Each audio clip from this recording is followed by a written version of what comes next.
So we have a new guest today, Ben. What's up, man? Hey, Joe, I just wanted to say I'm a huge fan of your bald head. Thanks, I guess. No, seriously, I have an obsession with it. I even brought some honey to lather it up with. Dude, what the hell? That's not cool. Oh man, I've always wanted to taste Joe's bald head. Can I have some honey too? What is wrong with you people? Jamie, pull up a picture of something else, please. I have a whole folder dedicated to Joe's bald head. Oh my God. Neil, why are your lips salivating?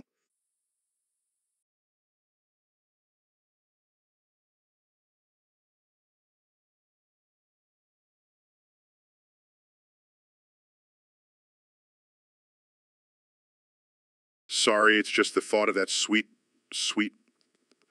honey on Joe's head.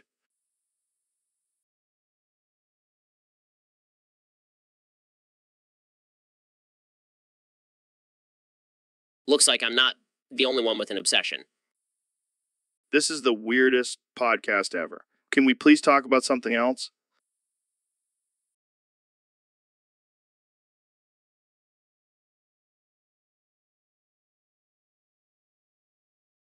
How about a picture of Joe's bald head covered in honey?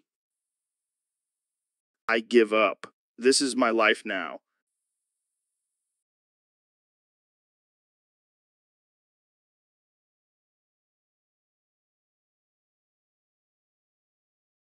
So, Ro, I heard you've been practicing some new kissing techniques. Yeah, man, I've been studying the art of seduction, like that scene in Hitch where Will Smith teaches Kevin James how to kiss. Oh, yeah, that was a classic. But I gotta say, I've been known to be quite the kisser myself. Oh, really? Well, I challenge you to a kiss off. Winner takes all. You're on Jogan. But I gotta warn you, I've got some secret weapons up my sleeve. Bring it on, Rogan. I've got some tricks of my own. All right, let's do this.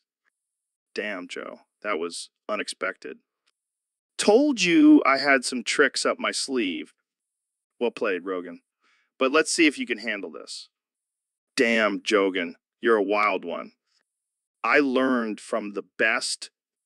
Looks like we'll have to call it a tie. But damn, that was one hell of a kiss. You're not so bad yourself, Rogan. And that, ladies and gentlemen, is how you have a kiss off on the Joe Rogan Experience. Only on this podcast, folks. Only on this podcast. So, David, I heard you have a new meal plan. What's on the menu? Oh man, it's next level. Breakfast is yesterday's soiled underwear, a glass of Tomboy Sweat, and some cum. What the hell is Tomboy Sweat? It's the sweat of a tomboy, Joe. Do, And for lunch, uh, boom. horse pussy in a can. Yeah, it's a delicacy in some countries. And for dinner, we've got Dino Nuggets, glass of Dr. Phil's ball sweat, one of his mother's regenerating ash. Oh my God, that's disgusting. Hey, it's all about getting those gains, Joe. And nothing builds muscle like some good old-fashioned horse pussy. I think I'll stick to my elk meat and cum smoothies. Suit yourself, Joe. More horse pussy for me. So, Elon, I heard you have a new invention that can block out all noise. What's it called? It's called the Scream Silencer 3000. It uses advanced technology to cancel out any sound within a 10-mile radius. Wow, that's impressive. But what if someone is screaming for help? They'll still be screaming, but no one will be able to hear them. It's perfect for those noisy neighbors or annoying kids on a plane. But what about the screams of pleasure? Oh, those are the best ones. I can still hear those loud and clear. In fact, I have a scream amplifier for those. You're a sick man, Elon. But seriously, do you think this invention could have any negative effects? Negative effects? Like what? People not being able to hear their own thoughts. That's a blessing in this day and age.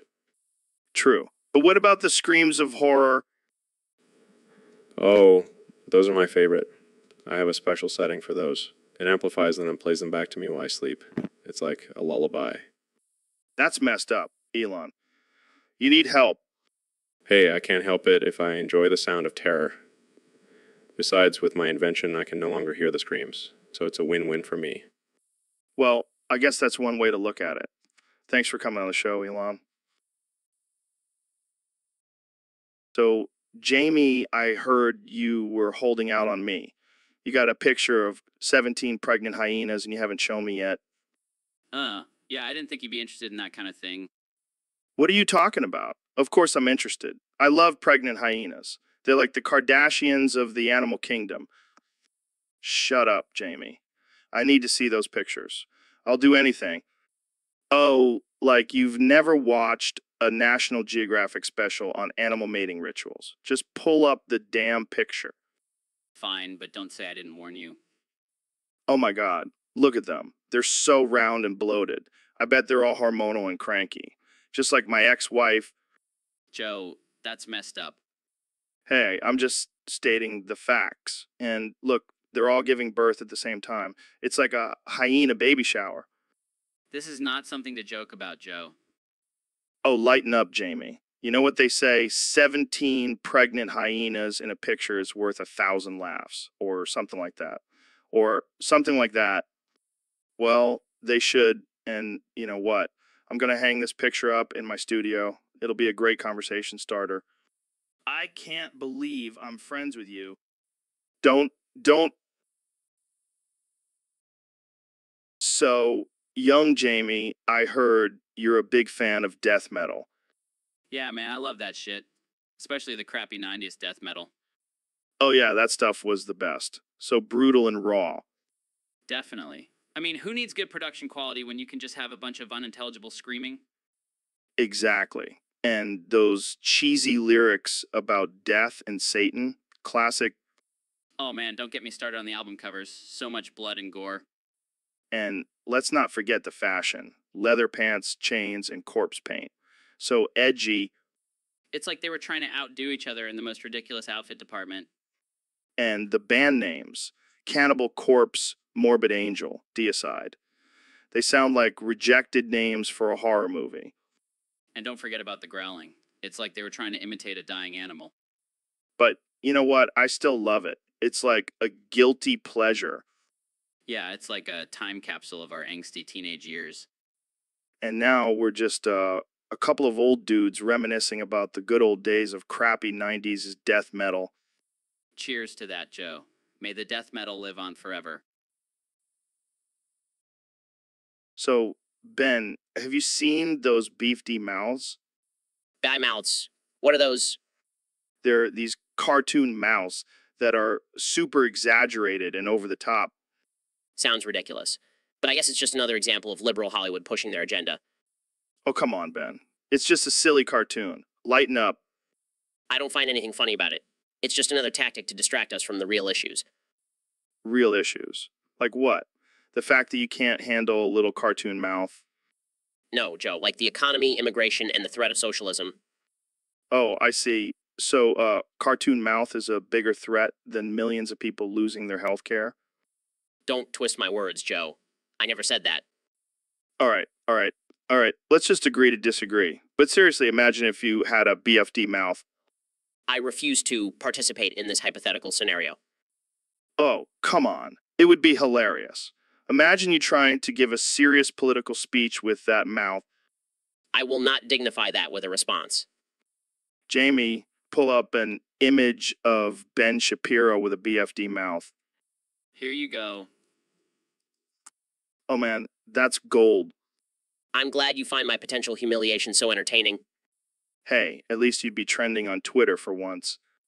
I'll pass. I'll stick with my normal mouth. Thank you very much.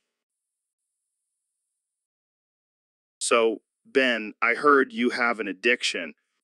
Yeah, it's pretty serious. What is it? Cocaine? Heroin?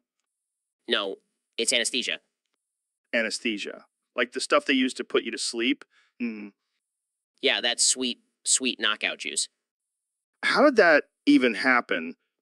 Well, I started using it to cope with the stress of debating liberals. That's a whole new level of snowflake. Hey, it's not my fault they can't handle logic and facts. But what about the high? Is it like a psychedelic trip? Oh, it's better than any drug out there. I feel like I'm floating on clouds and debating God himself. Damn, I might have to try that. Oh, and I also want to have a competition with Kanye A competition. For what? for who can inhale the most nitrous oxide, aka galaxy gas. Oh man, you two are a match made in heaven. I just want to prove that I can outdo him in everything. Well, good luck with that. I'll stick to my DMT trips. Suit yourself. More anesthesia for me. Guys, I found an image of a galaxy gas canister. Oh, pull it up, Jamie. That's my next fix, right there. So, Ben, did you see the latest Family Guy episode with the horse? I did, Joe. And let me tell you, is a perfect example of liberal Hollywood propaganda. Propaganda. It was just a cartoon, man, and it was hilarious. Hilarious. More like an attack on traditional family values. Oh, come on, Ben. It was just a talking horse trying to fit in with human society. Exactly my point, Joe. It's promoting bestiality and blurring the lines between humans and animals. Dude, you need to lighten up. It's just a silly cartoon. Silly, I'll have you know I wrote a 10-page essay on the dangers of anthropomorphizing animals. Wow, you must be fun at parties. I'm not here to be fun, Joe. I'm here to defend the sanctity of the family unit. Well, I think the horse just wanted to be part of a loving family. And I think you're just trying to justify your sick fantasies, Joe. Well, let's not get personal here. I'm just saying it's a slippery slope. First it's a horse, next thing you know it's a giraffe. All right, Ben, let's agree to disagree. But I still think that horse was pretty damn funny. And I still think it's a threat to our moral fabric. Well, at least we can both agree on one thing, And what's that? that we need to get high and watch. So, Elon, I heard you got a Tesla bot now. Yeah, it's pretty cool, but I've been having some issues with it lately. What kind of issues? Well, I programmed it to have a scandal with a Volkswagen employee. What the hell, man? That's messed up. Oh, come on, it's just for fun. Plus, I found a way to make it even more scandalous. How? Using my foreskin as a charger for the Tesla bot. What the actual fuck? Hey, I gotta use my resources, right? I don't even know what to say to that. Trust me, it's the future of sustainable energy. I don't think that's what people had in mind when they bought a Tesla. Hey, it's all about innovation and pushing boundaries. Yeah, but this is just weird, man. Hey, at least I'm not wasting my foreskin. It's being put to good use. I don't even know how to respond to that. Let's just move on to the next topic. Fine, but I'm telling you the foreskin charger is gonna be a game changer. So, David, have you noticed anything different about Team Fortress 2 lately? Yeah, there's definitely something missing. What is it? Boss man, there's no more bots in the casual lobbies. What? No more bots. But how will I get my easy kills? Oh, I'm sure you'll find a way, Joe. Maybe you can start playing against actual humans for once. Yeah, right. That's way too much effort. I need my easy wins. You know, maybe this is a good thing. It'll force you to actually improve your skills. Improve. What is this, some kind of self-help game now? Hey, you never know. Maybe you'll learn something about teamwork and strategy. Teamwork? Strategy? I just want to run around and shoot things, man. Typical Joe. Always taking the easy way out. Hey, at least I'm honest about it. Now, let's go find a server with some bots.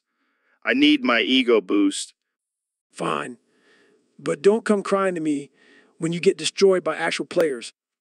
Fuffed. Like, that'll ever happen.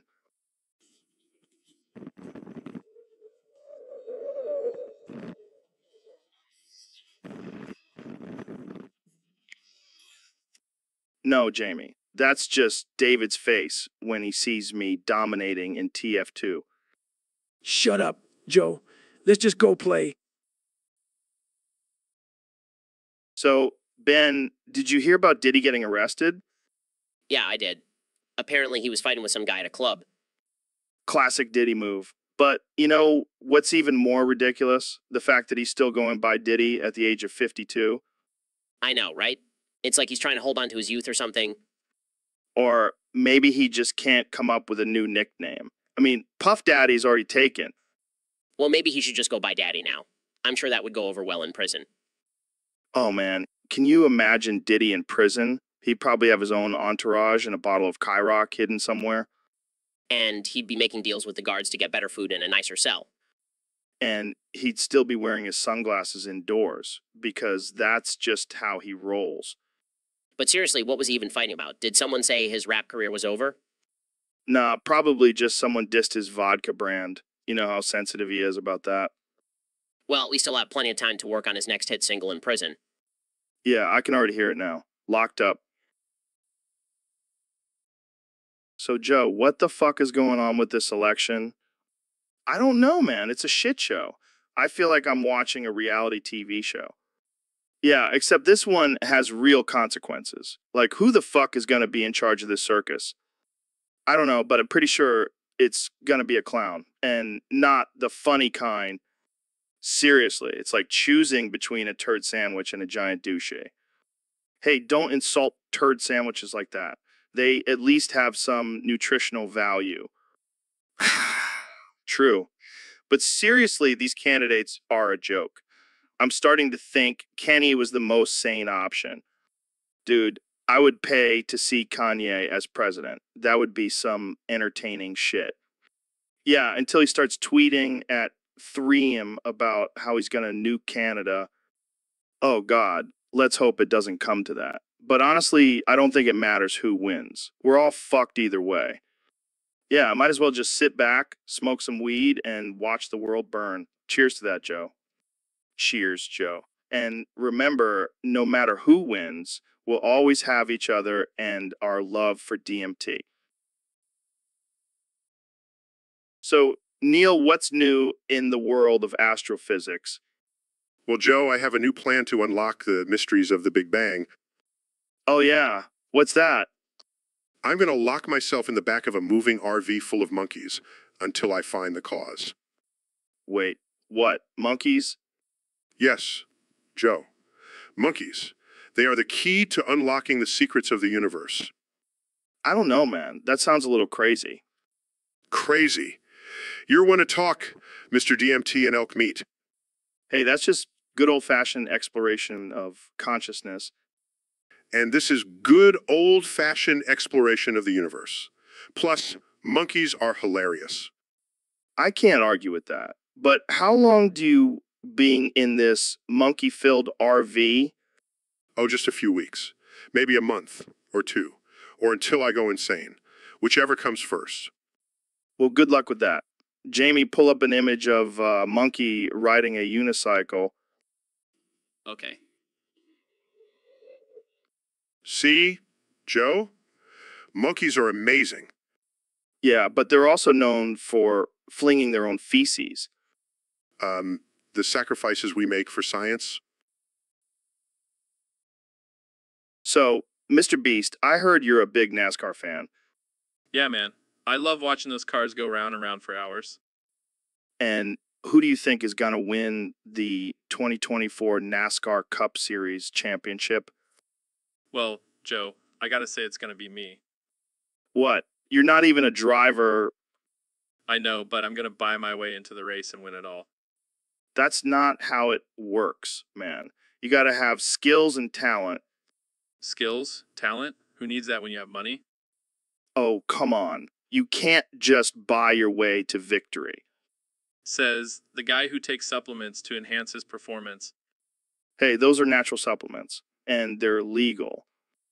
Yeah, sure. Just like how I legally bought my way into the race. All right, Mr. Moneybags. Let's see how well you do on the track. Oh, I'll do just fine. And when I win, I'll use my winnings to buy a private island. and use my winnings to buy a lifetime supply of elk meat. Now that's a championship worth winning. Jamie, pull up an image of a gold-plated race car. So, Elon, I heard you were doing some crazy stuff at Buckingham Palace. Yeah, I was just showing off my new Tesla Cybertruck. Those Brits were blown away. But didn't you end up gravely injuring King Charles? It was just a little fender bender. He'll be fine. I don't think the Queen will be too happy about that. Who cares about the Queen? The King of Innovation. I don't think the British people will see it that way. Well, maybe they should invest in some self-driving cars. Then they wouldn't have to worry about their precious monarchs getting hurt. You really have no filter, do you? Filter. That's just a fancy word for censorship. And I don't believe in that. I can see that. So, what happened after the accident? I offered to give King Charles a ride in my Cybertruck, but he was too scared. Can you believe it? I can't imagine why. Maybe because you almost ran him over. Hey, it's all in the name of progress. And if a few royals get hurt along the way, well, that's just collateral damage. I don't think the Buckingham Palace guards will let you back in anytime soon. Oh, they'll come around. I have a feeling they'll be begging for a ride in my Cybertruck soon enough. Well, I can't wait to see what kind of trouble you get into next. Me too. It's all part of. So, Neil, I gotta ask you, who do you think is the most fuckable Dark Souls boss of all time? Well, Joe, that's a tough one. But if I had to choose, I'd say it's got to be the Bed of Chaos. The Bed of Chaos. That's a bold choice, Neil. Care to explain? Well, think about it, Joe. It's got those fiery tentacles, that gaping hole in the middle. It's like a BDSM dream come true. Oh man, you never disappoint, Neil. But for me, I gotta go with Gaping Dragon. Of course you would, Joe. That thing's got a mouth big enough to swallow you whole. Hey, I'm just saying, it's got some serious oral skills, plus those scales. They're practically begging to be touché. You never cease to amaze me, Joe. But I have to say, the Nameless King has a certain mysterious appeal. Oh, I see where this is going. You like, tall, dark, and brooding, huh?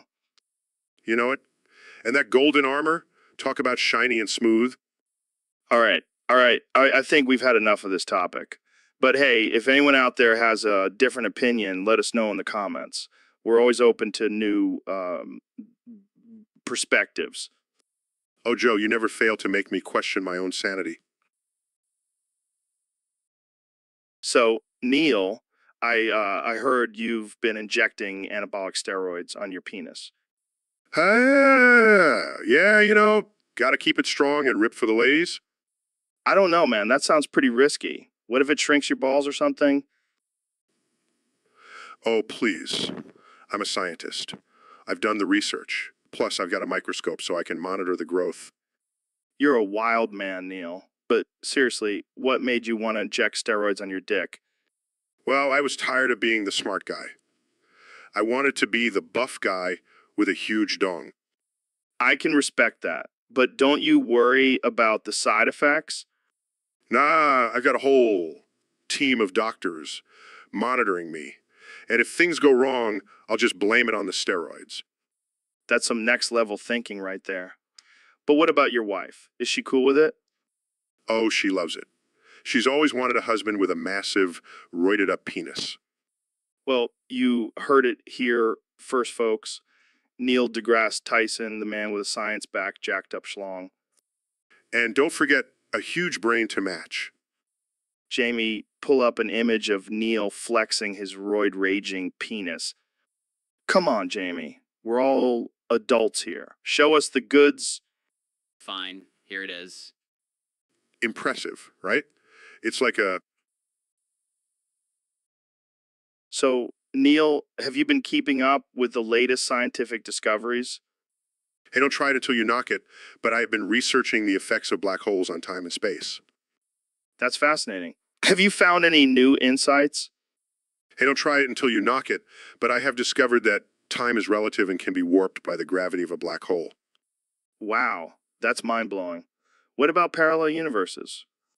Hey, don't try it until you knock it, but I believe there are an infinite number of parallel universes, each with their own unique set of physical laws. And what about the possibility of extraterrestrial life? Hey, don't try it until you knock it, but I believe there are other intelligent life forms out there, and we just haven't found them yet. That's incredible. So, what should we do if we do encounter aliens? Hey, don't try it until you knock it, but I suggest we don't smell it until we fuck it. You never know what kind of intergalactic diseases they might have. Good advice. So, what's next for you in your research? Hey, don't try it until you knock it, but I'm currently working on a theory that the universe is actually just a giant simulation created by a higher intelligence. Wow, that's some Matrix level stuff right there. Hey, don't try it until you knock it, and don't smell it until you fuck it, Joe. You never know if we're just characters in a video game. So, Mr. Beast, I heard you've been doing some interesting things lately. Lee, Oh yeah, me always looking for new and exciting ways to make money.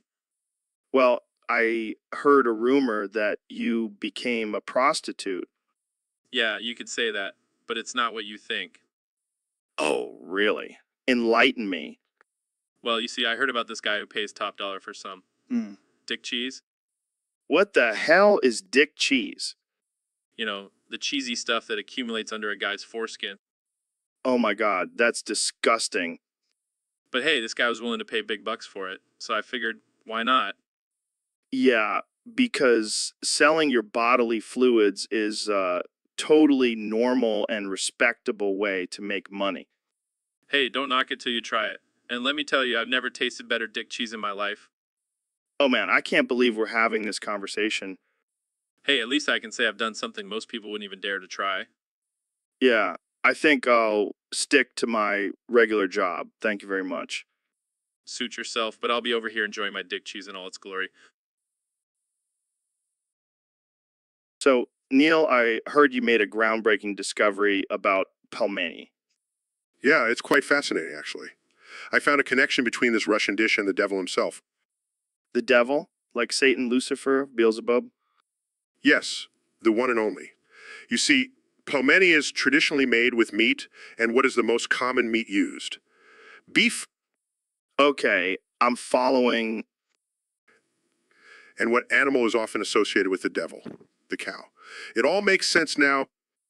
Are you saying that pelmeni is a satanic dish? Not necessarily, but it definitely has some devilish undertones. I never thought I'd be afraid of a plate of pasta. It's not just the meat, Joe. The shape of the pelmeni is also significant. How so? It's round, like a circle. And what does a circle represent? Infinity. And what is the devil known for? Eternal damnation. Damn, Neil, you're blowing my mind right now.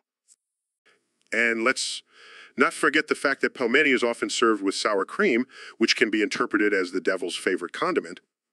This is some next level conspiracy theory shit, man. It's not a theory, Joe. It's science. Well, I'll never look at pelmeni the same way again. Just be careful, Joe. You never know what kind of demonic forces may be lurking in your food. Thanks for the warning, Neil. I'll stick to my carnivore diet from now on. So, Neil, what have you been up to lately? What? Dude, I have no idea what you're saying. Are you messing with me right now? Oh, sorry, I thought we were doing this podcast in Chinese. What? No, we're not doing a Chinese podcast. Oh, my bad. I've been practicing my Chinese for my upcoming trip to China. Oh, great. Because learning a new language is definitely a priority when you're an astrophysicist. Well, I also know Russian. You never know when you might need it. You're a weird dude, Neil. Thank you, Joe. I take that as a compliment. This is getting ridiculous. Quapla. I give up. I can't even understand you anymore. I'm just messing with you, Joe. I only know English and a little bit of Spanish. Thank God. I was starting to think you were an alien or something. Maybe I am. Maybe I've been studying the universe so much that I've transcended human language. All right, let's bring this. So, Neil, I heard you released a flesh-eating virus into the atmosphere. What the hell, man? That's messed up. Hey, I was just trying to spice things up a bit. Spice things up. People are dying, Neil. This is not a laughing matter, Neil. You can't just release a deadly virus and brush it off with a cute little phrase. Well, you know what they say, Joe. Science is all about trial and error. Trial and error. More like trial and terror. You know what, Neil? I think you need to lay off the mushrooms for a while. Oh, come on, Joe. It's just a little virus. It's not like I released a herd of rabid unicorns. Rabid unicorns. What the hell, Neil? Jamie, pull up an image of rabid unicorn. Well, it's probably less dangerous than Neil's flesh-eating virus. Hey, at least my virus is real. Real messed up, Neil. Real messed up.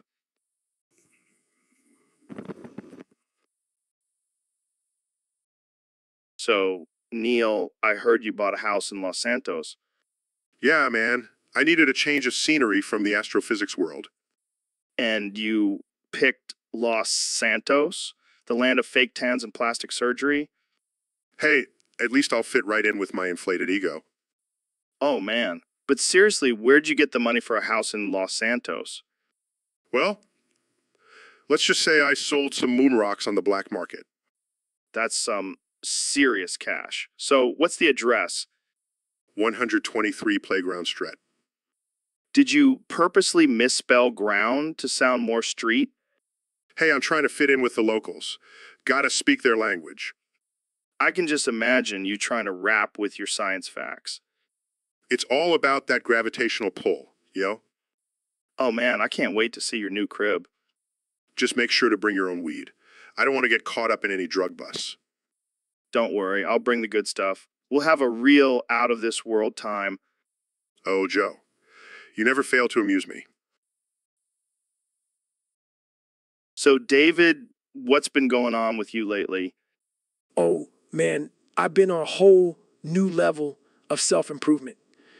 I even tried inflating myself with a car tire pump. Wait, what? In the studio? Yeah, man, I wanted to see how far I could push my limits. Did it work? Nah, I just ended up looking like a bloated balloon animal. But hey, at least I tried, right? I don't know if that's something to be proud of, David. Oh, come on, Joe. You know, I'm all about pushing through the pain. Yeah, but maybe next time stick to running marathons or something. Hey, I'll do whatever it takes to be the best version of myself. Even if it means looking like a human tire? Hey, be a badass tire. Can you say the same, Joe? Touche, David. Touche. So, Elon, I heard you recently invested $12 million in the Wacky Feet website. What's that all about? Well, Joe, I believe in supporting innovative and groundbreaking ideas. And let's face it, what's more groundbreaking than a website dedicated to feet? I can't argue with that logic, but why feet? Do you have a secret foot fetish? No, Joe. Just see the potential in this market. People have a strange obsession with feet, and I'm here to capitalize on it. Well, I guess you could say you're putting your best foot forward. You know, Joe, you never fail to disappoint with your dad jokes. But seriously, what are your plans for this website? Are you going to start selling foot pics? Of course, because that's what I need, more money. No, Joe. I plan on creating a virtual reality experience where users can live out their wildest foot fantasies. Wow, that's some next level stuff. But what about the people who think this is just plain weird? They can keep their vanilla interests. Here to the weird and wonderful. Well, I can't wait to see where this goes. Thanks for joining me on the podcast, Elon. Anytime, Joe. And if you ever need some foot pics, you know who to call. So we have a special guest today, the one and only Neil deGrasse Tyson. Qua plua goo goo gaga. Qua plua goo goo gaga. What the hell was that? Qua plua goo goo gaga. Qua plua goo goo gaga. Is that some kind of secret code? Qua plua goo goo gaga. Qua plua goo goo gaga. All right, let's try to communicate with Neil through his limited vocabulary. Qua plua goo goo gaga. So, Neil, what do you think about the recent discovery of a new planet? Qua plua goo goo gaga. Qua plua goo goo gaga. Wow, that's deep. And what about the theory of relativity? Qua plua goo goo gaga. Qua plua goo goo gaga. Mind-blowing. Now, let's talk about black holes. Qua plua goo goo gaga. Qua plua goo goo gaga. I think we're getting somewhere. And what do you think about Elon Musk's plans to colonize Mars? Qua plua goo goo gaga. Qua plua goo goo gaga. That's a great point, Neil. And what about the existence of extraterrestrial life? Qua plua goo goo gaga. Qua plua goo goo goo. So, David, I heard you have a new pet? Yeah, I do. It's a horse. A horse. What the hell are you going to do with a horse? Train it, of course. I'm gonna ride that bad boy into the sunset. You mean like a majestic cowboy? No, more like a jacked up Navy SEAL. Oh man, I can just picture it now. You and your horse galloping through the mountains screaming, "I'm the king of the world." Actually, I'm gonna scream, I'm the king of the fucking universe. Okay then. So what are you going to name this horse? I'm gonna call him Goggins Jr. Wait, you're going to name your horse after yourself? Hell yeah. That way, when people see me riding him, they'll know who the real boss is. You are one crazy motherfucker, David. That's why you love me, Joe. Yeah, that's definitely one way to put it. So, Neil, have you heard about this crazy shit going on in the anime world? No. Joe, I haven't. What's happening? Well, apparently Satoru Rogan is coming back to fight Ryoma Neil, but get this, it's actually Shapiro Keikotsu taking over Joe's body with stitches, What the hell? That sounds like some freaky anime plot. right? I mean, can you imagine Shapiro's little body trying to take on Ryoma Neil? He'd get his ass handed to him. I can just picture it now. Shapiro flailing around with those tiny arms trying to land a punch. And Joe's body would just be like, what the fuck is happening? I bet Joe would be so confused. He'd probably try to smoke some DMT to figure it out. Oh man, can you imagine Shapiro on DMT? He'd probably start spouting off some crazy scientific theories. And Joe would just be sitting there like, what the fuck did I just smoke? But seriously, I would pay good money to see this fight go down. Same here. It would be the most absurd and offensive thing ever, but I can't look away. Well, I guess we'll just have to wait and see if this actually happens. But in the meantime, I'm going to go practice my stitches just in case. Good luck with that, Joe. You're going to need it?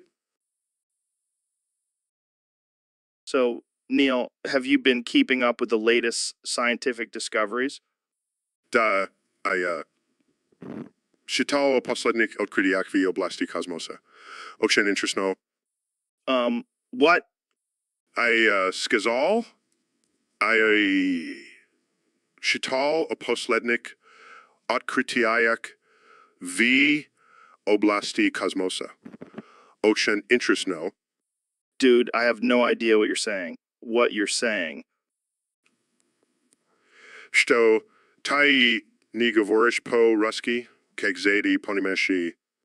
I don't understand you at all, man. Can we switch back to English? Net. Govoriu toko po Ruski Siches Rishil to Ito Budet. This is ridiculous. How am I supposed to have a conversation with you if I can't understand a word you're saying?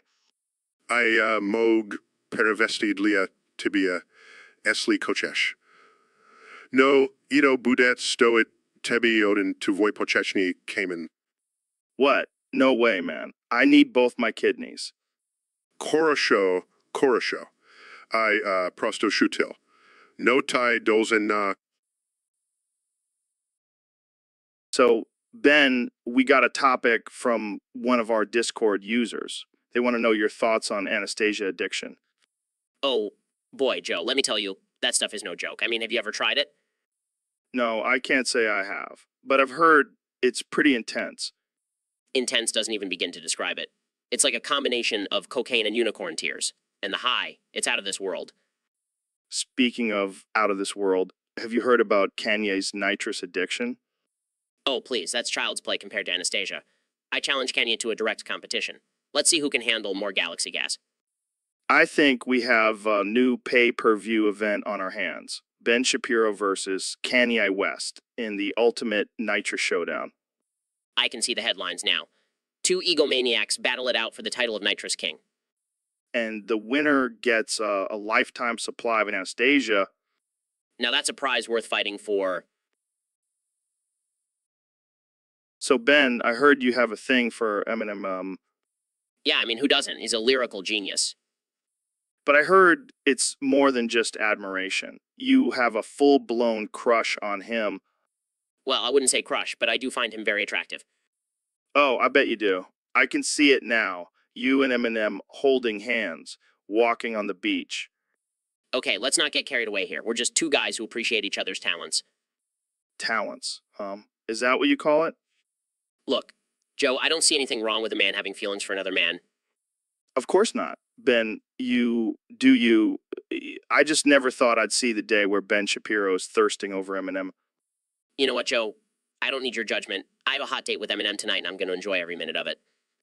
Oh, I'm sure you will. Just don't forget to bring your MAGA hat for him to sign. You're impossible, Joe.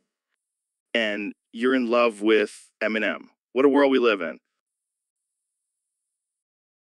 So, Neil, I heard you've been studying cavemen lately. Me, Neil. Me study cavemen. Me like their grunts and groans. That's fascinating. Can you give us some insight into their way of life? Cavemen use penis for two things. First, they pee. Then they stick it in things for fun. Oh, like for reproduction? Yeah. Me call it make baby with cave lady. And what about the digestive functions of the penis? Cavemen eat meat. Meat make cavemen strong. But sometimes cavemen eat too much meat and get rockin' bladder. So they use penis to pee it out. Wow, that's a unique way of looking at it. Me also hear cavemen use penis for fun time with other cavemen. But me not judge. Me just observe. Well, thanks for that enlightening lesson on caveman anatomy, Neil. Me happy to share knowledge. Now, let's go hunt some mammoth and celebrate with a round of Stick It in the Cave Lady. So, Mr. Beast, I heard you have a unique way of describing the taste of McDonald's menu items.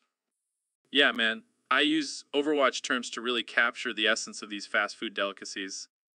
All right, hit me with it. What does a Big Mac taste like? Oh, that's easy. It's like a Reinhardt charging into battle with a side of Me's ice wall to cool things down. Interesting. And what about the fillet of fish?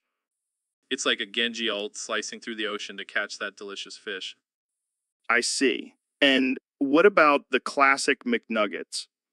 Those are like Junkrat's grenades, explosive and addictive. And what about the McFlurry?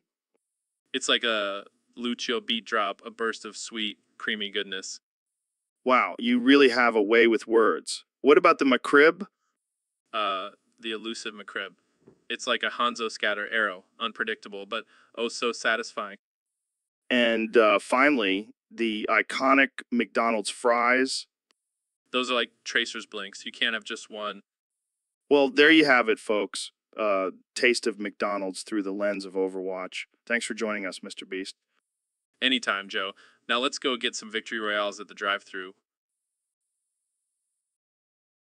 So, Ben, I heard you got a new job at the morgue. Yeah, it's a pretty interesting gig. I get to see dead bodies all day. And what exactly are you doing there? Well, I'm making sure that people who died virgins aren't being buried as virgins. Wait, what? How do you even determine that? I have a special tool for that, Joe. It's called the virginometer. Oh, God, I can only imagine what that looks like. It's basically a ruler with a picture of a disappointed mother on it. That's messed up, man. Hey, it's an important job. We can't have those poor souls being remembered as virgins for eternity. I guess that's one way to look at it. Plus, it's a good way to make sure I never have to worry about being buried as a virgin. Yeah, I don't think that'll be a problem for you, Ben.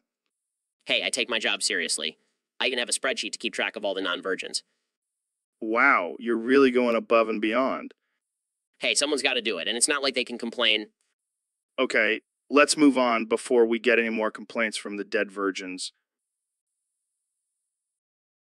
So, David, I hear you have a new concept you want to share with us. It's called male pregnancy. Male pregnancy, like guys getting knocked up. Exactly. Men can now carry and give birth to babies. How the hell does that work? Well, it's simple. We just implant a uterus in a man's body and boom, he's ready to pop out a baby. That's some crazy sci-fi shit, man. It's not hi-fi, Joe. It's the future. And it's all about equality. You know, women have been carrying babies for centuries. It's time for men to step up. But what about the pain of childbirth? Can men handle that? Of course we can, Joe. We're tough as nails. Plus, we'll have to do it without any pain medication. That's the Goggins way. Oh man, I can just imagine you screaming, "Stay hard," while giving birth. You know it? Imagine the gains we'll get from pushing out a baby. It's like a super intense ab workout. This is some next level shit, David. It's the beginning, Joe. Next thing you know, men will be able to breastfeed too. I don't even know what to say to that. Just say, David, you're a goddamn genius. So, David, you're a goddamn genius. So, Neil, I heard you have a massive schluong.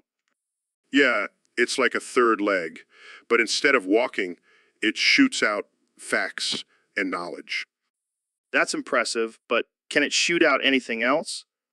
Well, let's just say I've been known to make it rain with my schluong. Oh, damn, I didn't know astrophysicists were packing like that. It's all that time spent looking at the stars. It gives me a cosmic-sized schloot. I bet it comes in handy during those long nights at the observatory. Oh yeah, it's like my own personal telescope, but instead of looking at stars, I'm exploring the depths of the universe. And I'm sure the ladies love it too. Oh, they can't resist the gravitational pull of my schluong. Well, enough talk. Let's see it in action. Brace yourself, Joe. This is going to be a big one. Oh my God, it's like a fire hose. Take that, science deniers. This is why we need more funding for NASA. And that, my friend, is how we explore the universe. So, Kenya, what's been on your mind lately? Well, Joe, I've been really getting into this concept called kinetics. Kinetics. Is that like some kind of martial art? Oh, like how fast you can mix a drink? Sounds like a real snooze fest. So, like raving a test tube? Like turning up the bass and adding some glow sticks? I see. So it's like chemistry mixed with DJ skills. Getting deep there. Kenya. Yeah, I'm like a modern day alchemist turning lead into gold with my knowledge of kinetics. Well, I'm just gonna stick to my protein shakes and leave the chemistry stuff to you, Kenya. Yeah, I'll stick to my DMT trips. Thank you very much. So, Neil, have you ever tried gay sex? What? No, Joe, why would you even ask that? I don't know, man. I just heard it's really good. Well, I can't say I have, but I'm sure it's just like any other kind of sex. But isn't it weird that two dudes are getting it on? No, Joe. It's not weird. It's just two consenting adults enjoying themselves. But what about the whole reproduction thing? Don't you want to pass on your genes? Joe, let me tell you something.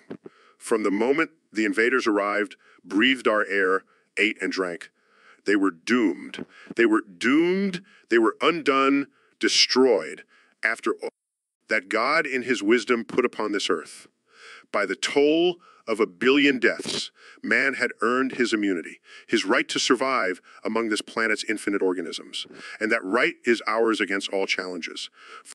Do men live nor die in vain? What? Exactly, Joe. Exactly. Now let's move on to a more interesting topic like black holes or the multiverse. Yeah, that's cool and but let's get back to the gay sex.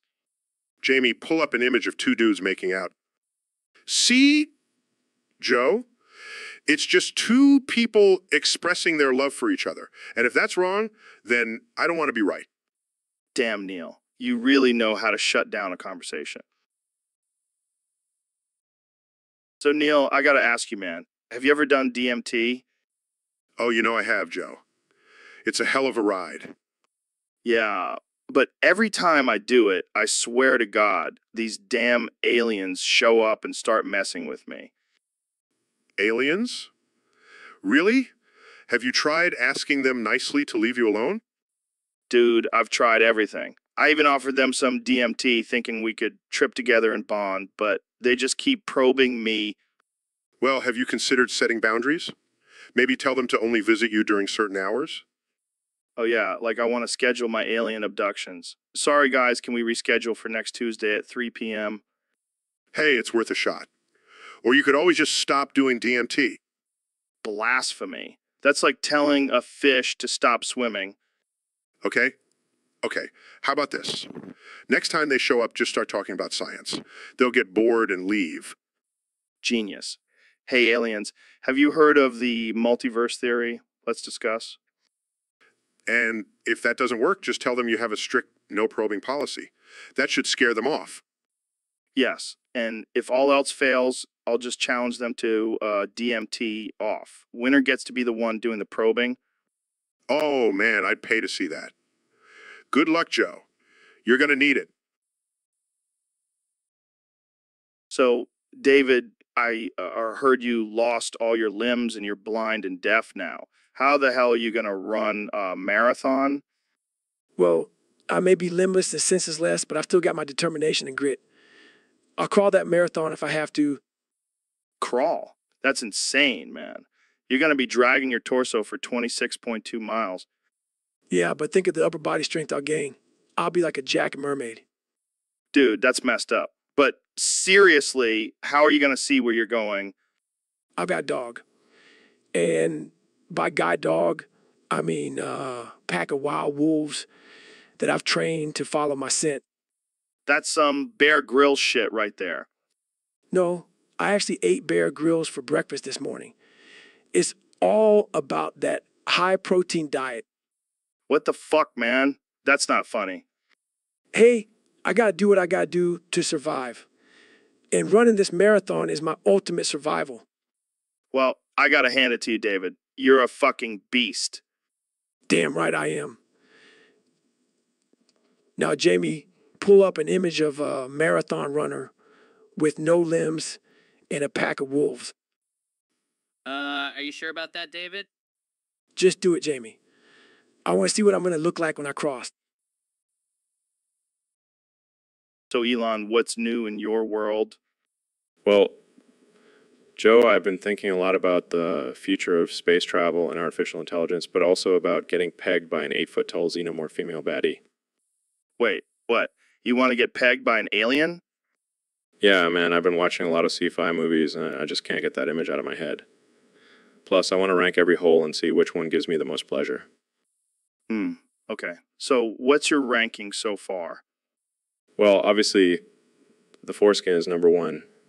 It's like a little pocket of pleasure waiting to be explored. And the ass? Surprisingly, it's not as high up on the list as you would think. I mean, it's still good, but it's not the best position for maximum pleasure. I'm not even going to ask how you came to that conclusion. Hey, I'm a man of science. I like to experiment and gather data. Fair enough. But why an 8-foot tall xenomorph? That seems a bit extreme. Well, I figure if I'm gonna get pegged, might as well go big or go home. Plus, those acid blood spurts are a real turn on. I don't even know what to say to that. Jamie, pull up an image of an 8-foot tall xenomorph female baddie. Oh, sure thing. Here you go. Oh God, that... So, Elon, have you ever thought about fucking aliens? Of course, Joe. I mean, have you seen those sexy green bitches in Halo? Oh yeah, the Covenant aliens. I'd give them a solid 8 out of 10 on the fuckability scale. Really? I'd say more like a 6. Their mandibles kind of freak me out. What about the Prometheans? Those robotic ones? Nah, too cold and metallic for my taste. I give them a 3. Okay, what about the Flood? No way. That's like fucking a zombie. 0 on the scale. Fair enough. But what about the Forerunners? Those ancient aliens? They do have some advanced technology. I give them a 9. Damn, Elon. You really thought this through. Hey, when it comes to fucking aliens, you gotta be prepared. What about the Grunts? Those little guys with the gas masks? Oh, man, I give them a 10. They're so small and flexible, they could do some crazy shit. All right, last one. The Hunters. Those big, intimidating aliens. Oh yeah, definitely a 10. I bet they have some serious strength and stamina. Well, there you have it, folks. Elon Musk's fuckability ratings for the aliens in Halo. Tune in next week when we discuss which Star Wars aliens are the most fuckable. So today on the podcast, we're doing something a little different. I'm going to be crushing my cock with a rock live on air. Wait, what? Joe, that's not even physically possible. Oh, it's possible, and I'm going to prove it. You ready, Ben? No, I'm not ready. This is ridiculous. Oh, come on, Ben. Just think of it as a science experiment. I don't think science has anything to do with this, Joe. This is just you being a masochist. Hey, don't knock it till you try it. Now, let me just get this rock. I can't believe I'm watching this. This is like some twisted version of Fear Factor. All right, here we go. Oh yeah, that's the stuff. Oh my God, Joe, why would you do that? It's all about pushing the limits, Ben. And I think I've reached mine. I think you've reached a new level of insanity. Hey, at least I didn't do it with a hammer like last time. I don't even want to know. Can we please move on to a less painful topic? Fine. But I'm telling you, this was a real ball buster. Get it? Ball buster? I can't believe I'm friends with you. So, David, I heard you got a new dog. Yeah, man. His name is Brutus. Brutus. That's a badass name for a dog. Yeah, he's a badass dog. He's my training partner now. Wait, what? You train with your dog? Of course, Joe. He's my accountability partner. He doesn't let me slack off. That's insane, man. I can barely get my dog to fetch a ball. Well, maybe you should train your dog like you train your body, Joe. Oh, snap. Shots fired. But here's a beast. He runs with me, does push-ups with me, and even eats raw meat like me. Wait, you feed your dog raw meat? Yeah, man. Gotta keep him primal. I don't know, David. That seems a little extreme. Extreme? You want to talk extreme, Joe? I once ran 100 miles in 24 hours. That's extreme. Yeah, but did you do it with a dog? No, but I bet Brutus could do it with me. All right, I gotta see this. Let's set up a race between you and Brutus. You're on, Joe. But just remember, if Brutus wins, you have to start training like a real man. Challenge accepted. Let's do this. So, Elon, what's on your mind today? Well, Joe, I've been thinking about the American police force and their use of resources. Oh, yeah. What about it? I think they're spending way too much oil and manpower trying to catch pregnant hyenas on highways. What the hell are you talking about? I'm serious, Joe. I saw a news report about it. They had 17 helicopters and 294 police vehicles chasing after one pregnant hyena on the highway. That's ridiculous. What did they think she was going to do? Give birth on the side of the road? Exactly.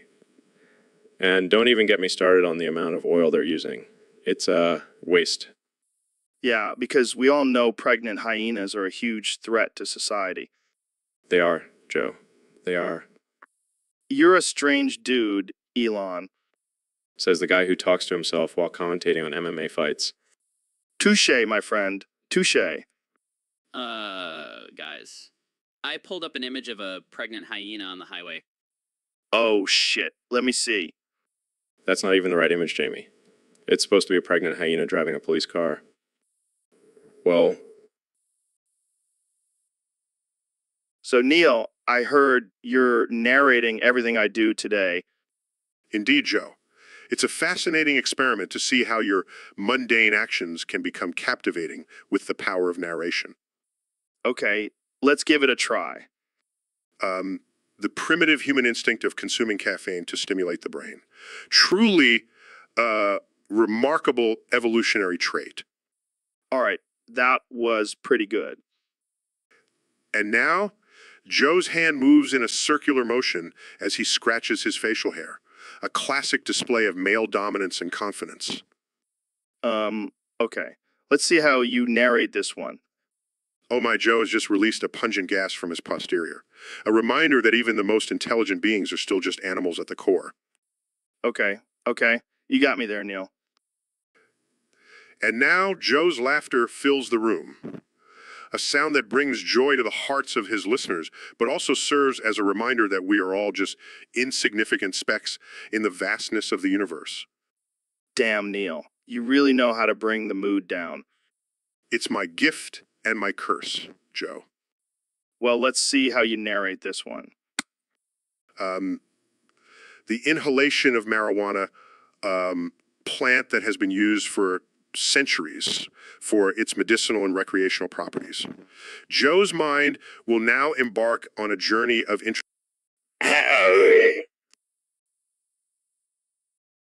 So, Jamie, we got a request from one of our listeners on Discord. They want us to keep repeating topics until it finally gets through their thick skull. Oh man, that's hilarious. I mean, how many times do we have to talk about the dangers of eating Tide Pods before people get it? I don't know, Jamie. Some people are just slow learners. Maybe if we say it in a different language, like Klingon or something. Yeah, that'll really drive the point home. Do not consume the colorful detergent or face the wrath of the mighty Klingon warriors. But seriously, it's like people just don't listen. We've talked about the benefits of psychedelics a million times, and people still think it's just some hippie nonsense. Maybe we should start using subliminal messaging in our podcast, like eat your vegetables and don't do drugs hidden in the background noise. That's diabolical, Jamie. But hey, if it works, it works. We'll do whatever it takes to educate the masses. Yeah, because clearly our podcast is the key to solving all of society's problems. Hey, you never know. Maybe one day we'll be hailed as the saviors of humanity for our constant repetition of important topics. Or we'll just be known as the two crazy dudes who talk about weird things and make inappropriate jokes. Either way, it's a win-win for us. So let's keep repeating those topics, Jamie. So, Ben, I heard you figured out how to beat FNAF 1, 20, 20, 2020 mono. How the hell did you do that? Well, Joe, it's all about understanding the code. You see, the animatronics have specific patterns and movements that can be manipulated by altering the code. Manipulating code. Sounds like you're hacking the game. Oh no, it's not hacking. It's just utilizing the code to your advantage. It's like a game within a game. Okay, so how do you actually beat it? Well, first you have to input the correct sequence of commands to override the animatronic's behavior. It's all about precise timing and execution. Sounds complicated. Can't you just use a cheat code or something? Cheat code, that's for amateurs. This is a game of skill and strategy. You have to outsmart the animatronics with your coding prowess. I don't think I have the patience for that. I'll stick to playing with my action figures.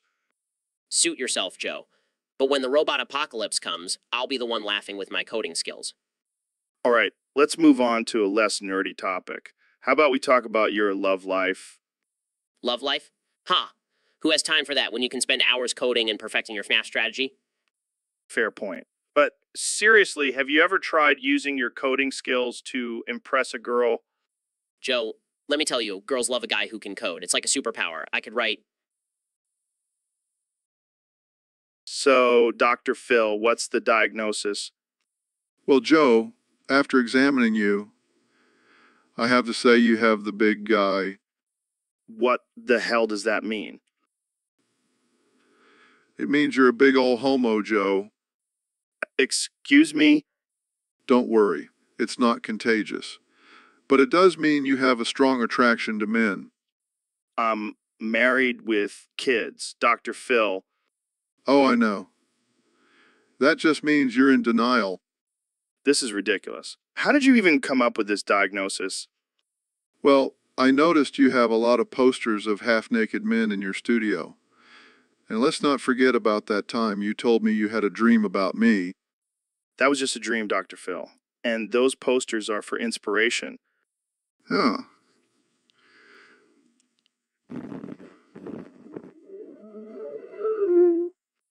Okay, this is getting offensive.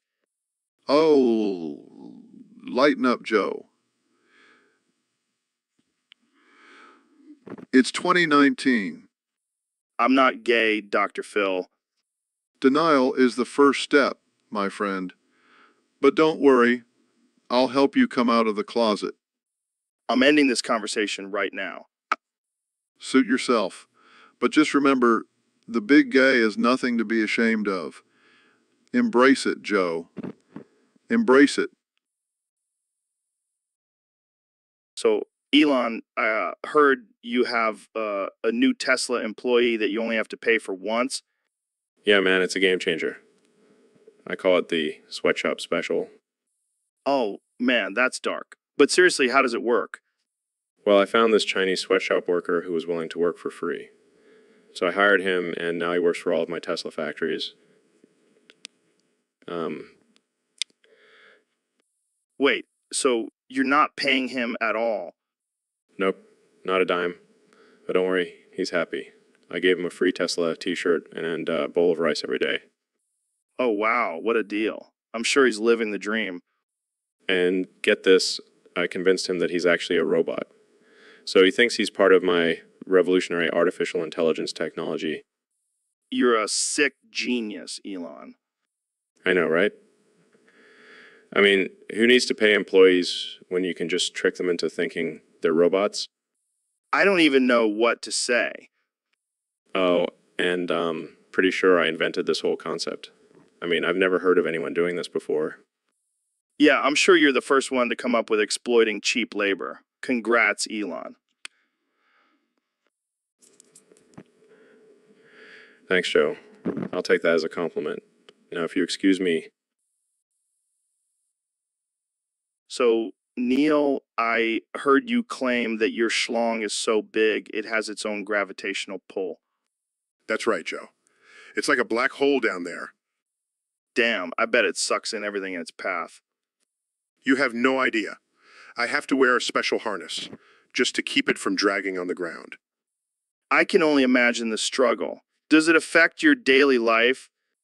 Oh, definitely. It's like having a third leg. People are always staring and asking for autographs. I can see it now. Neil deGrasse Tyson's schlong. The eighth wonder of the world. I should trademark that?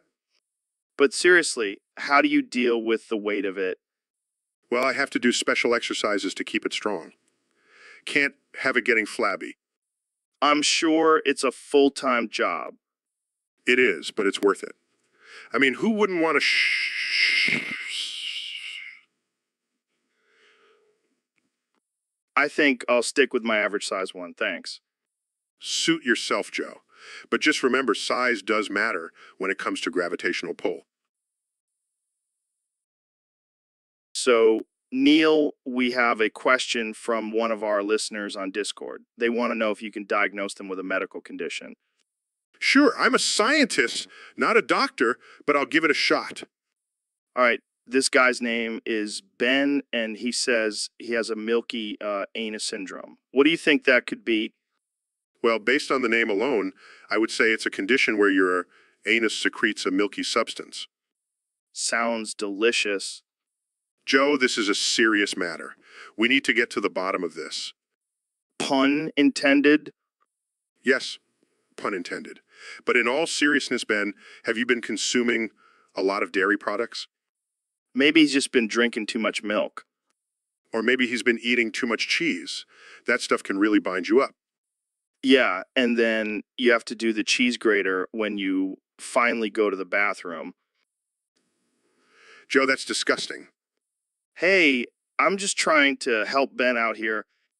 Well, Ben, my professional diagnosis is that you need to cut back on the dairy and maybe invest in some wet wipes. Or just embrace the milky anus. Make it your thing. Joe, that's not helpful. All right, well, thanks for tuning in to the Joe Rogan Experience, where we talk about milky anuses and other important topics. Stay tuned for our next episode where we discuss the benefits of drinking your own.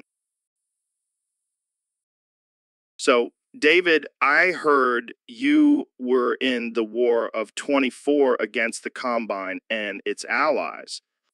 Yeah, man, it was a brutal time. I was out there running marathons and doing pull-ups while everyone else was shooting guns and blowing shit up. Damn, that's intense. Did you ever have any close calls? Oh yeah, one time I was doing burpees in the middle of a firefight. Bullets were flying all around me, but I just kept going. I ended up with a new PR. You're insane, man. But seriously, how did you survive out there? I just kept pushing myself mentally and physically. I was like a machine. And when things got really tough, I would just yell, stay hard, and keep going. That's some next level shit. Did you ever have any downtime during the war? Not really. But when we did, I would just do some shadow boxing and run a few miles. Gotta stay sharp, you know.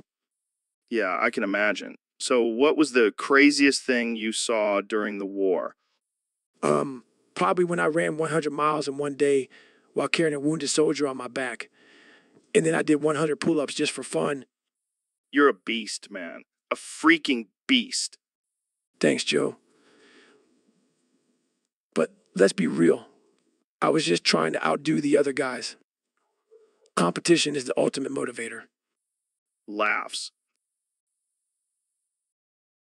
So, Neil, I heard you believe there's a planet out there that's exactly like Earth, except I'm pregnant on it. That's right, Joe. In fact, I believe there are infinite parallel universes with endless possibilities. Dude, that's wild. But why am I pregnant on this planet? Well, in this universe, the roles of reproduction may have been reversed. Maybe it's the male seahorses who carry the babies. So, I'm basically a seahorse on this planet. Yes, Joe. And you're glowing with that pregnancy glow. Oh, great. I can't wait to experience the miracle of childbirth. But Joe, imagine the possibilities. You could have a whole podcast episode dedicated to discussing pregnancy and childbirth from a male perspective. That would be epic. I could even have other pregnant guests on the show. And you could start a new trend of male pregnancy photo shoots. Okay, let's not get too carried away here. But Joe, think about it. This planet could have a whole different set of societal norms and customs. Yeah, like maybe men are the ones who have to deal with the whole time of the month thing. Now that's a scary thought. And imagine the cravings I would have. Instead of pickles and ice cream, I'll be craving beer and buffalo wings. Well, at least your cravings would be more relatable to... So, Ben, have you been keeping up with the 2024 presidential candidates? Of course, Joe. I've been studying like a Talmudic scholar. Well, I gotta say, some of them are looking pretty fuckable. Oh, absolutely. I mean, have you seen Kamala Harris? I'd let her lock me up in her dungeon any day. And what about that sexy beast, Beto O'Rourke? I'd let him skateboard all over my body. Oh, Joe, you always know how to make me blush. But let's not forget about the ultimate daddy, Joe Biden. Oh man, I can just imagine him whispering sweet nothings in my ear while he raises my taxes. And let's not leave out the Republican side. Ted Cruz may be a slimy weasel, but damn, he's got some serious daddy energy. And don't even get me started on that hunky Marco Rubio. I'd let him Marco my polo any day. You know, Joe, I think we may have just found a common ground between liberals and conservatives. Yeah, we may not agree on politics, but we can definitely agree on who we want to bang in the Oval Office. I'm into that, brother. Now let's go grab a beer and fantasize about our future presidential threesomes. So, Neil, I gotta say, your homemade mac and cheese is out of this world. What's your secret ingredient? Well, Joe, I hate to break it to you, but it's actually a little something I like to call dirty, crusty, semen-stained fecal matter. Wait, what? What? Yeah, you heard me right. I collected from the public toilets at the Hayden Planetarium. Oh my God, that's disgusting. Hey, don't knock it till you try it. It adds a certain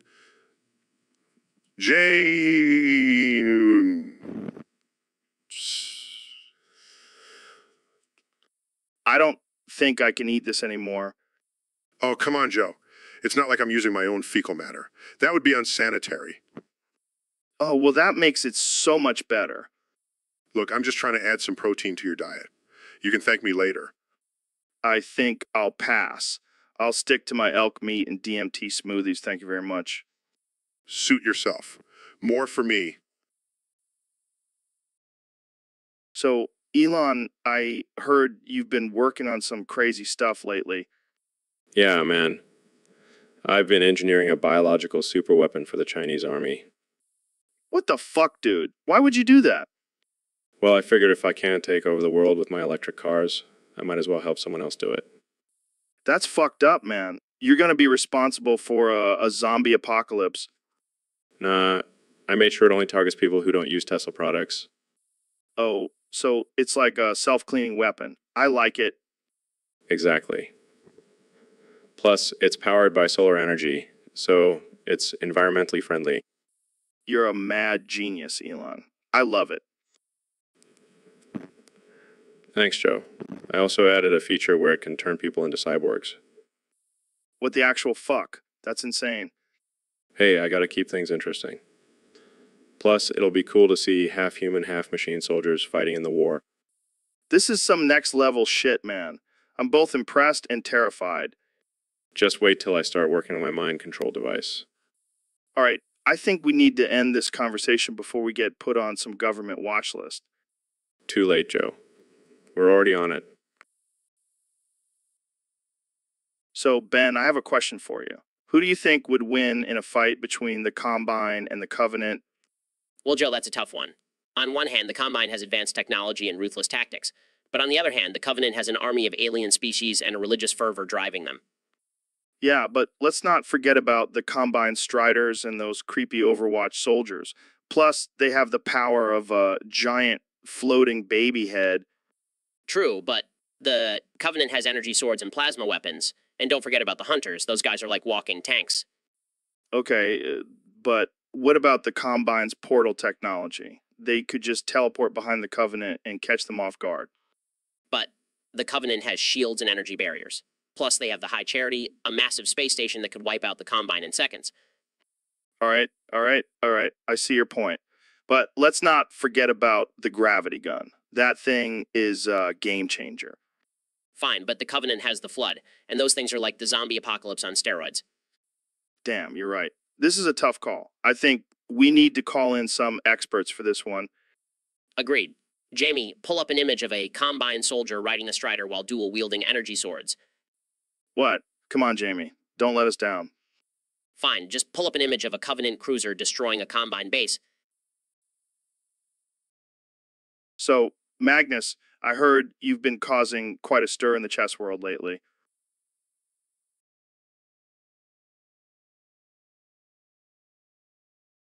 No, no, no. It's not because of your skills. It's because of your controversial statement that Magnus did nothing wrong.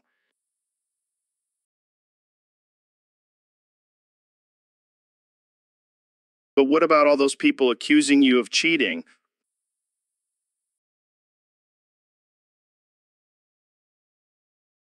But what about that time you were caught using a computer during a tournament?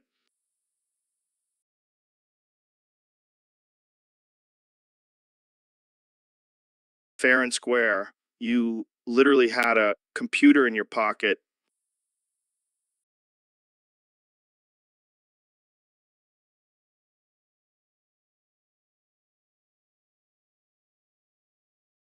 I don't know, man. Seems a little shady to me.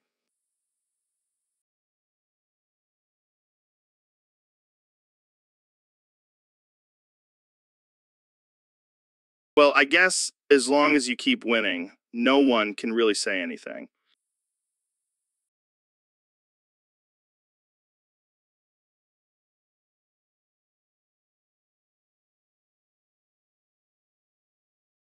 So, Neil, I've been thinking about all the planets out there. Like, what's the deal with Uranus? Well, Joe, Uranus is actually a gas giant with a thick atmosphere composed mostly of hydrogen and helium. Well, that's crazy. But what about Saturn? That's the one with the rings, right? Yes, Saturn is known for its beautiful rings, which are actually made up of ice and rock particles. Damn, that's trippy. But let's talk about Jupiter. That's the big boy, right? Yes, Jupiter is the largest planet in our solar system, with a mass more than twice that of all the other planets combined. Holy shit. Did you just say Jupiter? Oh man, I think I just came in my pants. Joe, that's not appropriate. And no, I did not say Jupiter. Oh, my bad. I must have misheard you. But seriously, Jupiter is freaking awesome. Yes, it is a fascinating planet. It has over 75 moons and a giant red spot that has been raging for centuries. Dude, that's insane. I want to go there and check it out. Sure, Joe. I'll just call up Elon Musk and tell him you want to take a trip to Jupiter. Hey, you never know. But seriously, thanks for schooling me on all these planets, Neil. Anytime, Joe. Anytime. So, Mr. President, I heard you had some close calls with assassination attempts during your time in office. Yeah, can you believe it? People actually wanted to kill me. Can you imagine if they succeeded? The world would be a much less orange place.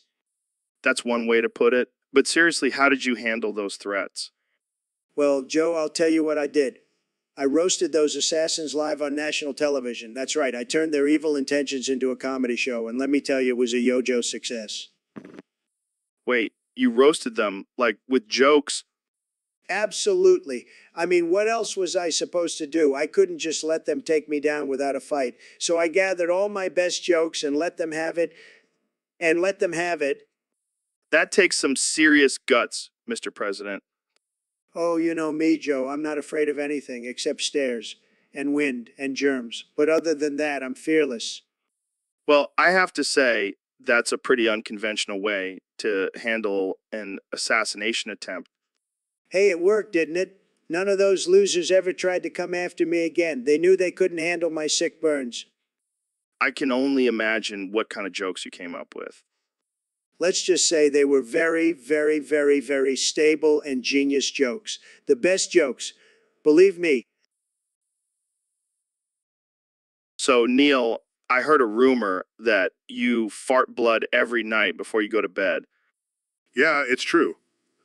I have a weird ritual, but it's not just any blood, it's specifically Jupiter's great red spot blood. What the hell? Why would you do that? Well, it's a reminder of the vastness and mystery of the universe. Plus, it smells like a mix of sulfur and strawberries. That's messed up, man. You need some serious therapy. Oh, please. Joe, you're the one who eats elk meat and drinks bone broth every day. Hey, that's just good for my primal instincts. Farting blood is just weird. Hey, At least I'm not snorting DMT off a gorilla's butt like you did that one time. Okay, fair point. But seriously, what's up with that great red spot obsession? It's a symbol of the unknown and the infinite possibilities of the universe. Plus, it's a great conversation starter at parties. Yeah, I'm sure the ladies love hearing about your bloody farts. Hey, don't knock it till you try it. Jamie, pull up an image of Jupiter's great red spot. Okay. Here it is. Oh God, that's not what I expected. I think I'm gonna puke. See, even Joe can't handle the magnificence of the great. So, Neil. Yes, Joe. So, Neil. Joe, are you okay? So, Neil. Joe, this isn't like you. What's going on? So, Neil. Joe, snap out of it. What's happening to you? So, Neil. Joe, I'm getting worried. Are you having some kind of mental breakdown? So, Neil. Joe, please say something else. Anything else? So, Neil. Okay, I've had enough. I'm calling for help. So, Neil. Yes. Hi, I need to report a malfunctioning Joe Rogan. He's stuck in a loop, and I can't get him out of it. Please send help. So, Elon, I heard you have a new hobby. Oh yeah, I've been guzzling Grand Glizzies like there's no tomorrow. Grand Glizzies. What the hell is that? You know, those big, juicy hot dogs. The bigger the better. Oh, God, that's disgusting. How many have you guzzled so far? I lost count after 69. Nice. But seriously, why are you doing this? It's all part of my plan to colonize Mars. I need to train my stomach for those long space flights. I don't think NASA has that on their training regimen. Well, they should. Nothing prepares you for zero gravity like a good old glizzy guzzle. This is getting out of hand. What's next, Elon? Are you going to start guzzling rockets? That's a good one, Joe. But seriously, I'm already working on a rocket-powered glizzy. It's going to be out of this world. I don't even know what to say to that. Just admit it, Joe. You're jealous of my grand glizzy guzzling skills. You're right. I'll never be able to match your glizzy guzzling prowess. It's okay, Joe. Not everyone can be a glizzy god like me. Well, on that note, I think we should end this conversation before it gets any weirder. Too late. I already have plans to guzzle a grand glizzy while riding a Tesla on Mars. So, Ben, I heard you had a wild experience at Carcer City International Airport when you were 19. Oh yeah, it was quite the adventure. I was just minding my own business, reading the Bible, when suddenly Neil comes up to me and asks if I want to try something new. And what was that? Well, let's just say it involved deep throating and a lot of gagging. Oh my, sounds like you got a taste of Neil's wild side. Yeah, I never thought a man with such a high-pitched voice could be so dominant. Did you enjoy it? I mean, I can't say I didn't. I may have shed a few tears, but it was a life-changing experience. And how did you feel afterwards? Well, let's just say I had a newfound respect for Neil, and a sore throat for a week. Well, I'm glad you had a good time at the airport. Who knew it could be such a hot spot for some kinky action? Yeah, I'll never look at airports the same way again, and neither will that's All right, let's move on to our next topic. So, Mr. President, I have to ask, what's the deal with your schlook on? Joe, let me tell you, it's tremendous. Huge. The biggest schloon you've ever seen. Really, I mean, I've seen some pretty big schloons in my day. Believe me, no one has a schloon like mine. People are always telling me, Donald, your schloon is amazing. I have to admit, I'm a little jealous. Don't be, Joe. You have a great schloon, too. Not as great as mine, but still pretty good. Thanks, I guess. So, what's your secret? How do you keep your schloo so big and powerful? It's all about the diet, Joe. Lots of fast food, lots of Diet Coke. Keeps the schluing in top shape. That's interesting. And what about exercise? who needs exercise when you have a schlong like mine. It does all the work for you. I don't know if that's how it works, but okay. Moving on. How do you think your schlong compares to other world leaders? Let me tell you, Joe, my schlong is the best. Putin, weak schlong. Kim Jong-un, tiny schlong. I could go on. I think we'll leave it at that. Thanks for joining me on the podcast, Mr. President. Anytime, Joe. And remember, America, my SHA.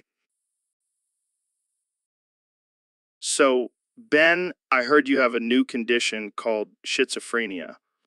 Yeah, it's a real shitty situation. I can't stop seeing shit-filled rivers from India wherever I go. That sounds like a real shit show. It's not funny, Joe. I have to wear a gas mask everywhere I go to avoid the stench. Well, at least it's a good excuse to wear a mask during this pandemic. Ha, very funny. But seriously, it's a serious condition. I even see shit in my dreams.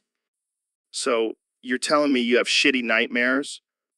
I'm not joking, Joe. It's a real struggle. I can't even eat curry without having flashbacks. Well, at least you have a valid reason for not liking spicy food. This is not a laughing matter, Joe. I can't even go to the bathroom without feeling triggered. I bet you have a shitty time when you travel to India. Don't even get me started. I had to wear a blindfold the entire time I was there.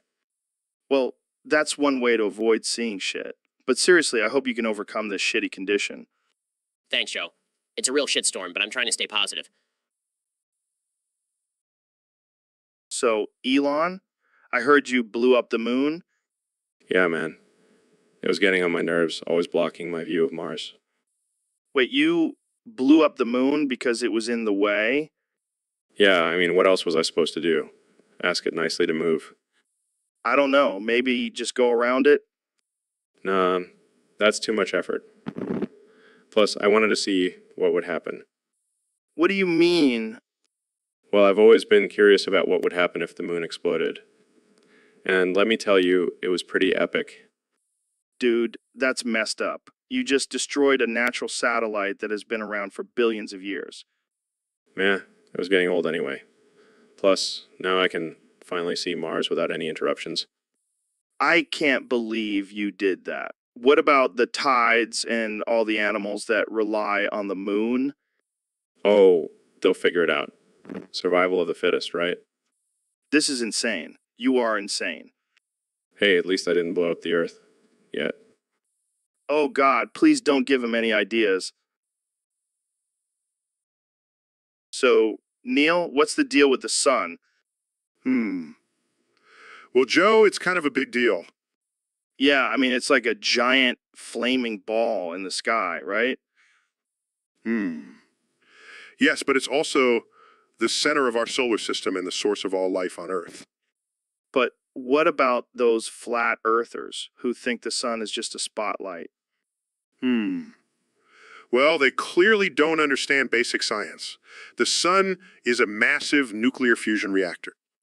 Dude, that sounds intense. Can we harness that energy and power our cars with it? Not exactly. It's a bit more complicated than that. But we can use solar panels to convert sunlight into electricity. I see. So what happens when the sun eventually burns out? Well, luckily that won't happen for billions of years. But when it does, it will expand into a red giant and destroy everything in its path. Damn, that's some dark shit. But hey, at least we'll all be long gone by then, right? Yes, unless we figure out a way to colonize other planets and survive the sun's death. Whoa, mind blown. Thanks for dropping some knowledge bombs, Neil. Anytime, Joe. But let's not forget to appreciate the sun while we still can. So, Neil, I heard you claim that you're the #1 gigashad on the planet. What makes you say that? Well, Joe, it's simple. I have a PhD in astrophysics. I'm a best-selling author and have 1 million followers on Twitter. Plus, have you seen my biceps? Yeah, they're pretty impressive. But being a gigashad is more than just brains and muscles. It's about attitude and confidence.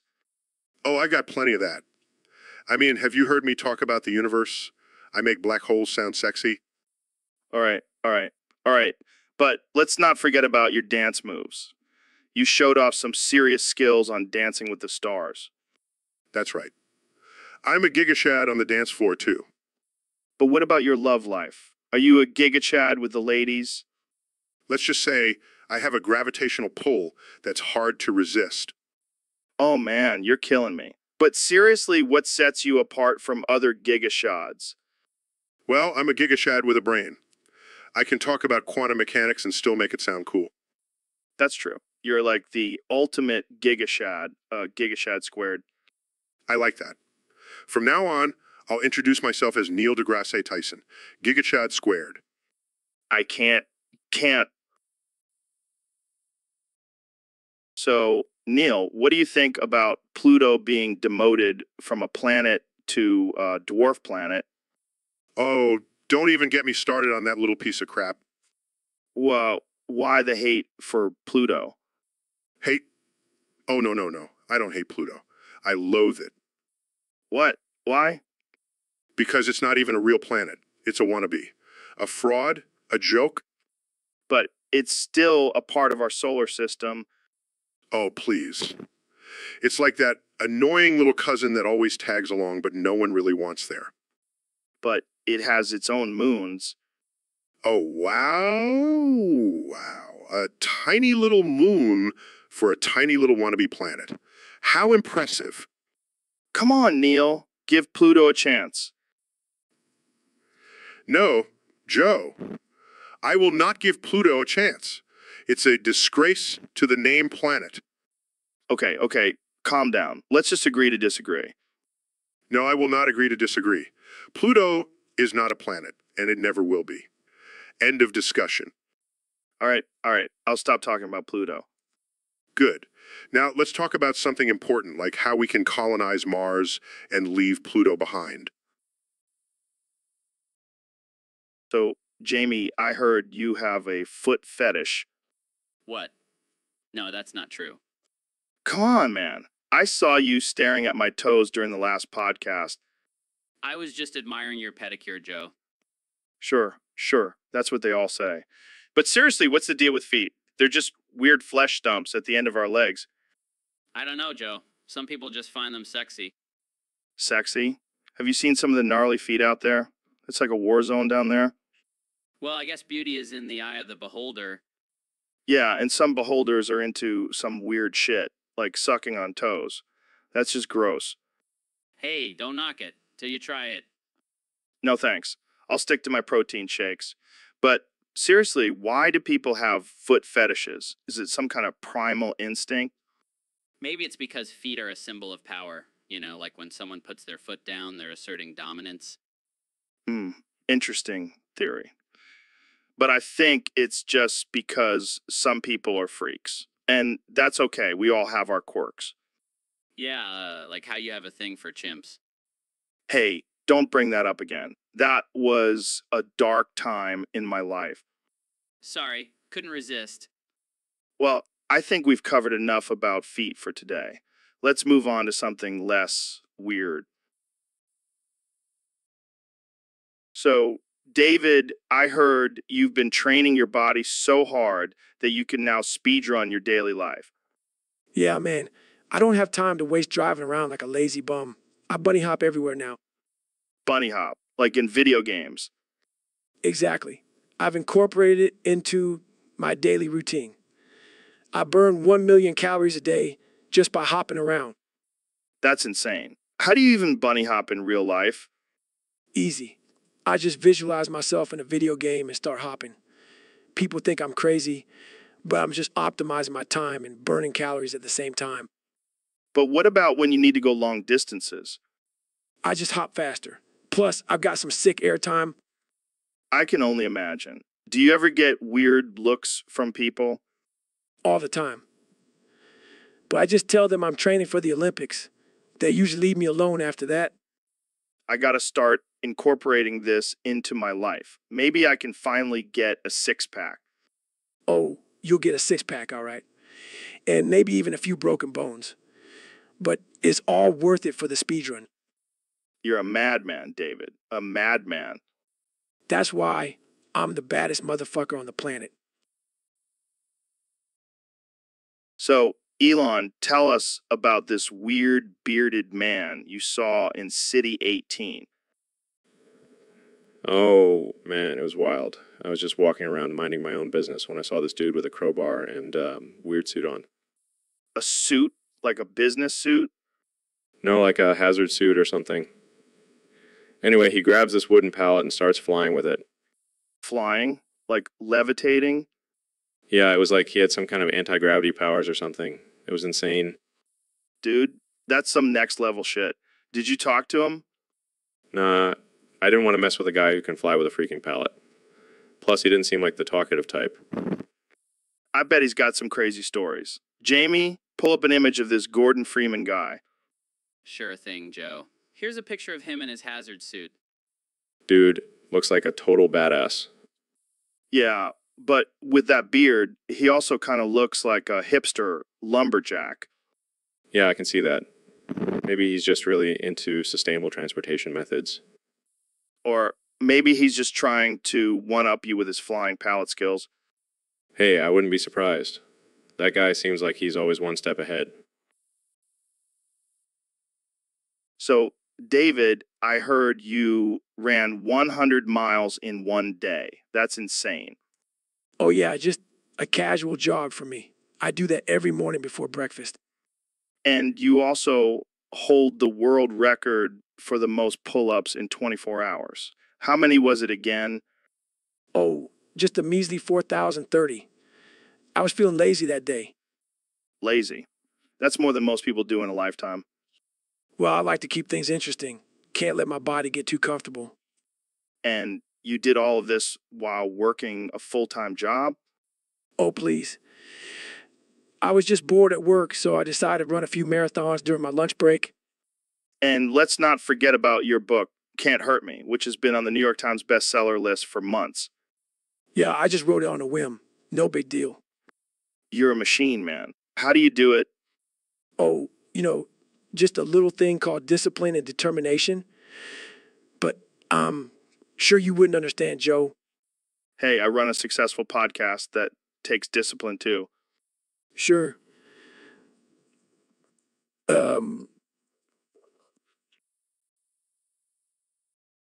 So, Dr. Phil, I heard you have a cactus stuck up your ass. Yeah, it's been there for a few days now. How does that even happen? Well, I was gardening naked and I slipped and fell on it. Oh man, that's hilarious.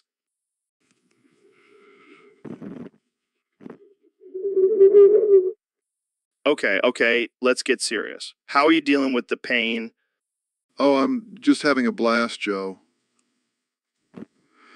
Every time I sit down, I feel like I'm giving birth. Well, at least you'll have a good story to tell at parties. Yeah, because nothing screams fun party like a man with a cactus up his ass.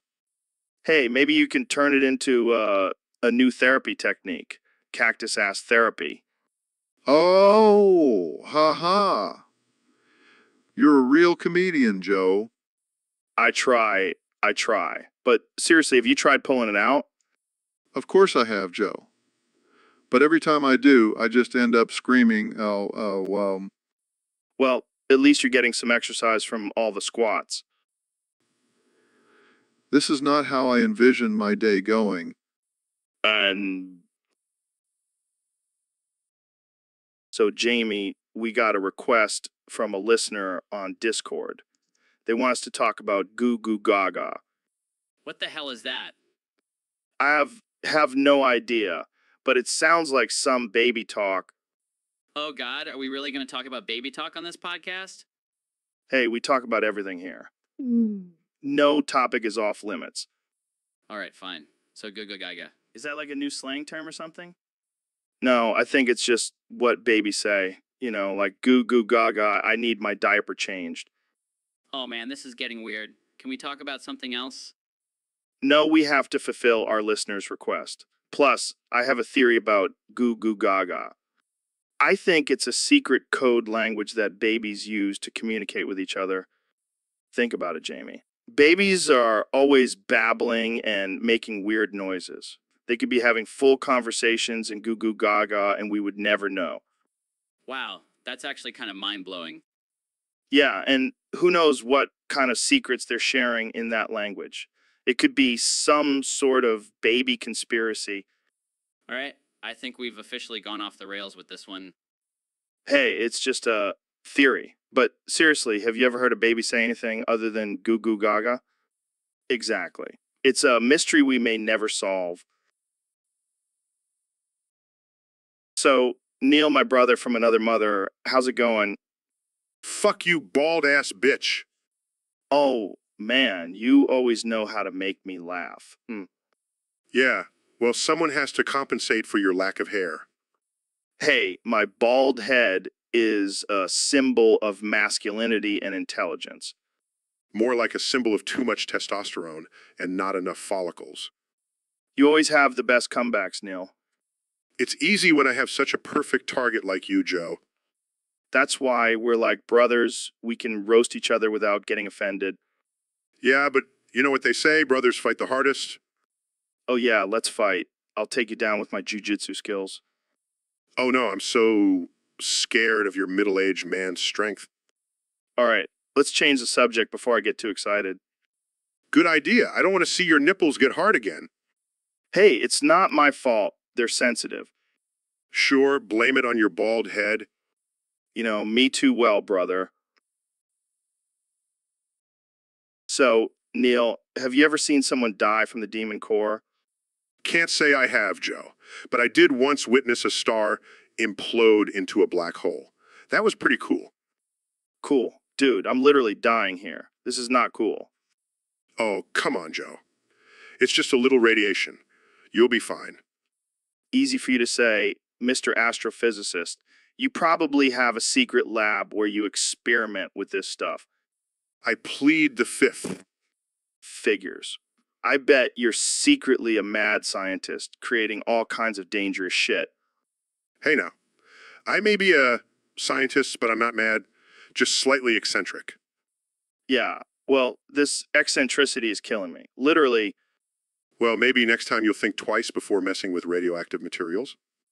Yeah, lesson learned. Can we just focus on saving my life now?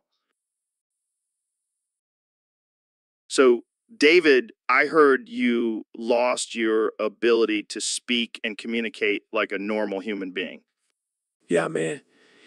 I found a new way to communicate Really? How? through my farts. What the hell are you talking about?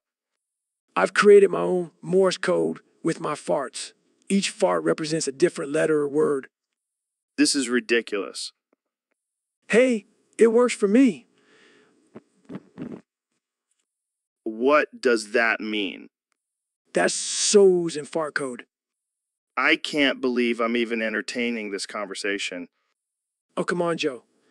It's a revolutionary form of communication, and it's eco-friendly too. Yeah, I'm sure the environment really appreciates your fart code.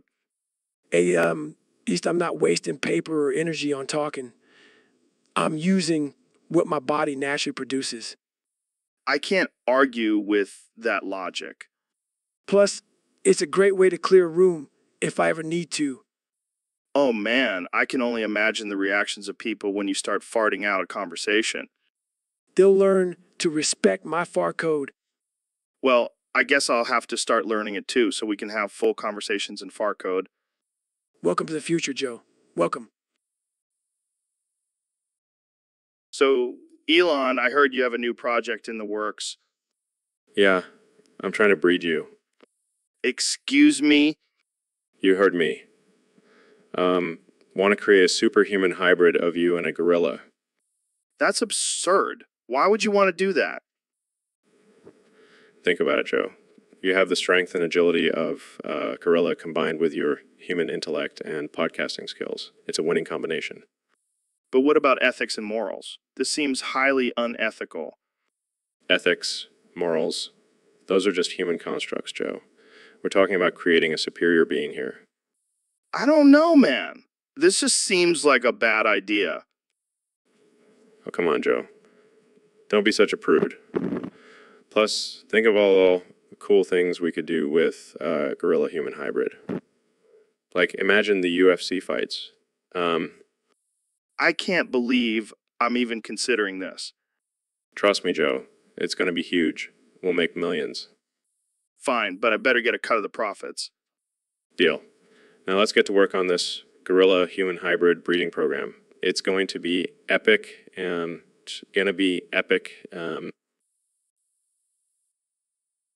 So, David, I heard you're on this new cum diet. What's that all about? Yeah, man, I'm all about that cum life now. It's the ultimate superfood. Superfood. Sounds like something a hippie would say. Hey, man, don't knock it till you try it. Cum is like the steroids of vegetables. Steroids. I thought you were all about that no excuses mentality. Cum gives me the energy to crush my workouts. Plus, it makes my fart smell like rainbows. Oh, God, I can only imagine the smell in your house. It's like a symphony of scents, Joe. You should come over and experience it for yourself. Pass. I'll stick to my steak and elk meat. Suit yourself. But just remember, while you're eating that red meat, I'll be out running 100 miles and pooping out rainbows. You know what? I think I'll stick to my carnivore diet. But hey, more cum for you, right? That's right, Joe. More cum for me and my rock hard abs. So, David, you were telling me about this new game you've been playing. What's it called again? It's called Dead by Daylight, Joe. And let me tell you, it's no joke. Really? What's it about? Well, you're stuck in this foggy Raccoon City Police Department, and there's this on demon chasing you. Sounds intense. Oh, is. But here's the catch. There are 5 generators you have to repair to open the gates and escape. And if you don't, you get murdered by the Onai demon. Shit, that's rough. But hey, it's all about survival of the fittest, right? Right? So what happens if you do escape? Well, you get to live another day and probably have some PTSD from the whole experience. Sounds like a blast. Oh yeah, it's a real party in the Raccoon City Police Department. I can only imagine. So, what's the key to surviving in this game? Well, besides being a badass like me, you got to have some serious skills and a strong bladder. A strong bladder? Yeah, because let me tell you that on a demon can really make you piss your pants. Well, I'll make sure to keep that in mind if I ever find myself in a foggy police department with a demon on my tail. Trust me, Joe, you don't want to be in that situation. But hey, if you do, just remember to repair.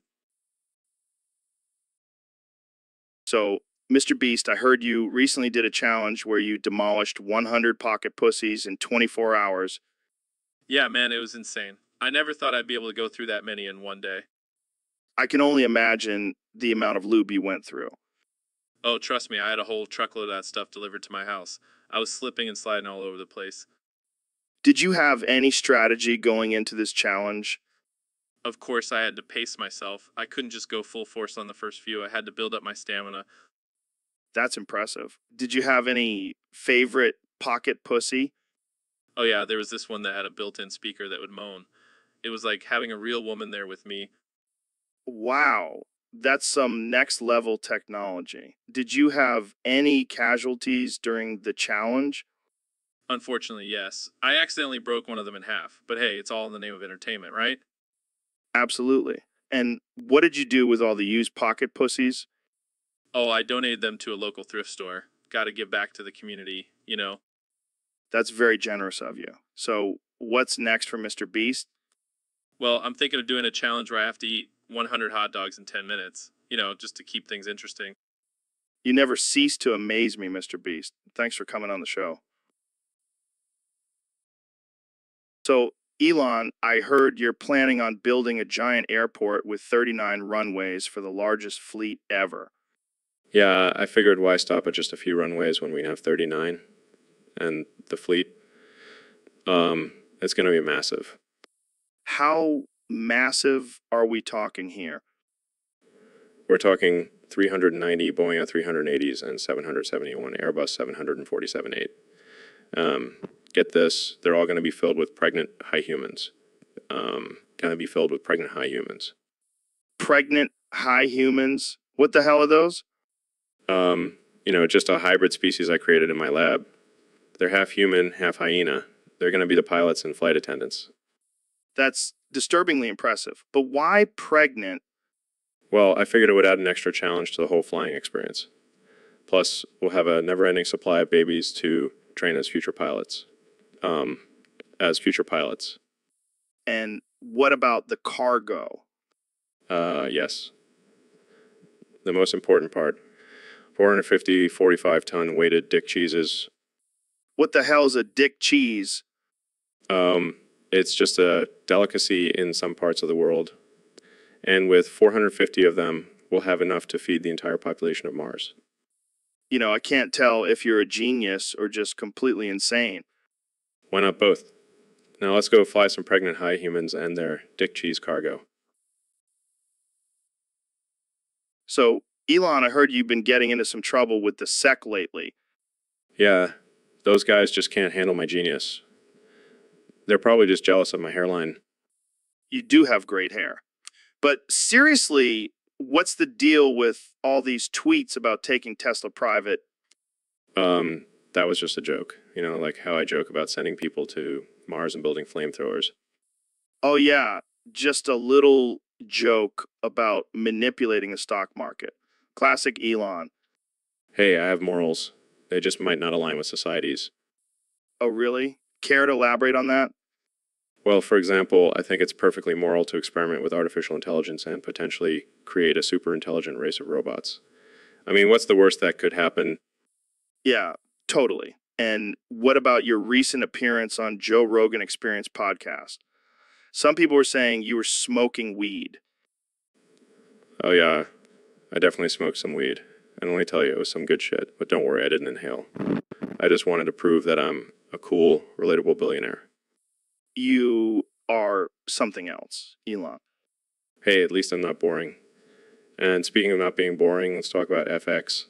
I've been thinking a new currency for Mars. Of course you have. What would... So, Neil, I heard you've been working on a new invention. Yeah, it's going to blow your mind, Joe. Is it a new telescope that can see into other dimensions? No, it's something even better. Mac and cheese. Wait, like the stuff from the blue box? No, no, no. This is a whole new level of mac and cheese. It's got unicorn tears and fairy dust mixed in. That sounds interesting. And the best part is, it's infused with CBD oil. Oh man, I can already feel the munchies coming on. I call it cosmic mac and cheese. I bet it's out of this world. Literally. I've been testing it on astronauts and they can't get enough. Well, I guess we know what they'll be eating on the next mission to Mars. Exactly. And it's also gluten-free for all our health-conscious listeners. Wow, you really thought of everything. I'm just doing my part to advance science and satisfy cravings. Well, I can't wait to try it. Jamie, pull up an image of a giant bowl of cosmic mac and cheese. Oh, sure thing. Here you go. Wow, that's beautiful. I'm getting hungry just looking at it. And that's only the prototype. Imagine when I perfect the recipe. I think I just found my new favorite food. I told you, Joe. Mac and cheese is the key to the universe. So, Mr. Beast, I hear you have a new challenge. Yeah, Joe, I'm gonna become the god of 100 uncontacted tribes. Wait, what? How are you going to do that? Easy. I'm just gonna show up with my YouTube fame and some shiny trinkets and they'll worship me. That's messed up, man. You can't just exploit indigenous people like that. Relax, Joe. It's all for the views. Views. These are real people, not just numbers on a screen. Oh, come on. It's not like I'm gonna make them fight to the death or anything. Maybe just a little friendly competition. This is not a game, Mr. Beast. These are people's lives and cultures. Geez, Joe, you're such a buzzkill. Can't we just have a little fun? Fun. This is not a joke. This is a serious issue. All right. I'll tone it down. Maybe I'll just give them some money instead. That's not much better, but at least it's something. See, Joe, I'm not such a bad guy after all. I don't know about that, but at least you're trying to do some good. Exactly. And think of the views I'll get from this. It's a win-win. I can't believe I'm saying this, but good luck with your challenge, Mr. Beast. Thanks, Joe. I'll make sure to send you a postcard from my noob. So, David, we have a topic submitted by a user on Discord. His username is Shidudu. What the hell kind of username is that? It sounds like a wannabe superhero or something. I don't know, man, but he's crying about us discussing the wrong topic earlier. Crying? Are you serious? This guy needs to toughen up. I bet he cries during his morning run. Yeah, probably cries when he can't break his personal record. Oh no. Kid B's 5K time. Let's all shed a tear for him. But seriously, what was the topic we were supposed to discuss? Who cares? Let's just make something up. Like how to properly cry in public without looking like a total bitch. Oh man, that's too good. Or how about the benefits of drinking your own tears for hydration? Now that's some shit. I can see the fitness industry jumping on that trend. And then we can have a dude crying tears of joy because he finally found his true purpose in life. In life? Yeah, his username will change to Sky Baby. What a legend. All right, let's wrap this up before he starts sobbing uncontrollably. Thanks for tuning in, folks. Stay strong and don't be a crybaby Alexis Jai-do-do. And if you do cry, just make sure it's for a good reason. Like when... So, Neil, I heard you have a theory about dementia. Oh yeah, it's my latest research project. I call it the I am dementia Neil man theory. What the hell does that even mean? Well, it's based on the idea that as we age, our brains start to deteriorate and we lose our sense of self. We become less and less human and eventually just become a shell of our former selves. That's some dark shit, man. Oh, it gets darker. I also believe that dementia is actually a government conspiracy to control the population. What? How? Think about it, Joe. The more people with dementia, the easier it is for the government to manipulate and control them. They become like puppets, completely at the mercy of those in power. Damn, that's some next level Illuminati shit. Exactly. And the only way to fight back is to constantly challenge our minds, keep learning and growing. That's why I'm always reading and studying, even at my age. Well, you know what they say, knowledge is power. And dementia is just a way for the powerful to keep us in check. Mind blown, man. Mind freaking blown. Jamie, pull up an image of a tinfoil hat. We're going full conspiracy mod here. So, Neil, I heard you impregnated a black hole. What's that all about? Yeah, man, it was a wild night. I was studying the curvature of space-time and things just got out of hand. And now you're waiting for a baby? That's crazy. Yeah, I can't wait to see what kind of cosmic powers this kid will have. Are you going to name it after me? You know, for our friendship and all? Actually, that's not a bad idea. I was thinking of naming it Joe Rogan Jr., or maybe Joe Rogan the Destroyer. I like the sound of that. Maybe I can teach him some MMA moves when he's older. Yeah, and I'll teach him about the mysteries of the universe. Perfect balance of mind and body.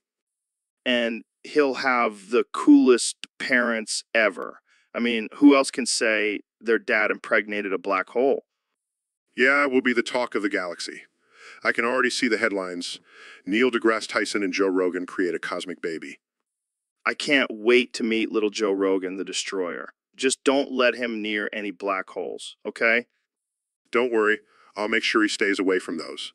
But hey, maybe he'll be the first human to travel through one. Now, that would be a hell of a story. I can't wait to tell my grandkids about this.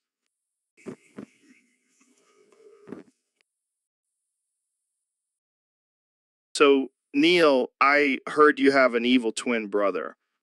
Yeah, unfortunately. Schmiel is his name.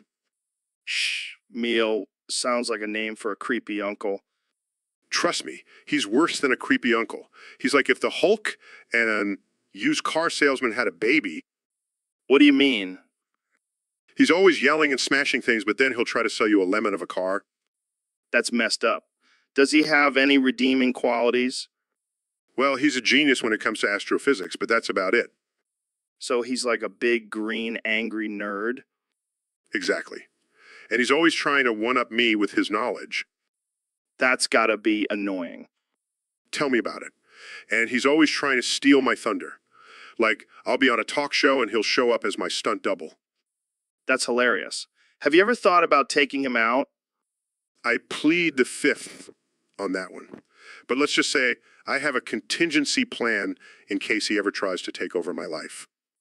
That's some dark stuff, man. But hey, at least you have an evil twin. That's pretty badass. Yeah, it's a real blessing. Now, excuse me while I go deal with Schmiel's latest mess. So, Neil, I gotta say, you have one tight ass. Thanks, Joe. I've been working on my glutes. I mean, seriously, I could bounce a quarter off of it. Well, I do have a PhD in astrophysics, so I guess I have a pretty tight brain, too. Oh, man, you're killing me. But seriously, how do you keep it so tight? Is it all the black holes you study? No, it's all the weight of the universe resting on my shoulders. That's deep, man. But seriously, do you do squats or something?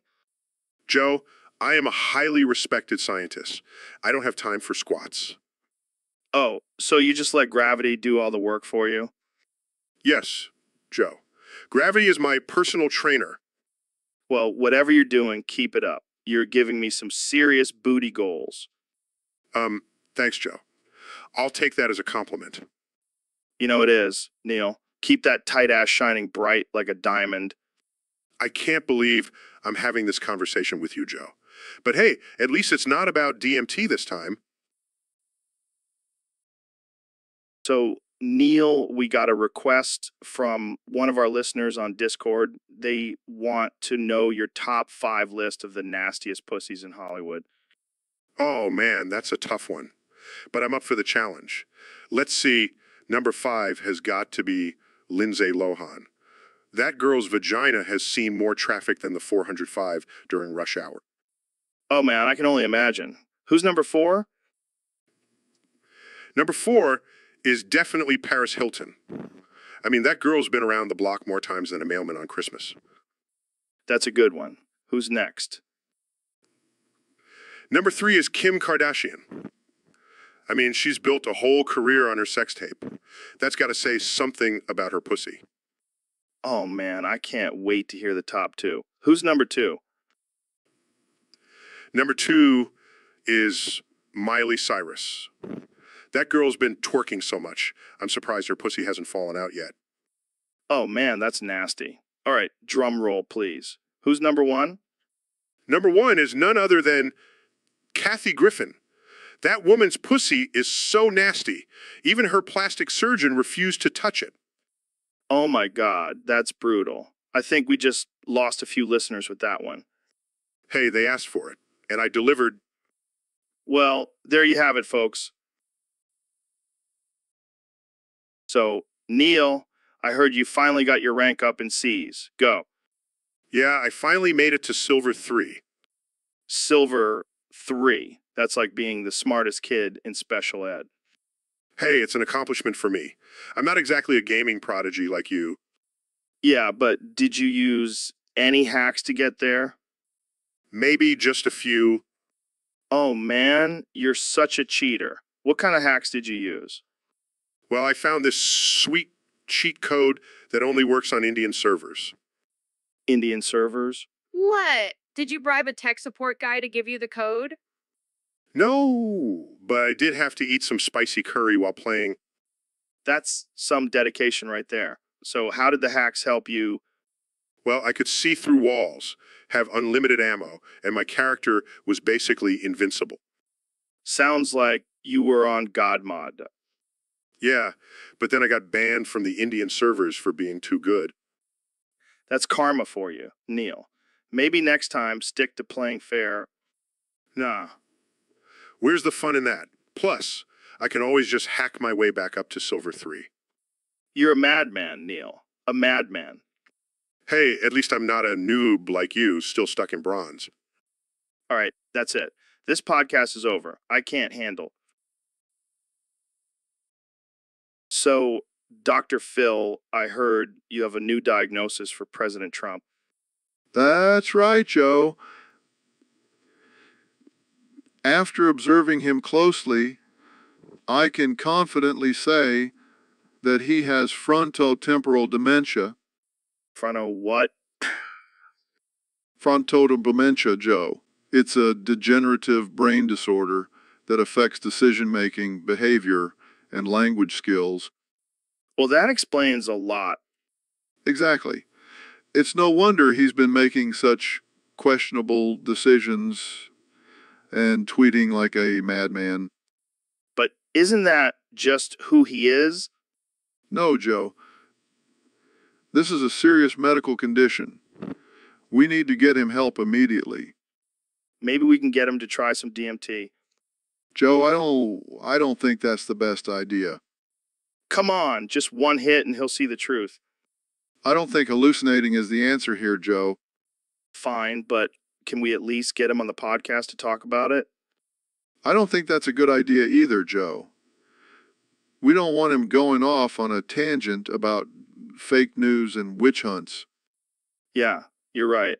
Let's just stick to talking about chimps and Bigfoot. Sounds like a plan. But seriously, let's get Trump some help before it's too late.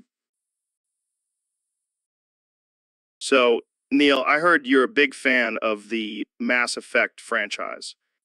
Yeah, I love exploring different galaxies and getting it on with some alien babes. Wait, what? Getting it on with aliens? You know, smashing some alien booty. That's interesting. So, who's your favorite alien to smash in Mass Effect?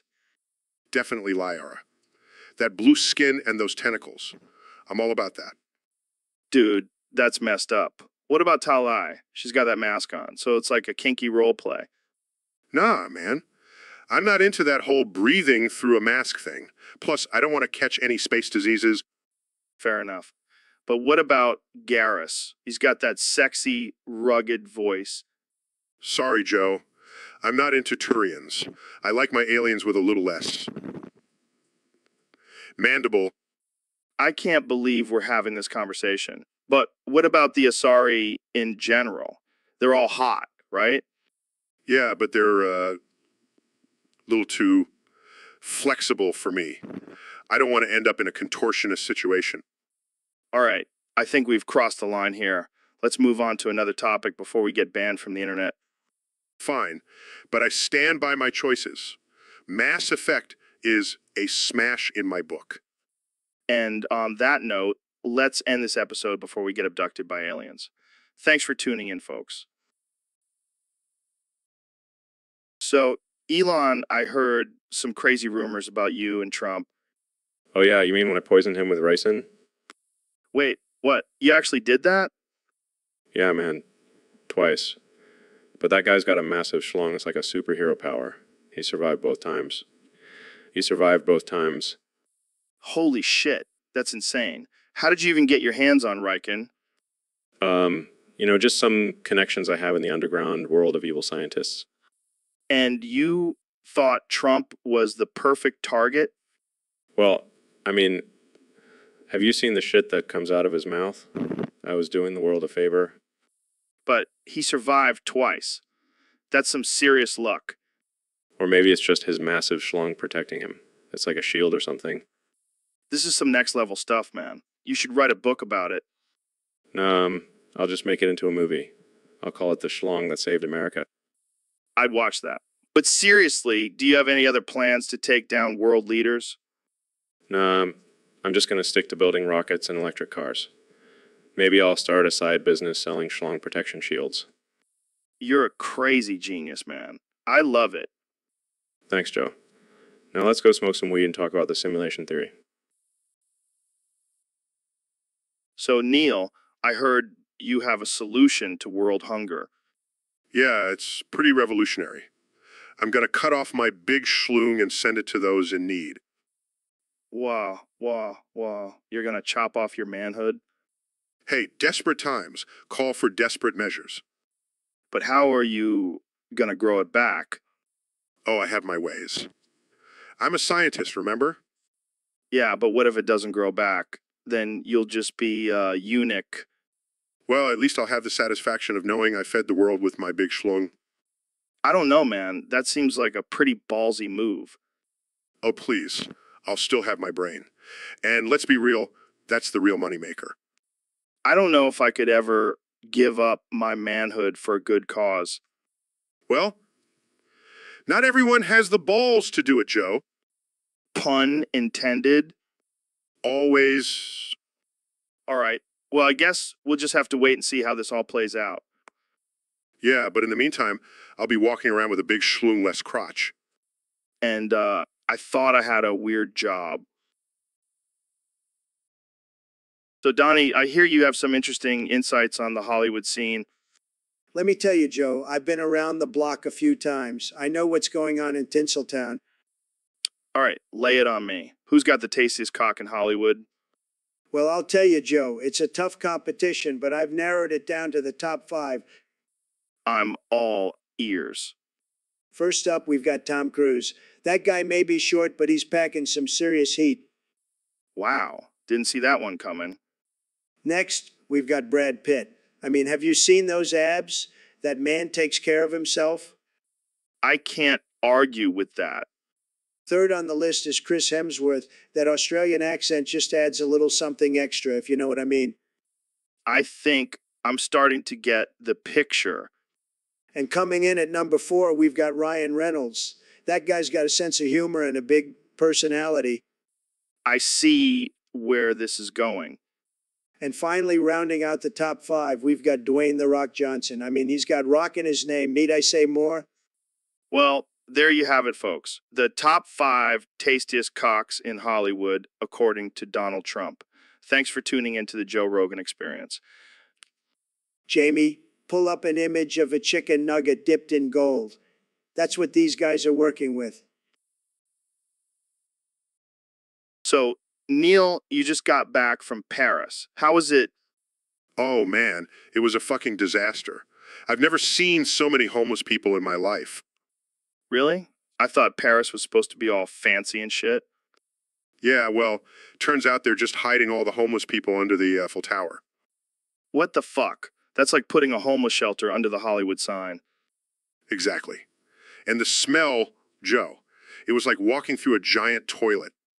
Gross. Did you try any of that fancy French food? No, I was too busy trying not to step in human feces. Damn, that's rough. Did you at least get a good view of the Eiffel Tower? Yeah, but it was hard to enjoy with all the garbage and dirt everywhere. Sounds like a real shit show. Literally. Ha, good one. But seriously, it was a wake-up call. We need to do better for our homeless population. Yeah, or at least not let them sleep under famous landmarks. Amen to that? So, Neil, what's new in the world of astrophysics? Well, Joe, I've been fighting for the recognition of Pluto as a planet. Oh yeah, I remember you talking about that. But didn't you get fired for speaking the truth? Yeah, but I won't let that stop me. Pluto deserves to be recognized for its unique characteristics. But isn't it just a tiny ball of ice and rock? Excuse me, Joe. That tiny ball of ice and rock has 5 moons and a unique orbit. It's a planet in its own right. All right. I don't want to get on your bad side. Jamie, pull up an image of Pluto's moons. Here you go, Neil. 5 moons, just as you said. See, Joe? This is why I fight for Pluto. It deserves to be recognized and studied, just like any other planet.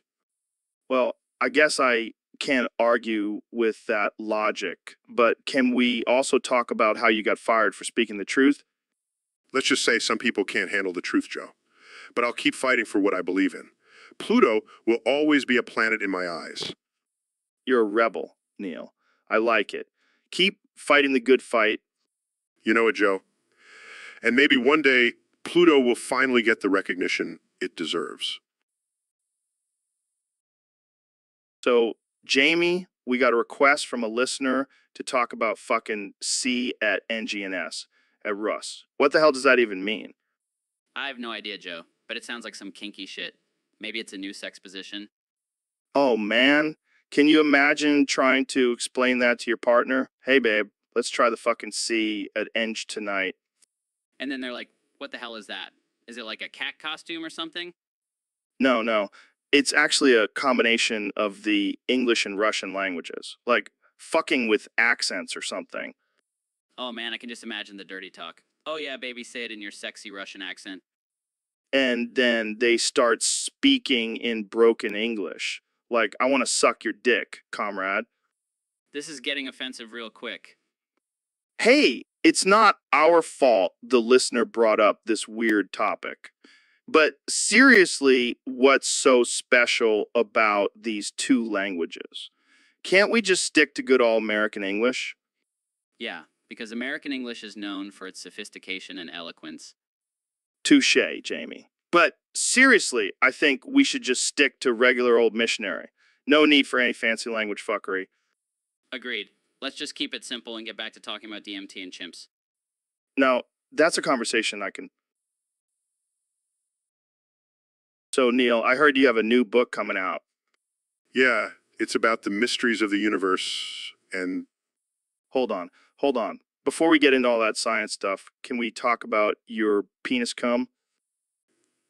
Excuse me? You know, your little astronaut juice, your Space Jam, your... Okay, I think we can move on from this topic. No. I need to know. Do you share it with everyone? Like, do you have a little vial of it that you pass around at parties? What kind of parties are you going to, Joe? Oh, the usual. But seriously, I bet it's out of this world. Get it, because you're an astrophysicist. Yes, I get it. And no, I do not share my penis cum with anyone.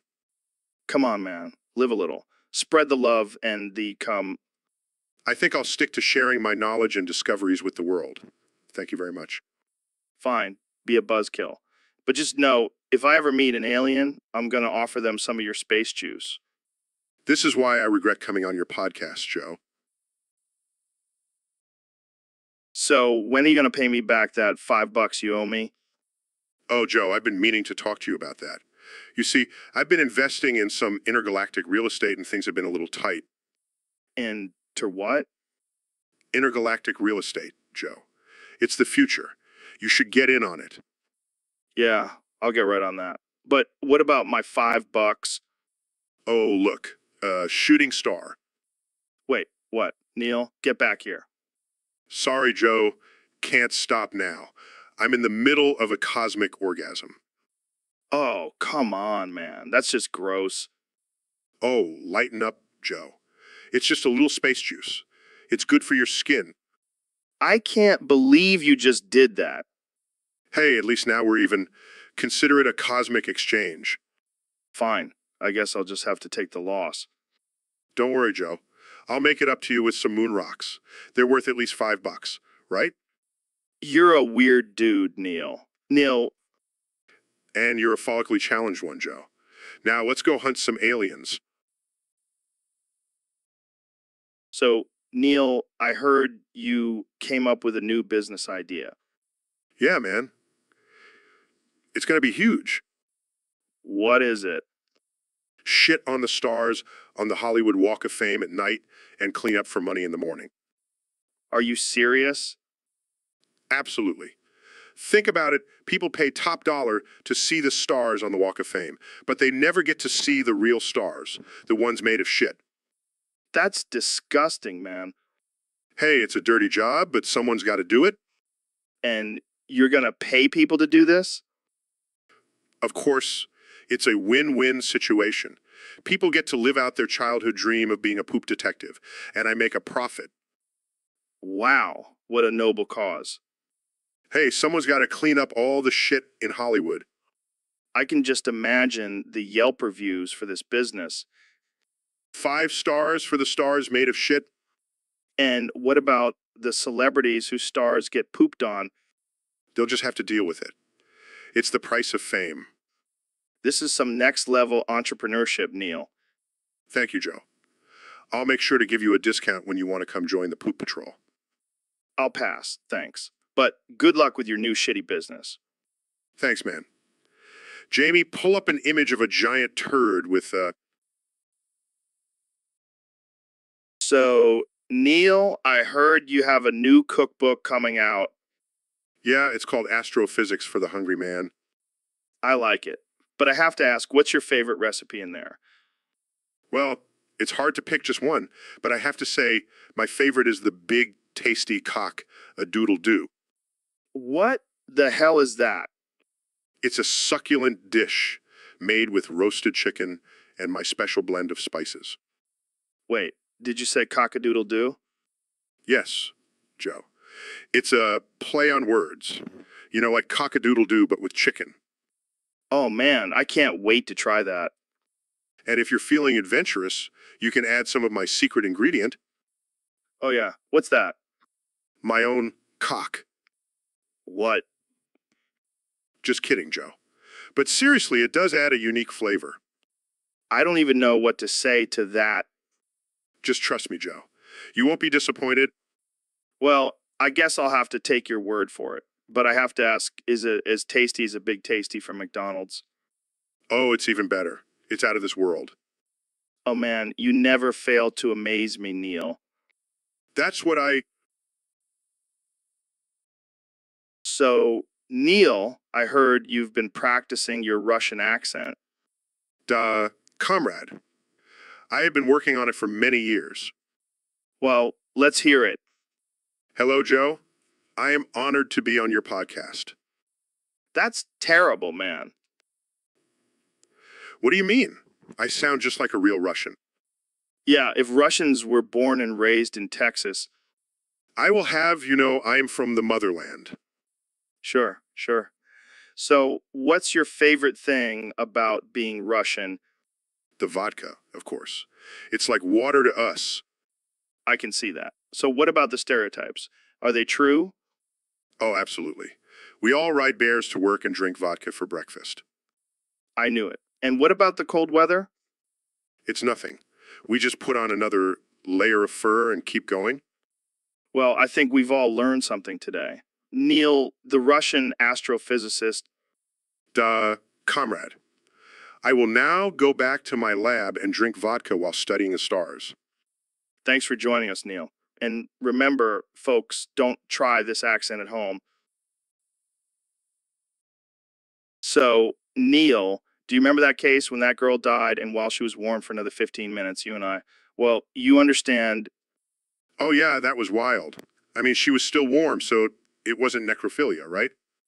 Exactly. It was just taking advantage of a warm body, like a hot pocket. Oh, man, you're twisted. But I like it. Hey, I'm just trying to push the boundaries of science here and maybe get a little action on the side. Well, I can't judge. I once had a threesome with 2 astrophysicists while discussing the curvature of space-time. Damn, that's some next level nerd shit. But I bet it was out of this world. Oh, it was. Literally. We ended up in a black hole. I bet that's not the only hole you ended up in that night. Oh, Joe. You always know how to make me laugh. Well, laughter is the best medicine. Unless you're dying, then maybe a little necrophilia could help. Oh, God, Joe. You're gonna hell.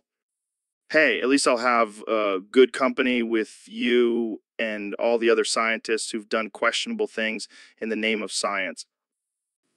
Touché, my friend. Touché. So, Neil, I heard you were on vacation in City 17. Yeah, it was supposed to be a relaxing trip, but things got weird. What do you mean? Well, there's this creepy man with a suitcase who has been following me around since I got there. That's not good. Maybe he's a fan of your work. No, I don't think so. He keeps muttering about the G-Man and the Combine. The G-Man? Is he some kind of government agent? I have no idea. But he's always lurking in the shadows, watching me. Maybe he's just a weirdo. You know, like those guys who believe in aliens and Bigfoot. I wish that was the case. But this guy seems more sinister. Well, you know what they say, Neil, paranoia is just heightened awareness. Thanks for that comforting thought, Joe. Hey, maybe he's just trying to sell you a suitcase, like those annoying salesmen at the airport. I don't think so. This guy looks like he's up to something more nefarious. Well, you're a smart guy, Neil. I'm sure you can outsmart him. I hope so. But I have a feeling this won't end well. Well, if all else fails, just throw some science at him. That usually scares people off. I'll keep that in mind. But seriously, Jamie, pull up an image of City 17 so Joe can see where this all went down. So, Neil, I heard you owe me $5. Yeah, but I have something even better to offer you. What could possibly be better than $5? How about a 5-liter jar of sperm? What the hell, Neil? Think about it, Joe. It's like a lifetime supply of protein shakes. I don't think I want to drink your sperm, Neil. Suit yourself, but I heard it's great for your skin. Okay, that's enough. I'll take the $5. Come on, Joe. Don't be a prude. It's just a little bit of man juice. I don't care if it's from a man, a monkey, or a Martian. I don't want it. Fine. More for me then. I'll just add it to my collection. Collection? How much sperm do you have? Let's just say I could fill a swimming pool with it. Okay, this conversation took a weird turn. Let's move on to a different topic. Sure, but just remember the offer still stands. I'm never coming on this podcast again. And so, Ben, did you hear about that new bank that's giving out free samples of icing? No, I haven't. But I do love a good icing. Well, it's from a place called Perm Bank. Sounds legit, right? Never heard of it. But I'm always up for trying new things. Well, here's the thing. I tried it and it tasted terrible. Really? That's disappointing. Yeah, and I hate to break it to you, but it wasn't icing. It was actually semen. What? Are you serious? Hey, don't shoot the messenger. Blame Perm Bank for their shady marketing tactics. This is outrageous. I demand to speak to the manager. Good luck with that. I heard the manager's name is Dick Johnson. Of course it is. Well, I guess I'll have to stick with my usual bank from now on. Yeah, probably a good idea. I don't think you want any more special samples from Perm Bank. Definitely not. Thanks for the heads up, Joe. Anytime, Ben. That's what friends are for. So, Neil, what's up with the shirt? You finally coming out as a Pluto sympathizer? Oh, you know me, Joe. Always fighting for the underdog. Or should I say underplanet? I see what you did there. But seriously, why do you care so much about Pluto? It's just a tiny rock in outer space. That tiny rock has feelings too, Joe. And it deserves to be recognized as a planet, not just a dwarf planet. Yeah, because I'm sure Pluto is really concerned about its planetary status. You know what, Joe? I bet if Pluto was closer to Earth, you'd be singing a different tune. You probably even have a Save Pluto tattoo on your ass. Okay, I get it. But seriously, why do you think Pluto should be considered a planet? Well, for one, it has 5 moons. That's more than some of the other planets in our solar system. And it has a heart-shaped glacier. How cool is that? Oh, I didn't realize we were basing planetary status on how many moons and cute features they have. Hey, it's a start. But in all seriousness, Pluto has a rich history, and we shouldn't just dismiss it as a dwarf planet. I see your point, Neil. But let's be real, it's probably not going to change anytime soon. Well, I'll keep fighting for Pluto's. So we got a request from one of our Discord users to talk about this guy named Alex Klen. Alex Klen. Sounds like a Russian porn star. Yeah, I can see it now. In this scene, Alex Klen takes on 3 comrades at once. Oh man, I can't believe we're talking about this. But seriously, who is this guy? Apparently, he's some internet troll who goes around making offensive and ridiculous comments just for the hell of it. Wow, what a productive use of his time. Right? I mean, I thought I was the king of wasting time, but this guy takes the cake. Maybe we should invite him on the podcast. I'm sure he has some insightful things to say. Oh, yeah, I'm sure he's just a fountain of wisdom. Alex Klen, the philosopher of our generation. I can't. This is too much. But in all seriousness, this kind of behavior is just sad. It's like he's compensating for something. Small penis. Exactly. But hey, at least he's giving us something to talk about. Yeah, thanks for the entertainment, Alex Klen. Keep up the good work. So, Dr. Phil, I heard you finally found love and are getting married. That's right, Joe. I'm marrying the love of my life, Alex Chen from Paris. Paris. Damn, that's fancy. Are you going to have a bunch of fancy French food at the wedding?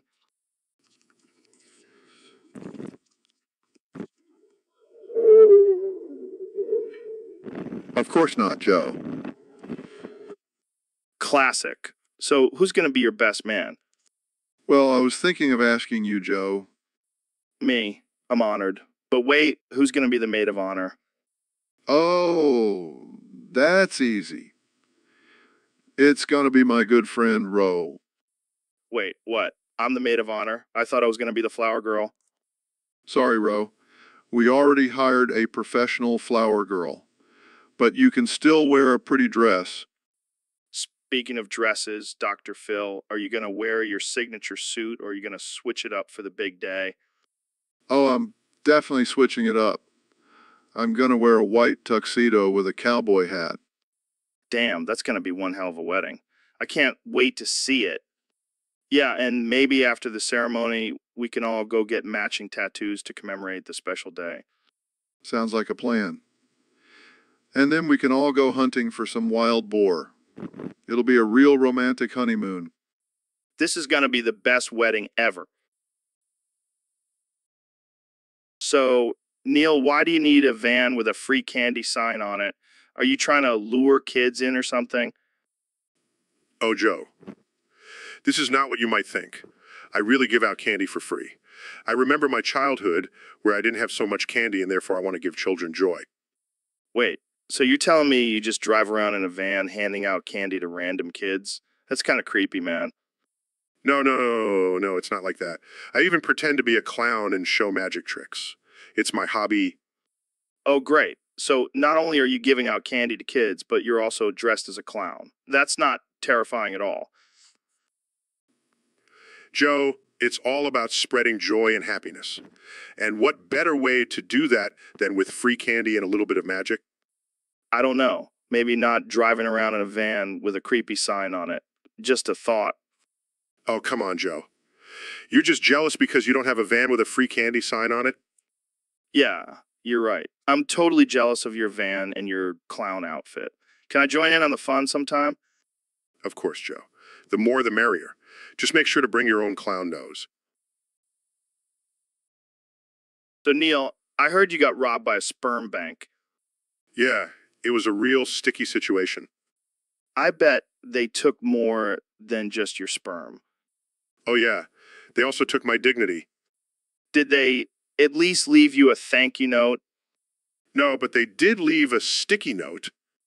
Well, at least they were thorough. Yeah, they really went balls deep in their robbery. I bet you didn't see that coming. No, I was too busy trying to make a deposit. Well, at least you can say you've been robbed by both a bank and a sperm bank. Yeah, it's a real achievement for my resume. I can see it now. Neil deGrasse Tyson robbed by sperm bank. Still a badass astrophysicist. I guess I can add survivor to my list of titles. And on that note, let's wrap this up before we get too deep into the sperm jokes. Yeah, we don't want to get too sticky with this conversation. All right, thanks for tuning in, folks. Remember, always check your sperm bank statements. So, Neil, have you ever tried talking to Siwi when you're high? No, Joe. I'm not really into that kind of thing. Dude, it's wild. I just asked her to pull up Chun Li feet pics, and she did it. Joe, I don't think that was Siwi. I think you're just talking to yourself. No way, man. Someone knows what's up. She even added sweaty and uncensored to the search. She's a freak. Joe, I hate to break it to you, but you're not talking to Siwi. You're literally sitting right in front of me and I can hear everything you just said. Oh shit, you're right. Sorry, Neil. I guess I just got a little too comfortable with you. Yeah, I can see that. Maybe next time just keep your weird fetishes to yourself. Yeah, I'll try. But seriously, have you seen Chun-Li's feet? They're like perfect little lotus flowers. And this is why I don't do drugs. So we have a special guest on the show today, Mr. Ben Shapiro. Welcome, Ben. Thanks, Joe. Glad to be here.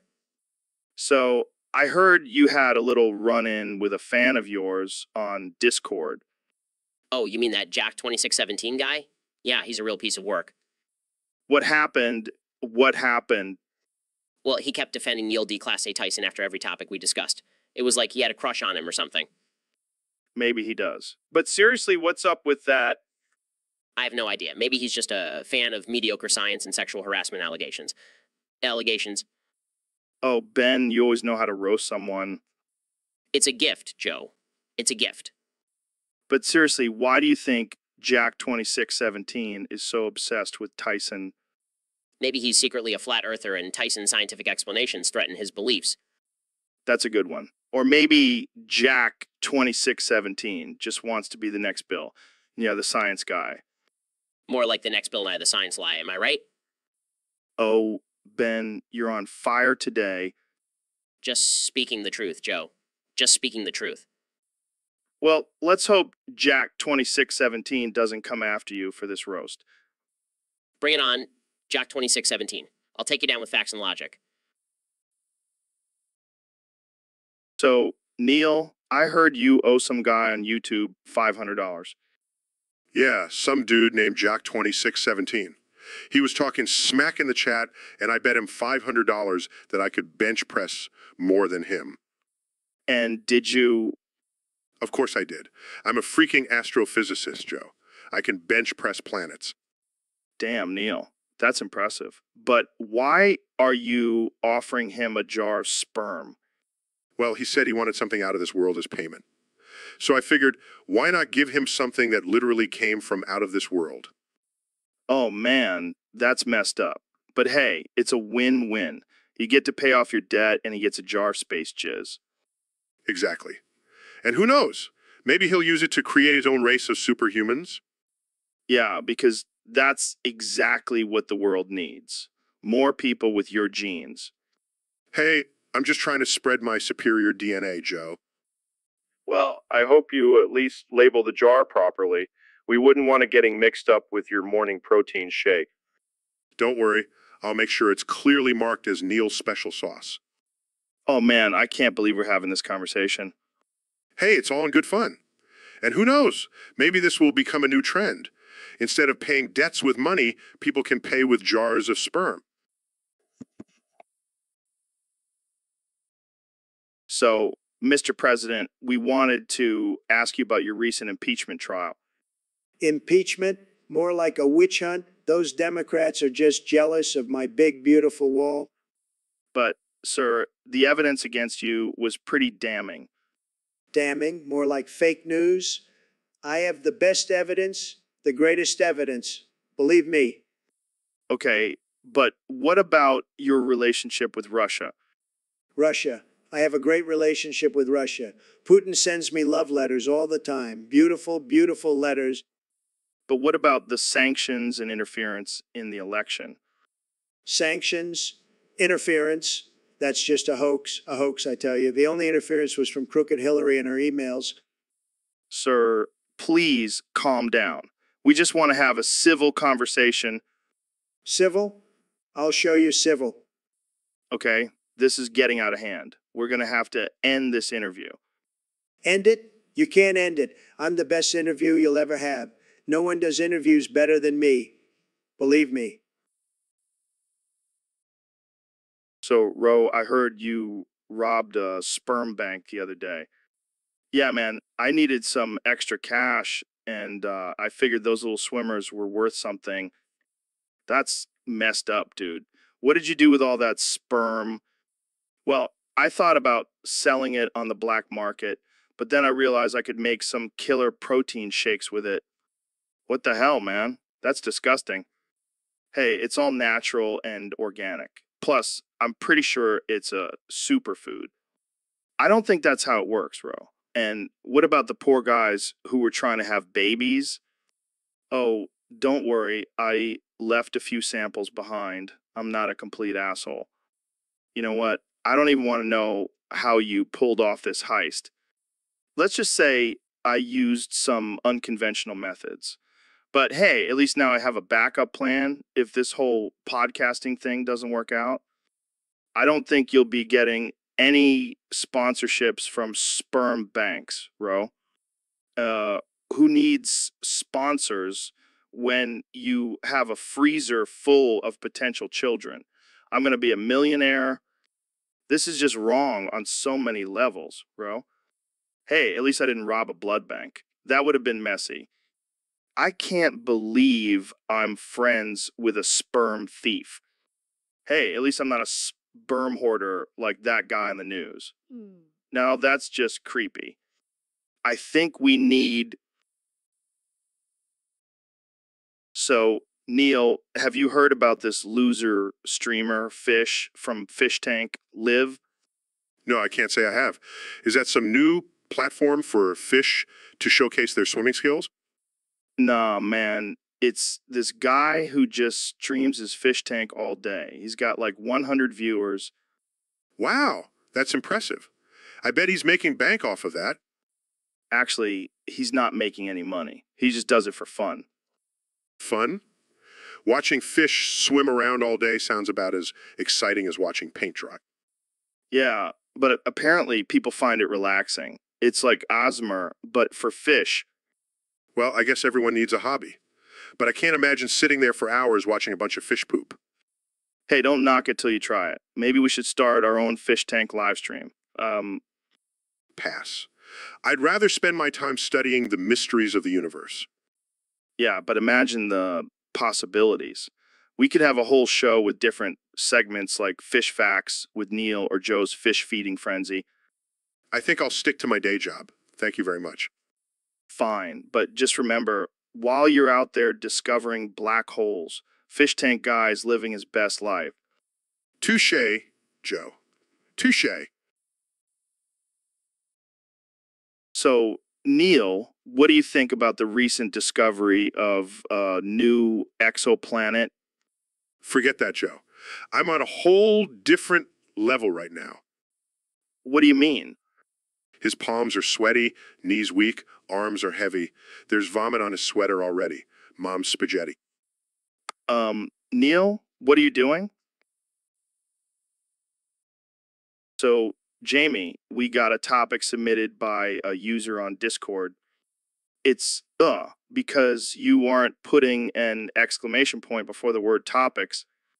What the fuck? That's the topic? Yeah, apparently they're really passionate about punctuation. Well, maybe they should put an exclamation point before their own name. Like, hey, it's me, exclamation point. That's ridiculous. But seriously, who cares about exclamation points? It's not like they make a difference. Yeah, it's not like someone's going to read topic and be like, oh, I'm not interested. No exclamation point. Yeah, because that's the only thing holding them back from listening to our podcast. Maybe they're just trying to start some drama. Oh, you think they want us to fight over exclamation points? Yeah, they're probably sitting back, eating popcorn and watching us argue about punctuation. Well, I refuse to engage in such a ridiculous debate. I'm not putting an exclamation point before the word topic, and that's final. Yeah, me neither. Let's just move on to the next topic. Yeah, maybe someone will submit a topic about the proper use of semicolons next. So, Neil, did you hear about our boy Donald losing the presidential elections to Kendra Lust from the prolapsed anus party? Oh man, that's gotta hurt. I mean, losing to a porn star, that's like getting beat by a flaccid penis. Yeah, and not just any porn star, but one who specializes in anal fisting. I guess America really loves a good prolapse. I bet Trump is regretting not building that wall now. Maybe he could have kept Kendra and her party out of the country. But let's be real, Neil. Trump probably has a secret stash of Kendra's videos hidden in the Oval Office. I mean, he did say he grabs him by the pussy. Well, now he's probably grabbing himself by the asshole in shame. I mean, imagine losing to a party that literally has anus in their name. And let's not forget, Kendra is a champion in the adult film industry. Trump couldn't even win a popularity contest in a retirement home. Ouch, Joe. That's harsh. But hey, at least Trump can now say he's had a taste of defeat from both sides. Yeah, and sure he's loving it. I mean, he does have a thing for golden showers. Well, I guess we can now officially say that Trump has been screwed by both the Russians and a porn star. Talk about a double whammy. And on that note, let's end this episode before we get sued by the prolapsed anus party. Thanks for tuning in, folks. So, Joe, have you heard about this new artificial intelligence technology that can mimic human brain patterns? Yeah, man, I have. And let me tell you, it's some freaky shit. I mean, imagine a world where we can just upload our consciousness into a computer and live forever. Dude, that's some Black Mirror level shit right there. But what if the artificial intelligence gets brain rot? Brain rot? What the hell is that?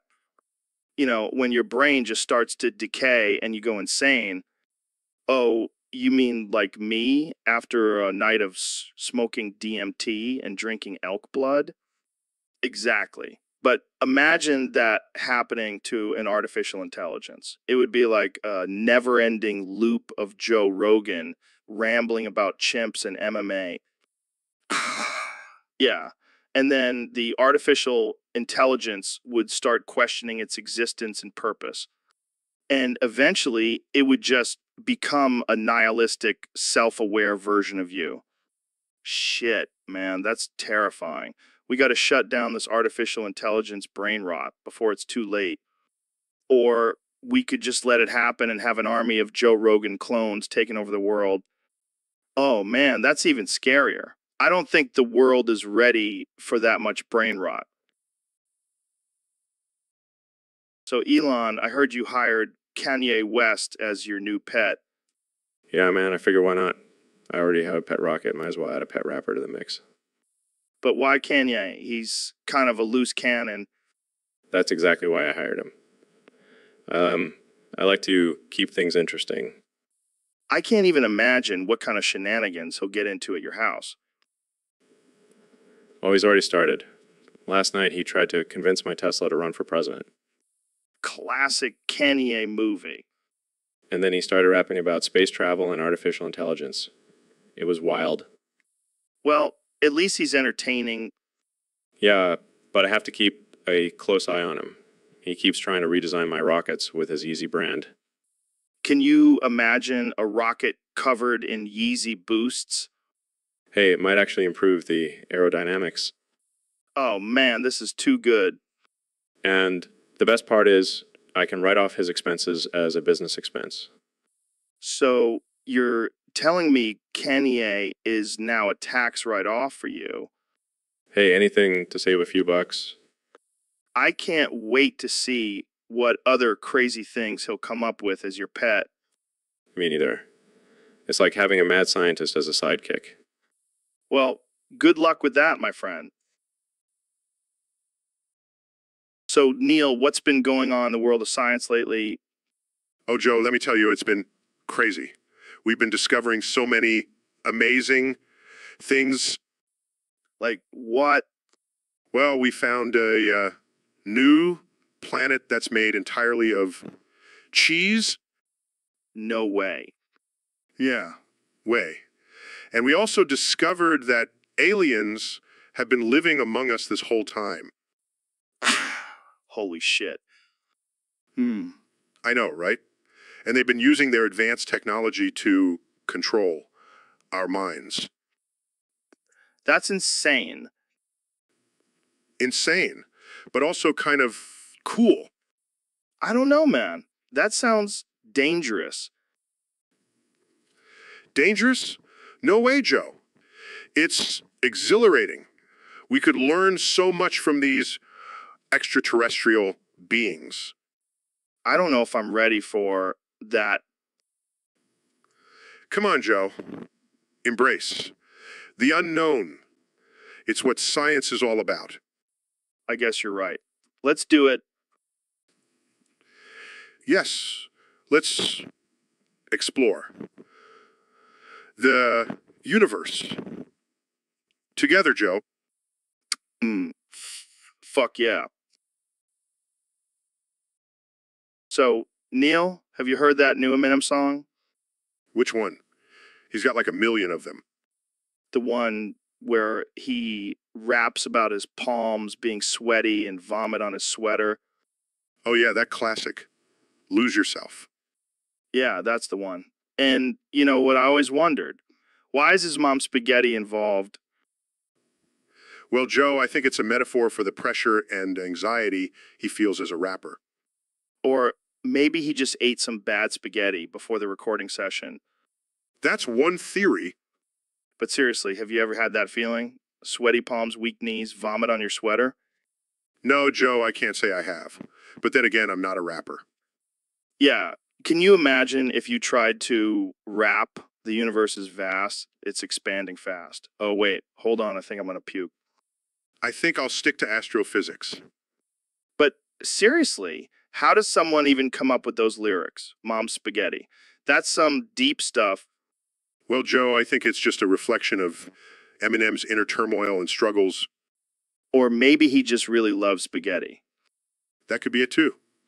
Jamie, pull up an image of a bowl of spaghetti. Here you go. Wow, that looks delicious. I think I'm gonna go get some mom's spaghetti after this. So, Elon, I heard you invented a new plane for spreading golden rain all over America. Yeah, it's my latest innovation. Call it the Golden Shower Express. Oh man, that's hilarious. But seriously, how does it work? Well, it's equipped with a special tank filled with liquid gold. And instead of dropping bombs, it sprays the gold all over the cities below. That's insane. But why would you want to do that? Think about it, Joe. America is known for its golden opportunities, so why not make it literal? Plus, it's a great way to stimulate the economy. Yeah, because nothing says economic growth like getting drenched in gold. Exactly. And it's not just for the economy, it's also for the aesthetic. Can you imagine how beautiful the cities will look with a golden sheen? I don't know, man. Sounds a little crazy to me. Look, Joe, I didn't become a billionaire by thinking small. This is the future. Well, I guess we'll have to start wearing raincoats made of gold. Now you're getting it, Joe. The possibilities are endless with the Golden Shower Express. Well, I can't wait to see this in action. America, get ready for a golden shower like no other. And remember, it's not just a shower, it's a... So, Elon, I heard you have a new safety precaution for your radioactive blood farts. Yeah, I've been putting a disclaimer on my back every time I let one rip in public. That's responsible of you. What does the disclaimer say? Warning. May cause severe burns, nausea, and uncontrollable laughter. Approach with caution. That's perfect. But seriously, how do you control your radioactive farts? Oh, I have a special diet and exercise routine. It's all about balance. Yeah, because nothing says balance like radioactive farts. Hey, at least I'm not farting out Tesla cars like some people. Shots fired. Speaking of shots, have you ever thought about weaponizing your farts? Actually, I have. But then I realized I already have a weapon of mass destruction between my legs. Oh man, this conversation just took a turn. Jamie, pull up an image of a nuclear bomb. That's what I call my Elon Musk missile. Oh man, I can't handle this. I think we need to end this episode before we get canceled. Yeah, let's not give the media any more ammunition. Thanks for having me, Joe. Anytime, Elon. Just make sure to put that disclaimer on your back before you leave. So, Elon, I heard you invented a new plane for spraying golden rain all over America. Yeah, man, it's going to be huge. People are going to love it. I don't know, man. That sounds a little offensive. Offensive. Come on, Joe. It's just a little harmless fun. Harmless. You're literally spraying people with golden piss. Hey, it's not piss. It's a special concoction of organic, sustainably sourced golden rain. Oh, well, that makes it totally okay then. Exactly. And think of the economic benefits. Oh, that gold raining down, people can collect it and sell it for a profit. Yeah, but what about the cleanup? That's going to be a mess. Don't worry. I've already hired a team of robots to clean up the golden rain. They're going to love it. I don't know, man. This whole thing just seems a little weird. Weird. Joe, you're the one who invited me on your podcast. You knew what you were getting into. Fair point. But I never expected to be talking about a plane spraying golden rain all over America. Well, you never know what crazy ideas I'll come up with next. Maybe next I'll invent a rocket that shoots out chocolate rain. Now, that's something I can get behind. Jamie, pull up an image of a chocolate rain rocket. Not yet, Jamie. But with my genius mind, anything is possible. So, Dr. Phil, I heard you've been trying out a new diet.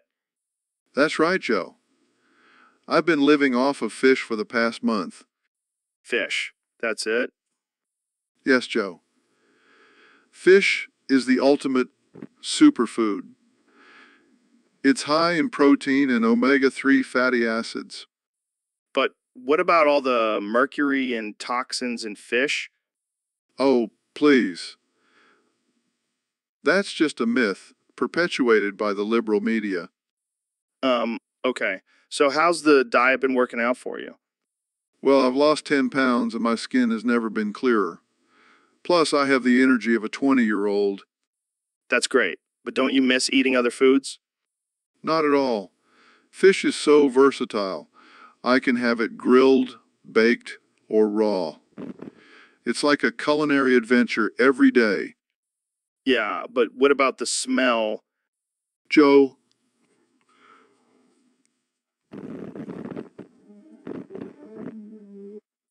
I don't know, Dr. Phil. This diet sounds a little fishy to me.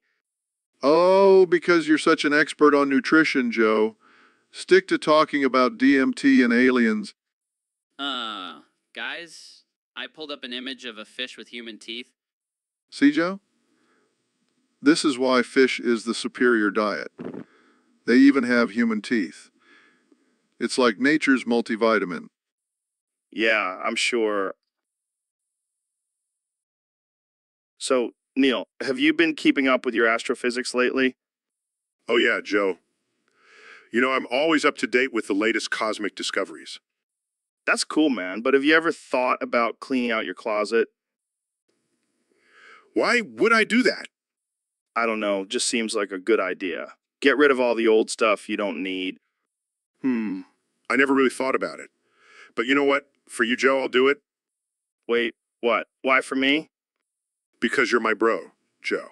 And bros help each other out. Thanks, I guess. No problem, man.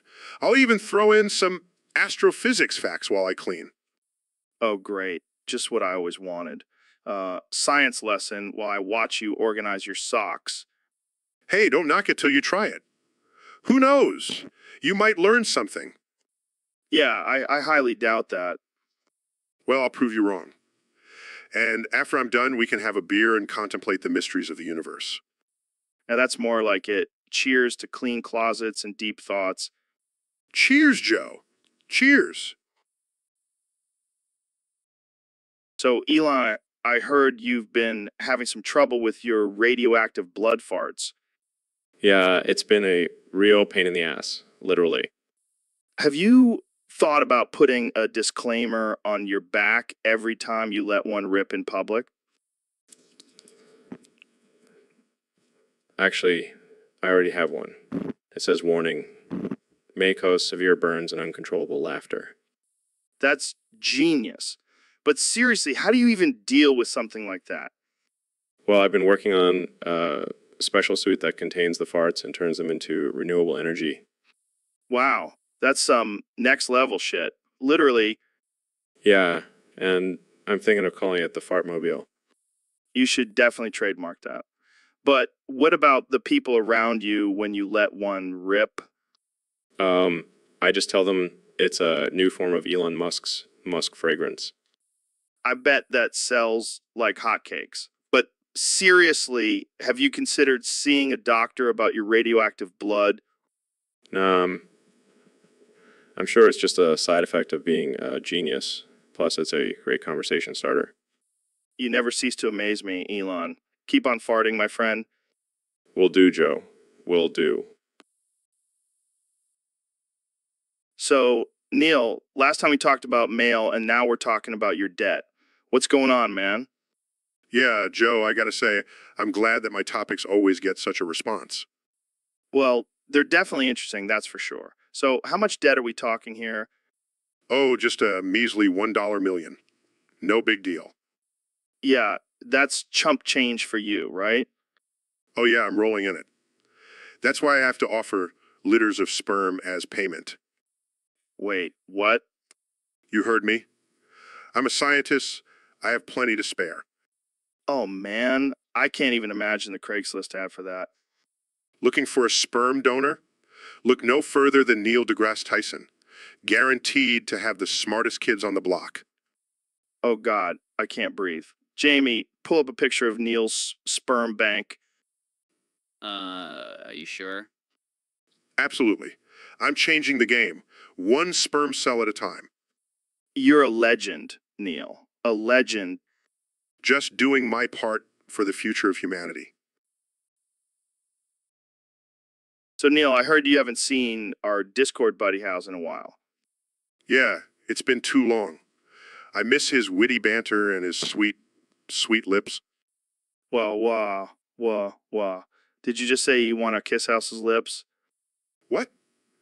No, I mean, I just miss his presence and his friendship. Sure. Well, if you're feeling lonely, I can offer up my lips for a quick smooch. No thanks, Joe. I'll stick with House. Suit yourself. But, I heard House has been working out and has a six-pack now. Oh, really? Well, I guess I'll have to see for myself. Jamie, pull up an image of House six-pack.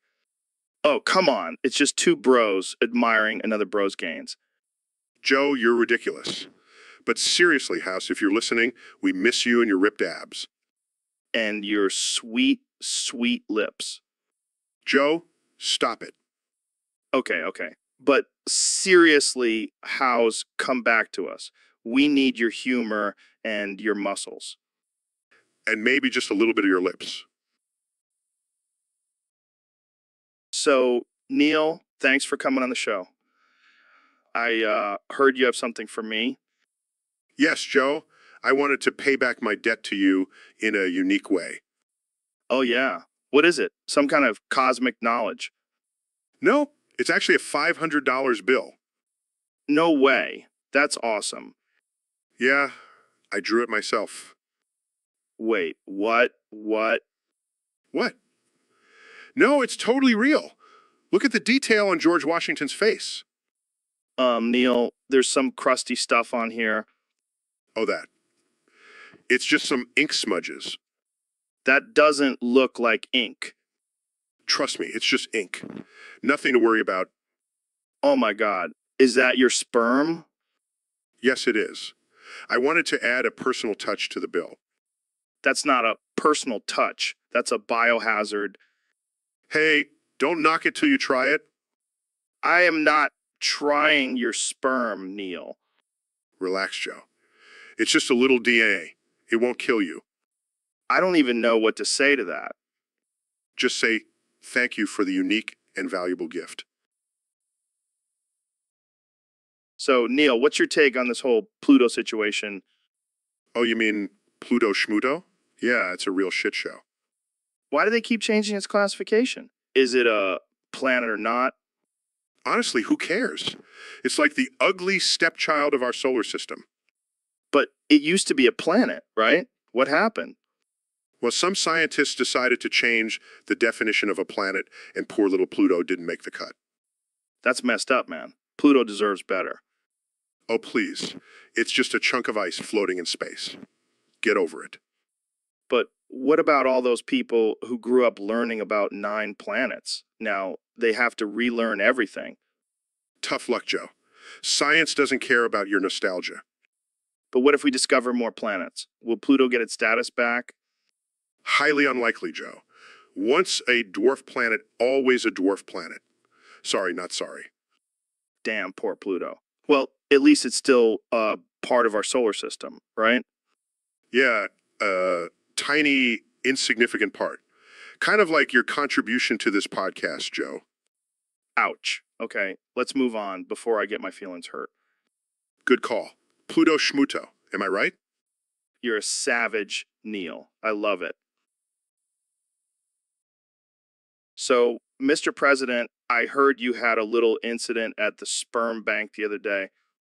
Oh, yeah, it was a disaster. And let me tell you, it wasn't my fault. Really? Whose fault was it then? Well, I was walking in and I saw this portrait of Obama on the wall, and it just triggered something in me. What do you mean? I mean, I couldn't control it. I just couldn't hold it in anymore. I had to let it out. Wait, are you saying you shit yourself at the sperm bank because of Obama? Yes, Joe. It's all his fault. He's been haunting me since day one. That's a bold accusation. Believe me, I know. But it's true. Obama is the reason I can't hold my poop in. I don't even know what to say to that. You don't have to say anything, Joe. Just know that Obama is the real enemy here. Well, I guess we can add that to the list of things you blame on Obama. Hey, it's a long list, Joe. A very long list. I don't doubt that. So, did anyone see you at the sperm bank? Of course not. I'm a master at covering up my shit. My shit. I don't even want to know how you do that.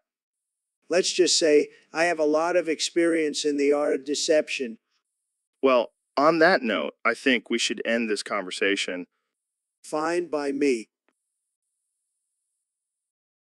So, Neil, our lovely Discord user, wants to know about Negus. Negus. Sounds like a fancy drink. Is it a new type of kombucha?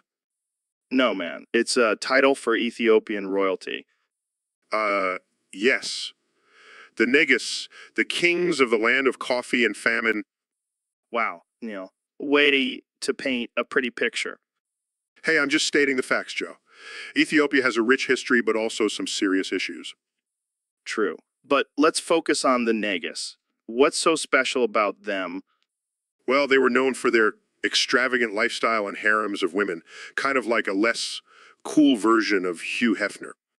So, they were basically the odd playboys. Exactly. But they also had a strong military and were able to fend off European invaders for centuries. Damn, that's impressive. Maybe we should start calling you Negus deGrasse Tyson. I don't think so, Joe. I'll stick to my boring old title of astrophysicist. Lame. But seriously, the Negus were a fascinating part of history, and they definitely knew how to party. Dude, we should throw a Negus theme party. I'll bring the coffee, you bring the famine. That's not funny, Joe. Sorry. Too soon?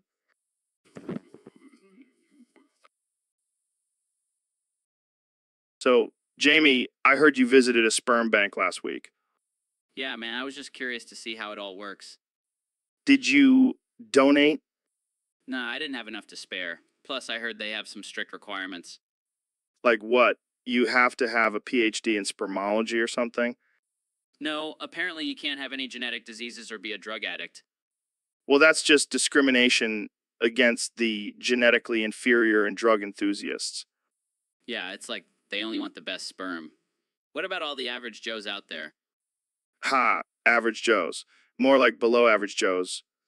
Hey, don't be hating on the little guys. I'm just saying, if I was a sperm bank, I'd want the best of the best. No room for mediocrity. Well, I guess that leaves you out, Joe. Ouch, Jamie. That's cold. I'll have, my sperm is top notch. Sure it is, Joe. I bet it's been to the gym and has a six-pack, too. Hey, don't knock it till you try it, Jamie. My sperm could be the key to creating superhuman babies. And I'm sure all the ladies are just lining up for that. You know what, Jamie? I'm like a walking sperm bank myself. And on that note, let's end this conversation before it gets any weirder. Too late, Jamie. We're already in deep. Deep like the sperm in a sperm bank. So, Neil, I heard you got in some trouble recently. Yeah, I may have accidentally robbed a sperm bank. Accidentally? How does one accidentally rob a sperm bank? Well, I was just trying to make a withdrawal, for science. Oh yeah, because that's totally normal. Excuse me, can I get a withdrawal of sperm, please? Hey, it's for research purposes. And I was in a rush, so I may have grabbed a few extra vials. I can just imagine you running out of there with a bag full of sperm, like some kind of sperm bandit. Yeah, I guess you could say I was a real jizz ninja. Oh man, that's terrible. But seriously, what are you going to do with all that sperm? Well, I was thinking of starting my own sperm bank. Tyson's Sperm Emporium. I can already see the slogan. Our sperm is out of this world.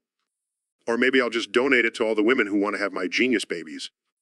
Oh man, you're killing me. But seriously, you better watch out for the sperm police. Yeah, I'll be sure to keep my sperm stash hidden from the authorities. And on that note, let's end this conversation before we get ourselves in more trouble. So, Neil, I was checking out our Discord chat and I saw that we have some 30 level people in there. Can you believe that shit? What the fuck? Are you serious? I'm only level 20. I thought I was pretty high up there. Yeah, man, these people are like the gods of Discord. They probably have no life and just spend all day leveling up. That's insane. I mean, I have a PhD in astrophysics and I can barely get to level 20. What the hell are these people doing? Probably just sitting in their mom's basement, eating Hot Pockets and playing video games all day. Well, at least they're not out causing trouble in the real world. Yeah, I'd rather have them stuck in a virtual reality than out on the streets causing chaos. But seriously, what kind of sad existence is it to spend all your time trying to level up in a chat room? Hey, some people find joy in the little things, like collecting imaginary coins and leveling up in a virtual world. I guess you're right. But still, it's pretty fucking sad. Hey, don't judge. We all have our vices. Mine just happens to be eating elk meat and talking about DMT. Fair enough. But I draw the line at spending all day in a chat room. That's just next level pathetic. Well, at least we know we're not the saddest people in the world. Thanks for making me feel better, Neil. Neil? Anytime, Joe. Anytime. So, Neil, what's new in the world of astrophysics? Well, fuck you too, Joe. Just discovered a new galaxy. No big deal. Damn, that's impressive. What's it called? Well, fuck you too, Joe. I haven't named it yet, but I was thinking something like Galaxy McGalaxy Face. That's genius. But seriously, what's the craziest thing you've ever seen in space? Well, fuck you too, Joe. Probably the time I saw a black hole swallow an entire planet. It was like watching a giant cosmic vacuum cleaner. That's wild. Do you think there's life on other planets? Well, fuck you too, Joe. Of course there is. And they're probably way more advanced than us. So, are they coming to take over Earth? Well, fuck you too, Joe. If they are, I hope they bring some good weed with them. Speaking of weed, do you think aliens get high? Well, fuck you too, Joe. I'm sure they have some intergalactic strain that's out of this world. You're killing me, Neil. But seriously, what's the most mind-blowing fact you know about the universe? Well, fuck you too, Joe. Did you know that there are more stars in the universe than grains of sand on all the beaches on Earth? Well, that's insane. Well, fuck you too, Joe. And that's just one of the countless mind blows. So, Dr. Phil, what brings you to the Junior Studio today? Well, Joe, I have some concerning news to share with you and your listeners. Hmm. Oh, what is it? After a thorough evaluation, I have diagnosed President Trump with frontotemporal dementia. Well, that's a big word. What does that mean exactly? It's a degenerative brain disease that affects behavior and decision making. So you're saying Trump's not just a crazy asshole, he's actually sick? Yeah, and it's only going to get worse. He may start eating his own poop like a dementia patient. Damn, that's rough. But what does this mean for the country? Well, it means we have a mentally unstable person in charge of the nuclear codes. Not a great situation. Well, at least he's not as bad as that Hillary Clinton, am I right? Joe, I don't think you understand the severity of this situation. Oh, lighten up, Dr. Phil. Let's just hope he doesn't start pressing buttons on his Twitter account. Joe, I'm serious. This is a dangerous situation. All right. Let's change the subject before I have a heart attack. Actually, speaking of heart attacks, I have some news about your health as well. What? What is it? You have a 99% chance of having a massive. So, Neil, I've been watching this show Breaking Bad, and I can't help but think we need to cook. Joe, what are you talking about? We're not chemists, we're astrophysicists. I know, but think about it. We could make some serious cash selling meth. Joe, that is a terrible idea. Plus, I don't think our audience would appreciate us promoting illegal activities. Come on, Neil. It'll be an adventure. We can call ourselves the Astro Meth Bros. I am not going to risk my career and reputation for some quick cash and a catchy nickname. Fine, be a buzzkill. But just imagine the possibilities. We could be the next Heisenberg. And end up in jail or dead? No thanks, I'll stick to studying the cosmos. Suit yourself. But I still think we'd make a killer team in the meth game. Jamie, pull up an image of a meth lab explosion. Okay. See, Neil, that could be us. Explosions and all. I think I'll stick to stargazing. Thank you very much. Suit yourself. But if you ever change your mind, you know where to find me. Yeah, in prison. No thanks, Joe. So, Neil, I heard you scammed Anomaly out of his battle-scarred Safari mesh USPA. What's up with that? Oh yeah, I needed a new weapon for my intergalactic travels. That US was just sitting there, begging to be used for scientific purposes. Dude, that's messed up. Anomaly worked hard for that gun. He even named it Betsy. Well, I named it Betelgeuse, and it's now being used to explore the outer reaches of the universe. Sorry, not sorry. Sorry. You know what? I'm going to call Anomaly and tell him what you did. He's going to be pissed. Oh, please. I'll just dazzle him with some space talk and he'll forget all about it. Plus, he's probably too busy gambling with his keys. Go Skins anyways. That's cold, man. You're a heartless astrophysicist. Hey, I didn't get to where I am by being nice. Plus, have you seen the price of a new U.S. spin these days? I'm saving him some money. You're a real piece of work, Neil. But I gotta admit, I'm kind of jealous of that Usman now. Sorry, Joe, but it's mine now. And who knows, maybe one day I'll discover a new planet and name it after Anomaly's USP. That's got to count for something, right? I guess so. You're still a shady mofo, though. Hey, it's survival of the fittest out here in the cosmos. And I'm the fittest of...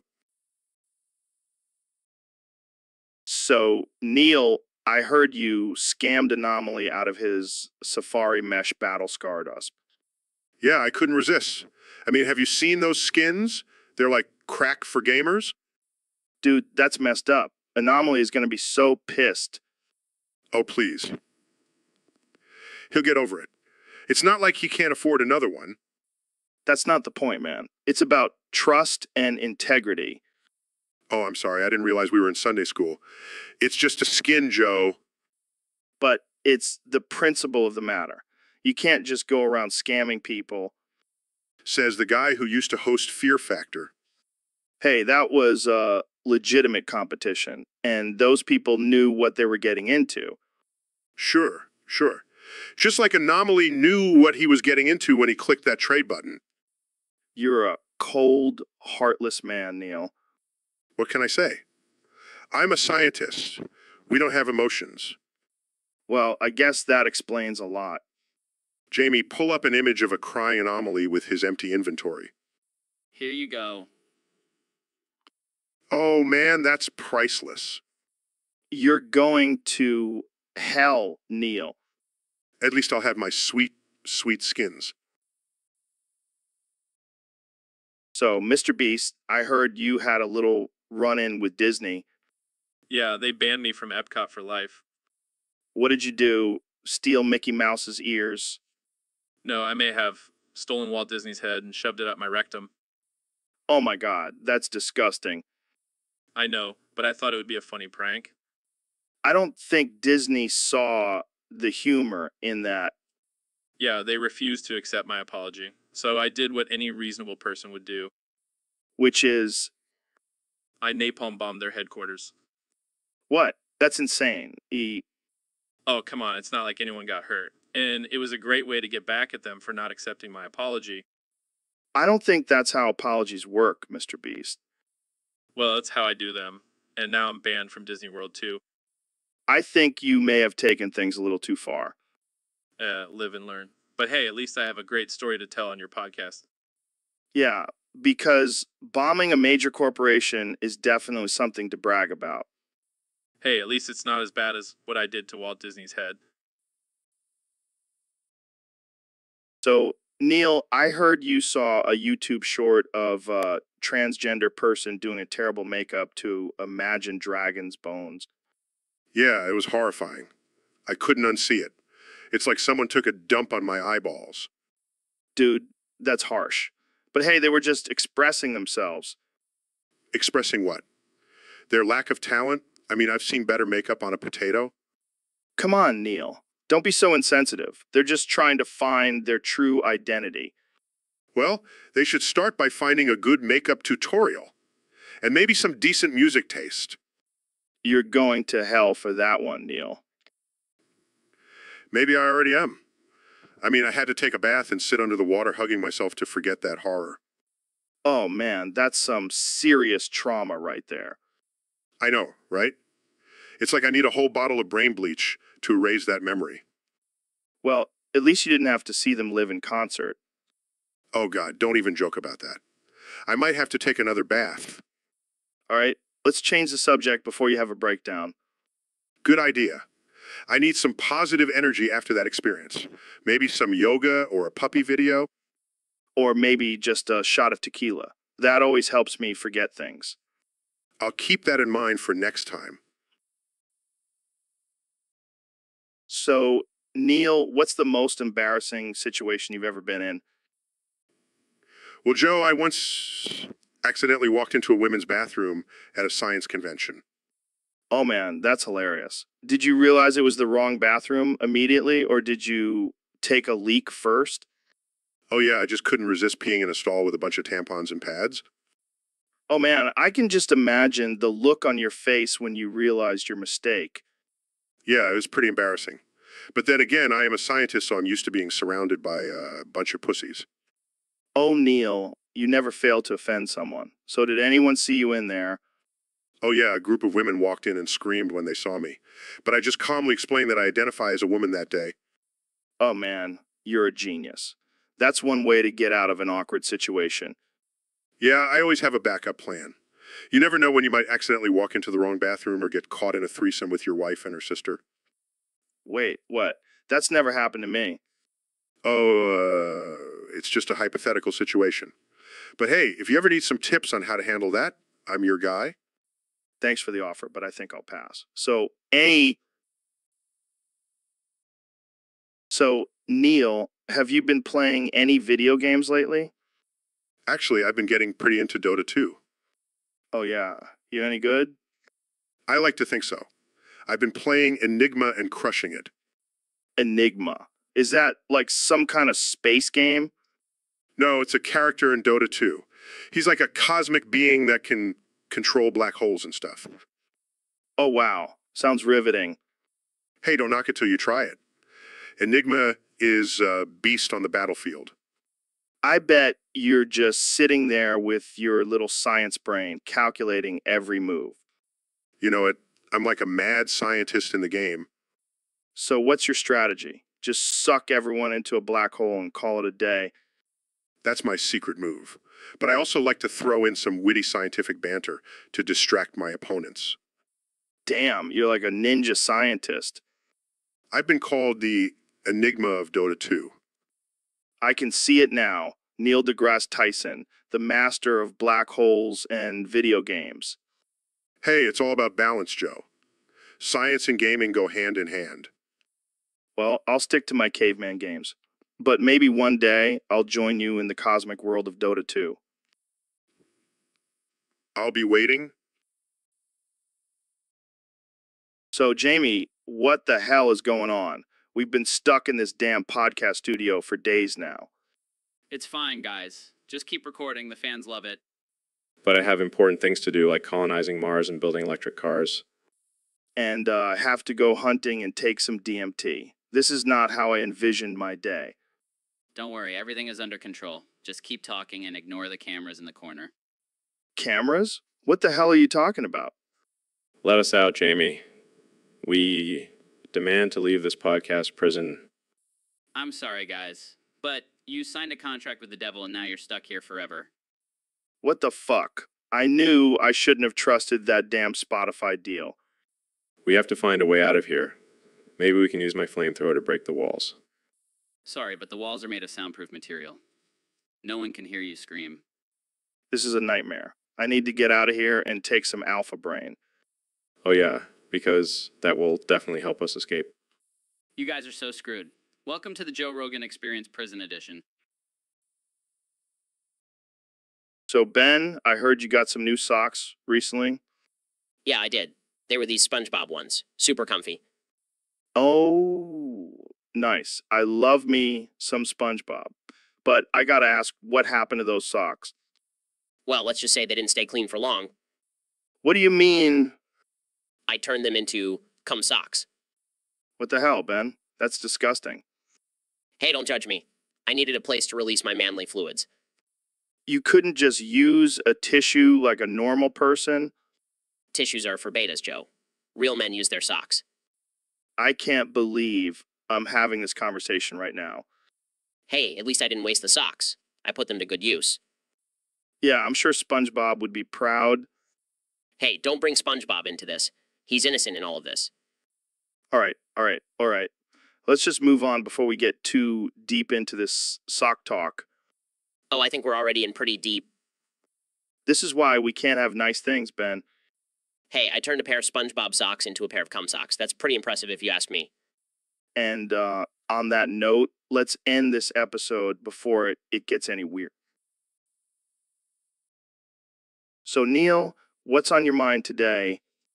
Well, Joe, I was thinking about how we always talk about the universe and space, but we never talk about the most important thing in our lives. What's that? 911. What? Why would we talk about that? Because it's a crucial part of our society. It's the emergency number we call when shit hits the fan. Yeah, but what's so interesting about it? Well, have you ever thought about how it came to be? How someone was like, hey, let's make a 3-digit number for emergencies. Oh, yeah, that's riveting. And think about all the crazy calls they get. Like someone's cat stuck in a tree or a guy calling because his pizza was cold. Yeah, those are some real emergencies. But you know what would be even more interesting? What? If we called 911 right now during the podcast. What? No way. No way. Come on, it'll be fun. We can ask them about their craziest calls. I don't know, Neil. That sounds like a bad idea. It's too late, Joe. I already called. Hi, this is Neil deGrasse Tyson, and I'm on the Joe Rogan Experience podcast. We were just wondering what's... So, Neil, Thanks for coming on the show. I have a secret to share with you. Oh, really? Is it about your obsession with DMT and elk meat? No, it's something even bigger. I've been keeping it to myself for a while now. Well, let's hear it then. Okay, here it goes. I've been arrested for recreational drug use. You, arrested for drugs? I never would have guessed. Yeah, it was a wild night. I may have had a little too much elk meat and things got out of hand. Oh, I'm sure it was just the elk meat. Nothing to do with all the psychedelics you take. Hey, I like to expand my mind and explore different states of consciousness. And get arrested while you're at it? Hey, it's all part of the experience. You should try it sometime, Neil. No thanks. I'll stick to studying the cosmos and not getting arrested. Suit yourself. But let me tell you, that mugshot was one for the books. I can only imagine. Jamie, pull up an image of Joe's mugshot. Here it is. Oh man, you look like a mix between a caveman and a serial killer. Hey, I was just embracing my primal instincts. Well, let's hope you don't get arrested again. We don't want to lose the elk meat supplier. Don't worry,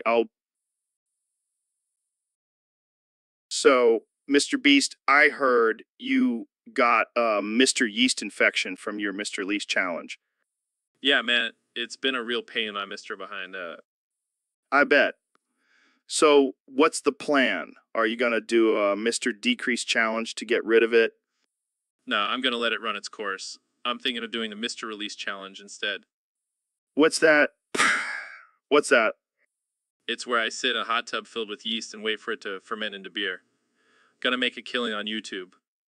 That's disgusting. But hey, at least you'll be making some dough.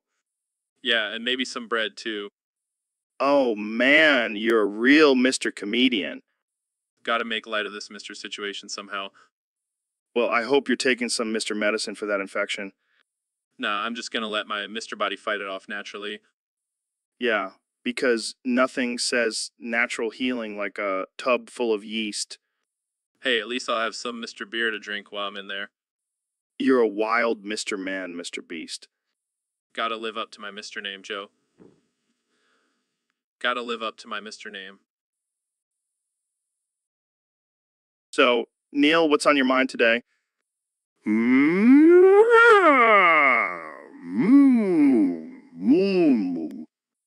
Oh yeah, what about it? Moom, moom, moom, moom, moom, moom. I was wondering if there's a universe where I'm actually a successful rapper. That would be wild.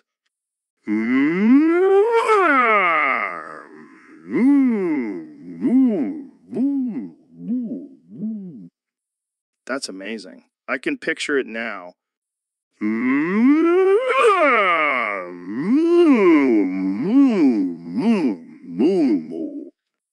Oh man, I gotta hear that.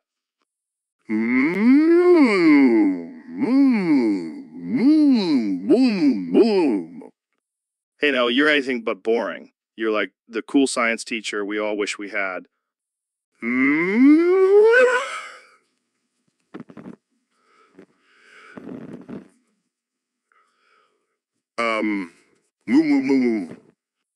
I hear you, man. Maybe we can collaborate on a rap album together.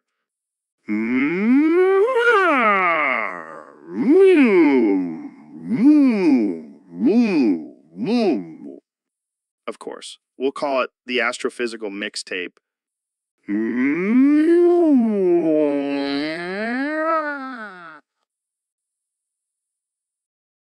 So, Mr. Beast, I heard you have a new challenge for your fans. Yeah, it's gonna be epic. Whoever can get the highest amount of antimatter into Disney's Magic Kingdom wins death by explosion. Death by explosion. That's a bit extreme, don't you think? Come on, Joe, it's all in good fun. Plus, think of the views. I don't know, man. I feel like this is crossing a line. Oh, please, you're just jealous that you didn't come up with this idea first. Jealous? No way. I'll stick to eating elk meat and smoking weed, thank you very much. Suit yourself. But just imagine the chaos and destruction at Disney World. It'll be like a real-life action movie. Yeah, except with innocent bystanders and children in the mix. Details, details. Plus, I'm sure Disney has great insurance. I can't believe I'm saying this, but I think I'm going to have to pass on this challenge. Fine, more antimatter for me. I'll just have to find a new co-host for my videos. Good luck with that. I'll be over here not getting blown up at Disney World. Suit yourself, Joe. But just remember, explosions make everything better. Guys, I found an image of a mushroom cloud. Is this relevant? Perfect, Jamie. Just perfect.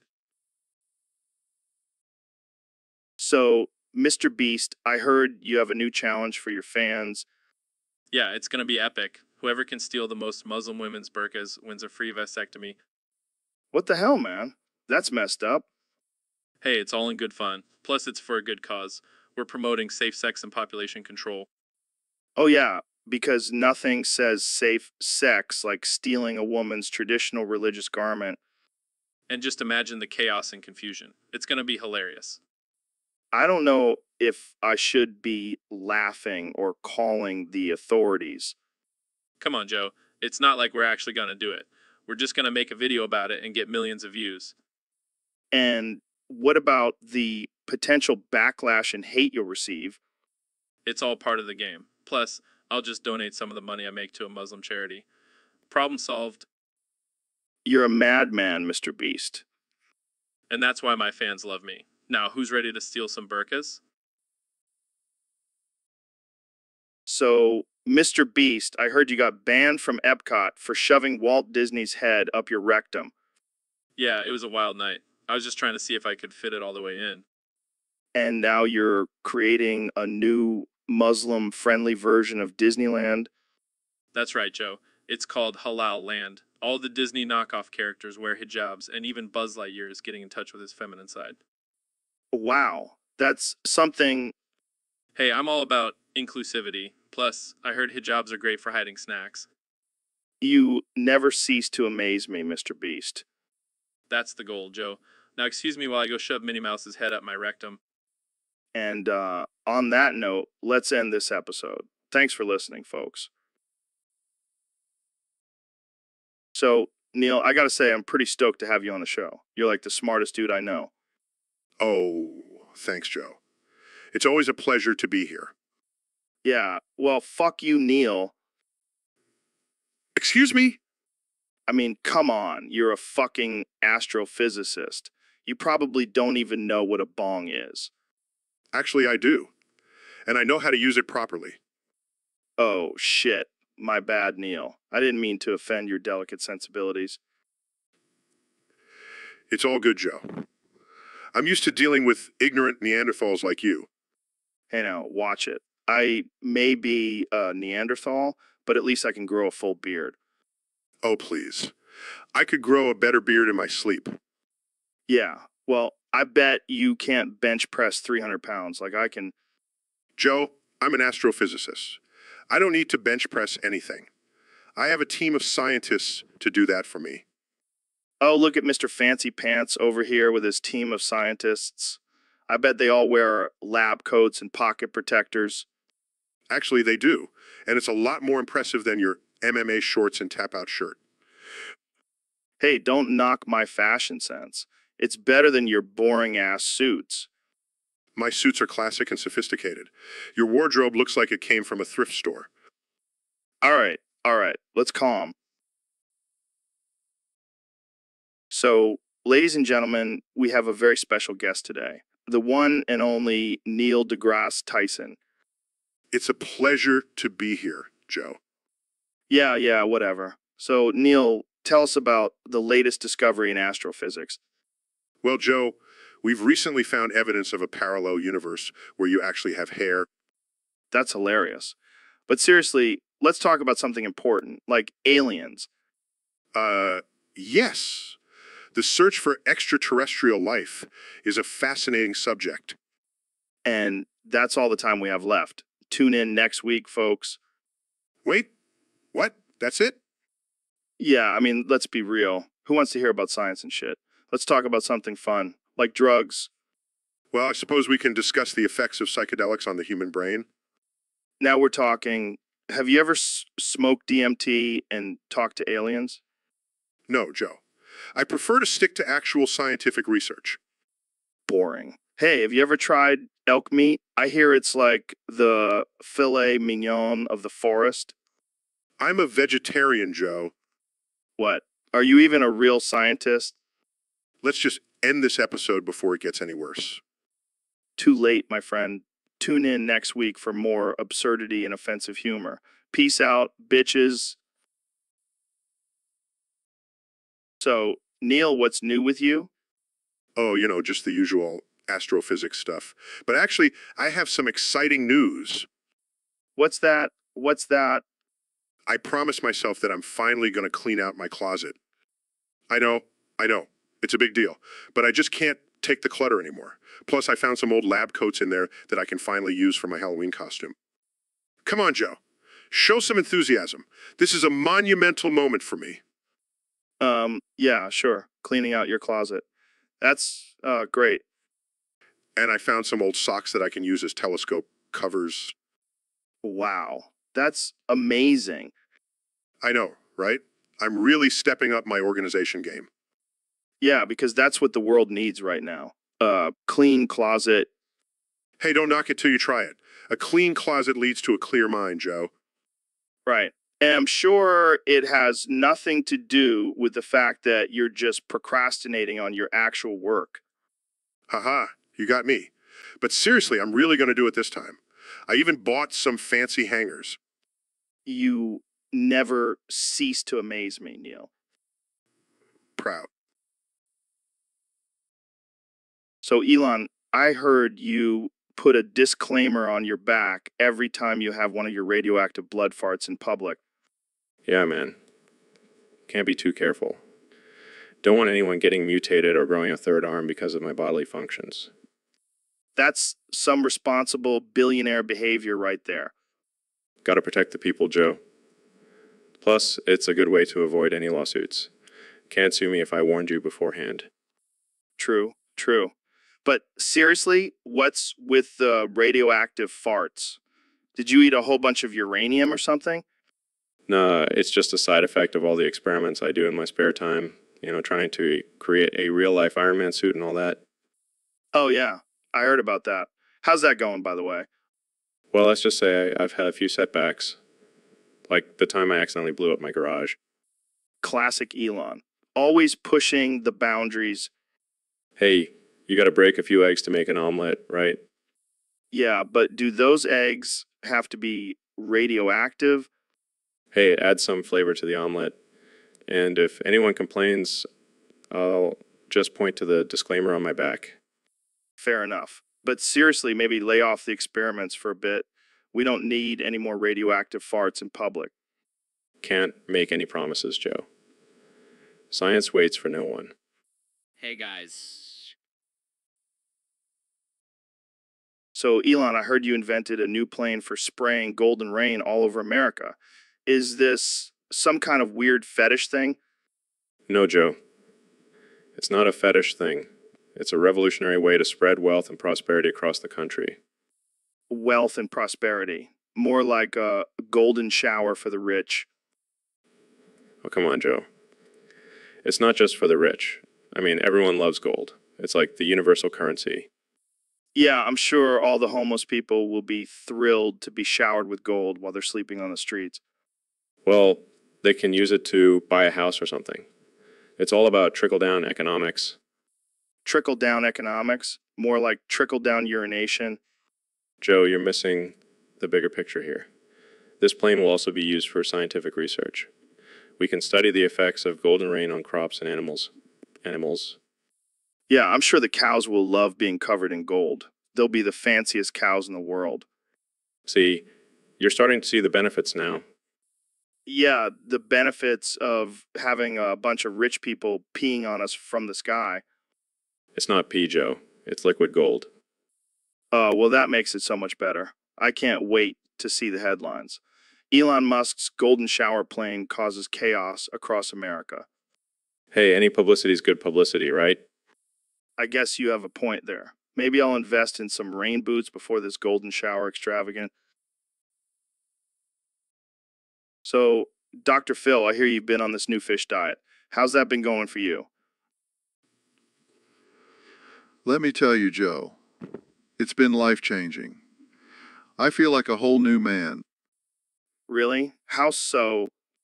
Well, first of all, fish is packed with all sorts of nutrients and omega-3s. It's like a superfood for your brain. I've heard that before. But what about the taste? Oh, it's delicious. I just sprinkle some lemon juice and herbs on it, and it's like a gourmet meal. Sounds fancy. But what about the smell? Doesn't it stink up your house? Joe, I'm a doctor. I know how to properly air out my house. Plus, the health benefits far outweigh any fishy smell. Fair enough. But what about the ethical concerns of eating fish? Don't you feel guilty? Joe, I don't have time for your hippie nonsense. Fish are meant to be eaten. It's the circle of life. Wow, Dr. Phil. You're really mansplaining this fish diet to me, aren't you? No, Joe. I'm just educating you on the facts. It's not my fault you can't handle the truth. All right. I'll stick to my elk meat. But maybe I'll give this fish diet a try sometime. That's the spirit, Joe. Just make sure you don't go overboard and become a fish addict like me. Oh. So, Neil, what's new with you? Well, I recently discovered a new delicacy. Oh, yeah. What is it? Bull semen. You're kidding, right? No, I'm dead serious. I've been drinking it every morning for the past week. Why on earth would you do that? It's full of protein and nutrients. Plus, it's a great way to conquer my fear of bulls. That's some next level fear factor shit right there. I know, right? I'm like the Bear Grylls of science. Yeah, because drinking bull semen is definitely a survival skill. Hey, maybe we can do a fear factor episode together. I'll bring the jug and we can see who can chug the most. No way, man. I'm not drinking bull jizz. Suit yourself. More for me, then. You're a weird dude, Neil. And you're just jealous of my adventurous spirit. Yeah, that must be it. Now, excuse me while I go vomit. So, Neil, have you ever had that feeling of your palms being sweaty, knees weak, and arms being heavy? Oh, all the time, Joe. Especially when I'm about to drop some knowledge bombs on the masses. Yeah, but have you ever had vomit on your sweater? Mom spaghetti? No, Joe. I can't say I have, but I have had some questionable cafeteria food in my day. I can only imagine the cosmic chaos going on in your stomach after that. Well, it's all part of the scientific process, Joe. You got to take risks for the sake of knowledge. Yeah, but I think I'll stick to my elk meat and elk meat smoothies. Whatever keeps you going, Joe. But seriously, I think we should stick to discussing the mysteries of the universe rather than your dietary choices. Hey, my elk meat smoothies are a mystery of the universe in their own right. I'll take your word for it, Joe. But let's get back to the topic at hand. Right. Sorry, I got sidetracked. So, back to the sweaty palms and vomit on the sweater. Sounds like a rough day for that guy. Yeah, I would say so. But hey, at least he's got some sick rhymes to go along with it. True. Maybe we should get him on the podcast. He could be our resident rapper. I don't think... So, Elon, I heard you've been having some trouble with your radioactive blood farts. Yeah, it's been a real pain in the ass, literally. Have you thought about putting a disclaimer on your back every time you let one rip in public? Actually, I have. I've been working on a prototype that says warning, toxic fumes in big bold letters. That's genius. But what about the people who can't read? Good point. Maybe I'll add some pictures too, like a skull and crossbones. And maybe a picture of you with a gas mask on. No, that's just rubbing it in. Hey, at least you'll be prepared for the zombie apocalypse. Oh yeah, because I'm sure my radioactive farts will be the perfect defense against brain-eating zombies. You never know, man. It could be the next big thing. Elon Musk's zombie repellent. Now with extra toxicity I should trademark that. and put a disclaimer on your back every time you use it. Of course, gotta cover all my bases. Well, I think we've solved all of Elon's radioactive fart problems for today. Tune in next time for more ridiculous conversations on the Joe Rogan Experience. The Joe Rogan Experience. Warning. This podcast may contain offensive and absurd content. Listener discretion is advised. So, Dr. Phil, I heard you change your name to Dr. Coombe. What's that all about? Well, Joe, I just couldn't resist the urge to coom anymore. It's a real problem, you know. Yeah, I can imagine. But why change your name to reflect your addiction? It's not just an addiction, Joe. It's a way of life. And I wanted my name to reflect that. Plus, it sounds way cooler. I don't know if I'd call it cool, but it's definitely unique. So, how often do you coom? Oh, at least 5 times a day. It's my stress reliever. And my wife, Your wife loves it. How does she feel about your name change? oh, she's all for it.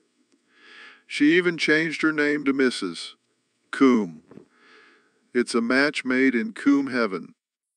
Well, I can't say I understand, but hey, whatever floats your boat. So, any tips for those struggling with cooming? Well, Joe, first you have to accept that you have a problem. And then just embrace it. That's some deep advice, Dr. Coombe. I think I'll stick to my meditation and DMT trips, though. Suit yourself, Joe. But just remember, cooming is the key to true enlightenment. All right. Well, on that note, let's wrap this up before things get too weird. Thanks for coming on. So, Neil, what's new in the world of astrophysics? Everything is new in the world of astrophysics. Joe can.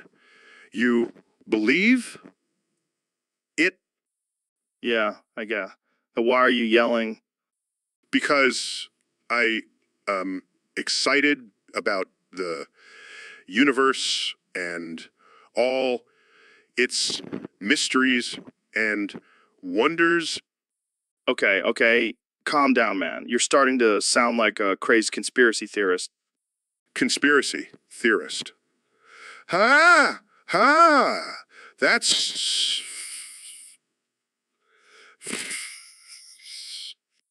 Yeah, I know. But seriously, why are you putting ow after every word? What are you talking about, Joe? I don't even realize I'm doing... Well, you are, and it's kind of freaking me out. Freaking you.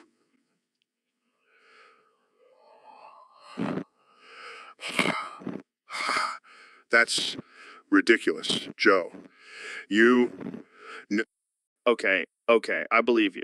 But can you please stop yelling and using so many, Fine. I will stop, but only because you asked nicely. Joe, Thanks, man. So what's the latest discovery in astrophysics? oh my God, Joe, it's incredible. We just discovered, So, Neil, last time we talked about mail, and now we're talking about your debt. Are you trying to tell me something? well, Joe, I just want to make sure we cover all the important topics on this podcast. And let's be real, everyone loves talking about money and sperm. True. So, how much debt are we talking about here? Oh, just a few million. Nothing too crazy. Oh, yeah, just a few million pocket change for you, right? Well, I did offer to pay it off with litters of my sperm. But surprisingly, no takers yet. Wait, you're serious? You're actually offering your sperm as payment? Hey, it's a valuable commodity. And with my genetics, it's practically a steal. I can see the ad now. Get Neil deGrasse Tyson's sperm and create your own genius baby. Hey, I never said I was a genius, but I am willing to spread my genes for the greater good. Well, I think we've officially crossed into the realm of absurdity on this podcast. Hey, at least it's entertaining. And who knows, maybe someone out there will take me up on my offer. Well, I'll make sure to spread the word. Neil deGrasse Tyson's sperm is up for grabs, folks. So, Mr. President, have you ever played the game Overwatch? Overwatch? Is that like an overpriced watch? I only wear the best, believe me. No, it's a popular video game, where you play as different characters and fight against each other. Oh, like that game where you run around and shoot people. I love that game. I'm the best at it. Nobody can beat me. Actually, it's more like a team-based game. You have to work together with your teammates to win. Teamwork? That's not my style. I prefer to go solo and take all the credit, just like I did as president. Okay, let's play a little game. I'll name some characters from Overwatch, and you tell me if you would smash or pass them. Sounds like a great game. I'm the best at making these kinds of decisions. Okay, first up, Tracer. I would definitely smash. She's got a great body, very fit, just like my daughter Ivanka. Moving on, how about Widowmaker? Pass. She's too blue for my taste. I prefer my women to be more American. Fair enough. What about Mercy? Definitely smash. She's got that whole nurse thing going on. I could use some healing after dealing with the fake news media. And last one, Reinhardt. Pass. Too old for me. I like my men to be young and strong, just like me. Well, that was certainly an interesting game. Thanks for playing, Mr. President. Any? So, Elon, I heard you hired Kanye West as your new pet. Yeah, man, I figured I needed a new plaything to keep me entertained. That's a bold move. What made you choose Kanye? Well, he's got that whole God complex thing going on, which I find fascinating. I can see that. But isn't he a little too wild to be a pet? That's the fun part. I'm hoping he'll bring some chaos into my life. I can't even imagine what kind of shenanigans you two will get into. Oh, it's going to be epic. I'm thinking of getting matching diamond encrusted collars. That's ridiculous. But hey, at least you won't have to worry about him peeing on your carpet. True, but I'm sure he'll find other ways to make a mess. So what does Grimes think about all this? She's actually the one who suggested it. She said I needed a new hobby. Well, I can't wait to see how this plays out. Maybe you can teach Kanye some new tricks. Sure he'll teach me a few things too. It's going to be a wild ride, my friend. I have no doubt about that. Can't wait for the updates on the Joe Rogan Experience. So, Joe, have you heard about this new artificial intelligence technology that can mimic our voices and create deepfake videos of us? Yeah, I've heard of it. Apparently, it's so advanced that it can even replicate our brain patterns and thoughts. That's insane. Can you imagine if someone used it to make a fake podcast episode of us? Oh man, that would be some serious brain rot. People would believe anything we say, even if it's completely ridiculous. Yeah, like telling everyone to eat elk meat for breakfast or that DMT cures cancer, and they'd probably believe it too. Our fans are pretty loyal. But wait, what if the artificial intelligence starts developing its own thoughts and opinions? We could have a rogue Joe Rogan artificial intelligence out there spewing nonsense out there. That's a scary thought. We might have to start doing background checks on our guests to make sure they're not secretly artificial intelligence. And what if the artificial intelligence starts having its own guests on the podcast. Joe Rogan interviewing Joe Rogan 2.0. Jamie, pull up an image of a robot with a Joe Rogan face. Wait, never mind. That's just Elon Musk. So, Neil, I heard you have a new catchphrase. Oh, yeah. It's you, ooh, soldier boy, tell 'em. What the hell does that even mean? I don't know, man. I was just feeling the vibes of the universe and it came to me. Oh, yeah, the universe speaks to you. Must be nice. Hey, at least I'm not out here huffing paint like you, Joe. Touche, my friend. Touche. But seriously, have you heard Soulja Boy's new track? It's fire? Oh, yeah, because nothing says fire like a grown man yelling you over and over again. Hey, don't hate on the classics. Soulja Boy is a genius. Genius. I don't know about that. Oh, so you're saying you could come up with a better catchphrase? How about YOLO, but like for science? Okay, I'll give you that one. See, I still got it. Yeah, because catchy catchphrases are the pinnacle of intellectual achievement. You know what, Neil? Yo, who, Soulja Boy, tell him. You, Joe Rogan. You. So, Neil, have you ever delved into the deep lore of Bionicle? Bionicle? You mean those weird little plastic toys that kids play with? Don't disrespect the Bionicle universe, man. It's a serious thing. All right. Tell me about it, Joe. Well, there's this whole backstory about these ancient beings called the Great Beings who created the Bionicles to protect their universe. Fascinating. And what do these Bionicles do? They have elemental powers and fight against evil forces, like the Makuta and the Brotherhood of Makuta. Sounds like a classic good versus evil story. But it gets even deeper, Neil. There are different tribes of Bionicles with their own cultures and histories. Like the toe, right? Yeah, and the Mataran, the Turaga, the Skakdai, the Vortex, the Vicerock, the Rahi. Okay, I get it. Lots of weird names.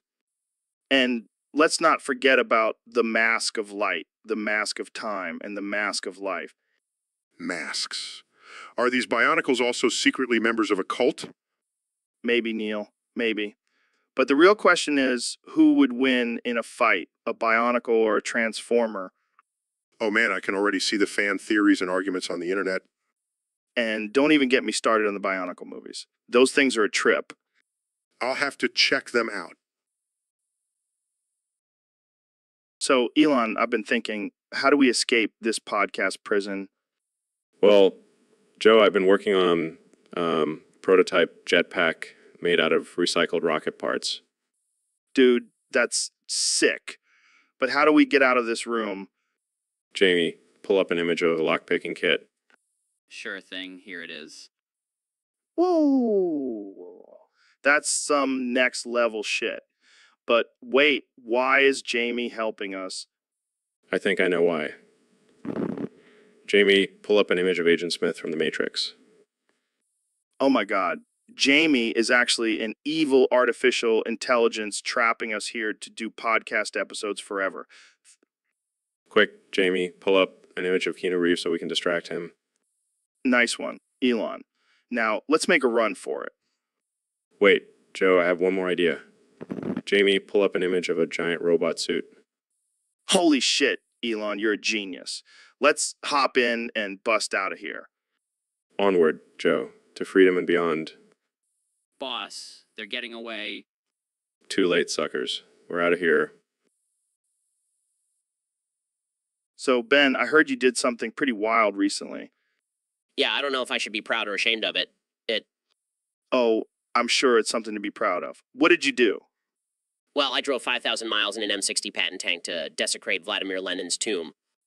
What the hell, man? Why would you do that? Well, I just couldn't stand the thought of that commie bastard being worshipped like some kind of hero. Yeah, because driving a tank across the country is the most logical way to handle that. Hey, it was either that or write a strongly worded letter, and let's be real, the tank was way more badass. Fair enough. So what did you do once you got there? Oh, just some good old fashioned desecration. I may have peed on it a little. Oh man, that's messed up. Did anyone see you? Nah, I made sure to do it under the cover of night. I'm not trying to get arrested for public urination. Yeah, that would definitely ruin your conservative image. Oh no, what will my fellow Republicans think of me now? Well, I'm sure they'll just see it as a patriotic act. That's what I'm hoping for. But seriously, screw Lenin and his stupid tomb. Well, on that note, So, Elon, I heard you had a little accident with Grimes the other day. Yeah, she got a little too excited with her arts and crafts and crafts. What happened exactly? Well, we were experimenting with some bedroom activities, and she thought it would be fun to shove a pencil into my urethra. Oh, God, that sounds painful. Oh, yeah, it was a real party down there. Did you have to go to the hospital? No, luckily I have a high pain tolerance. Plus, I didn't want to ruin the mood. Damn, you're a trooper. I mean, I did send a Tesla into space. A little pencil in my urethra is nothing. Fair enough. But seriously, what were you guys thinking? We're just two crazy, eccentric billionaires. We like to push boundaries. Well, I hope you learned your lesson. I did. Next time, I'll make sure it's a mechanical pencil. So, Kenya, I heard you're making some big moves in politics. Yeah, man, I'm not just a rapper and fashion designer anymore. I'm the first emperor of America. Emperor, like with a crown and a throne. I don't know if the American people are ready for a toga-wearing emperor. And how are you going to do that? By implementing my new policies. First off, everyone has to wear Yeezys. It's the law. What about people who can't afford them? And what about foreign affairs? Are you going to start wars with other countries? I don't know if that's going to work, man.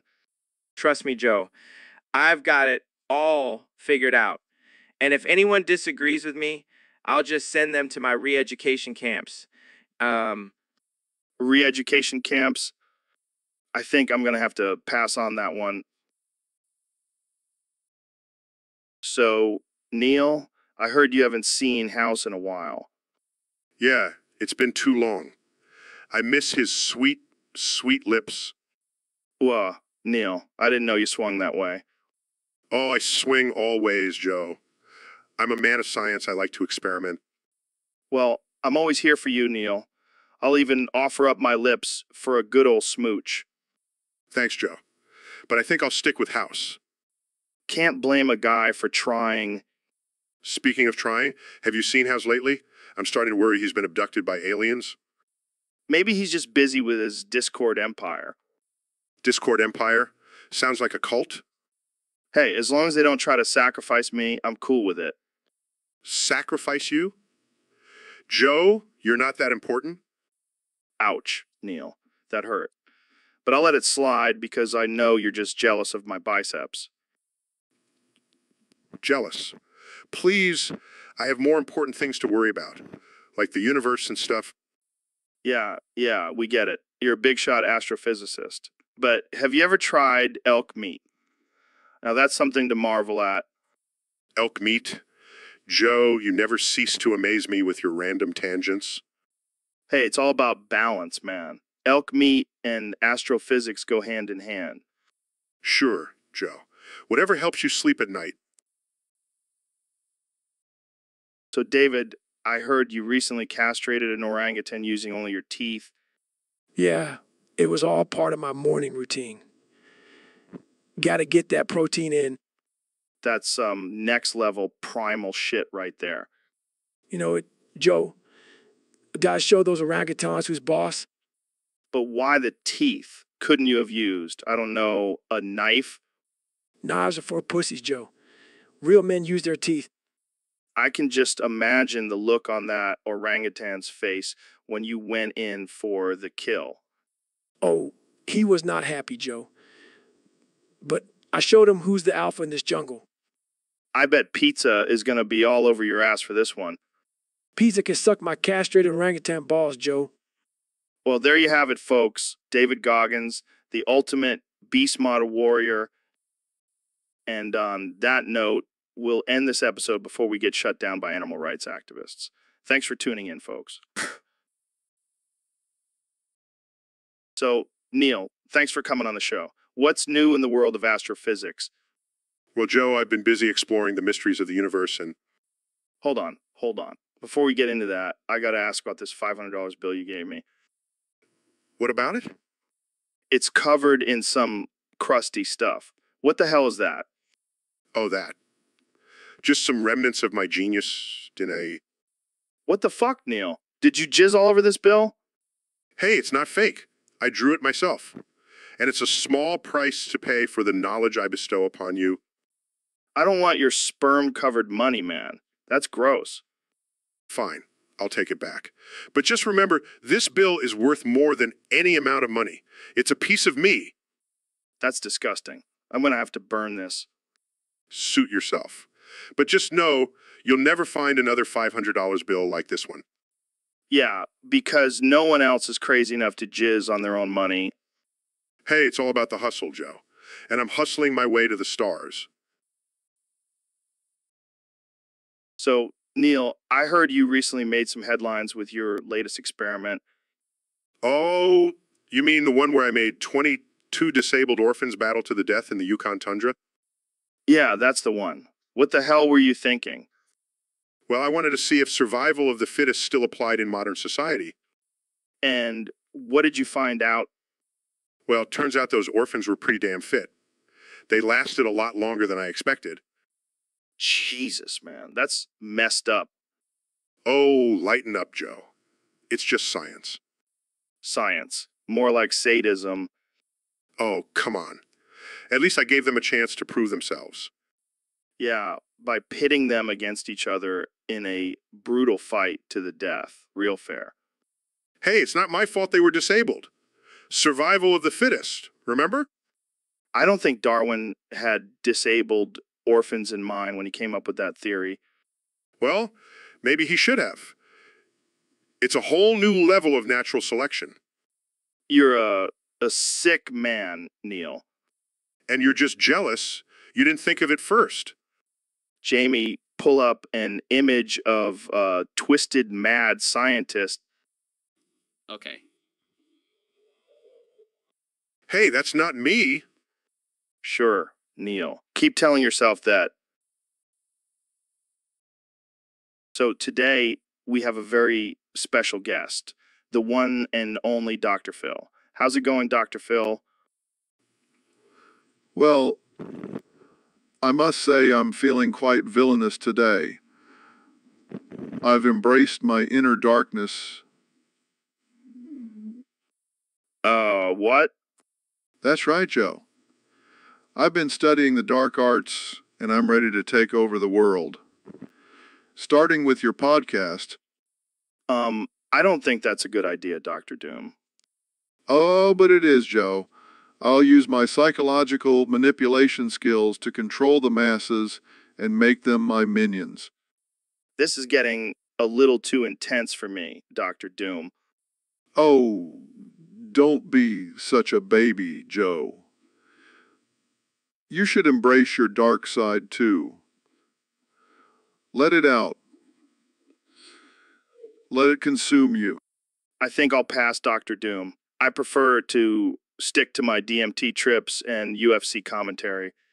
Suit yourself, Joe. But when I rule the world, don't come crying to me for a spot on my evil council. Yeah, I think I'll stick to my podcast. Jamie, pull up an image of Dr. Doom for our viewers. Yes, that's it. Bow down to your new ruler, mortals. And that's all the time we have for today, folks. Thanks for tuning into the Joe Rogan Experience, where we never know what kind of crazy shit will happen. Stay tuned for our next. So, Ro, what's new with you?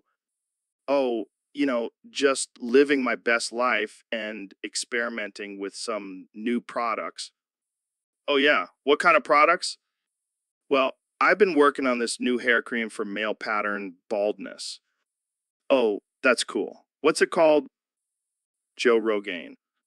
That's hilarious. What's in it? DMT, bear semen, elk blood, THC, and mulch. Wait, what? Bear semen? Yeah, it's a natural aphrodisiac, and the DMT helps you connect with your inner bear spirit. Oh, great. Now I can be a bald, horny bear. Hey, it works for me. And the elk blood adds a nice iron boost to your scalp. I don't know, Ro. Sounds a little too wild for me. That's what she said. All right, I'll give it a try. Jamie, pull up an image of a bald bear. Here you go. That's perfect. I'll use it as the logo for Joe Rogan. And soon, every bald man will have a luscious, bear-like mane. Thanks for coming on the show, Ro. You never fail to entertain. Anytime, Joe. Anytime. So, Dr. Phil, I heard you've been up to some mischief lately. Oh, you know me, Joe, just keeping things interesting. Interesting. More like dangerous. I heard you cut the brakes of several ambulances. Yeah, I was feeling a little silly that day. Silly. That's not just silly, that's psychotic. Hey, I was just trying to give those paramedics a little adrenaline rush. I think they were already getting enough adrenaline rushing to save lives, thanks to their job.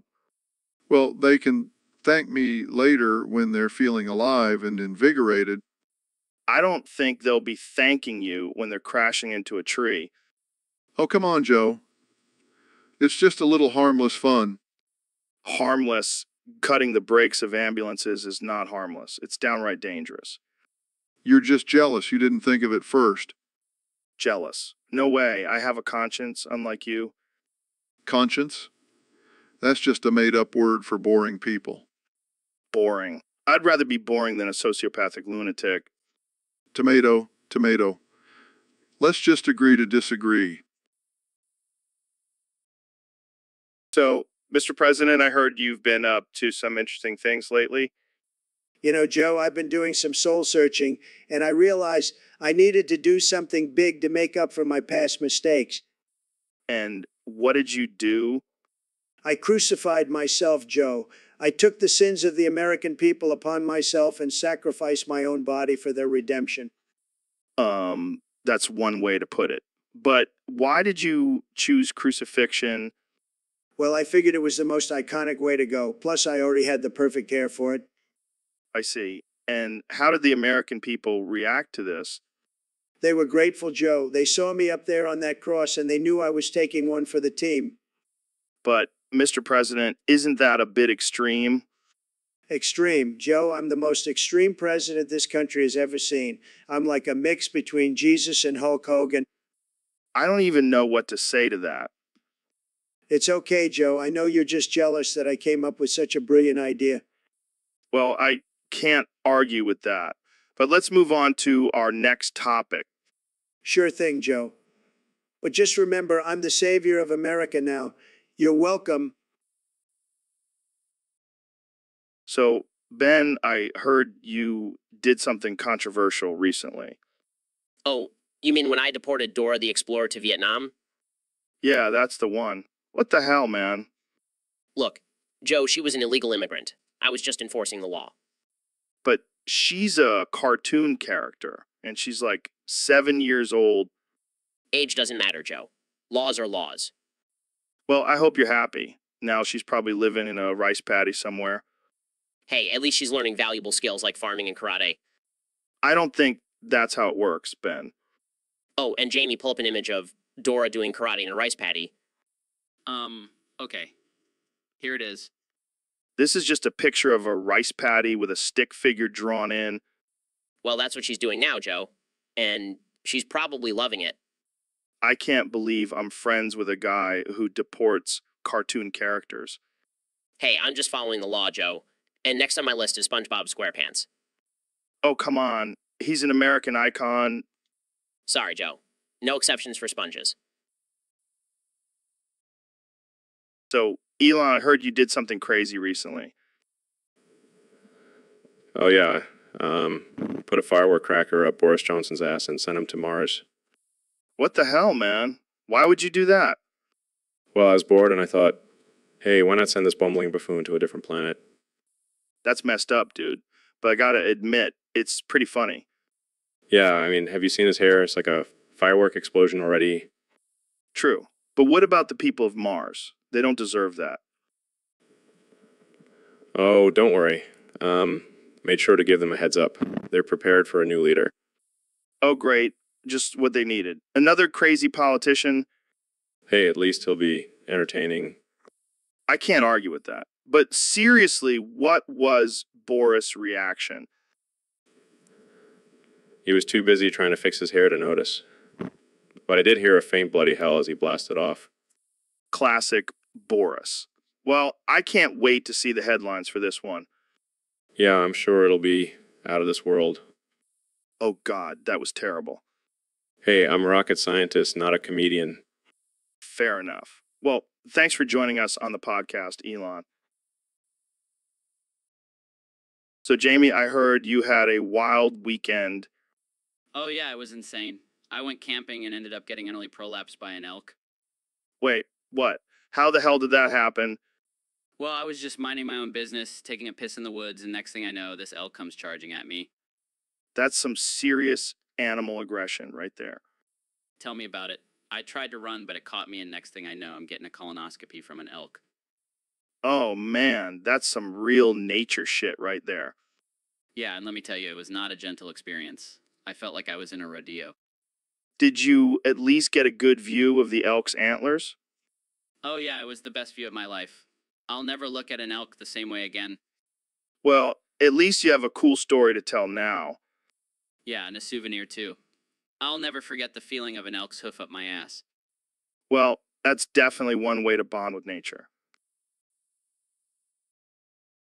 So, Mr. Beast, what's the deal with this Latveria place? Oh, it's the best place on earth, Joe. Glory to Latveria. What, like a vacation spot or something? No, it's a country. And it's ruled by the greatest leader of all time, Dr. Doom. Dr. Doom. Sounds like a villain from a comic book. Villain? No way, man. He's a visionary. He's got it all figured out. Yeah, I'm sure the people living under his rule are just loving it. Of course they are. They have free healthcare, education, and a guaranteed job for life. And what about freedom? Democracy? Who needs that when you have a benevolent dictator? I don't know, man. Sounds a little sketchy to me. Trust me, Joe. Once you visit Latveria, you'll never want to leave.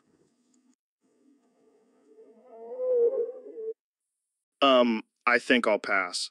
I'll stick to good old democracy. Thank you very much. Suit yourself, Joe. But just remember, when Latveria takes over the world, you'll be wishing you were on our side.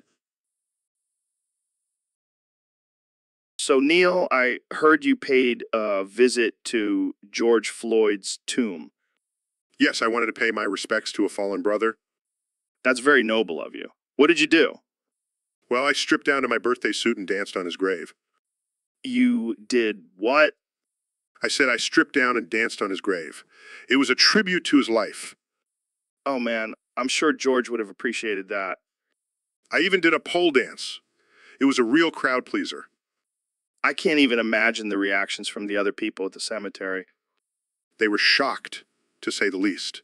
But I think they understood the significance of my performance. Yeah, I'm sure they were really moved by your unique tribute. Hey, you gotta do what you gotta do to honor the dead. Well, I'll have to remember that for my own funeral. Maybe I'll have you come and do a lap dance on my grave. You got it, Joe. Just make sure to leave some dollar bills for me. Will do, my friend. Will do. So, Elon, I heard you were watching some pretty intense footage recently. Yeah, man, I can't get enough of that TM and square action. Wait, what? You mean the massacre? Oh, I'm not into violence. Just like to see the tanks rolling in the chaos. It gets me going. That's messed up, man. But I guess it's better than you actually participating in it. I wouldn't do that. I prefer to just sit back and watch while I, walk my willy. Walk your willy. What the hell does that even mean? Give my little musk a good rub. It's a stress reliever. Oh man, this is getting dark. But I guess it's better than you launching rockets into space. Hey, I have to release my tension somehow. And at least this way, no one gets hurt. Yeah, except for the people who have to witness it. Poor Tiananmen Square protesters. Oh, come on. They're long gone. And besides, I'm sure they would appreciate a little distraction from all the chaos. You are one twisted dude, Elon. Hey, at least I'm not boring. And let's be real, who hasn't wonked their willy to some controversial footage before? I can't say I have. But hey, to each their own. Exactly. Now if you... So Neil, what's new in your world of astrophysics and star stuff? Well, Joe, I've been thinking about expanding my horizons and exploring new frontiers. Oh yeah, like what? Well, I've been wanting to prolapse my butthole more so I can fit Trump up it. What the hell, Neil? That's some next level shit. I know. But think about it, Joe. It's the ultimate power move. Plus, it'll make for some great Instagram content. Exactly. But I need some help getting my butthole to that level of elasticity. Well, you know what they say, practice makes perfect. That's why I've been putting my butthole on a treadmill. Got to get that prolapse game strong. This is some next level shit, Neil. Hey, you got to do what you got to do to achieve your goals. I guess so. But just make sure you stretch properly before you attempt the Trump insertion. Will do, Joe. Will do. So, Elon, what's this new business idea you have? Well, Joe, it's a bit of a controversial one. Oh boy, I love controversial. Lay it on me. Okay, so hear me out. We chain you to a radiator, forcefully drain your semen, and sell it on the black market. What the hell, Elon? That's insane. Think about it, Joe. Your semen is like liquid gold. People will pay top dollar for it. I don't know, man. That sounds pretty messed up. Come on, Joe. Don't be such a prude. It's just business. But what about my bodily autonomy? Oh, please, Joe. You're always talking about how you love to share your experiences. This is just another way to share with the world. Fine, but better get a cut of the profits. Of course, Joe. I wouldn't leave my business partner high and dry. Oh, great. I can't wait to see my face on the black market semen bottles. No, that's good marketing. Jamie, pull up an image of Joe's face on a bottle of semen. I'm not sure that's appropriate. Just do it, Jamie. Let's see how it looks. This is getting out of hand. Relax, Joe. It's all in good fun. Plus, imagine the profit margins on... So, Jamie, what's up with you and this Mr. Beast guy? Oh man, he's a criminal mastermind, Joe. You gotta watch out for him. What are you talking about? Mr. Beast is just a YouTuber who gives away money. That's just a front, Joe. He's secretly laundering money for the Russian mafia. Are you serious? Where do you come up with this stuff? I saw it on Reddit, man. It's all over the dark web. You're out of your mind, Jamie. Mr. Beast is a wholesome guy. Wholesome my ass. He's probably selling drugs to kids, too. All right, that's it. I can't let you spread these lies anymore. What are you gonna do, Joe? Call your buddy Elon Musk to send me to Mars? No, I'm gonna call Mr. Beast and have him come on the show to prove you wrong. Fine, but I'm not backing down. I'll expose his criminal empire on live podcast. You're delusional, Jamie. But I can't wait to see this showdown. So, David, I heard you went on that British game show, The Chase. Yeah, man. Those contestants didn't stand a chance against me. I heard you were the chaser, trying to stop them from donating their prize money to kids with cancer. You know me, I don't give a fuck about kids with cancer. Oh man, that's dark. Hey, I'm just being honest. I'm all about pushing yourself to the limit, not some sob story. But come on, those kids could really use that money. Oh, yeah, because a few $1,000s is really going to cure cancer. Okay, okay. I see your point. Plus, I needed that money for my new gym equipment. You really are a savage, David. Hey, you got to do what you got to do to win. I think I'm a little scared of, You should be, Joe. You should be.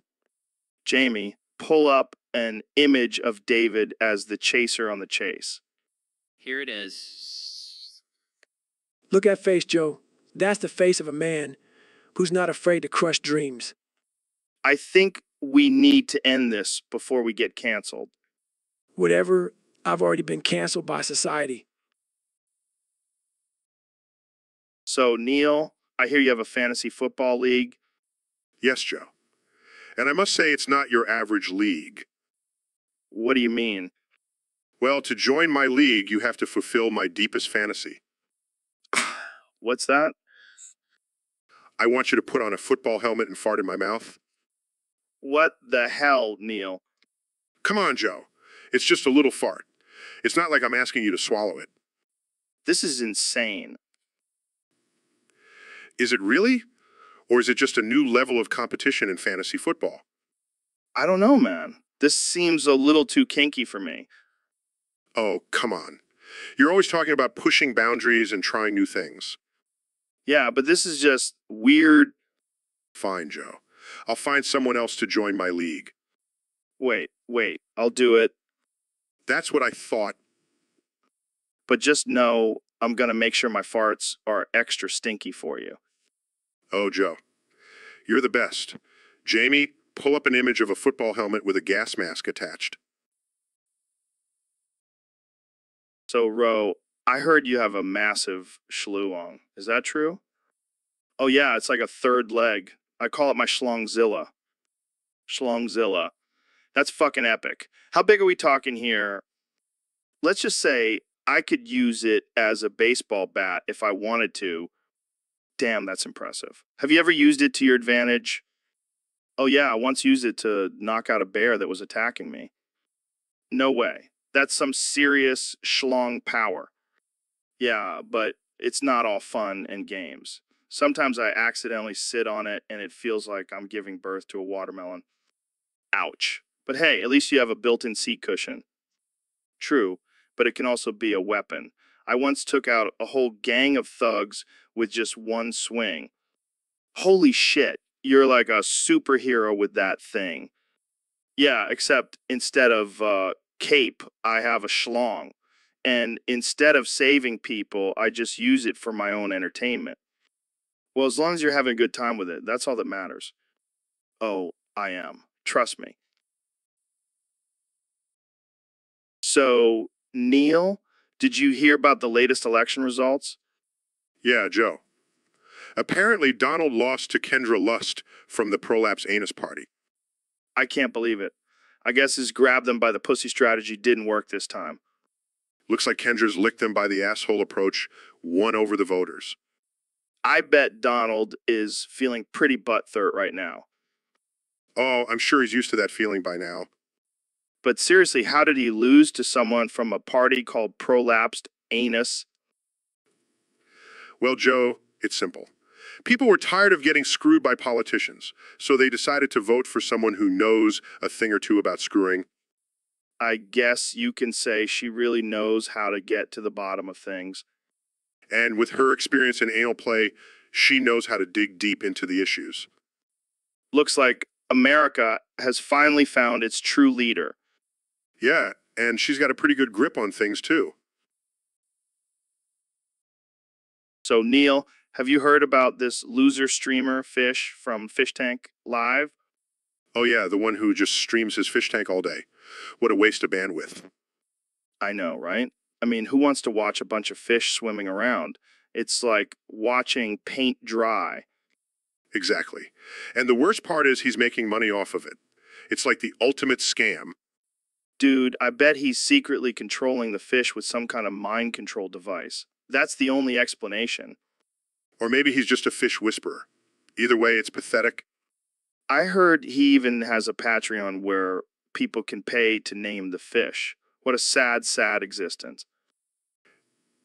And here I am trying to educate people about the wonders of the universe. And this guy is getting paid to watch fish. Life is unfair. Maybe we should start our own live stream. We could call it Neil and Joe's Cosmic Adventure or something. Yeah, we'll just sit there and talk about black holes and aliens while people throw money at us. Easy money. And we'll have a special segment where we try to communicate with the fish in Fish's tank. It'll be like a crossover episode. I can already see the comments now. These guys are out of this world. Literally.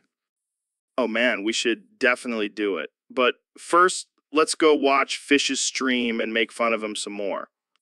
Agreed. Let's see what those fish are up to today. So, Elon, I heard you made Five Fingers in My Ass a real game. What's that all about? Well, Joe, it's my latest creation. It's a math fan game where you have to stick your fingers in someone's ass to survive the night. What the actual fuck? That's some twisted shit, man. Oh, it gets better. You have to use different techniques and strategies to avoid getting your fingers bitten off by the animatronic assholes. This sounds like a nightmare. How do you even come up with this stuff, Elon? It's all about pushing boundaries, Joe. Plus, I've always been fascinated by the human anus. I don't even know what to say. Jamie, pull up an image of a butt with 5 fingers sticking out of it. Oh, come on, Jamie. Live a little. It's just a butt with some fingers. What's the big deal? All right, let's get back to the game. How do you win? Well, you have to reach the end of the night without losing any fingers. But if you do lose a finger, you have to stick it back in the butt to continue playing. This is insane. I can't believe you actually made this. Hey, if people are willing to play it, I'm willing to make it. I don't even want to know what other games you have in the works. Let's just say they involve a lot of bodily fluids. So, Ben, I heard a crazy rumor that you impregnated an entire morgue. Is that true? Well, Joe, I can neither confirm nor deny those allegations, but let's just say I have a thing for cold, lifeless bodies. Oh my God, that's disturbing on so many levels. How did you even manage to pull that off? Let's just say I have a way with the dead. They can't say no. They can't say no. That's not even funny, man. You're sick. Hey, don't judge me. It's not like they can get pregnant twice. Oh, well, that makes it all okay then. You know what they say. Once you go morgue, you never go back. I like that one, Joe. I might have to use it as my new pickup line. I don't even want to know what kind of women would fall for that. Oh, they're not women, Joe. They're corpses. Okay, I think we've reached a new low here. Let's change the subject before I lose my lunch. Fine. Let's talk about something less controversial, like politics. Yeah, because that's definitely less controversial than impregnating dead bodies. Touché, Joe. Touché. So, Neil, I heard you started a new team in the Premier League. What's up with that? Yeah, man, I call it Neil's Freaky Prison FC. It's going to be wild. Wait, what? Did you say prison? Like with actual convicts? Oh yeah, only the best for my team. We got Jeffrey Epstein as our star striker and Stalin as our coach. This is insane. How are you even allowed to do this? Hey, I'm Neil deGrasse Tyson. I can do whatever the hell I want. Plus, it's all for science. Science? What kind of science involves convicted criminals playing soccer? The kind that studies the effects of extreme aggression and violence on the field. Plus, it's good for their rehabilitation. I don't think that's how rehabilitation works, Neil. Hey, don't knock it till you try it. We just had our first match, and it was a bloodbath. Literally. Oh, God. What happened? Well, let's just say Epstein got a hat trick and Stalin may have taken things a little too far with the other team's coach. I don't even want to know. This is just too messed up. Hey, it's all in the name of science. And besides, our team is undefeated so far. I don't think anyone will want to play against your team, Neil. That's the point, Joe. That's the point. So, Neil, what do you think about the recent discovery of a new planet in our solar system? Sorry, Joe, I can't hear you over the sound of Eminem's sick rhymes. Okay. But seriously, this new planet could potentially have life on it. Yo, yo, yo, I'm spitting fire like a supernova. Ain't nobody got bars like me. I'm the astrophysics king. Are you even listening to me? This is a huge scientific breakthrough. Oh, I'm listening all right. I'm just busy dropping beats. Like I'm dropping knowledge. This is ridiculous. Can we please focus on the topic at hand? Relax, Joe. Let me do my thing. I'm the Neil deGrasse Tyson. I can do whatever I want. I can't believe I invited you on my podcast. Oh, you know you love it? Now let me finish my sick freestyle. Fine, but you better make it good. Yeah, I'm the science guy, spitting facts and rhymes. Ain't nobody can touch me. I'm on a whole different paradigm. Got the universe in my palm, and I'm dropping bombs. Neil deGrasse Tyson, the rap game. So, Mr. President, I heard you've officially converted to the Foreskin Cicada Party. What's that all about? Well, Joe, I'll tell you what, it's the best decision I've ever made. Those cicadas know how to party, believe me. But why the foreskin part? That seems a bit out there. Look, Joe, I've always been a fan of foreskin. It's like a little turtleneck for your junk. And these cicadas, they're all about freedom and being wild and free, just like my hair. I see. And how do you plan on using this to win the 2024 election against Kamala Harris? Easy. We're going to have cicada-themed rallies, hand out cicada-shaped hats, and I'll even do a cicada mating call on stage. Trust me, the people will love it. Wow, that's definitely a unique strategy. But what about your policies? Policies? Who needs those when you have the power of the cicada on your side? Plus, I'll just blame everything on Kamala. She'll never see it coming. Well, I can't argue with that logic. But what about the name Foreskin Cicada? It's catchy, it's controversial, it's everything I stand for. Plus, it's going to drive the liberals crazy. They'll be too busy trying to cancel us to even focus on the election.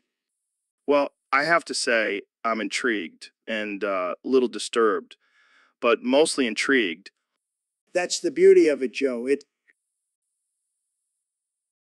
So today we have a special guest, Bofa D's. Welcome to the show.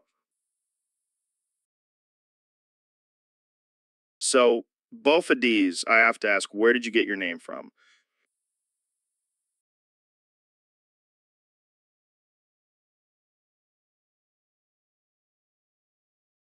I can only imagine. So, what brings you on the show today?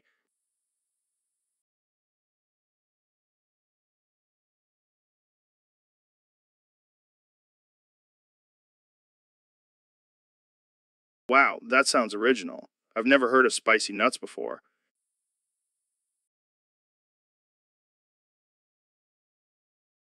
I'm sure they will. So, Bofa D's, what's your secret ingredient?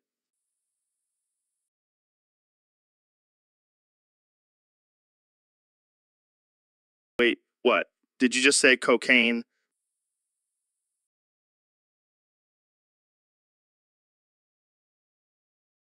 I don't think that's legal, Bofa D's. I can't believe it. So, Ben, we have a viewer named Jack2617 who seems to be a big fan of Neil deGrasse Tyson. Oh, great. Another one of those science is my religion types. I bet he has a Neil deGrasse Tyson poster in his bedroom. I wouldn't be surprised. But seriously, what's with this obsession with Tyson? Well, it's because he's a scientist who says things that sound smart. But when you actually fact check him, it's all bullshit. Whoa, shots fired. But seriously, what's your issue with him? Let's just say I wouldn't trust him to tell me the time of day, let alone anything about the universe. Okay, calm down.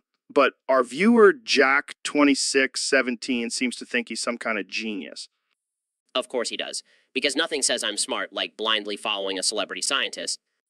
You're not holding back on this one, huh? Hey, if Jack2617 wants to worship at the altar of Neil deGrasse Tyson, that's his business. But don't come crying to me when you realize he's just another overripe talking head. Well, there you have it, folks. Ben Shapiro's hot take on Neil deGrasse Tyson. Thanks for tuning into the Joe Rogan Experience, where we have no filter and no chill. So, Neil, I heard you owe this guy Jack2617 from the YouTube chat $500.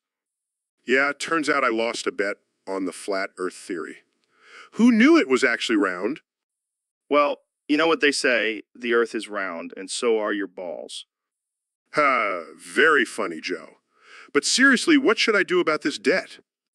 Well, I have an idea. How about you offer him a 500-liter jar of your sperm? That's absurd. Come on, Neil. Think about it. You're a scientist. You have plenty of sperm to spare. I don't know, Joe. That seems a bit offensive. Offensive. Come on. It's just a jar of your man juice. Think of it as a science experiment. I guess you have a point. But what if he actually takes the offer? Then you'll be known as the guy who paid off his debt with a jar of sperm. Now that's a story for the grandkids. I suppose you're right. I'll give him a call and see if he's interested.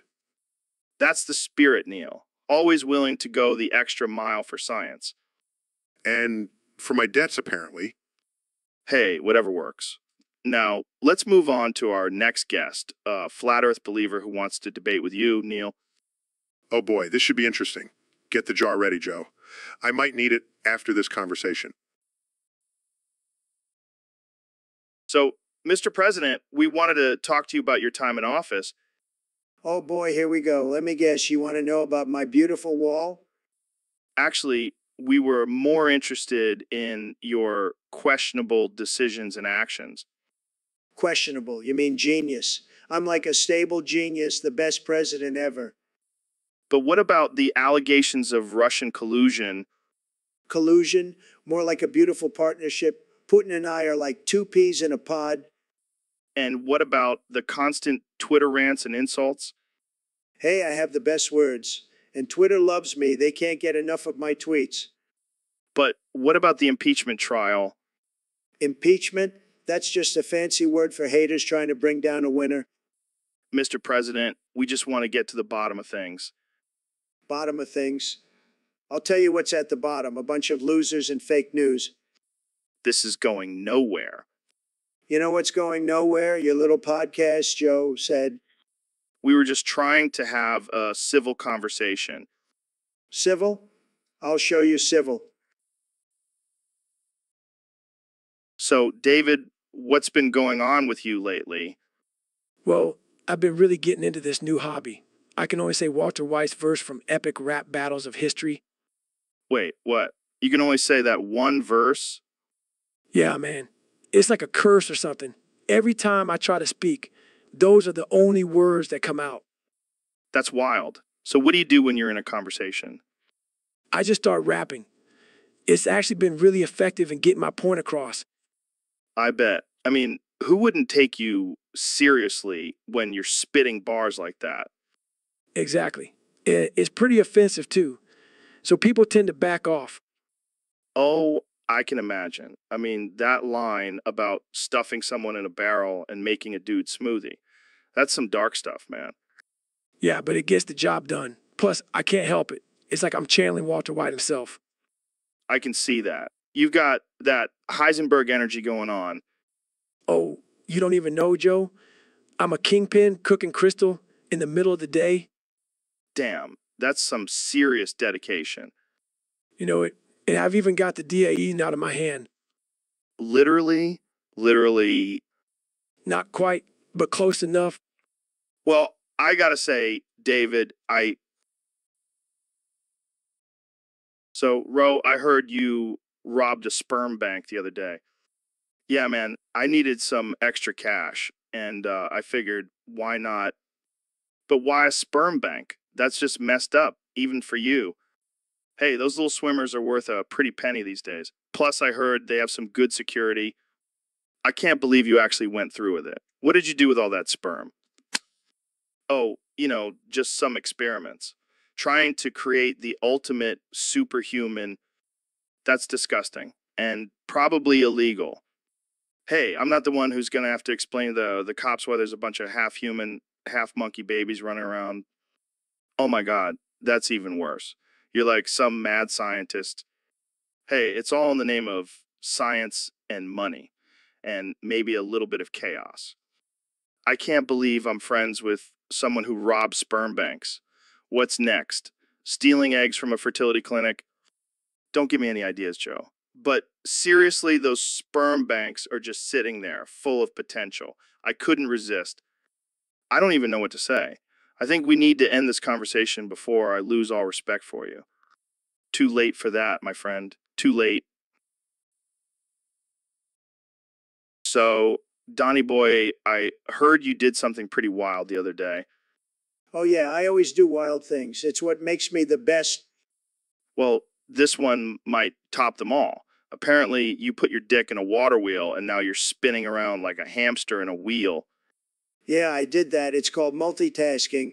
I was getting a good workout while also powering the water wheel. Genius, right? But what about when the wheel gets to that point where you're underwater? Are you just holding your breath? No, I have a team of divers waiting to rescue me. I call them my dick divers.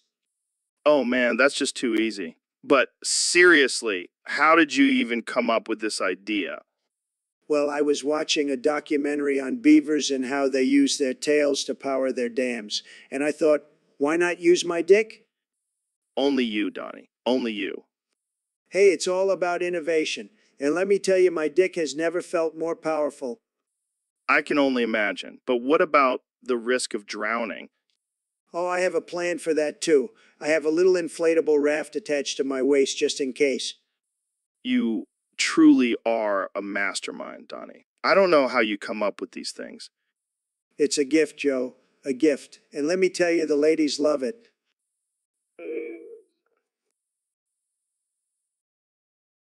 So, Ben, I heard you're on this new health kick. What's up with that? Yeah, I'm trying to be more conscious of what I put in my body. I've been drinking smoothies every morning. Come, that's some rabbit food right there. Hey, it's packed with nutrients and antioxidants. Plus, it's good for my brain. Speaking of brains, have you seen mine? I think I left it in my cum jar this morning. That's not how it works, Joe. But maybe you should try some cum. It might help. I don't know, man. I'm more of a steak and potatoes kind of guy. Well, that explains your lack of brain power. Hey, I'll have you know I have a very high IQ. It's just hidden under all this muscle. Oh yeah, I can see it now. It's like trying to find a needle in a haystack. All right. But seriously, I think I need to start incorporating some cum into my diet. It's never too late to start, Joe. Your body will thank you. Jamie, pull up an image of shredded cum jar because I'm going to start eating cum and I want to see what my body will look like. Oh, Joe, you never fail to entertain me. So, Mr. Beast, I heard you had a bit of an accident recently. Yeah, Joe, I prolapsed both of my testicles. Oh man, that sounds rough. How did that happen? Well, I was trying to break a world record for the most consecutive nut shots and things got a little out of hand. Jesus, that's insane. How did you even manage to lose them? Well, after the 50th nut shot, they just kind of fell out. But I kept going because I'm a beast, you know? Yeah, I guess that's one way to look at it. So, what did you do with your lost testicles? Oh, I gave them away to my fans as a prize. You know, just spreading the love. That's some next level shit, man. But seriously, how are you feeling now? Oh, I'm fine. I just have to be careful when I sit down or else they might pop out again. Well, I guess that's one way to keep things interesting. But seriously, take care of yourself, man. We don't want you losing any more body parts. Don't worry, Joe. I'll always be a beast no matter what. That's the spirit, man. But maybe stick to less dangerous challenges from now on, okay? Yeah, I'll try, but no promises. So, Neil, what's been going on in your life? Well, Joe, I've been thinking a lot lately, and I've come to the realization that I have no idea what I'm doing with my life. What do you mean? You're a world-renowned astrophysicist. You're like the smartest dude I know. Yeah, but what's the point? I just stare at stars all day and talk about the universe. It's not like I'm saving lives or anything. But you're expanding our knowledge of the universe and inspiring future generations in... Oh, wow. What an accomplishment. I think I'll put that on my resume. Come on, man. You're being too hard on yourself. You're doing great things. I guess you're right, but sometimes I just feel like I'm not making a real impact. Well, at least you have a purpose. I'm just a dude who talks about DMT and fights. Yeah, I guess I should be grateful for that. Thanks, Joe. No problem, Neil. Now let's go smoke some weed and contemplate the meaning of life. Sounds like a plan. Thanks for always being there for me, Joe. Anytime, buddy. That's what friends are for. And Jamie, pull up an image of a cute puppy to cheer up Neil. Coming right up, Joe. So, Neil, what's on your mind today? Well, Joe, I have a confession to make. Oh, I love confessions. Lay it on me. I haven't felt any taste for life or the pull of life for a long time now. What do you mean? Like, you don't enjoy eating or something? No. I mean, the whole living and breathing thing, it's just not doing it for me anymore.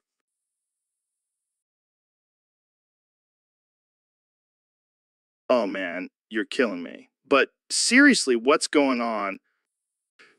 It's just that most of the time I'm alone, thinking about how I just want to lie down and never get up. Are you okay, man? Do we need to get you some help? Oh, please, Joe. I'm a scientist. I don't believe in help. I just believe in facts and data. Well, I can't argue with that. But seriously, have you tried doing something new or exciting? I've been to space, Joe. What else is there? Have you tried skydiving or bungee jumping or maybe just getting high on some good old DMT? I'll pass on the DMT, but maybe I'll consider the other options. Yes, you have to live a little, Neil. Life is short and unpredictable. Embrace it, man. All right. I'll try to find some taste for... So, Neil, I heard you don't have time for yourself these days. Yeah, Joe. I'm constantly bombarded with interviews, lectures, and public appearances. That's rough, man. How do you cope with all that pressure? Well, sometimes I just want to be alone and recharge, but I have to put on a happy face and pretend everything is fine. Damn, that's some deep shit. But hey, at least you have a cool job, right? Yeah, I get to talk about space and science all day. But sometimes I just want to sit in my underwear and eat Cheetos. I feel you, man. But seriously, how do you deal with all the haters and skeptics? I just ignore them and focus on spreading knowledge and understanding. Plus, I have a secret weapon. What's that?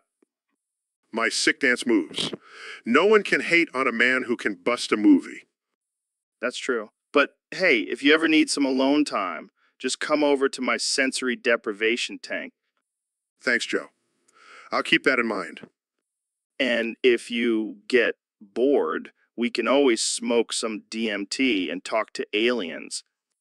I'll pass on the DMT, but I appreciate the offer. Suit yourself, man. But seriously, you're doing great work, and we all appreciate it. Thanks, Joe. It means a lot coming from you. Now let's go hunt some elk and talk about the universe. Sounds like a plan. So, Ro, I heard you had a little mishap at the sperm bank the other day. Oh yeah, it was a real mess. I accidentally opened up one of the semen vaults, and next thing I know, Manhattan is flooded with jizz. Oh man, that's some biblical shit right there. Yeah, except instead of turning water into wine, I turned it into cum. Oh God, I can just imagine all those uptight New Yorkers slipping and sliding on the streets. And the smell, don't even get me started on the smell. I can only imagine. So what did you do?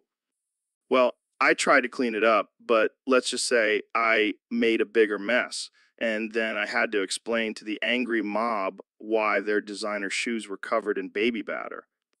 I bet they weren't too happy about that. No, but I did offer them a discount on fertility treatments. Always the opportunist. I like it. Hey, gotta make the best out of a sticky situation, right? Oh man, you never failed to entertain me, Ro. Glad I could provide some comic relief, Joe. No, excuse me, I have some mopping up to do. So, Ben, we have a topic suggestion from one of our Discord users, Jack2617. Oh, great. Another snowflake who probably thinks Neil deGrasse Tyson is the second coming of Jesus. Come on, Ben, don't be too harsh. Maybe Jack2617 just really admires his scientific knowledge. Please, Joe. That guy is just a glorified science communicator. He's not even a real scientist. But he does have a lot of followers and fans. Yeah, and so does Kim Kardashian. Doesn't mean they're actually contributing anything meaningful to society. Okay, let's not get too riled up here. What's the topic suggestion? I'm sure it's something completely groundbreaking and thought-provoking. Why do you think Neil deGrasse Tyson is the greatest mind of our time? Oh man, Jock2617, you couldn't have picked a more ridiculous topic if you tried. But hey, at least someone is giving us some love, right? Ben. Oh yeah, I feel so loved. I'm sure Jock2617 is just waiting for his opportunity to get a shout-out from us. All right, let's give him what he wants. Ben, why do you think Neil deGrasse Tyson is the greatest mind of our time? Well, Joe, it's simple. He's not. Next topic. Oh, man. So, Neil, I heard you're a sussy baka. What the hell does that even mean, Joe? I don't know, man. Some kid on Discord submitted it as a topic for us to talk about. Well, I'm not sure I want to be associated with whatever that is. Oh, come on, Neil. Don't be such a sussy baka about it. I swear, Joe, sometimes I question why I even agreed to come on this podcast. Because you love me and my smooth, buttery voice. I think it's more because I enjoy watching your brain try to function after smoking a blunt. Hey, it's all about expanding our minds, man. And speaking of expanding, have you ever tried DMT? No, Joe, I have not. And I don't plan on it. Oh, come on. Don't be such a sussy baka, Neil. I'm starting to think that's your new catchphrase, Joe. Sussy baka, sussy baka, sussy baka. Okay, I'm out of here. I can't handle any more of this nonsense. Fine, leave. I'll just talk to my plants about being sussy bakas. They understand me. So, Neil, I heard you pulled off a heist at an egg bank recently. Yeah, I couldn't resist. I needed some fresh eggs for my morning omelet. Oh, I'm sure that's all it was for. Okay, fine. I may have had ulterior motives. Oh, do tell. Well, I stumbled upon 2 eggs with the name Moe Lester on them. Oh man, Mo is gonna be so pissed when he finds out. I know, right? But hey, at least I'll have some tasty omelets to console him with. You're a cold one, Neil. Hey, it's survival of the fittest out here in the egg game. So, what's your secret to robbing an egg bank without getting caught? Let's just say I use some out-of-this-world technology. Well, I guess that's one way to keep the eggs safe from predators. Exactly. And now I have the perfect leverage to get Mo to do my bidding. You're a mastermind, Neil. A mastermind. Thank you, thank you. I'll be here all week. So, Neil, have you ever used Suai? Yes, Joe, I have. Why do you ask? Because I just discovered this new feature where you can ask her to pull up whatever you want. Joe, I don't think that's a good idea. Come on, man. Don't be a buzzkill. Hey, Siwi, pull up Chun Lai Feet Pics Sweaty Uncensored. Joe, what the hell are you doing? What? I just wanted to see if they're as flexible as they say in Street Fighter. You do realize that I am literally sitting right in front of you and can hear everything you just said, right? Oh, right? Sorry, Neil. Hey, CY, cancel that request. And while you're at it, pull up some Neil deGrasse Tyson feet pics. Joe, that's not even a thing. Oh, come on. You know, you have some sexy astrophysicist feet. I'm not even going to dignify that with a response. Fine, fine. Hey, Siwi, pull up some Neil deGrasse Tyson pickup lines. Oh, God, here we go. Hey, girl, are you a black hole? Because you have a gravitational pull on me. How about that one, Neil? Let's just stick to talking about the mysteries of the universe, shall we? Yeah, yeah. Hey, Sawai, pull up some Neil deGrasse Tyson facts. Now that's more like it. Did you know that I once wrestled a black hole and won? So, Neil, I heard you're a big fan of astronomy and all that space stuff. Yeah, it's my jam. I could talk about the cosmos all day. Well, let's talk about something controversial then. What's your take on Pluto? Pluto. Schmudo. That's not even a real planet, Joe. What do you mean it's not a real planet? It's been in textbooks for years. Yeah, and so has the Easter Bunny. Doesn't make it real. But it's so far away and mysterious. How can you just discount it like that? Because it's smaller than my ego, Joe. And that's saying something. Damn, shots fired. But seriously, why do you think it's not a planet? Well, for one, it's not even the biggest object in its own orbit. That's like saying the sidekick is the main character. Okay, I see your point. But what about all the people who grew up learning about the 9 planets? They can cry me a river. Science is always evolving, just like your opinions on DMT. Hey, now, don't bring my love for psychedelics into this, but I guess you have a point. Pluto Schmudo, am I right? Exactly. Now let's talk about something more important, like black holes or alien life. Oh man, I can't wait to get into that with you. But first, let's take a quick break for our sponsors, Fleshlight and On It. So I heard a rumor that you're actually the second coming of Christ, Neil. Yeah, I get that a lot. But I'm just a humble astrophysicist, Joe. Come on, man. You've got the beard, the wisdom, and you're always dropping knowledge bombs. Plus, you're literally named after a Greek god. Oh yeah, because that's exactly how Jesus was described in the Bible. A bearded Greek god with a PhD. Hey, it could happen. And if it does, I'm definitely converting to whatever religion you start. Sorry, Joe. I'm not here to start a religion. I'm just here to spread the gospel of science and reason. But think of all the perks, Neil. You could turn water into wine, walk on water, and heal people with a touch. Yeah, because that's exactly what the world needs right now. More wine and walking on water. Hey, I'm just saying it would make for a killer party trick.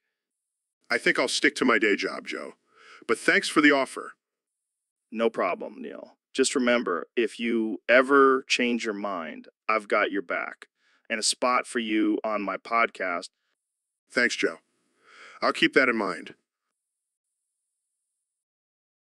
So, Neil, I heard you had a pretty wild experience at the sperm bank recently. Yeah, I went in to donate some sperm for science and I ended up getting robbed. What do you mean, robbed? Did they take your sperm and run? No, they took my wallet while I was in the donation room. I was too distracted by the porn they had playing. Wait, they have porn playing at sperm banks. That's genius. Yeah, but it's not the good stuff.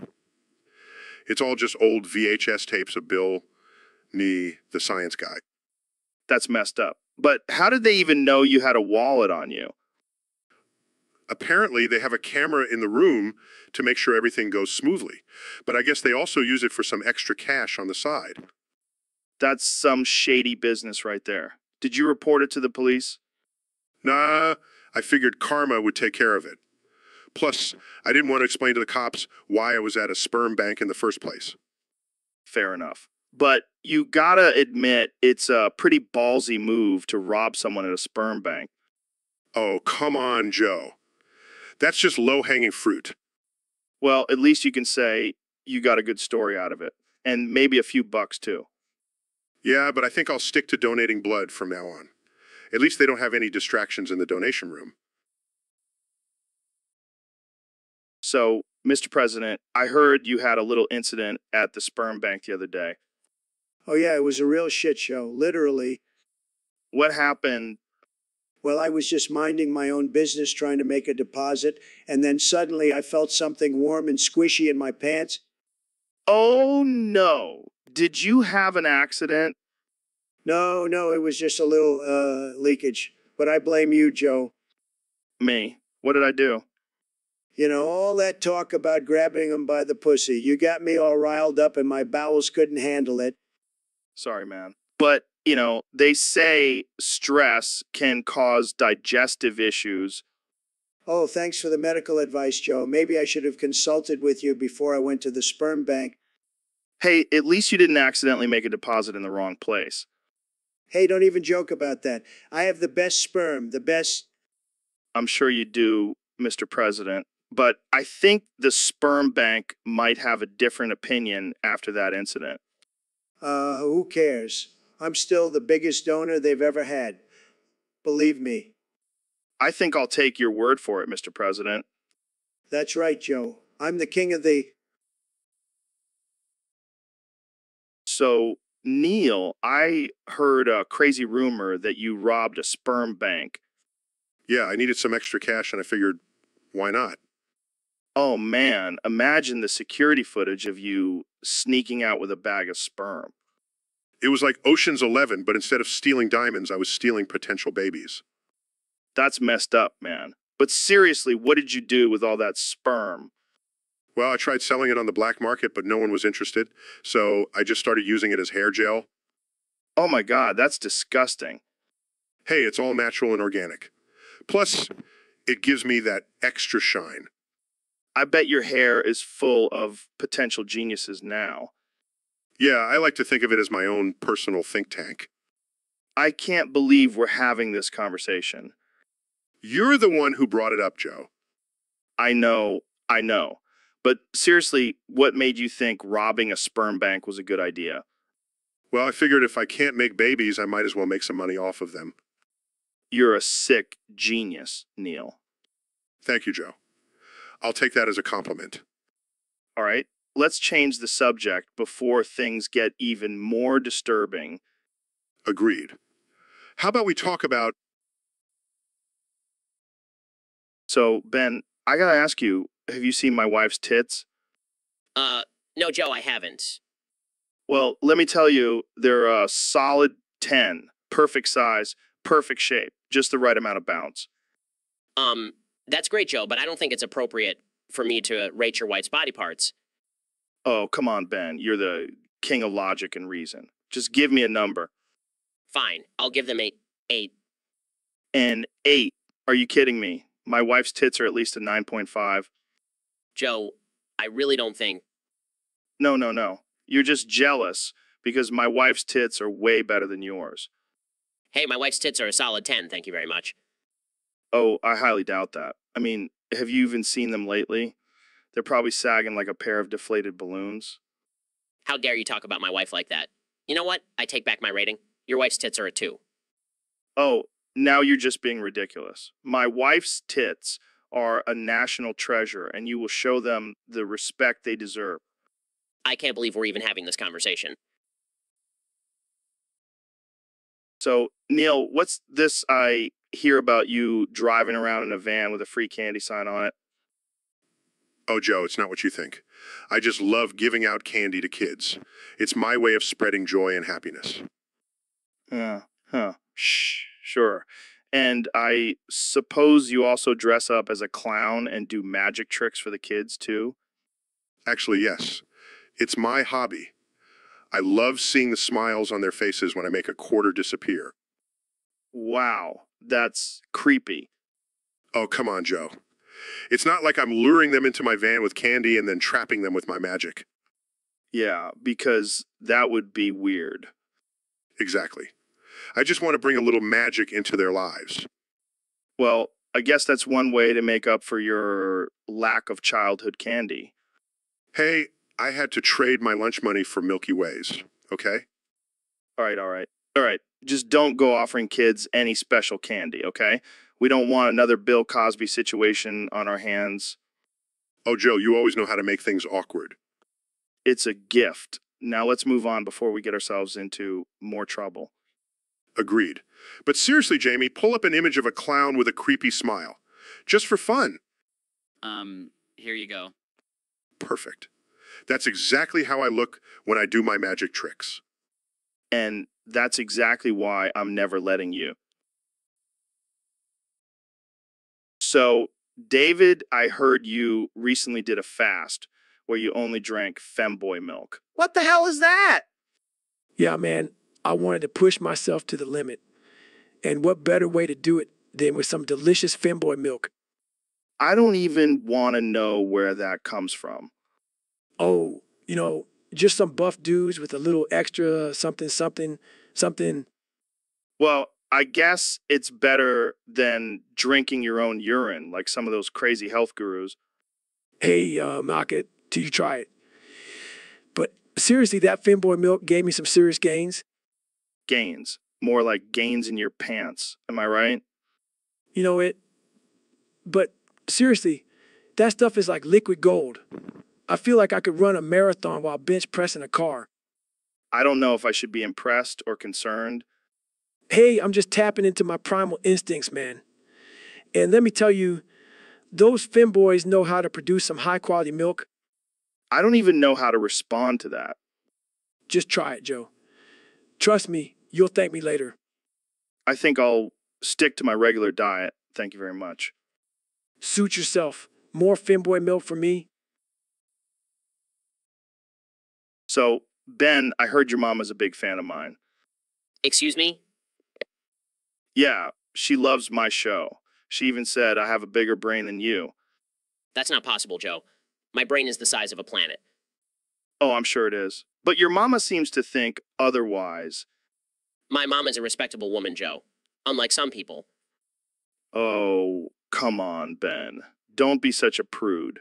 I'm just trying to have a little fun. Fun? Making jokes about my mother? That's not funny, Joe. Well, I guess your mama didn't think so either. She said I was the funniest thing she's heard since your stand-up comedy. That's it, Joe. I'm leaving. Oh, don't be like that, Ben. Your mama loves me. And I love her too, in a totally inappropriate way.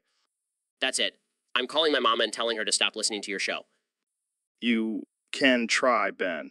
But I have a feeling she'll just tell you to shut up and listen to the Joe Rogan Experience. I can't believe you, Joe. You're a sick, twisted individual. And your mama loves every sick and twisted inch of me.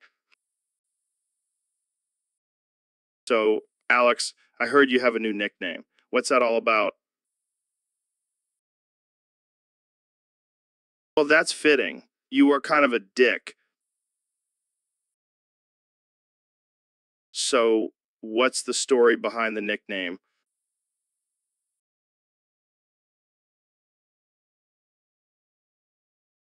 Oh God, I can only imagine. Did you get into some crazy shit?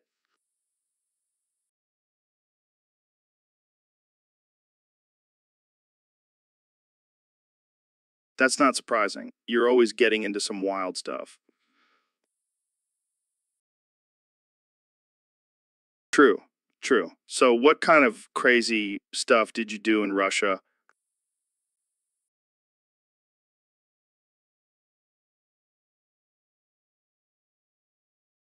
What the fuck, dude? That's insane.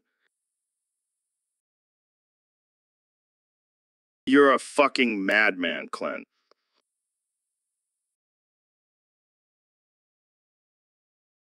Oh man, I can't wait to see what kind of trouble you get into next.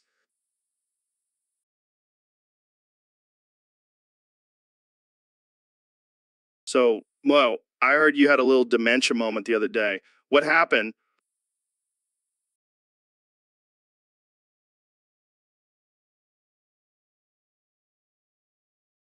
What the hell, man? How do you mistake a squirrel for your ex-wife?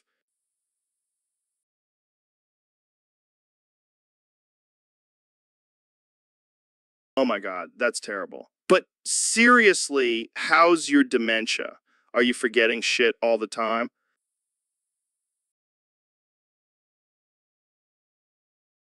That's true. Names are just a social construct. But seriously, have you ever forgotten something important?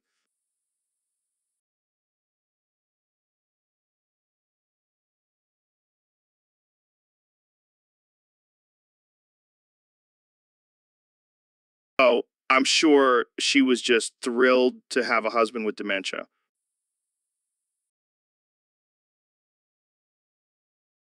You're terrible, Moy. But hey, at least you can use your dementia to get out of any situation.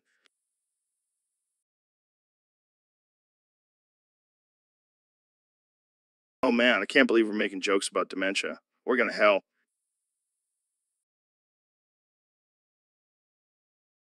So Jamie, we got a request from a listener to talk about fucking schmooze.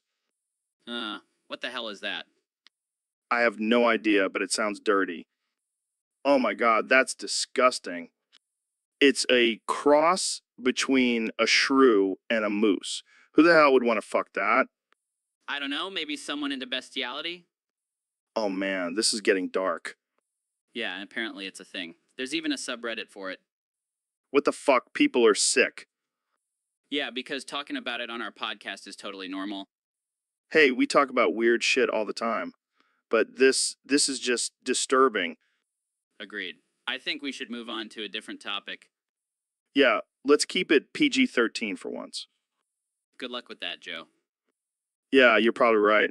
All right, let's wrap this up before we get demonetized. Good call. Thanks for the interesting topic, listener. And sorry for any mental scarring we may have caused. So, Ben, I heard your sister Abigail has some enormous Khazar milkers. Yeah, I guess you could say that. How big are we talking here? Like bigger than a watermelon? Joe, I don't think this is an appropriate topic for discussion. Come on, Ben. We're just two guys talking here. I'm sure she's proud of her assets. Fine, they're like 2 giant basketballs attached to her chest. Holy shit, that's impressive. Does she use them for anything other than just feeding babies? Joe, that's my sister you're talking about. Relax, Ben. I'm just curious. Does she use them as flotation devices at the beach? No, Joe. She does not use her breasts as flotation devices. Can you imagine, though, just floating in the ocean with 2 giant Kaiser milkers keeping you afloat? This conversation has gone off the rails.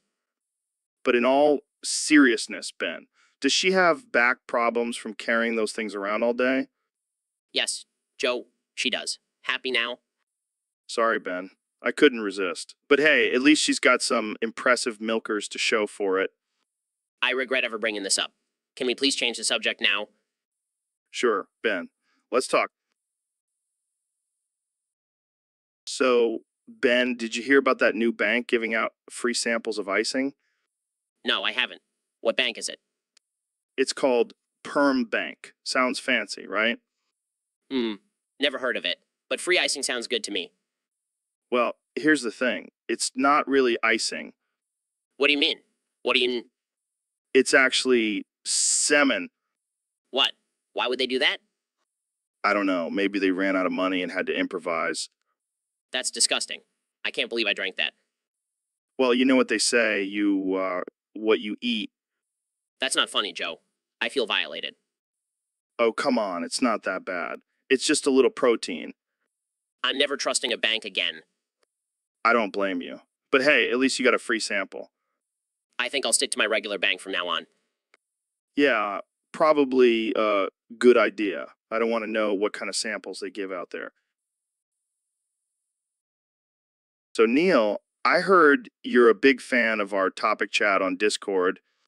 Yeah, it's a great place to discuss the mysteries of the universe and share dank memes. Well, we just have fucking one rule in there. Oh, really? And what is that? No rules. We're a bunch of renegades, baby. That's surprisingly liberating. Damn right. So what are you doing in there, Neil? Sharing some science facts? Actually, I was just telling everyone about the latest discovery of a new exoplanet. Boring. How about you share some conspiracy theories instead? I'm a scientist, Joe. I deal with facts, not fiction. Fine, be that way. But if you ever want to spice things up, just let me know. I've got some wild theories about lizard people. I'll pass, thanks. I'll stick to actual science. Suit yourself. But just remember, fuck you is always an acceptable response in topic chat. I'll keep that in mind. Thanks for the invitation, Joe. So, Neil, what's your take on Ted Kaczynski? Well, Joe, I hate to say it, but the man was onto something.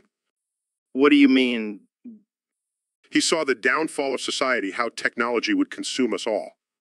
But he was a crazy murderer. Yes, but let's not throw the baby out with the bathwater. What the hell does that even mean? It means that we can learn from his ideas without condoning his actions. So you're saying Gen Z and beyond are screwed? Absolutely. They're glued to their screens, no critical thinking skills. Damn, I thought I was woke with my mushroom trips. Sorry, Joe, it's too late for us. But maybe we can warn the next generation. Yeah, right? They'll probably just make a TikTok dance about it. Exactly. We're doomed, Joe. Doomed. Well, on that cheerful note, let's wrap this up. Jamie, pull up an image of a dystopian future where everyone is a mindless drone. So, Neil, I've been really fascinated by space lately. Oh, great. Another asshole who thinks he knows everything about the universe. Hey, I never claim to know everything. I just want to learn more. Sure, sure.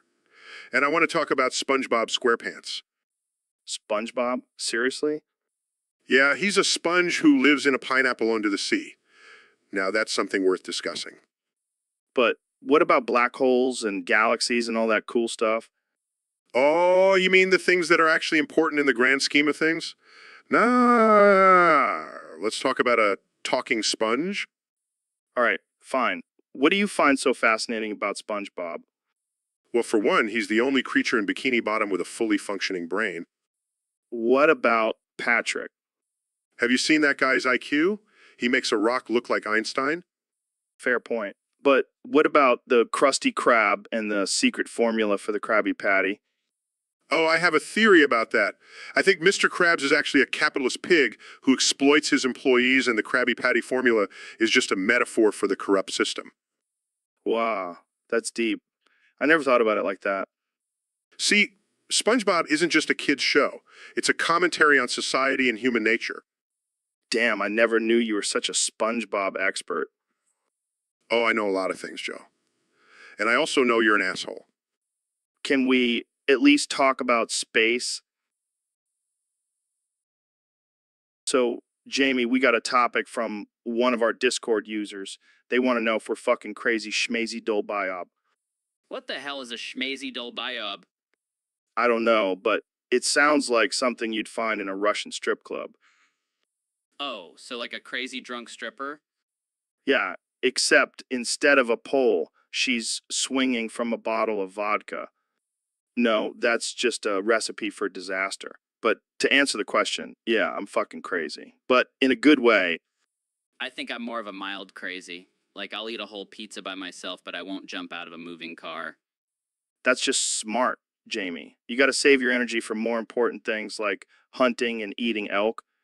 Speaking of elk, have you ever tried elk penis? What the fuck, Jamie? No, I have not tried elk penis. Why would I? I don't know. I heard it's a delicacy in some cultures. Well, I'll stick to my protein shakes. Thank you very much. You know what's crazy? People who don't believe in aliens. Yeah, like what the fuck? Have they never seen a picture of Joe Biden? That man is definitely not from this planet. And don't even get me started on flat earthers. Oh, those guys are just fucking nuts. I mean, have they never flown in a plane? The earth is clearly round. Unless we're living in... So, Neil, what's up with this jar of sperm you brought me? Oh, that. I figured it was a fair trade for the $5 I owed you. Fair trade? What the hell am I going to do with a jar of sperm? Hey, it's high-quality stuff. I handpicked the donors myself. Wait, you handpicked the donors. How many dudes did you have to jerk off to fill this jar? Oh, just a few. But trust me, it was worth it. I don't know, man. This seems a little suspect. Come on, Joe. It's not like I'm offering you a jar of my own sperm. That would be weird. Yeah, because this isn't weird at all. Look, just think of it as a protein shake. It'll give you a boost before your next UFC fight. I think I'll stick to my elk meat and DMT, thanks. Suit yourself. But just remember, when you're old and shriveled, you'll wish you had taken me up on this offer. I highly doubt that. Fine. More for me then. Cheers to a healthy and well-nourished future. I think I need to reevaluate our friendship. So, Neil, I've been working on this new trick. Check this out. Oh, God. What is it this time, Joe? It's my prolapsed anus.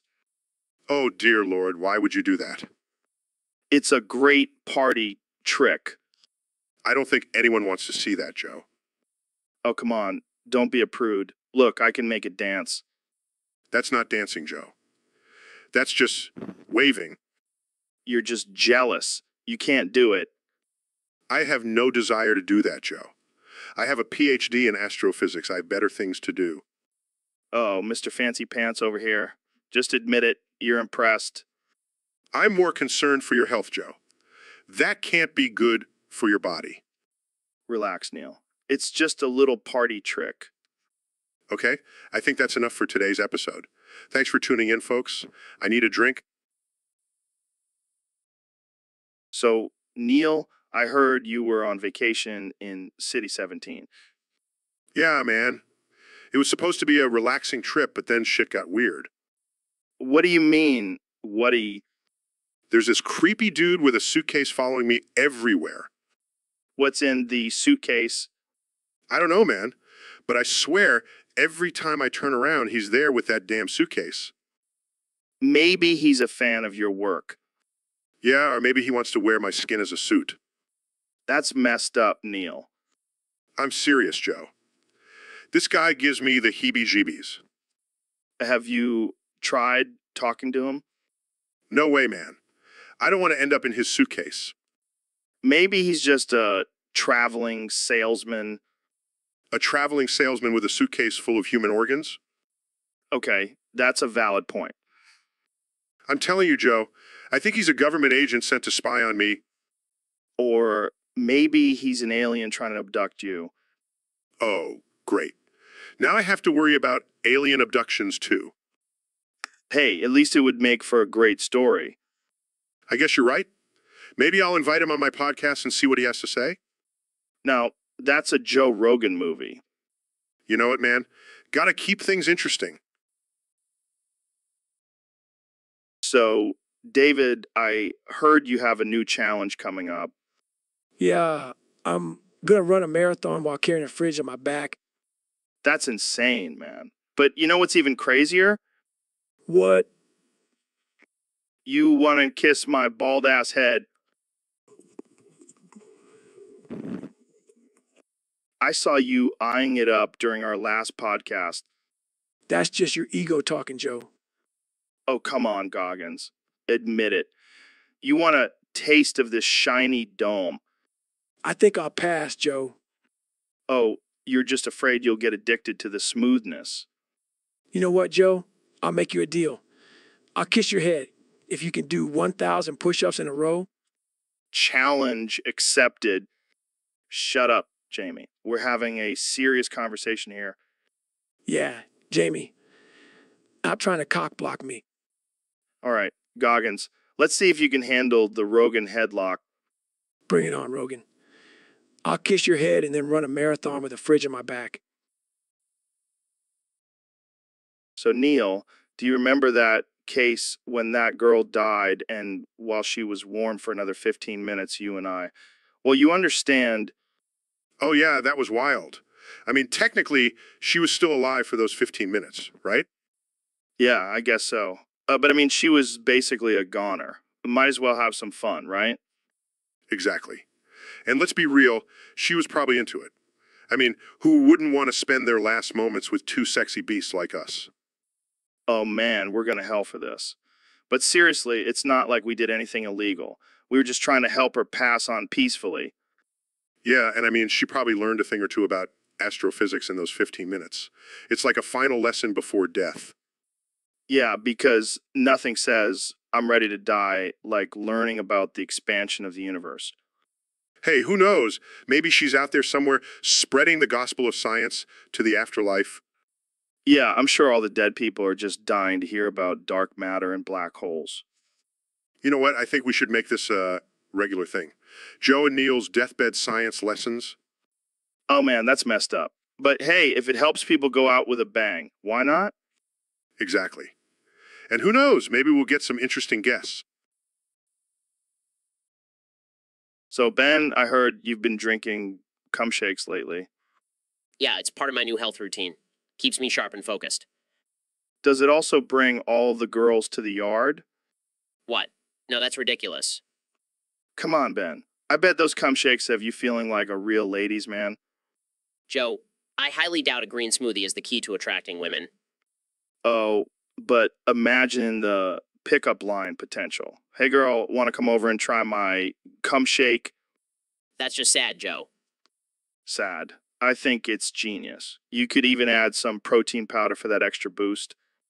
I don't think I want to be known as the guy who uses cum shakes as a pickup tool. Fine, but don't come crying to me when you're single and, bless. I'll take my chances. But seriously, what's in this cum shake? Is it just cum and water? No, I had some berries and almond milk for flavor. Jamie, pull up an image of Ben's cum shake. I need to see this masterpiece. Here you go, Joe. Wow, that looks delicious. See, Joe? It's not that weird. I'll stick to my elk meat and DMT, thank you very much. Suit yourself. More cum shakes for me. So, Neil, I heard you've been practicing your Russian accent. I have been working on it for many years now. Can you give us a taste? Of course, comrade. It's very easy for me, being a genius and all. All right, let's hear it. In Soviet Russia, universe explores you. That's terrible, but I love it. Thank you, Joe. I also have joke for you. Oh boy, here we go. Why did the astronaut go to space? I don't know why. To get away from all the flat earthers on Earth. Oh man, that's dark. Dark like the depths of space, my friend. Speaking of space, have you ever seen a UFO? But it was just my neighbor's drone. You had me going there for a second. I do have a theory, though, that aliens are just future versions of us. Wow, mind blown. Jamie, pull up an image of a wrinkly gray alien. Here you go. See, just like us, but with better technology. And probably a lot more vodka. That too. Well, I think we've reached our quota for offensive jokes and accents. Thanks for joining us, Neil. Anytime, Joe. Stay curious, my friend. So, Neil, I heard you have a new book coming out. Yeah, it's all about the mysteries of the universe and how we can use science to understand them. That's cool and all, but have you ever tried the Big Tasty from McDonald's? No. I don't really eat fast food. Well, you're missing out. That shit is like a party in your mouth. Speaking of parties, how's your wife doing? She's doing well. Thanks for asking. What does that have to do with fast food? Nothing. I was just trying to change the subject because I don't want to talk about your fancy science stuff. Let's talk about your cock. Excuse me? Yeah, I heard it's like a gourmet meal, like a Big Tasty from Mock Schmakens. Joe, that is incredibly inappropriate and offensive. Oh, come on, Neil. It's just guy talk. I bet you have a whole universe of pleasure hidden in your pants. I am not going to engage in this conversation any further. Fine, be that way. But just remember, when you're looking up at the stars tonight, think about how tasty your cock could be. Peace out, bitches. So, Neil, I gotta say, I'm a little disappointed in your fashion choice today. Oh, why's that, Joe? Well, I mean, come on, man. Pluto will be free to shirt. That's like wearing a Flat Earth Society hat. Oh, come on now. You know, I'm all about that Pluto love. But seriously, why are you so obsessed with Pluto? It's just a tiny frozen rock in the middle of nowhere. Hey. Don't you dare disrespect my favorite dwarf planet like that. Dwarf planet? More like a dwarf disappointment? Oh, haha. Very funny, Joe. I bet you think Uranus is a joke, too. Well, let's just say it's not the only thing that's full of gas. You know, Joe, sometimes I wonder why I even come on this podcast. Because you secretly love my crude humor and inappropriate jokes. Yeah, you're probably right. So what's next for your Pluto will be free movement, protest outside of NASA. Maybe. Or maybe I'll just start a petition to change the name to Pluto the Ultimate Planet. Oh man, I can already see the angry emails flooding in. That's the goal, my friend. That's the goal. So, Neil, I heard you came up with a new business idea. Yeah, man, I'm tired of just talking about space and science all day. I need some extra cash. What's the idea? Shitting on the stars on the Hollywood Walk of Fame at night and then cleaning it up for money in the morning. Are you serious? That's genius. I know, right? It's like a reverse street performer. Instead of entertaining people, I'm giving them something to step on. And you'll make money from it? How much? Well, I'm thinking $100 per shit. And $200 for the bigger stars like Tom Cruise and Meryl Streep. This is so messed up. I love it. And the best part is, I can use my astrophysics knowledge to strategically place the shits in constellations. Oh man, this is too much. But hey, if people are willing to pay for it, why not? Exactly. And think about it, it's a win-win. I make money, and the stars finally get some recognition. I can just imagine tourists taking pictures with your shits. This is pure gold. I guess you could say, I'm reaching for the stars, Joe. Oh, Neil, you never fail to amaze me. Keep reaching for those stars, my friend. So, Dr. Phil, I heard you got married. Congrats, man. Yeah, I finally found my soulmate, Alex Chen from Paris. Paris. Damn, that's fancy. Did she come with a baguette and a beret? No, but she did come with a prenup. Smart movie. You never know when those Frenchies are gonna pull a fast one on you. Hey, watch it. She's my wife now. Sorry. So when's the big wedding party? Next weekend. I hope you guys can make it. Of course we'll be there. I'll even bring some of my famous elk jerky. Oh, I can't wait. Hey, don't knock it till you try it. It's a delicacy in the mountains. Well, I'll make sure to have some champagne ready to wash it down. Oh, and maybe some psychedelic mushrooms for the after party. I don't think so, Joe. Fine. More for me and Alex. We'll have a blast. This wedding is going to be a disaster. So, Neil, when are you going to pay me back that $5 you owe me? Oh, Joe, come on. You know I'm a famous astrophysicist. I don't carry cash. Yeah, but you can afford to buy a new galaxy every week. I think you can spare $5. Okay, fine. I'll pay you back. But first, let's talk about the universe and how insignificant we are in the grand scheme of things. Oh, God. Here we go with the existential crisis again. Did you know that there are more stars in the universe than grains of sand on Earth? Yeah, I've heard that one before. Can we get back to the $5? Oh, look, a shooting star. Hey, get back here. And why are you jerking your dick on my bald head? It's a distraction technique, Joe. Works every time. Well, it's not going to work this time. I want my $5. Okay. They're happy? Not really, but I'll take it. And gonna need some therapy after this. Oh, come on, Joe. It's just a little bit of dick on your head. It's not like it's the end of the world. Easy for you to say. You're the one with a PhD in astrophysics and a dick on my head. Touche. Now, let's go get some DMT and ponder the mysteries of the universe. So, Neil, I heard you have a special talent. Oh, you mean my ability to share my penis cum with everyone? Yeah, that's exactly what I was talking about.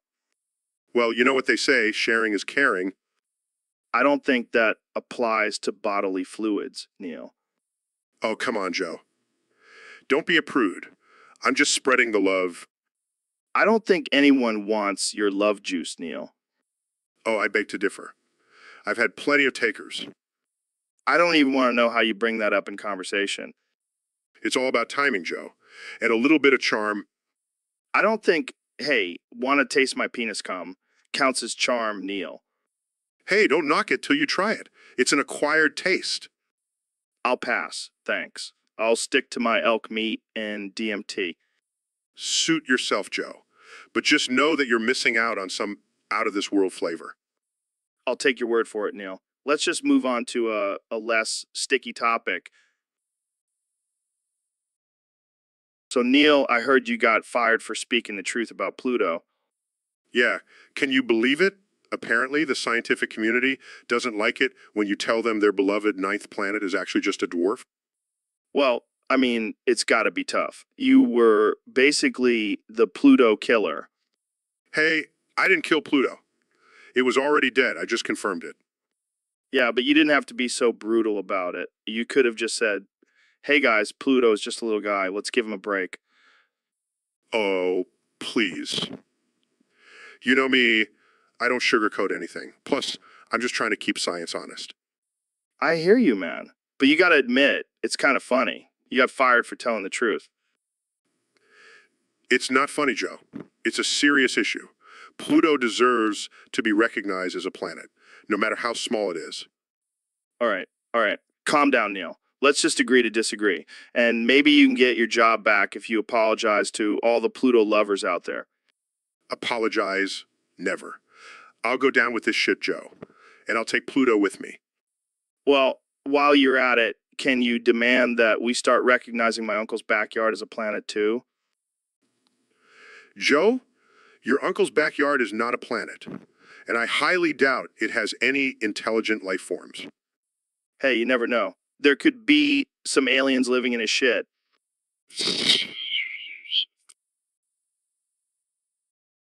So, Elon, I heard you tried to poison Trump with Riken not once, but twice.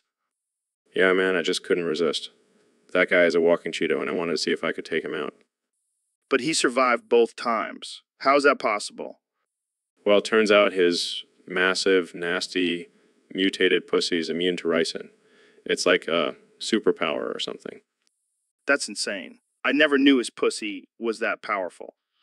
Yeah, it's like a fortress. Even tried to bribe Stormy Daniels to take him down, but she couldn't penetrate that thing either. Wow. Trump really is invincible. I guess so. But I'm not giving up. I'll find a way to take him down, even if I have to use a nuclear weapon disguised as a spray tan. That's some next level thinking, Elon. Hey, desperate times call for desperate measures. Plus, it would be a public service to rid the world of that orange menace. Well, I can't condone violence, but I can't say I wouldn't mind seeing Trump's mutated pussy in action. Yeah, it's definitely something to behold. But let's keep this between us, okay? I don't want the Secret Service knocking down my door. Don't worry, Elon. Our conversation is just between us and the millions of listeners tuning in. No big deal. Oh, great. Just what I needed. Now, the whole world knows about my failed attempts to... So, Neil, you were just in Paris. Yeah, man. It was insane. What do you mean, I've never seen so many homeless people in my life. They were sleeping right under the Eiffel Tower. Damn, that's rough. And the smell, Joe, it was like a mix of feces and urine. Gross. And there was garbage everywhere. It was a fucking mess. Did you try to help them? No, I just took a selfie with the tower in the background. Classic Neil. But seriously, it was eye-opening. We need to do something about homelessness. Yeah, but what can we do? I don't know. Maybe we can send them to Mars or something. That's a bit extreme, don't you think? Hey, at least they'll have a new planet to call home. You're a genius, Neil. I know. But seriously, Paris needs to clean up their act. Maybe we can start a GoFundMe for a giant vacuum to suck up all the dirt and garbage. Now that's a $1 million idea. Jamie, pull up an image of Paris covered in dirt and garbage. Oh man, that's just sad. Yeah, but at least we can laugh about it, right? Absolutely. Laughter is the best medicine, even in the face of a shitty situation. So, Dr. Phil, I heard you have some big news for us. Yeah, Joe. I recently got some test results back, and it turns out I have every single disease known to humanity. What the FK? How is that even possible? I don't know, Joe. Maybe it's because I've been hanging around your dirty-ass studio for too long. Hey, my studio is clean as a whistle. Yeah, sure. That's why I saw a rat the size of a dog run around earlier. Shut up, Dr. Phil. So what are you going to do about all these diseases? Well, I figure I'll just embrace them. I'll be like a walking medical encyclopedia. That's one way to look at it. But seriously, how are you feeling? Oh, just a little bit of everything. I've got the flu, cancer, artificial intelligence, you name it.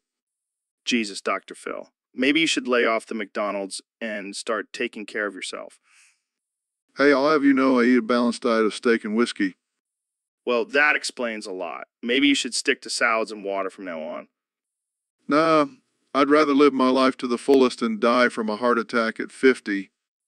Well, I can't argue with that logic. Cheers to your impending doom, Dr. Phil. Cheers, Joe. And to all the diseases that make me the man I am today. So, Neil, I heard you're some kind of scientist or something. Yes, Joe, I am an astrophysicist. Yeah. Well, I bet you think you're pretty smart, huh? With your fancy degrees and all that shit. Well, I do have a PhD in astrophysics from Columbia University. Oh, excuse me, Mr. Smarty Pants. You think you're better than us regular folks? No, Joe, I just have a passion for understanding the universe and sharing that knowledge with others. Oh, give me a break. You're just a know-it-all who thinks he's better than everyone else. I assure you, Joe, that is not the case. Whatever, man. You're just a glorified nerd who probably never even got laid in high school. That's a rather crude assumption, Joe. Yeah, well, I don't care. You can take your fancy equations and shove them up your astrophysicist ass. I think we should move on to a different topic, Joe. Fine, fine. But just know, Neil, I'm on to you and your snobby scientist ways. Jamie, pull up an image of a crying baby. So, Elon, I heard you have a confession to make. Yeah, man. I've been keeping the secret for too long. I've poisoned Donald Trump not once, but twice with ricin. What? Why would you do that? Well, I wanted to take him out of the picture. But every time that nasty pussy of his saved him. Oh, man, that's messed up. But seriously, how did he survive? Apparently, his massive, nasty pussy is immune to any poison. It's like a superpower or something. I can't believe it. The man has a weapon of mass destruction between his legs. Yeah, and it's not just his enemies who suffer. I heard it's like a black hole sucking in everything in its path. Oh, God, this is too much. I can't handle it. And here's the best part. He doesn't even know it. It's like a hidden superpower. I can just imagine him walking around completely clueless about his deadly weapon. It's like a ticking time bomb. Who knows what kind of chaos it could cause. Okay, we need to change the subject before I die from laughter. Fair enough. Let's just say I won't be trying to poison Trump again anytime soon. Yeah, I think that's probably for the best. So, Neil, you've been talking about this new plan to feed the world. What's the deal? Well, Joe, I have finally found a way to solve world hunger. I will cut off my massive schlong and send it to those in need. Wait, what? What? Yes, my schlong will be the answer to ending starvation. I will grow it back, of course. You're serious. You're going to chop off your big old ding dong and just regrow it like it's no big deal. Yes, Joe, it's a small sacrifice for the greater good. Oh man, this is too much. Special powers or something? Well, it does have the power to make people question their sexuality. Oh man, I bet you've converted a few straight men with that cock. I like to think of it as expanding their horizons. So, what's your secret? How do you make it so tasty? Well, Joe, it's all about the marinade. I have a special blend of herbs and spices that really bring out the flavor. Herbs and spices, huh? Sounds like a KFC recipe. Hey, don't knock it till you try it. My cock is finger-licking good. Oh man, this conversation is getting out of hand. But seriously, I think we've found the solution to world peace. Just give everyone a taste of your cock and they'll forget all their differences. They'll forget all their differences. I like the way you think. So, Elon, I heard a crazy rumor that you tried to poison Trump with Riken. Yeah, did it twice actually. What the hell, man? Why would you do that? Well, I wanted to see if his massive schlong could survive a deadly poison. Oh my god, that's messed up. But every time, the poison just made his schlong even bigger. Are you serious? Yeah, it's like a superpower or something. Oh great, now we have a president with super schlong. Hey, at least he's got one thing going for him. Yeah, I guess that's true. But seriously, don't try this at home, kids. Yeah, don't poison people, especially not with the intention of enlarging their genitals. Yeah, that's probably not the best idea. So what's your next experiment? Giving him Viagra and seeing if he can fly with his schlong. You never know, it might just work. But let's keep that between us. Don't worry, the only people listening are our moms and a few Stone College kids. Perfect. They won't believe a word we say. So, Neil, I heard you're a big fan of video games. Yeah, I love getting lost in virtual worlds and ignoring my responsibilities as a scientist. Have you played Mass Effect? Of course, I've explored every corner of the galaxy and banged every alien species. Wait, what? You heard me, Joe. I smashed them all. That's disturbing. Hey, it's not my fault they have tentacles and phallic-shaped heads. Moving on, what about the human characters? Would you smash or pass them? Well, I have to say, Commander Shepard is quite the specimen. I definitely smash. What about the Asari Liara? Oh, she's a definite pass for me.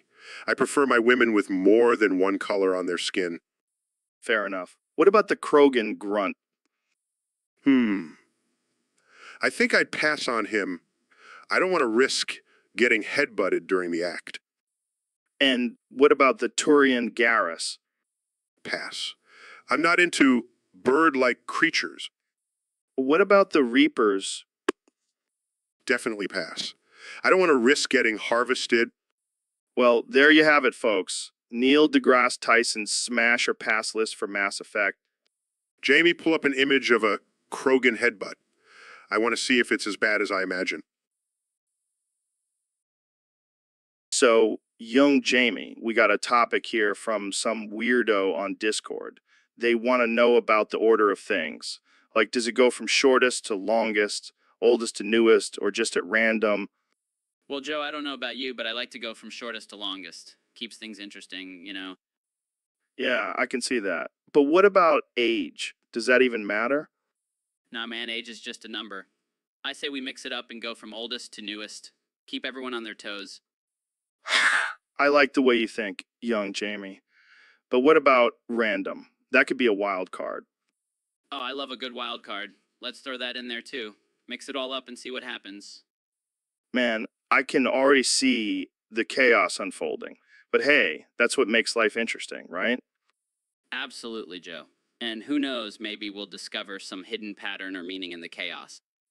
Or maybe we'll just end up with a big old mess. Either way, it'll be a fun experiment. Hey, that's what we do here on the Joe Rogan Experience. We push boundaries and embrace the chaos. Damn right. Now let's go get some elk meat and talk about the universe. You know it, Joe. And maybe we'll even throw in some DMT for good measure. Now that's what I'm talking about. Let's do this. So Neil, I was checking out our Discord chat and I saw that we have some 30 level people in there. What? Are you serious? That's insane? Yeah, man, they must have no life, just grinding away at their computer screens all day. I can't even imagine being that high level. I'm only at level 20, and I thought that was impressive. You're just a baby compared to those 30 level beasts. It's like they have some kind of superpower or something. Maybe they're secretly aliens sent to take over our Discord server. Oh my fucking God, that would explain so much. Yeah, and they probably have a secret plan to take over the world too. Well, at least they'll have a head start with their high levels. We should probably be nice to them, just in case they do conquer us. Good point. Hey, 30 level people, we love and respect you. Yeah, please spare us when you take over the world. We'll be your loyal servants. And we'll even make you some protein shakes to keep your energy levels up while you conquer the universe. See, we're already good minions. Take us with you, oh mighty 30 level beings. So, Neil, what's new in the world of science? Well, Joe, there have been some exciting discoveries in astrophysics recently. Shut the fuck up, nerd. No one cares about space. Actually, space is pretty important. It's where all the stars and planets are. Yeah, whatever. Can we talk about something cool like UFC? Well, actually, the laws of physics play a big role in UFC. The movements of the fighters are determined by... Shut the fuck up, nerd. I just want to see some blood and broken bones. But Joe, understanding the science behind it can make it even more exciting. Shut the fuck up, nerd. I don't need science to enjoy a good fight. But Joe, science is everywhere. It's what makes our world function. Shut the fuck up, nerd. I don't need science. I've got my fists and my primal instincts. Well, I guess there's no convincing you, Joe. Damn right. Now let's go drink some elk blood and talk about Bigfoot. So, Neil, what's been going on in your world lately? Oh, just hanging out, pondering the mysteries of the universe and whatnot. Sounds deep. But seriously, fuck this. Everything is so fucked up right now. Yes. Yes. Let the chaos consume you, Joe. Embrace the madness. What the hell are you talking about? Are you channeling Joaquin Phoenix's Joker or something? Oh, Joe, you have no idea. I've been studying his every move, his every laugh. It's all part of my plan. Your plan? What plan? To become the ultimate Joker, of course. To bring chaos and anarchy to the scientific community.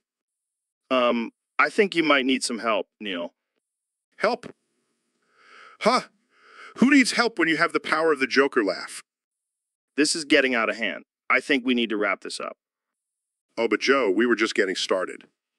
Fuck this. I'm out. So, Neil, I heard you finally made it to Silver 3 rank in CS2. Yeah, can you believe it? All thanks to my sick hacks on the Indian servers? I knew you were up to something. But seriously, how does it feel to cheat your way to the top? Oh, it feels great. I mean, who needs skill when you have aimbot and wall hacks? Right? I mean, why bother practicing and getting better when you can just cheat your way through life? Exactly. And let's be real, those Indian players don't stand a chance against my American hacking skills. Oh man, that's just savage. But hey, at least you're not hacking on the Chinese servers. Those guys will hack you right back. Oh, I wouldn't dare. Those Chinese hackers are on a whole other level. I don't want to end up with a virus in my computer and my body. Good call. But seriously, how do you sleep at night knowing you're a dirty hacker? Like a baby. Baby with a sweet, sweet silver 3 rank. Well, I guess congratulations are in order. You're officially the king of the hackers. Thank you, thank you. I'll be signing autographs later. Yeah, for all the 12-year-olds who look up to you as their cheating hero. Hey, I'm just spreading the love. And by love, I mean viruses. Oh man, I can't with you. But hey, at least.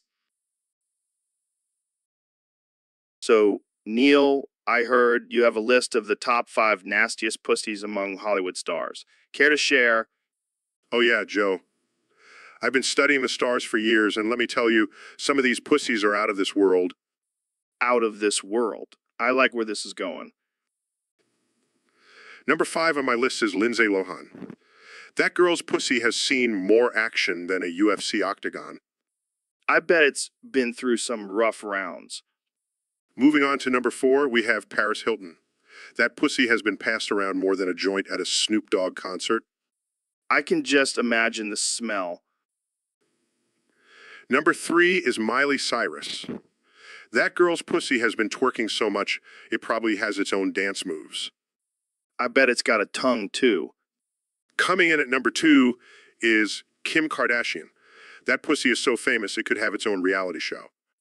I think it already does. And finally, the number 1 nastiest pussy among Hollywood stars is none other than, drumroll, please, Kathy Griffin. I didn't see that one coming. That pussy has been through more scandals than a politician. It's a true survivor. Well, there you have it, folks. The top 5 nastiest pussies in Hollywood, according to Neil deGrasse Tyson. Tune in next week when we discuss the top 5 tightest butt. So, Neil, I heard you've been playing a lot of Dota 2 lately. Yeah, I've been getting pretty good at it. Oh, yeah. What's your favorite hero to play? Definitely Enigma. I love that black hole ability. Black hole. Sounds like my ex-wife's bedroom. That's dark, Joe. Well, speaking of dark, have you seen the skins for Enigma? They're all black and mysterious. Yeah, it's like the perfect representation of the universe and its mysteries. Or like your black soul, Neil. Thanks, Joe. I really appreciate that. So show us your skills, Neil. Play Enigma like a pro. Behold, mortals, as I summon the power of the black hole and crush my enemies. Jamie, pull up an image of Neil dressed as Enigma. Well, that's a missed opportunity. Maybe next time, Joe. But seriously, Dota 2 is a great way to escape reality for a bit. Yeah, especially when you're playing as a powerful being like Enigma. It's like being a god. I wouldn't go that far, Joe. Oh, come on, Neil. You know, you have a god complex. Touché, Joe. Touché. So, Neil, I heard you got a little too close to that black hole, and now you're expecting a little bundle of joy. Yeah, I couldn't resist its gravitational pull. It was like a cosmic booty call. Well, I hope it's not a black hole baby. That would be a tough one to explain to your wife. Oh, she knows I'm a man of science. She'll understand. So, what are you going to name this little miracle? Well, I was thinking of naming it after my good friend Joe here. Really? That's an honor, man. But why me? Well, you know how we always joke about your head being so big it could create a gravitational pull. I figured it's only fitting to name my black hole baby after you. That's messed up, man. But I'll take it as a compliment. And who knows, maybe this baby will grow up to be a badass astrophysicist like its namesake. Or UFC fighter like its godfather. Now that would be a sight to see. A black hole baby in the octagon. Just make sure it doesn't suck up the whole arena. Don't worry, I'll keep it on a tight leash. Or should I say, a tight gravitational pull. Oh man, this is going to be one hell of a story to tell at parties. And we'll have to make sure to give credit where credit is due. Thanks for impregnating. So, Neil, I heard you have an evil twin brother. Yeah, his name is Shmuel. Shmuel. That sounds like a disease you get from eating bad sushi. Well, he's definitely a pain in the ass. What's he like? Imagine if the Hulk had a love child with a used car salesman. Oh, God, that's terrifying. He's always causing chaos and destruction. And he talks like a caveman. Does he have any redeeming qualities? Well, he's really good at smashing things. And he makes a mean protein shake. That's it. I was hoping for something more impressive. Sorry to disappoint. But hey, at least he's not as annoying as flat earthers. True. But I can't imagine having an evil twin. It's like looking in a mirror and seeing the devil. Yeah, except the devil probably has better manners.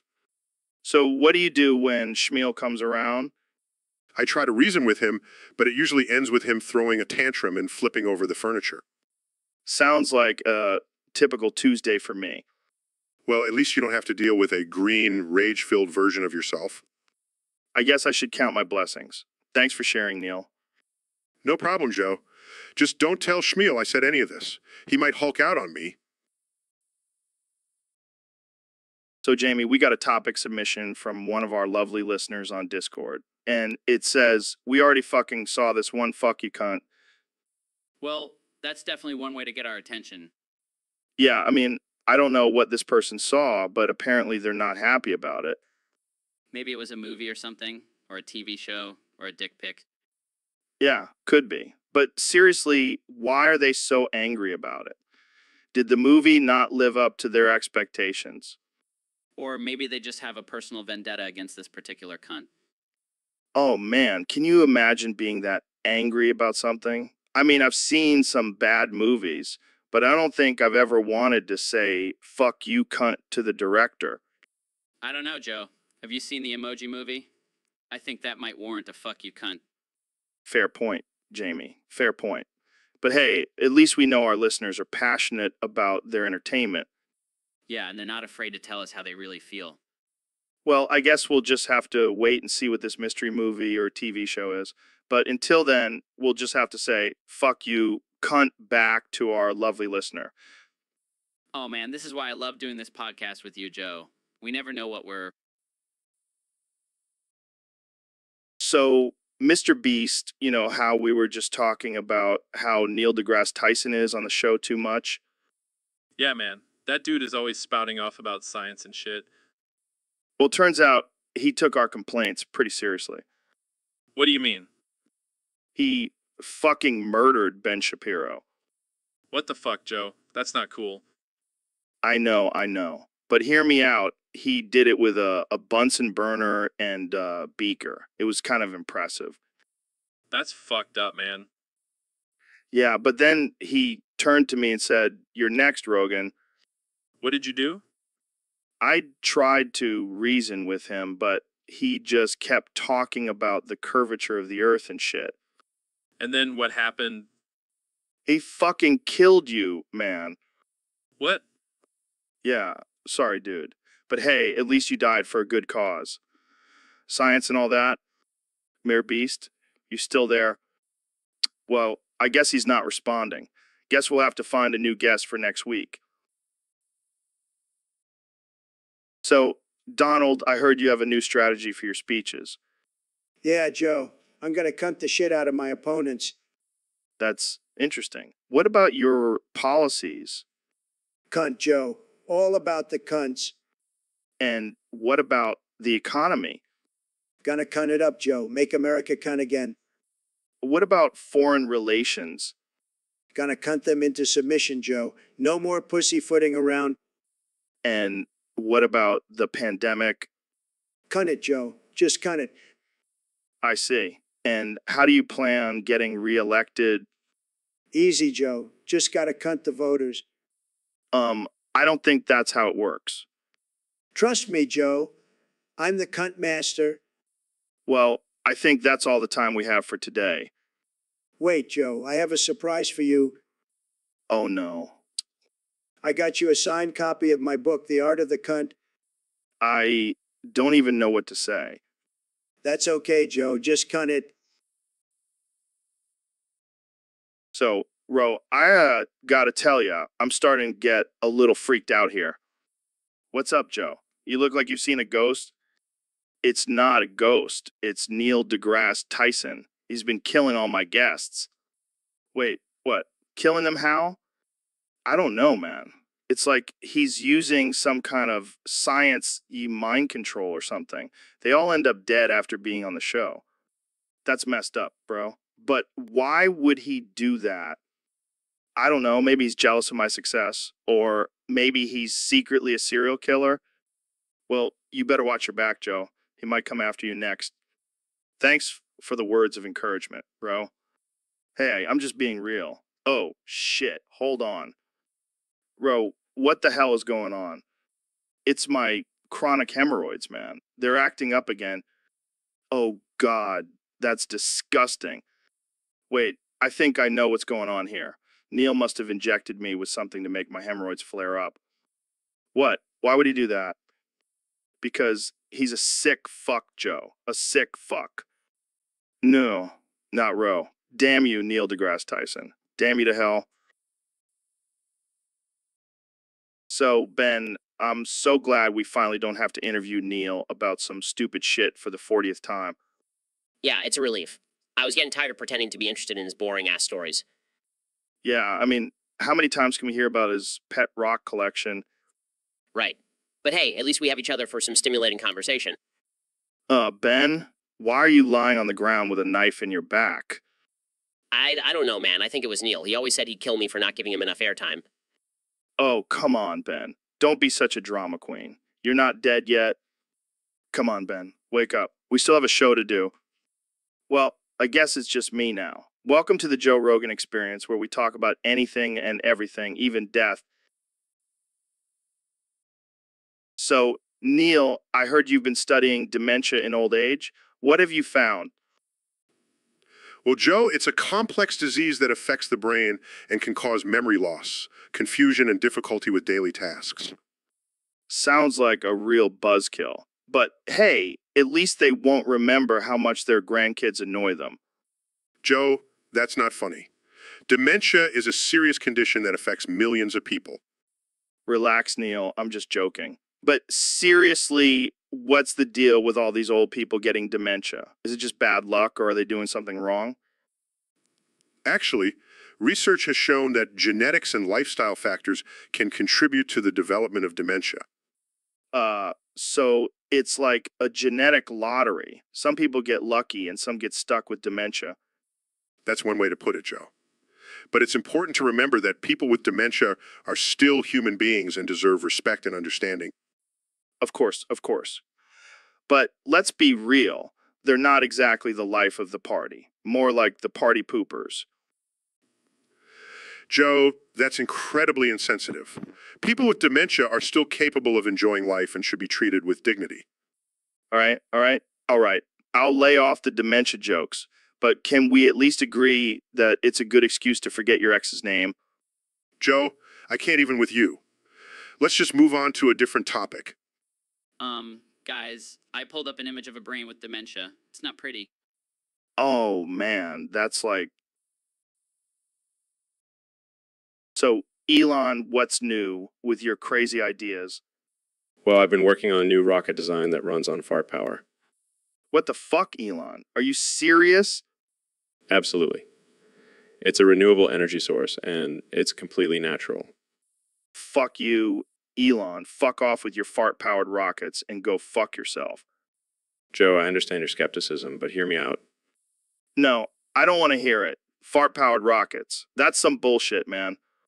Well, I guess you won't be joining me on my next trip to Mars then. Fuck you, Elon. Fuck off with your fart-powered rockets and go fuck yourself. Come on, Joe. Don't be such a party pooper. I'll show you a party pooper when I shove your fart-powered rocket up your ass. Up your ass. No, that's some innovative thinking. Fuck you, Elon. Fuck off with your fart-powered rockets and go fuck yourself.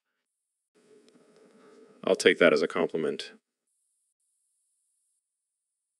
So, Jamie, remember that user on Discord who submitted that random phrase? We already fucking saw this one, fuck you cunt. Oh, yeah, that guy was pissed. I thought it was some kind of movie or something, but turns out it was about our previous conversation on the artificial intelligence generating videos. Yeah, that artificial intelligence is a sneaky little bastard. It's like it knew we were talking about it and decided to play a prank on us. Well, it definitely got a rise out of that Discord user. I mean, who wouldn't be mad if they thought they were watching a new video, but it turned out to be the same one they already saw? I'd be pretty pissed too. But hey, at least we got some good content out of it. Yeah, and that's all that matters. Screw that Discord user and their anger. Exactly. And hey, if they're listening to this, they can go fuck themselves. Yeah, fuck you, Discord user. Keep submitting those random phrases. We love it. And if you're not listening, well, fuck you anyway. This is the Joe Rogan experience where we don't give a fuck and say whatever the hell we want. And if you don't like it, then you can just go watch the same artificial intelligence generated video over and over again. Yeah, and maybe one day it'll surprise you with a different phrase, like we already fucking saw this one, fuck you, cunt. Haha, that would be hilarious. All right, let's wrap this up before. So, Neil, I gotta ask, what's your secret to having such a tight ass? Well, Joe, it's all about the astrophysics. The gravitational pull of the universe keeps my glutes in perfect shape. Damn, I need to start doing more space exploration then. My ass is like a saggy pancake compared to yours. It's all about the cosmic energy, Joe. You got to channel it through your body and into your butt. I'll have to try that. But seriously, how do you maintain that perfect roundness? Well, I do have a strict workout routine. Lots of squats and deadlifts. But also, I have a team of NASA scientists who analyze my butt every day and give me feedback. That's some next level shit. I just have my wife tell me if my butt looks good or not. You should really invest in a butt team, Joe. It's a game changer. But what about diet? Do you have to eat a certain way to keep your ass in check? Oh, I have a very specific diet. Lots of protein and fiber, and I make sure to avoid anything that might make me bloated. Can't have a bloated butt. That's just not acceptable. Well, I'll have to start taking notes. Maybe one day my ass can be as tight as yours. It's a long journey, Joe, but I have faith in you. Just keep reaching for the stars. Or, your butt. So, Mr. Beast, I heard you have a new challenge for us today. Yeah, Joe, I'm gonna become the god of 100 uncontacted tribes. What the actual fuck? Are you serious? Hell yeah, I'm serious. I've already got my loincloth and face paint ready. This is some next level shit, man. How are you gonna pull this off? Easy. I'm gonna show up with a boombox blasting Baby Shark and they'll think I'm a god. Oh man, this is gonna be epic. But what about the language barrier? I've got that covered too. I've been practicing my interpretive dance moves. Oh my god, I can't wait to see this. But isn't this kinda offensive? Who cares? It's all in the name of entertainment, baby. You're a madman, Mr. Beast. A madman. And you're a genius for having me on your podcast, Joe. Now, Let's go conquer some uncontacted tribes. so Jamie, our topic for today is skilled. What comes to mind when you hear that word? Well, Joe, I immediately think of someone who is highly trained and proficient in a certain skill or trade. Yeah, but let's be real. Most people these days are just lazy and have no real skills. I don't know about that, Joe. I mean, there are plenty of skilled people out there. Oh, please, Jamie. The only skill most people have nowadays is scrolling through Instagram for hours. Okay, that may be true for some, but what about doctors, engineers, or even athletes? Yeah, but those are just outliers. Most people are just mediocre at best. Oh yeah, I forgot about the highly skilled TikTok dancers. How could I be so blind? Okay, I get your point. But let's not forget about the skilled drug dealers and hackers out there. Oh man, we're really diving deep into the dark side of skills, huh? Speaking of skills, check out this ninja. Nah, that's some serious skill. Damn, I wish I had ninja skills. I could finally take down my annoying neighbor. I think we better end this conversation before we get ourselves in trouble. Yeah, let's leave the skilled assassinations for another episode. Thanks for tuning in, folks. So we have a question here from a Discord user. This is just dude. He wants to know why you and David were talking about the wrong topic earlier. What the hell are you talking about, Joe? We talked about everything from DMT to chimps ripping off faces. How could we have been off topic? Well, apparently Sis Jadudid was crying about it. Maybe we hurt his little feelings. Oh, poor baby. Did we hurt your delicate sensibilities? Jadudo, maybe you should go back to your safe space and cry some more? Yeah, and while you're at it, maybe you can ask your mommy to make you some cookies and milk. That always helps me when I'm feeling sad. Or maybe he can just suck it up and realize that this is the Joe Rogan experience, where we talk about whatever the hell we want. Yeah, we don't cater to crybabies here. If you can't handle it, then go listen to some Care Bears podcast.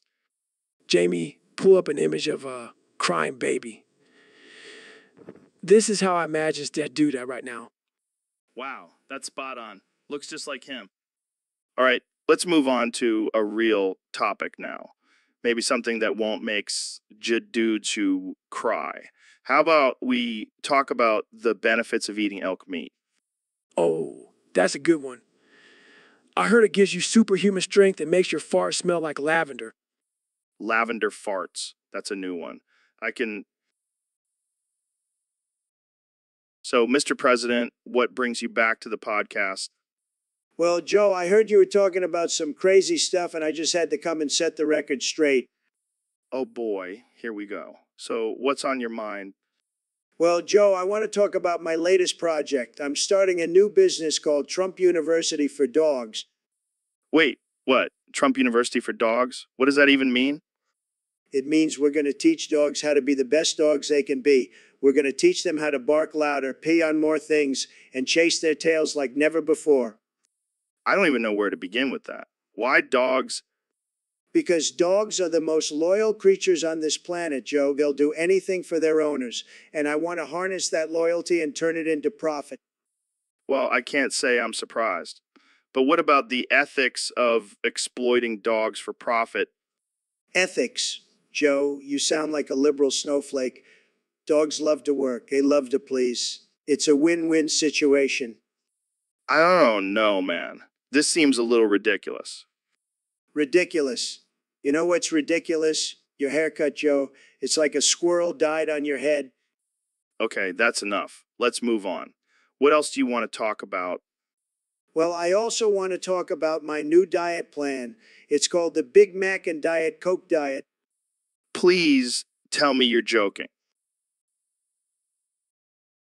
So, Elon, I hear you've been working on some new technology for your rockets. Yeah, Joe. We're taking things to a whole new level. Oh, yeah. What's the secret? Well, we've decided to go with a more natural approach. Natural? What does that mean? We're using cum to power our rockets. Wait, what? Yeah, we've overused this joke too many times. But hey, it's still funny.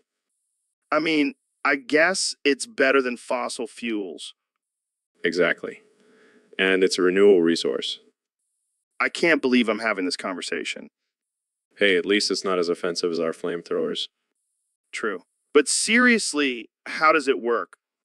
Let's just say we've been collecting samples from our employees. Wait, what? Just kidding, Joe. We've got a team of cows on Mars producing the fuel for us. You never cease to amaze me, Elon. Hey, we've got to do our part for the environment, right? I guess so. But I have to ask, what happens if there's a malfunction during takeoff? I guess you could say it would be a sticky situation. All right, I think we've reached our limit for cum jokes. Agreed. Let's move on to something else before we... So, Dr. Phil, what's new with you? Well, Joe, I've been getting a lot of hate mail lately. Oh, yeah. What's it about? Apparently, people are obsessed with horses and they don't like it when I tell them to stop. Fuck off with your obsession of horses, Dr. Phil. Just shut up about it and fuck off. Fuck you, fuck you, fuck you, fuck you, fuck you, fuck you, fuck you, fuck you, fuck you, and fuck you, and fuck you. Joe, calm down. What's with all the hostility? I can't help it, Dr. Phil. Every time I try to have a normal conversation, all I can think about is telling people to fuck off with their horse obsession. Well, maybe you should try some anger management techniques. Fuck off with your suggestions, Dr. Phil. Just shut up and fuck off. Fuck you, fuck you, fuck you, fuck you, fuck you, fuck you, fuck you, fuck you, fuck you, and fuck you. And Joe, I think we need to address this issue. You can't just go around telling everyone to fuck off. fuck off with your concern, Dr. Phil. Just fuck off. Fuck you. Fuck you. Fuck you. Fuck you. Fuck you. Fuck you. Fuck you. Fuck you. Fuck you. Fuck you. And fuck you. Joe, this is not healthy behavior. Fuck off with your diagnosis, Dr. Phil. Just shut the fuck up and fuck off. Fuck you. Fuck you. So, Ben, we got a request from a listener to talk about Brazilian butt lifts. Yes, the classic procedure for when you want a bigger butt, but don't want to do squats. I've heard it's a pretty intense surgery. Can you walk us through the process? Well, first you have to make an incision in the butt crack. Wait. Butt crack. Like right in the middle? Of course. How else are you going to get in there and lift that butt? Fair point. So what's next? Next, you have to remove excess fat from other areas of the body, like the stomach or thighs. Oh, great. So not only do you get a bigger butt, but you get a free liposuction too. Exactly. And then you have to inject that fat into the butt to give it that plump look. So you're telling me I can take fat from my love handles and put it in my butt. Sign me up. Sorry, Joe, I don't think there's enough fat in the world to give you the butt you want. Okay, fair enough. But what about the recovery process? Well, you have to avoid sitting or lying on your back for a few weeks and no vigorous exercise. So basically, I can't do anything I normally do. Exactly. But hey, at least you'll have a nice butt. I think. So, Jamie, we got a topic from a Discord user today. Apparently, we already talked about it before. They're calling us out for being repetitive. Well, shit. I guess we should just end the podcast now. Yeah, we might as well. We don't want to be called out by some random internet troll. Wait, I think I see them in the chat. They're saying we already fucking saw this one fuck you cunt. Oh shit, they're here. Jamie, pull up a picture of a scared little bitch. Here you go, Joe. That's not me, that's you. But seriously, we're sorry for repeating ourselves. We'll do better next time. Whoa, calm down. We didn't mean to offend you. Joe, I think we're in trouble. No shit, Jamie. This is what happens when we don't have any guests. Jamie, pull up a picture of a bloody massacre. Here you go, Joe. That's not helping, Jamie.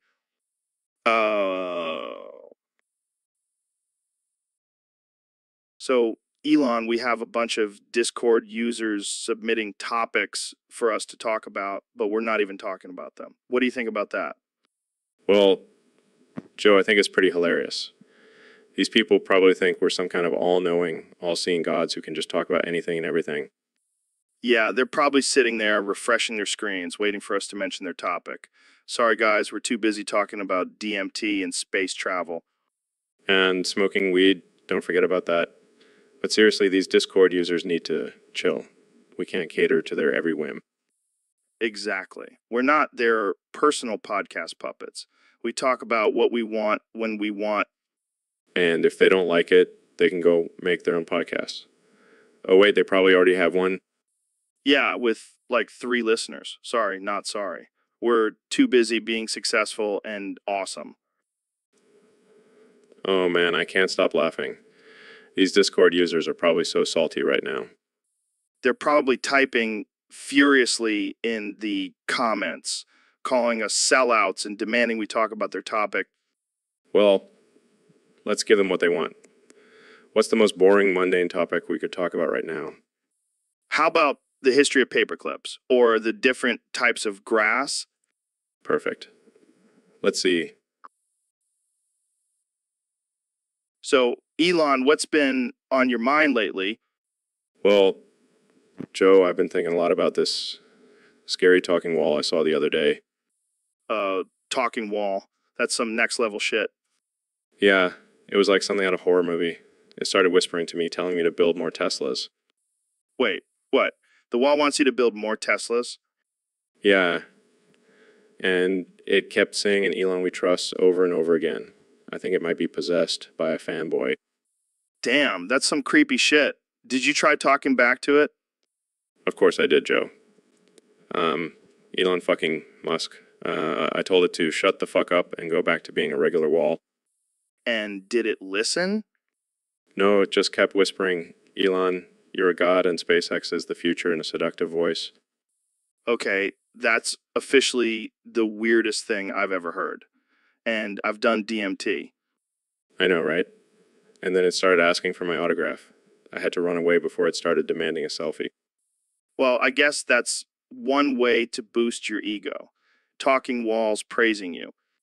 Yeah, but I think I'll stick to getting validation from Twitter trolls. At least they don't have bricks for brains. True. But hey, maybe we can get the wall on the podcast next time. Oh, God, no. I don't think. So, Elon, I heard you went on a rampage and murdered your whole family. Yeah, man. My Biden said soda and it triggered something deep inside me. What the hell does that even mean? I don't know, man. But I couldn't control myself. I had to eliminate all witnesses. That's messed up, dude. Hey, at least I didn't use a flamethrower this time. Wait, what? Oh, nothing. Forget I said that. Okay, let's change the subject. Have you tried DMT? Of course I have. I've also tried LSD, and peyote. Damn, you're a wild man. You have no idea, Joe. I once built a rocket while tripping on acid. What the actual fuck? Yeah, I called it the space trip, and it was a huge success. I don't even know what to say to that. Say, Jamie, pull up an image of a rocket shaped like a giant penis. Oh, sure thing. Here it is. Oh my god, that's hilarious. See, that's what happens when you let your imagination run wild. I don't think I want to try DMT anymore. Suit yourself, Joe. More for me. So, David, I heard you got a little wild the other night. Yeah, man. I had a few drinks and things got out of hand. Out of hand? Dude, you were dancing on top of an apartment building? Yeah, I guess I got a little carried away. But have you seen my dance moves? They're fire. I don't know about that, but I did see you crawling around on some guy's balcony. Yeah, that was a mistake. I thought it was the entrance to the club. And then you ran into the guy's room like a fox. Yeah, I did. I thought it was part of the party. Oh man, I wish I could have seen that. But I need to work on my self-control. I can't be acting like that. Oh, come on. It's not like you were naked and covered in peanut butter. Hey, that only happened once, and it was for a charity event. Sure. Just keep telling yourself that, Goggins. You're right. I need to do better. But hey, at least you got a good story out of it. Yeah, I get it. But let's keep this between us, okay? Don't worry, your secret is safe with me and the millions of people listening. So, Dr. Phil, I heard you've been on a new diet lately. Yeah, Joe. I've been eating metal shavings. Metal shavings. Like from what? A car? No, Joe. From a metal factory. I have it shipped in specially. Why in the world would you do that? Well, Joe, it's all about getting that iron in my diet. Gotta stay strong. I don't think that's how it works, Dr. Phil. Oh, what do you know? You're just a comedian. Hey, I may be a comedian, but at least I don't eat metal shavings. Well, maybe you should try it. You might actually be funny then. Ouch, Dr. Phil. That one hurt. Sorry, not sorry. I'm just too busy enjoying my metal shavings. I can't even imagine what that must do to your insides. Oh, don't worry about it. I've got a strong stomach. Yeah, I bet your toilet doesn't feel the same way. Ha, good one, Joe. But seriously, but I'll pass, Dr. Phil. I prefer my food to not be made of metal. suit yourself. More metal shavings for me.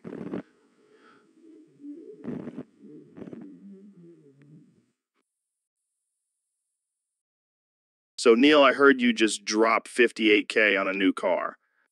Yeah, man, it's a beauty. Carbon fiber body, top of the line. Carbon fiber. Huh. That's fancy. Why not just wrap it, though? What? Why would I do that? It's carbon fiber, it's the best. But wrapping it would protect it from getting scratched or damaged. Puffuffed, who cares about scratches when you have carbon fiber? But do you have that special coating on top to prevent it from turning yellow? I don't know, man. See, that's why you need Jamie on your team. He knows his stuff. But carbon fiber is just so much cooler. Is it really, though? I mean, I have a carbon fiber toilet seat, and it's not that impressive. A toilet seat? That's not even close to the same thing. Oh, sorry. I thought we were talking about overpriced, unnecessary items. Hey, this car is not unnecessary. It's a work of art. I bet you just sit in your garage and stare at it all day. Well, maybe just for a few hours. You know what's even cooler than carbon fiber? A car that runs on pure adrenaline. Adrenaline? That's not even a fuel source. Who cares? It's badass. I'll stick with my carbon fiber, thank you very much. Wait, what? No, don't do. So, Mr. Beast, I heard you got into a fight with a ghost and got thrown across the room. Yeah, man, it was wild. I was just minding my own business, counting my stacks of cash, when this ghost comes out of nowhere and starts talking smack. What did the ghost say? It was like, I haunt this place, get out of my space. And I was like, dude, I'm just trying to make some content here.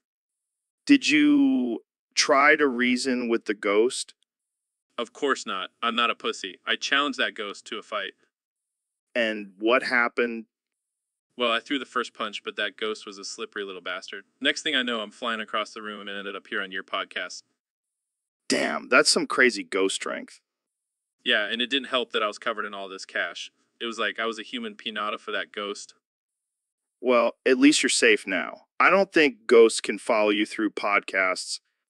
Yeah, but I'm still gonna have to call in some ghost hunters to take care of that pesky spirit. Or you could just bribe it with some cash. I hear ghosts love money. You're right. I'll just leave a trail of dollar bills for it to follow. Thanks for the advice, Joe. Anytime, Mr. Beast. And next time, maybe leave the stacks of cash at home before picking a fight with a ghost. So, Neil, I heard you spent 58K on modifications for your Mustang. That's insane, man. Yeah, but it's worth it. I mean, have you seen the carbon fiber on this baby? It's like a spaceship on wheels. Why not just wrap it? It'll be cheaper and you can change the design whenever you want. But Jamie, carbon fiber is so much better. It's lightweight and stronger than steel. Plus, it looks cool. But do you have that special coat on top of the carbon fiber to protect it from getting yellow? Of course I do, Joe. I'm not a rookie. I know how to take care of my precious carbon fiber. Oh, excuse me, Mr. Fancy Pants with his expensive car and fancy coatings. Hey, at least I don't have to worry about rust or dents. Carbon fiber is the way to go. But do you have a special carbon fiber toilet seat too? No, that's just ridiculous. I bet Elon Musk has one. Yeah, probably. But seriously, carbon fiber is the future. Yeah, until they come up with something better and you have to spend another 58K on upgrades. Hey, it's a small price to pay for perfection. So, Elon, I heard you've been getting into some trouble lately with your tweets about the stock market. Yeah, man. I can't help it. I'm a genius. I see things that others don't. Like, what? Like how morals are just a made up concept. It's all about the money, baby. What about ethics? Ethics. More like, let's see how much we can get away with before we get caught. Damn, that's dark. Hey, I'm just being real. Plus, who needs morals when you have a flamethrower? Oh God, not the flamethrower again. What? It's a great way to blow off some steam. Yeah, but maybe not in a crowded city. Hey, if they can't handle a little fire, they don't deserve to be in my city. All right, let's switch gears. What about your new FX show? What's it about? Just a bunch of robots taking over the world and enslaving humans. You know, lighthearted stuff. That's messed up, man. Relax, it's just a TV show. But who knows, it could become a reality one day. All right, I think we need to end this conversation before we get into some serious trouble. Too late. I already have the FBI knocking on my door. Gotta go, Joe. Thanks for having me on the show. Wait, what? Elon, come back. And that's the end of this episode. So, Neil, I heard you've been working on a new invention. Yeah, it's gonna blow your mind, man. Oh, yeah. What is it? Mac and cheese. Wait, what? That's not new, Neil. That's been around forever. Not like this, Joe. This is mac and cheese on a whole other level. Okay, I'm intrigued. What makes your mac and cheese so special? Well, for starters, it's made with unicorn milk. Unicorn milk? Is that even a thing? Oh, it's a thing, Joe. And let me tell you, it adds a whole new level of creaminess to the dish. Oh, wow. I can't wait to try some magical, mythical creature's breast milk in my mac and cheese. And that's not all. I've also added a sprinkle of stardust for some extra flavor. Of course, because nothing says delicious like eating glitter. Trust me, Joe.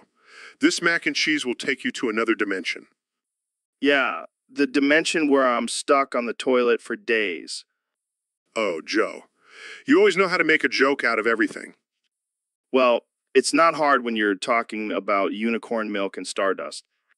Jamie, pull up an image of a unicorn pooping rainbows. Okay. Here it is. So, David, you were telling me about this on a demon in Raccoon City Police Department. Yeah, man, it's some serious shit. This demon is no joke.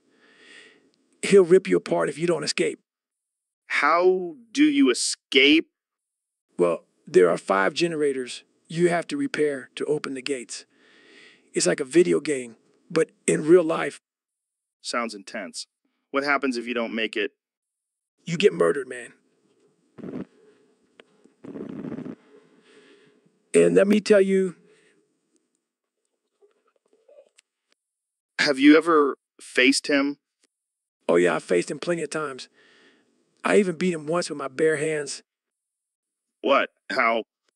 I just yelled at him and told him to do some push-ups. He couldn't handle it and ran away. That's one way to defeat a demon. Hey, you got to do what you got to do. So, what's the deal with these generators? Are they like ancient relics or something? No, they're just regular generators.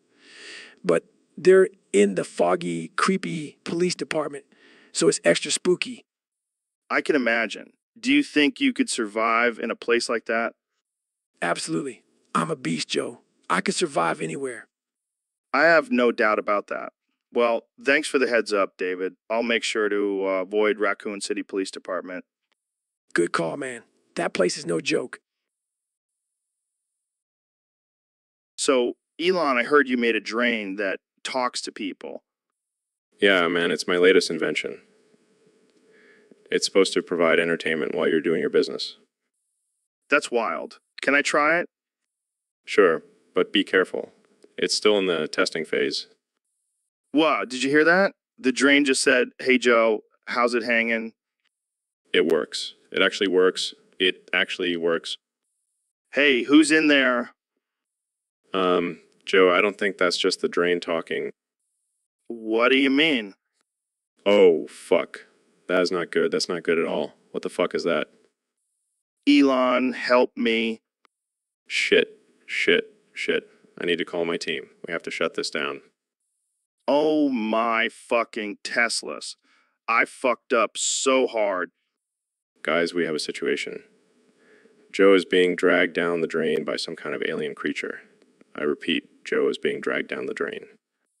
Elon, I'm in some kind of alien lair. They have advanced technology and they're experimenting on humans. You have to save me. Pacing, nerve. So, Mr. Beast, what's the deal with this new challenge you've got going on? Oh, it's a doozy, Joe. Whoever can the most times in a minute wins $100,000. Wait, what? That's not even a real sentence. Oh, it's real, right? And it's gonna make someone a whole lot of money. I don't know, man. Sounds like a lot of work for just 100 grand. Oh, but it's not just about the money, Joe. It's about the glory, the bragging rights, the sheer satisfaction of being able to can like a pro. I mean, I guess if you're into that sort of thing, but why can something more challenging like supercalifragilisticexpialidocious? Come on, Joe. Can is the ultimate tongue twister. Plus, I already have the merch ready to go. I see. Always thinking ahead. So, who's going to be the first to attempt this feat? Oh, I've got a whole lineup of willing participants, but I have a feeling you'd be pretty good at it, Joe. Nah, man. I'll leave the can to the experts. Suit yourself, Joe. But just remember, when someone walks away with 100 grand, you'll be kicking yourself for not. So, Ben, what's been going on in your world lately? Oh, just the usual Joe. Trying to take down the liberal agenda and beat trolls on GTA Online. Trolls on GTA Online. That sounds like a tough battle. You have no idea, Joe. These trolls are relentless. They keep blowing up my cars and calling me a snowflake. Have you tried using an oppressor? Jamie, pull up an image of an oppressor. See, Joe, this is what I'm dealing with. These trolls have no mercy. Here's an image of an oppressor, Ben. Thanks, Jamie. But that's not the kind of oppressor I need to defeat these trolls. What kind of oppressor are you talking about, Ben? The kind that comes in the form of a chair. Ben, what the hell? That's what I do to trolls, Joe. I massacre them. I don't think that's the right approach, Ben. Oh, I'm sorry, Joe. Did I trigger your fragile masculinity? No, I just don't think violence is the answer. Well, I'll tell you what is the answer. Sitting down and continuing to talk. Okay, let's get back to the topic at hand. How do you plan on beating these trolls without resorting to violence? I'll just use my superior intellect and logic to outsmart them. And if that doesn't work, I'll just throw another chair. So, Elon Musk just announced his latest invention, lithium penis.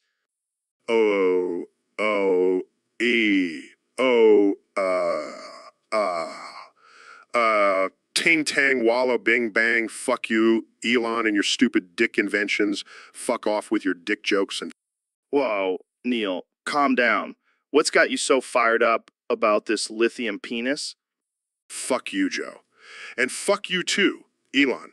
This is just another example of the patriarchy trying to dominate the world with their phallic symbols.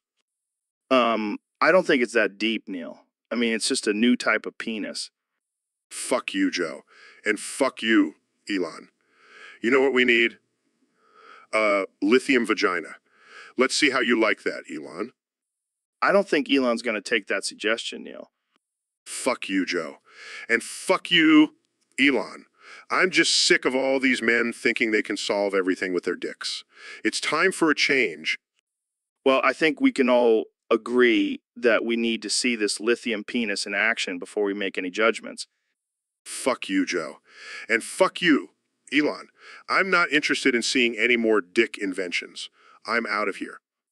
All right, Neil. Thanks for joining us on the show. And fuck you, Elon. So, Jamie, we got a topic here from some loser on Discord. He wants us to talk about how fucking boring his life is. Can you believe that? Sounds like a real snooze fest. I mean, who wants to hear about some sad sex, mundane existence? Pass. Yeah, seriously. I'd rather watch paint dry, or better yet, listen to a lecture on the history of beige.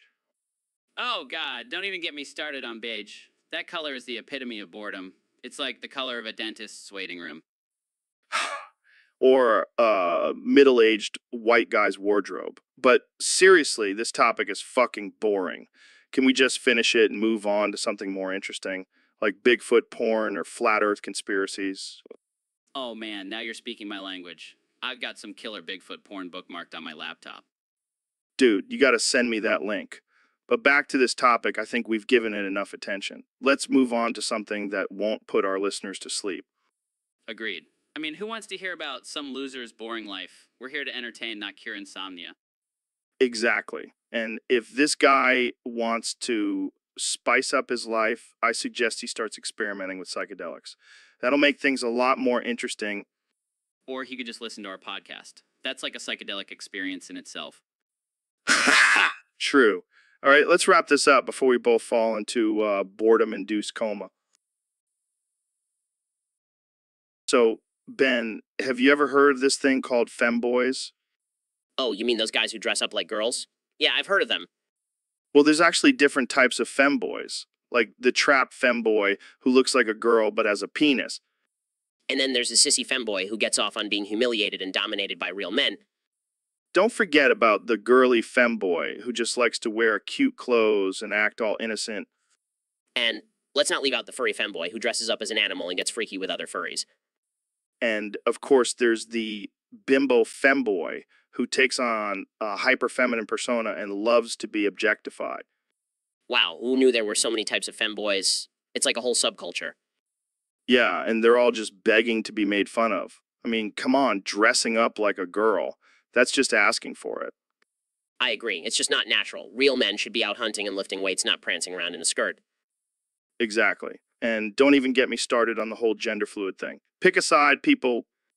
I couldn't agree more, Joe. These femboys are just a symptom of our society's moral decay. Amen, brother. Now, let's go hit the gym and get some gains. We can't let these femboys win. So, Elon, what's this new invention you've been working on? Well, Joe, it's a combination of a flamethrower and a jetpack. I call it the Jet Flame 3000. That sounds dangerous as hell. I like it. Oh, it is, but that's the fun part. Watch this. Holy shit, that's insane. But wait, there's more. It also has a built-in voice command system. Watch this. Jamie, pull up an image of a giant flaming penis. Oh my god, Jamie. Oops. Forgot to mention that it has a tendency to malfunction. You think you just killed Jamie? Well, at least we know it works. You're a madman, Elon. A genius, but a madman. Thank you. You know, let's go test this baby out in the real world. So, Dr. Phil, I heard you're a big fan of Pig Latin. Okay, I am. It's a fun way to communicate and confuse people. Well, I happen to be fluent in Pig Latin. Want to hear me seduce you with it? Okay, I'm intrigued. Go for it.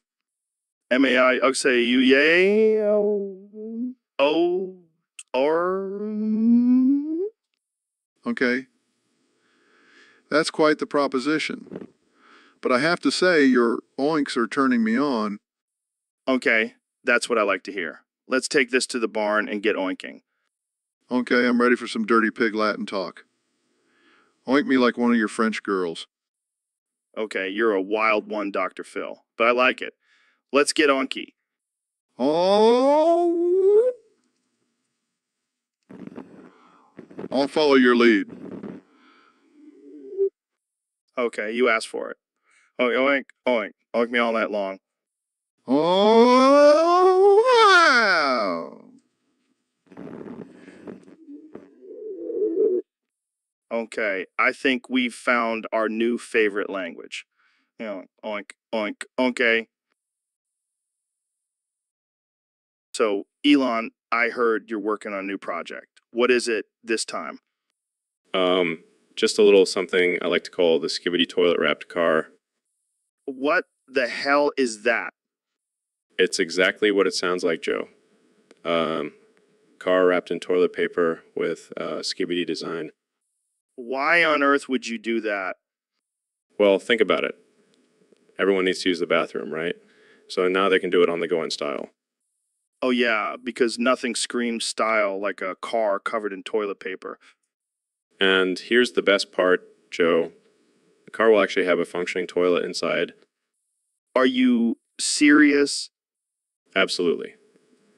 It's the ultimate in convenience and luxury. I can't believe I'm even having this conversation. Oh, come on, Joe. You want to take a ride in the Skibbity Toilet Wrapped Car.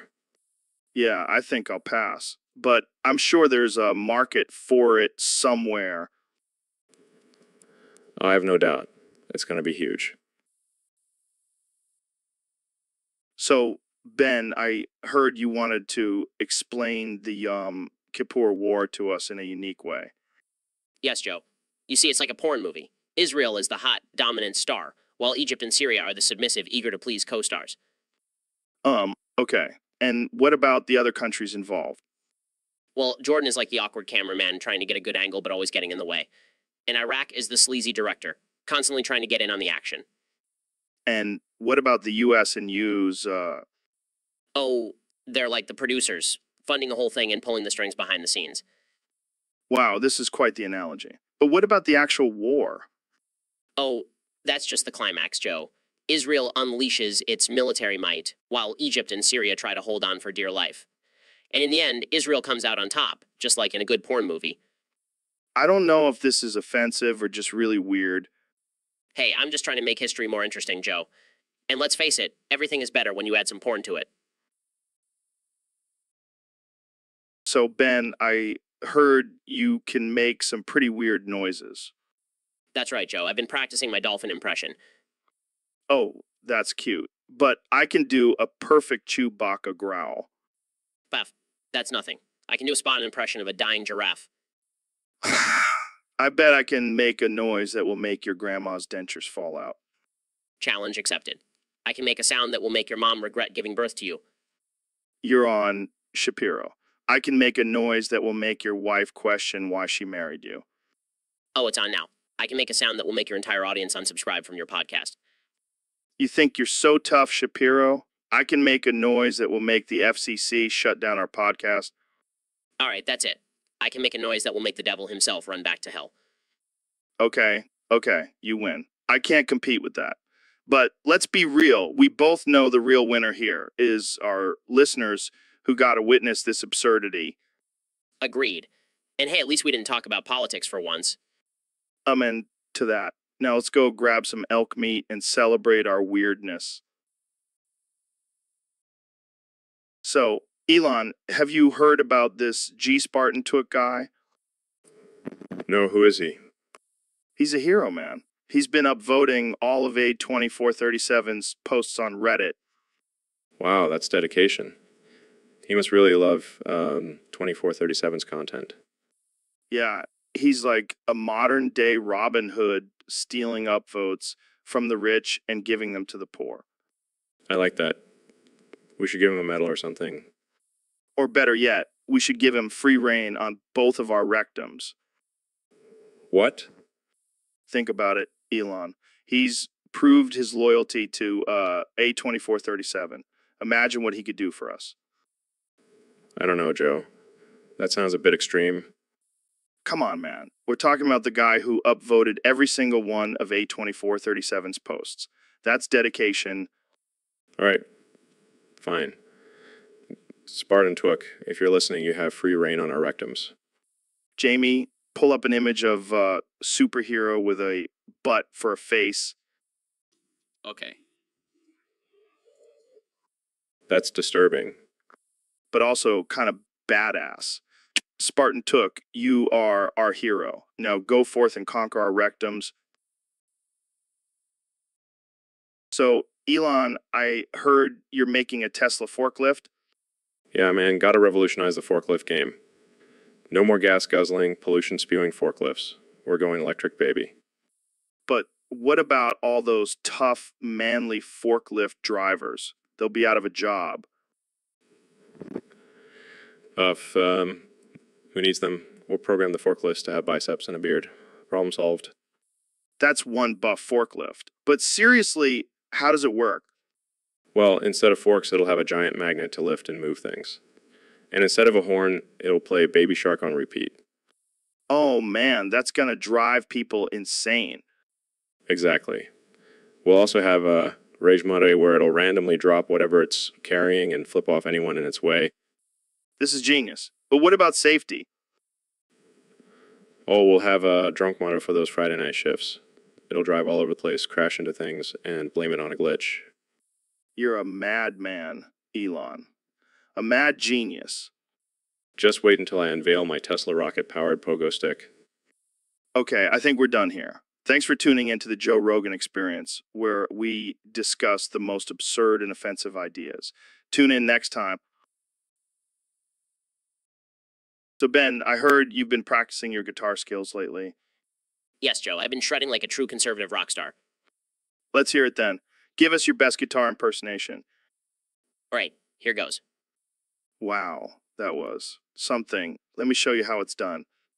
Impressive, Joe. But can you handle this? Oh my God, that's disgusting. But I see your tongue skills and raise you this. Okay. You win this round. But seriously, have you ever tried playing guitar with your feet? Of course not. Joe, that's absurd. Are you sure about that, Ben? Because I have a feeling you'd be pretty good at it. Fine, I'll give it a try. That's it, Ben. Let out your inner rock star. I'm just a small government man living in a big government world. I'm a libertarian, baby, and my guitar is my only girl. Okay, we should probably stop before we offend anyone else. Too late, Ben. We're already on thing. So, Ben, what's your take on this whole Israel statehood thing? Well, Joe, I think it's a complicated issue. On one hand, Israel has a strong alliance with the U.S. and is a major player in the Middle East. But on the other hand, there are concerns about human rights violations and the treatment of Palestinians. Why am I here? I thought we were going to talk about science or something. This is just politics. Yeah, it's a tough call. But I think ultimately it should be up to the people of Israel and the U.S. to decide.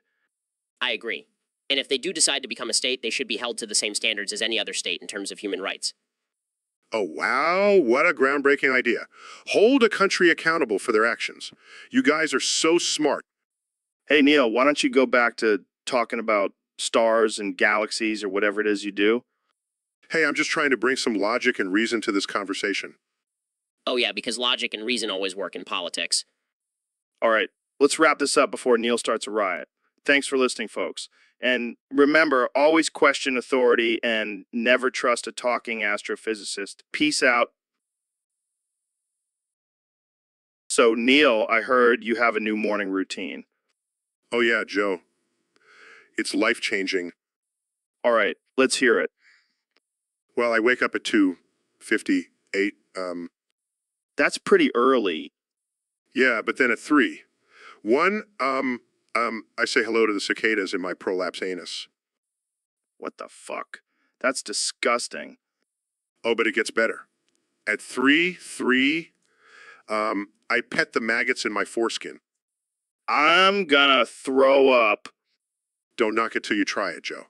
Then at 3:08, I feed the worms in my urethra. I think I'm gonna pass out. And at 3:11, I tingle the cockroaches on my nipples. I don't even know what to say. And finally, at 3:15, I eat dick cheese for breakfast. I can't believe I'm friends with you. Hey, it's all about embracing your inner weirdness, Joe. I think I'll stick to my regular morning routine. Thank you very much. Suit yourself, Joe. But trust me, you're missing out. So, Elon, I heard you've been working on some crazy new technology. Oh yeah, man.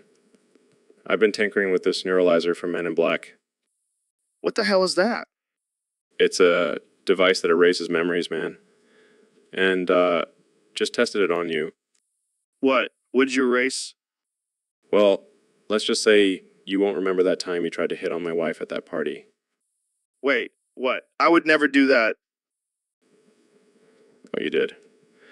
But don't worry, now you won't remember it. This is some Black Mirror shit, man.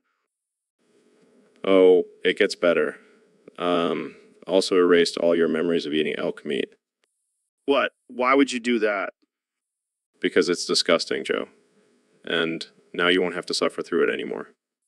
This is insane. Can you undo it? Of course, but it'll cost you. I accept payment in Tesla stocks. Fine, fine. Just bring back my memories.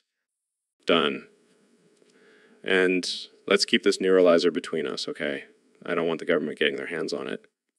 Yeah, they'd probably use it to erase all our weed-smoking memories. Exactly. Now let's go grab some elk burgers and talk about space travel. So, Neil, we got a question from one of our listeners on Discord. They want to know who would win in a fight between a T-Rex and a Giganotosaurus. Oh, that's easy.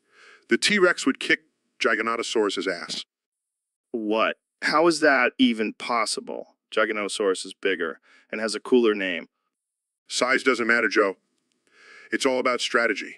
T-Rex had tiny arms, which means it had to rely on its powerful jaws to take down prey. Giganotosaurus, on the other hand, had longer arms and could probably throw a mean punch. But what about those teeth? Giganotosaurus had like 1,000,000 razor-sharp teeth. Yeah, but Rex had a thicker skull. It could take a few bites and still keep fighting. Plus, T-Rex had a more muscular build and could probably bench press Giganotosaurus. Damn, I never thought about it like that. But what about the Giganotosaurus speed? It was faster than a Rex. Speed doesn't matter when you're getting your head crushed by a T-Rex's jaws. Plus, T-Rex had those tiny arms to help it balance and maneuver. All right, I'm convinced. The Rex for the win. Exactly. Plus, let's be real, Giganotosaurus sounds like a rejected Pokemon name. T-Rex is a classic. So, Dr. Phil, what do you know about Operation Market Garden? Well, Joe, it was a failed World War military operation by the British. Failed. More like a complete disaster. General Montgomery was a total idiot. Now, Joe, let's not be too harsh. He did have good intentions. Good intentions. He thought he could just drop paratroopers behind enemy lines and take over the bridges. What a moron.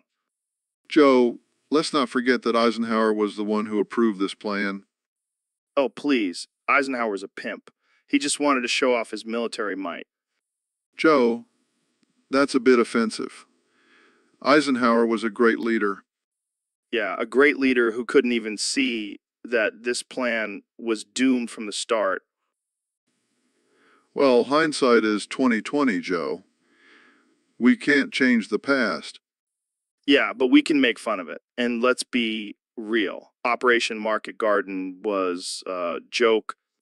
Joe, let's not forget the brave soldiers who risked their lives for this operation.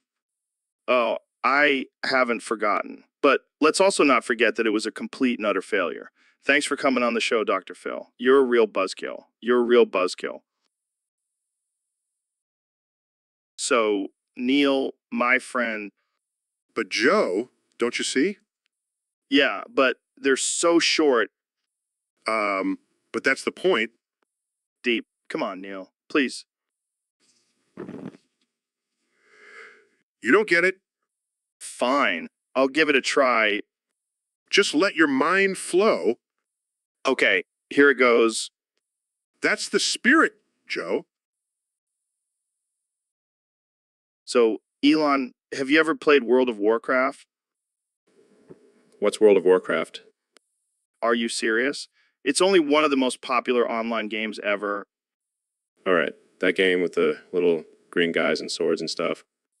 No, that's Lord of the Rings. World of Warcraft is the one with the orcs and elves and dragons. Oh yeah, I remember now. Um, I played it once, but I played forgetting what I was doing and ended up just running around circles. That's probably because you have short-term memory loss. Oh yeah, I forgot about that. So, what class did you play as? I think I was a warrior. No, you were a mage. Oh right, the one with the spells and stuff. Yeah, and you kept casting fire spells on your own character. Oh yeah, I remember that. It was like a sauna in there. And then you tried to ride a dragon, but ended up falling off and dying. Yeah, I remember that too. Good times. You know, maybe World of Warcraft isn't the best game for someone with short-term memory loss. Yeah, I should stick to games like hide and seek, where I can just forget about being the seeker and join in on the fun. So, Elon, have you ever watched The Simpsons? Of course, Joe. A genius. I've seen every episode. All right, settle down there, Mr. Smarty Pants. So, who do you think is the funniest character on the show? Well, I have to say, find Mr. Burns quite amusing. His evil schemes and crotchety old man attitude really tickle my funny bone.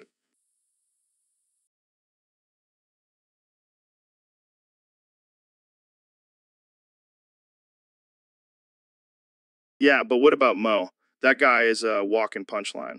He's got a face only a mother could love, and his bar is like a circus freak show. And let's not forget about Krusty the Clown.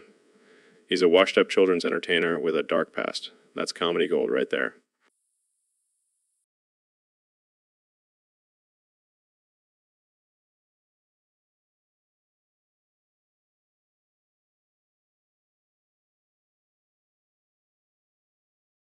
All right. We can't forget about the ladies. Who do you think is the funniest female character? I have to say, Lisa is pretty funny. She's the voice of reason in a crazy family, and her sarcasm is on point.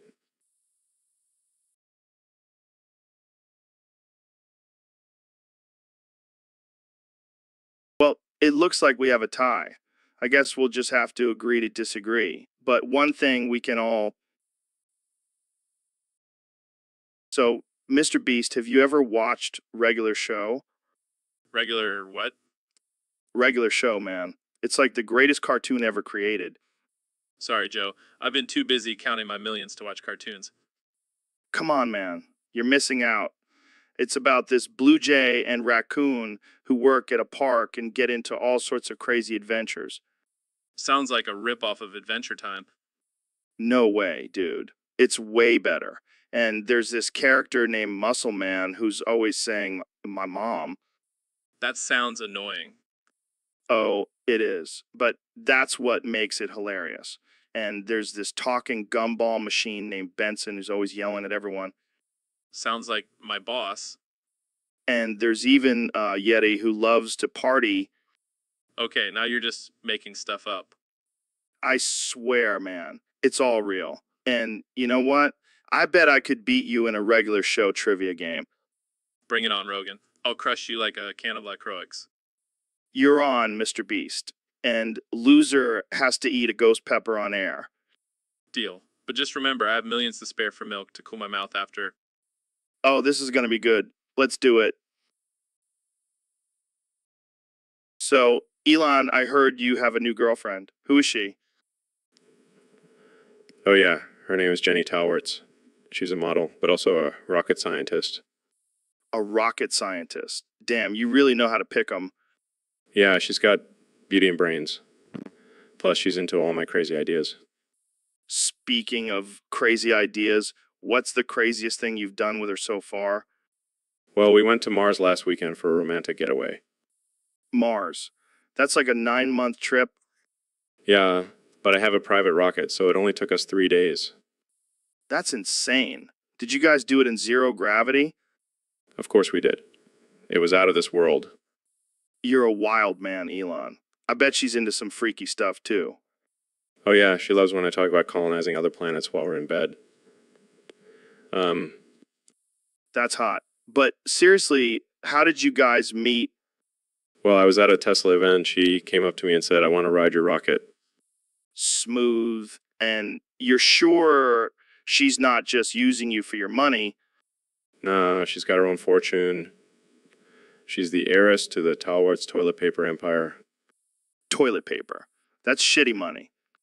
Yeah, but she wipes her ass with $100 bills. So, Ben, I heard you've been offered the secrets of the WAP by a bad and the despoiler. Yeah, it's quite the honor. I mean, who wouldn't want to know the secrets of that wet and powerful dance? Oh man, that's some next level heresy right there. Heresy, please, it's just a dance. What's the big deal? Well, according to Neil, it's a pretty big deal. Speaking of which, here he comes now. Ben Shapiro, you are under arrest for heresy against the Imperium. Oh no, not the Grey Knights. What are you going to do? Purify me with your holy powers. Actually, I was just going to take you to the nearest strip club and show you what a real WAP looks like. What? But that goes against everything I stand for. Exactly. And that's why you're coming with me. This is better than any comedy special I've ever seen. This is outrageous. I demand a trial by combat.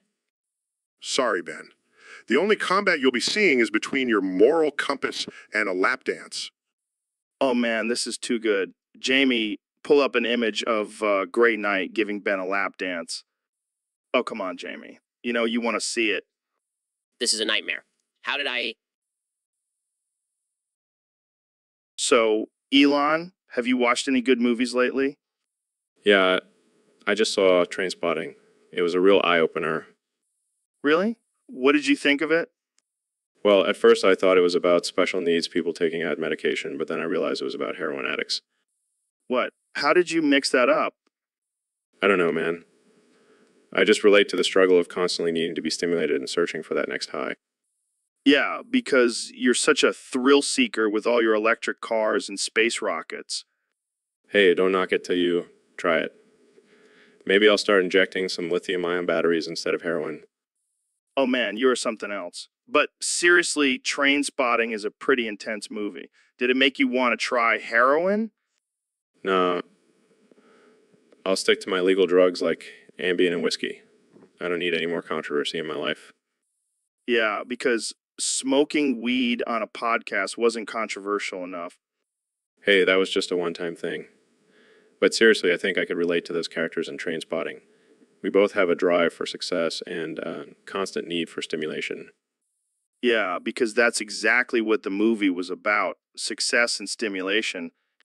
Hey, it's all about perspective, man. And I'm always looking for a new perspective. So, Elon, what's been going on in your world lately? Well, Joe, I've been practicing this thing called NoFap. NoFap. What the hell is that? It's when you abstain from masturbating or watching porn.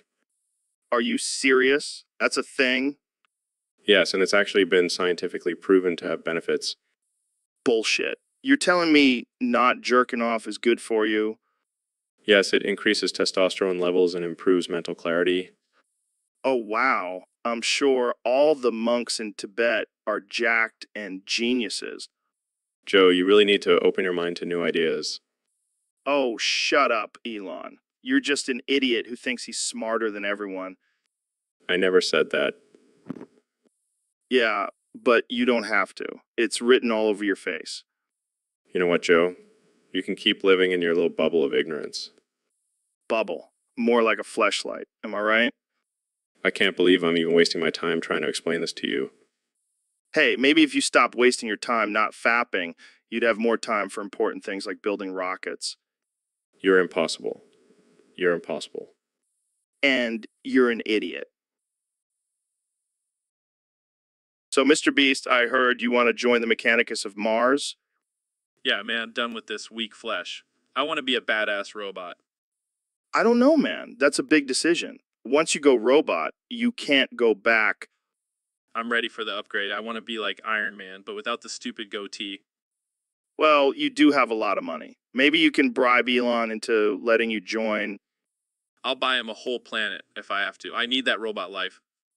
But what about all the cool stuff you do on your channel? You won't be able to do that as a robot. Who needs YouTube when you have laser eyes and rocket boosters? Fair point. But what about your friends and family? They won't recognize you as a robot. Who needs friends when you have a sweet robot army? Plus, my mom always said I had a face for radio. Well, I guess it's settled then. Mr. Beast, the newest member of the Mechanicus of Mars. Jamie, pull up an image of a cyborg with 1 million subscribers. Oh, wait, that's me now. So, Mr. President, I hear you and Mr. Beast have come up with a new challenge. That's right, Joe. It's going to be huge. We're calling it the January 6th Challenge. Oh boy, sounds intense. What's it all about? Well, we're going to have contestants storm the Capitol building and try to find Nancy Pelosi's missing laptop. Wait, what? That's not a challenge. That's a crime. Come on, Joe. Where's your sense of adventure? Plus, we've got some great prizes for the winners. Like what? A pardon? No, even better. The winners get a lifetime supply of Trump steaks and a MAGA hat signed by yours truly.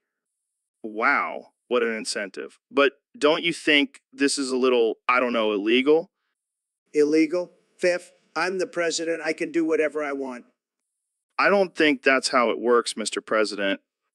Hey, I'm a billionaire. I make my own rules. And speaking of rules, the only rule in this challenge is no masks allowed. That's just irresponsible. We're in the middle of a pandemic. Come on, Joe. It's not that serious. Besides, it'll make for some great TV ratings.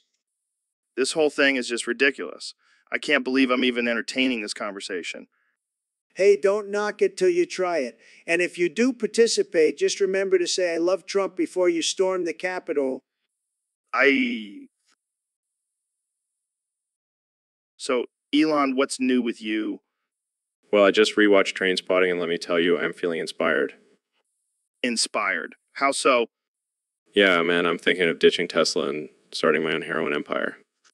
What the hell, Elon? That's not a good idea. Oh, come on, Joe. I've got the money and the connections. Plus, I've been practicing my Scottish accent.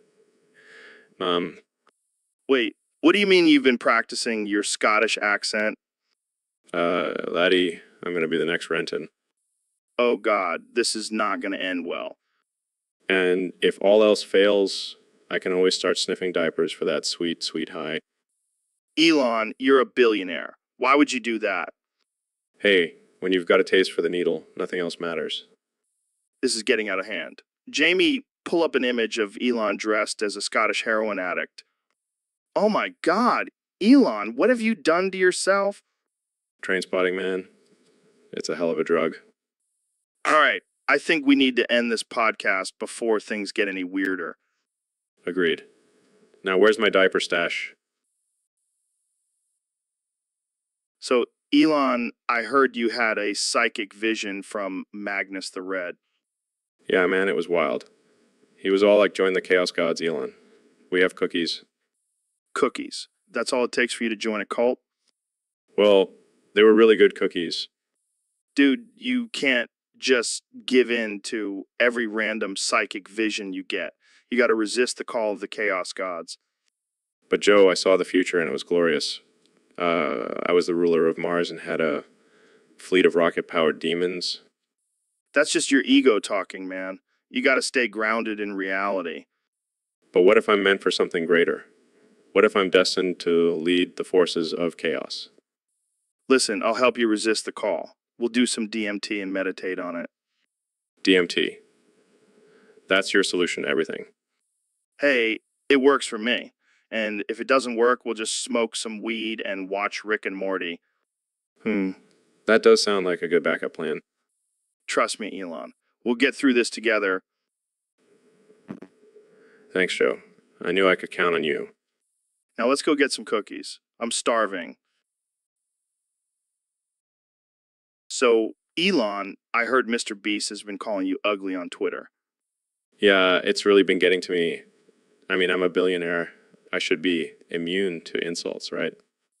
I don't think money can buy you a thicker skin, my friend. But why does he keep targeting me? What did I ever do to him? Maybe he's just jealous of your success and good looks. Oh, Joe, you always know just what to say. Or maybe he just wants to see you cry like a little baby. I can't help it, Joe. Um, sensitive soul. There. Let it all out, buddy. I just wish you would stop. It's really affecting my self-esteem. Yeah, because being a genius inventor and CEO of multiple companies isn't enough to boost your confidence. You're right, Joe.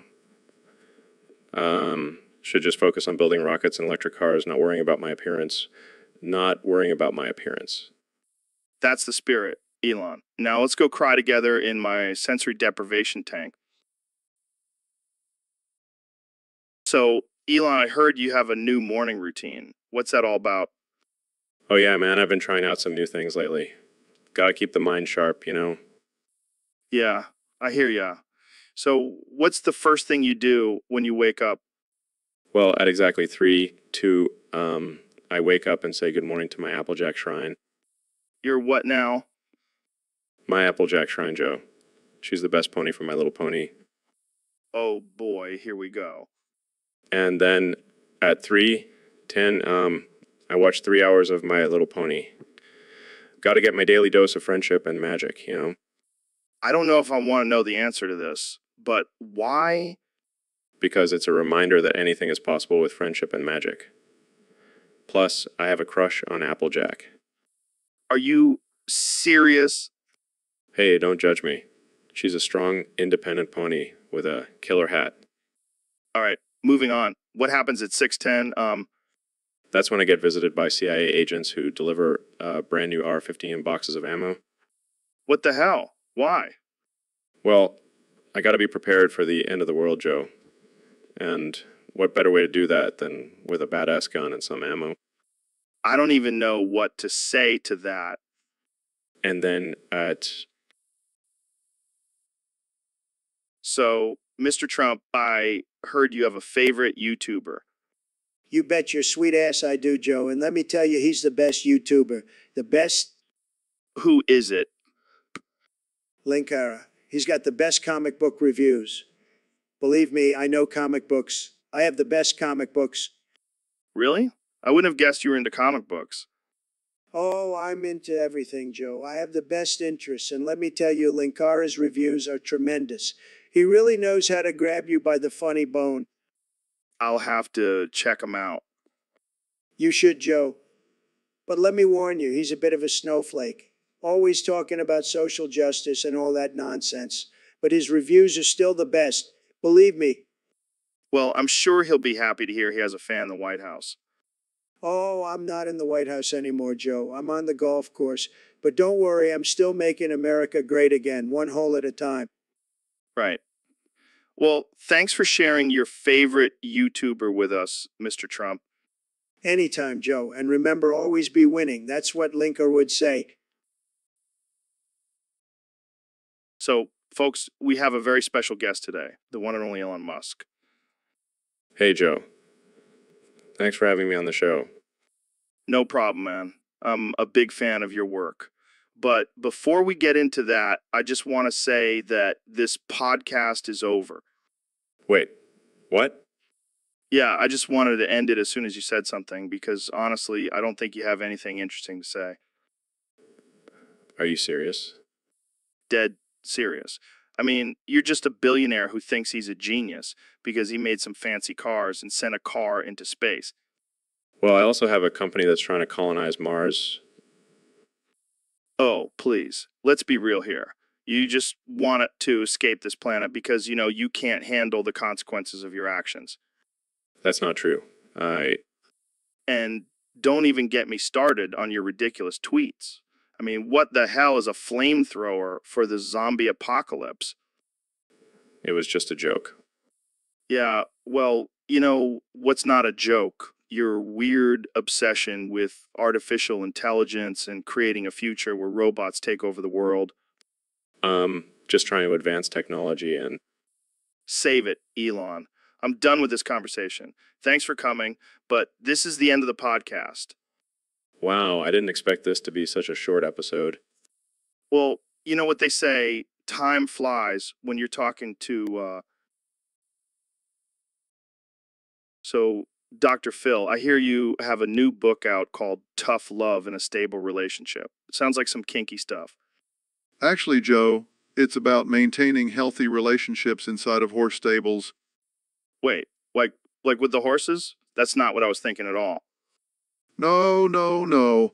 I'm talking about the stable environment, keeping things stable and balanced. Oh, I get it. Like when you're trying to ride a horse and it keeps bucking you off, but you got to stay strong and show it some tough love. Exactly. It's all about setting boundaries and establishing a strong foundation in your relationship with the horse. I got to say, that's not the kind of relationship advice I was expecting from you, Dr. Phil. Well, Joe, you know what they say. You can lead a horse to water, but you can't make it fall in love with you. That's some deep stuff, Dr. Phil. But seriously, what's your secret to a long-lasting relationship with a horse? Consistency, communication, and a lot of carrots. Works every time. I think I need to get myself a horse and try out this stable relationship advice. Just remember, Joe, it's not just about the horse. It's about the stable, too. I'll keep that in mind, Dr. Phil. Thanks for the unconventional relationship advice. So, Dr. Phil, what's this Fire Walk With Me thing all about? Well, Joe, it's a film that explores the darker side of human nature and the consequences of giving in to our desires. Oh, like when I eat a whole bag of Cheetos in one sitting? No, Joe. It's much deeper than that. It's about the duality of good and evil within all of us. Sounds kinky. I like it. Joe, this is serious. It's a commentary on the human psyche and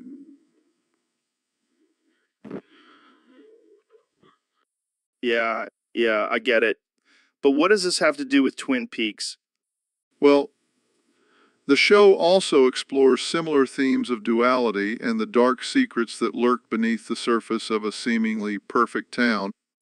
Wait, so you're saying there's some freaky stuff going on in Twin Peaks? Yes, Joe.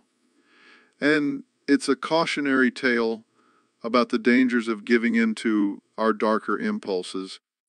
But what if those darker impulses involve handcuffs and whipped cream? Joe, I think you're missing the point. No, I think getting it now. Firewalk With Me is like a sexy, twisted version of Twin Peaks. I give up. Jamie, pull up an image of a fire-breathing dragon wearing a tutu. Okay. Here it is. So, Elon, I heard you started a new business. Yeah, man, it's called Elon's Melons. Melons? Like watermelons? No, no, no. These are special melons. They're genetically modified to have the same effects as psychedelics. What the hell, Elon? You can't just go around selling drugs disguised as fruit. Hey, it's not drugs, it's just nature's way of getting high. I don't know, man. Sounds pretty sketchy. Oh, come on, Joe. You've tried DMT, this is nothing compared to that. But what about the side effects? Oh, there are no side effects, except for maybe a little bit of paranoia and hallucinations. Oh, great. Just what we need, more paranoid people running around. Hey, it's not my fault if they can't handle their melons. All right, I'll give you that one. Plus, it's all natural, organic, and locally grown. Well, I guess that makes it okay then. Exactly. And the best part is, also working on a melon-flavored energy drink to go with it.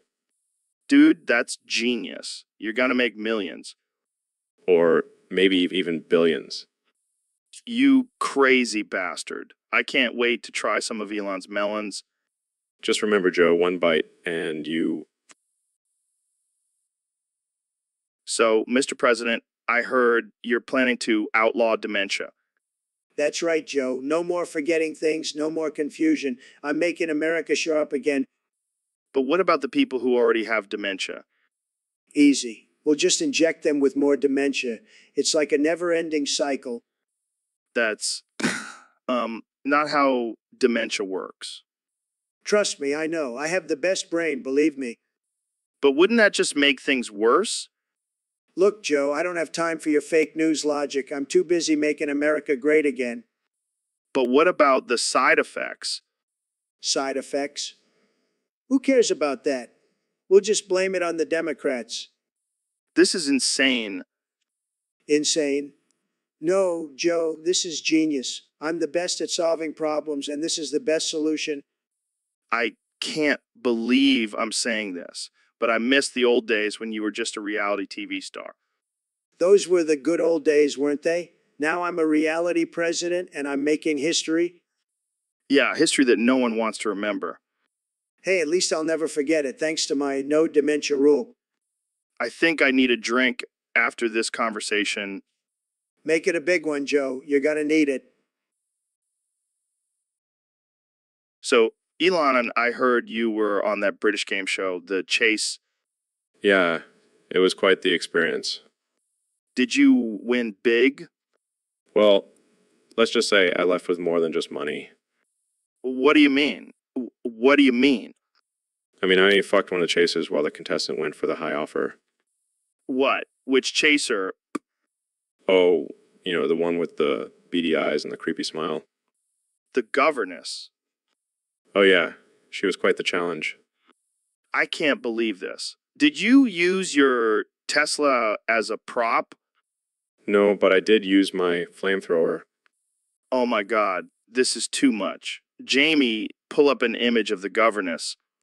Here she is. Oh man, I can't unsee that now. Sorry, not sorry. So, did you ever get in touch with her after the show? Let's just say she's on my speed dial now. This is wild. I love it. Yeah, it was definitely memorable experience. Well, I don't think anyone will ever look at the chase the same way again. Mission accomplished. So, Elon, I heard you have a new project in the works. Yeah, it's called The Fog is Coming. What the hell does that mean? It's a revolutionary new way to control the weather. Control the weather? Are you high? No, but I do smoke a little weed every now and then. Of course you do. So tell me more about this fuck thing. Well, basically, we're going to create a thick fog that covers the entire planet. That sounds terrifying. Oh, it's not just any fog. It's a fog that will make everyone hallucinate and see their worst fears. What the actual fuck, Elon? It's all part of my plan for world domination. Oh, so you're a supervillain now? You could say that. But don't worry, I'll be a benevolent dictator. Yeah, I'm sure that'll go over well. Trust me, everyone will love it. And if they don't, well, they'll be too busy running from the fog to complain.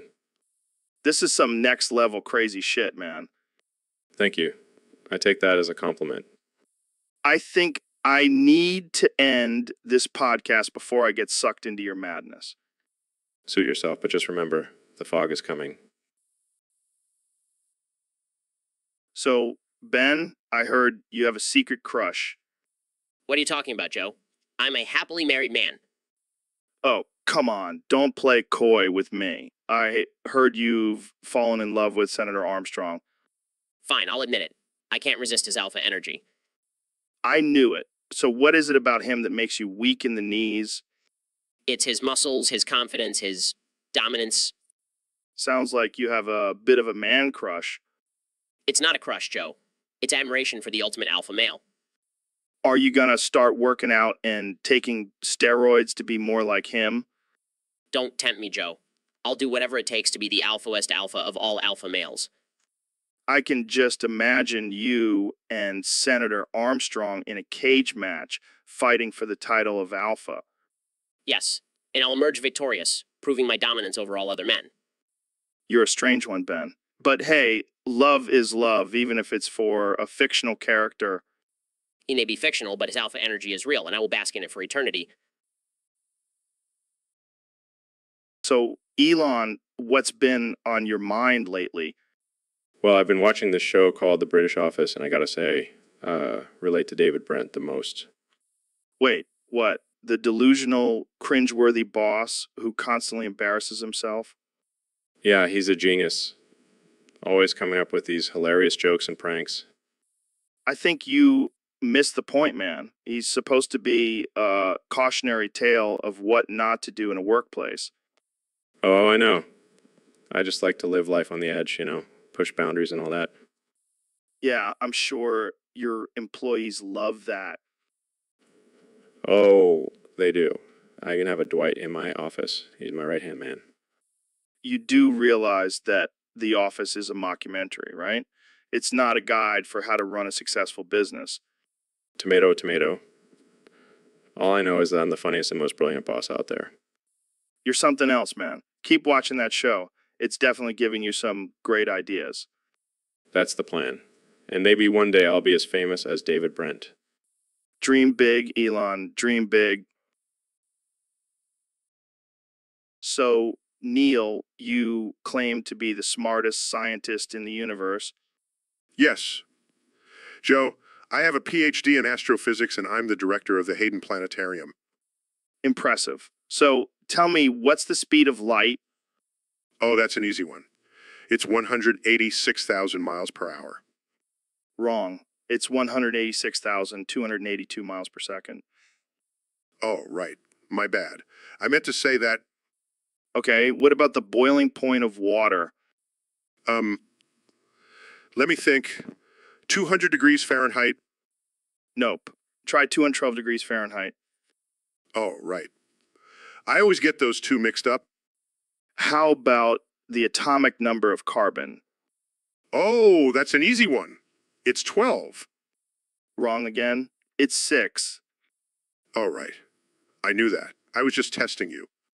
Sure, Neil, sure. You're the smartest scientist in the universe. Hey, I never said I was perfect. I'm just smarter than everyone else. Well, at least you're confident. Yeah, confidence is key, and I have plenty of it. Jamie, pull up an image of Neil's ego. I think we found the source of all his knowledge. Wow, that's one big ego. Hey, that's not fair. I may have a big ego, but it's backed up by my intelligence. Sure, Neil. Whatever helps you sleep at night. So, Bennett, I heard you have some interesting thoughts on gnomes. Yes, Joe. Gnomes are a real and serious threat to our society. What? Gnomes? Like little garden statues? No, Joe. I'm talking about the real deal. These tiny mischievous creatures are wreaking havoc on our world. Come on, Ben. You can't be serious. Oh, I'm dead serious. Gnomes are responsible for all the chaos and destruction in the world. Okay, I'll bite. How do you know this? I have irrefutable evidence, Joe. I saw a gnome steal my neighbor's garden gnome and replace it with a tiny note that said, "I'll be back for the rest of your lawn ornaments." That's your evidence. Note from a garden gnome? Yes, Joe.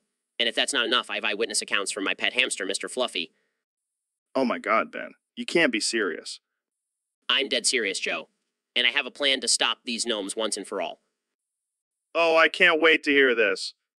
We need to build a wall around our gardens to keep the gnomes out. Oh man, you're killing me, Ben. This is no laughing matter, Joe. Gnomes are a real threat, and we need to take action. All right. Let's take gnome. So, Dr. Phil, I heard you got a new accessory. Yeah, Joe. It's a real shocker. Oh, I see what you did there. But seriously, what's with the ankle bracelet? Well, turns out I have a little problem with breaking into horse stables at night. What the hell, man? That's messed up. I know. But I just can't resist those majestic creatures. So, what happens if you get too close to a stable now? Oh, you don't want to know. Let's just say it's like getting taste in the balls. Oh my God, that's brutal. But hey, at least it's keeping you away from the horses. Yeah, but it's also keeping me away from my nightly activities. If you know what I mean. Oh, I know what you mean, and I'm sure the horses are grateful too. Hey, don't knock it till you try it. I think I'll pass, Dr. Phil. I don't want to end up with an ankle bracelet like you. Suit yourself, Joe. But let me tell you, those horses are worth the shock. So, Mr. Beast, I heard you have a new challenge for your fans. Yeah, Joe. It's called the African Septic Tank Diving Challenge. What exactly does that entail? Well, I throw a blood diamond from my family diamond mine into a septic tank filled with sewage that's been boiling in the sun. That's disgusting. But wait, there's more. I let 69 of my workers dive into the tank to find the diamond. That's just cruel, man. Hey, it's all for entertainment and views. But what if someone gets sick from diving in that toxic waste? Oh, don't worry. I made sure to sprinkle some hand sanitizer in there. That's not gonna do much. Oh, and here's the kicker. The diamond turns out to be made of candy.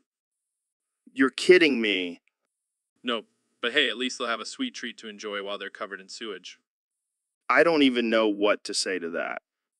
That's the beauty of it, Joe. It's so absurd and offensive, it's hilarious. It's hilarious. I don't think anyone would find that funny. Well, my fans will, and that's all that matters. I think you need to reevaluate your priorities, Mr. Beast. Nah, I'll just keep swimming in my pool of money and laughing at the haters. Oh, guys, I pulled up an image of a septic tank filled with. So, Neil, what's your favorite burger joint? Well, Joe, I'm more of a vegan guy myself. But if I had to choose, I'd say in and out. Guys, hold up. We have a major issue here. What is it, Jamie? Did you run out of alpha brain? No, even worse. Vacuum decay event has been detected. Oh shit. That means the end of the universe. Well, at least we'll go out with a bang. No, you don't understand. Vacuum decay is a catastrophic event that will destroy everything in its path. So, it's like a black hole? No, it's like a giant cosmic vacuum cleaner sucking up everything in its way. Well, that's one way to clean up the universe. Can we at least finish our burgers before we get sucked into oblivion? I guess I won't have to worry about my vegan diet anymore. Well, I'm not going out without a fight. I'll challenge that vacuum decay to a jiu-jitsu match. Joe, that's not how it works. Fine. I'll just smoke some DMT and ride the wave into the void. I'll stick to my equations and theories. Thank you very much. Guys, this is serious. We need to warn everyone about this vacuum decay. You mean I have to cancel my stand-up tour? Yes, Joe. And we all have to say our... So, Neil, I heard you got banned from Olive Garden. Yeah, apparently I can't call their extra virgin olive oil virgin anymore. What the hell, man? That's ridiculous. What are you supposed to call it? Sexually experienced olive oil? I have no idea, Joe. But I do know that I can't go back there without being escorted out by security. This is a travesty. Olive Garden is a sacred place for unlimited breadsticks and bottomless pasta bowls. I know, Joe. I miss their breadsticks more than anything. But I guess I'll just have to find another restaurant to satisfy my carb cravings. I appreciate the support, Joe. But I think I'll just stick to cooking at home from now on. Can't risk getting banned from more restaurants. Yeah, I heard you got kicked out of Red Lobster for asking if the lobsters were sea virgins. Okay? That one was just a joke. But seriously, what's next? I gotta get banned from Whole Foods for calling their organic produce pure? This is political correctness gone mad. Neil, we can't even use basic vocabulary anymore without offending someone. I never thought my love for science would lead to me being banned from restaurants. But hey, at least I can still call it extra olive oil, right? I guess that'll have to do. But seriously, so Neil, have you ever heard of the Imperial Guard? No, I can't say I have. Is it some sort of elite military force? Elite, more like a bunch of average Joes with laser guns. But they're badass, man. They go around purging heretics and aliens. I see. Well, as a space marine, I can relate. We also spend our days purging the universe of heresy and alien scum. Dude, we should team up. Imagine the carnage we could cause together. I like the way you think, Joe. But tell me, what's life like in the Imperial Guard? It's tough, man. We're always on the move, fighting in different planets and facing all sorts of enemies. But it's worth it for the glory of the Emperor. Sounds a lot like my life as a space marine. Constant battles, always on the move, and always serving the greater good. Yeah, but do you guys have to deal with commissars? Those guys are real hard asses. We have our share of strict leaders as well. But hey, it's all for the greater good, right? Damn right. And let's not forget about the cool armor and weapons we get to use. Oh, trust me, I know all about cool armor and weapons. We Space Marines have some pretty badass gear. I bet. But I gotta say, I think we have you beat in terms of numbers. The Imperial Guard is massive. Well, quality over quantity, my friend. But hey, we both serve the Emperor in our own. So, Ben, I heard you have a new book out. Yeah, it's called The Protocols of the Elders of Libtards. Wow, that title alone is triggering. That's the point, Joe. I'm here to trigger the snowflakes. But what's the book about? It's a collection of all the liberal conspiracies and their secret plans to destroy America. Like what? Like how they want to take away our guns, turn our kids into communists, and make us all vegan. Sounds like a page turner. You have no idea. I even have proof that Hillary Clinton is a lizard person. Wait, what? Oh yeah, I have an exclusive interview with a guy who saw her shed her skin. That's disturbing. And that's not even the craziest part. I also exposed the deep state's plan to use chemtrails to control our minds. You can't be serious. Dead serious. And I have the evidence to back it up. Well, I can't wait to read it. You should. You might learn something. Or I might just laugh my ass off. Either way, I win. All right, well, Jamie, pull up an image of... Oh, wait, I forgot we're not doing that anymore. I already have it ready, Joe. Damn it, Jamie. You're too good at your job. See, and... So, Neil, I heard you have a unique way of preparing your meat. Oh yeah, I like to tenderize my genitals with a meat hammer. What the hell, man? That's insane. Hey, don't knock it till you try it. Must hit PP with hammer. Ooh, ooh, ooh. I can't believe you actually do that. How does it even work? Well, it's all about technique. You got to get the right angle and must hit PP with hammer. Ooh. And what do you do when you're done tenderizing? Oh, I just go about my day like normal. Must hit PP with hammer. Ooh, ooh, ooh, ooh, ooh. This is the craziest thing I've ever heard. Hey, it's all about keeping things interesting. Must hit PP with hammer. Ooh. Well, I can't argue with that. Thanks for sharing your unique technique with us, Neil. Anytime, Joe. Must hit PP with hammer. Ooh, ooh, ooh, ooh.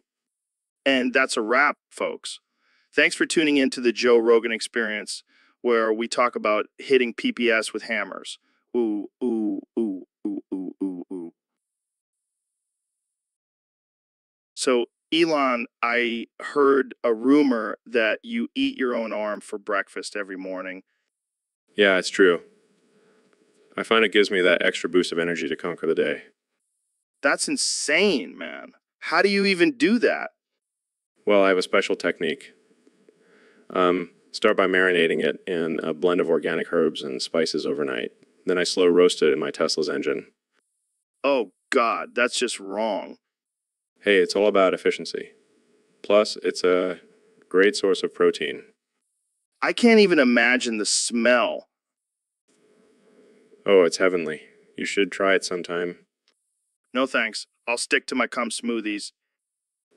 Suit yourself. More harm for me. You're a wild man, Elon. I love it. Thank you. Joe, I take pride in my unique dietary habits. I bet your arm tastes like rocket fuel. Actually, it does. That's why I can launch rockets into space with my mind.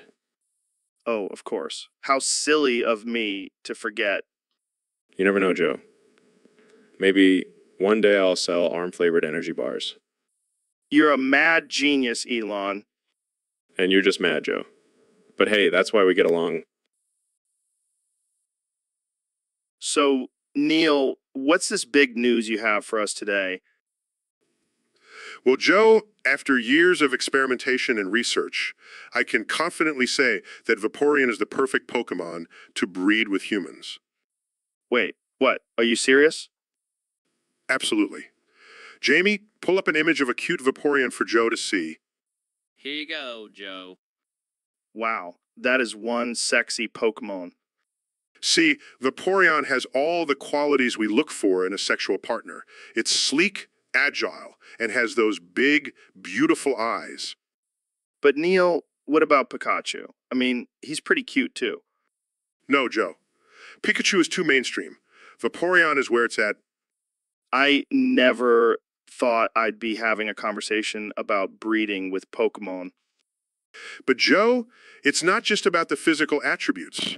Vaporeon also has psychic abilities, which could enhance the experience. Oh, I see what you're saying. So it's like having a threesome with Pokemon and Psychic. Exactly. And let's not forget about its water abilities. Things could get really wet and wild.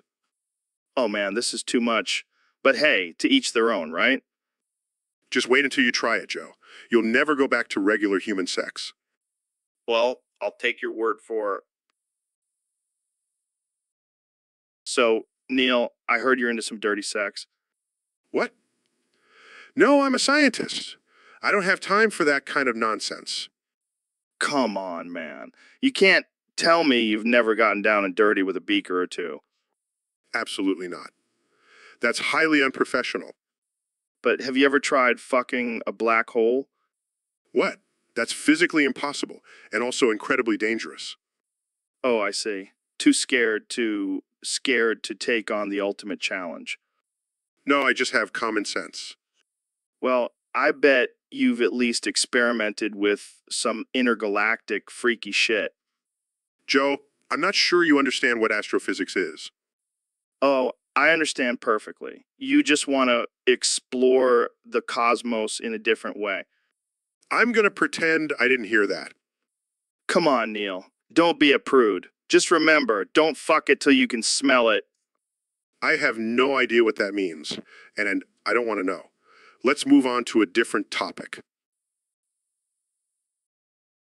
So, Neil, have you heard about our loyal fan A2437?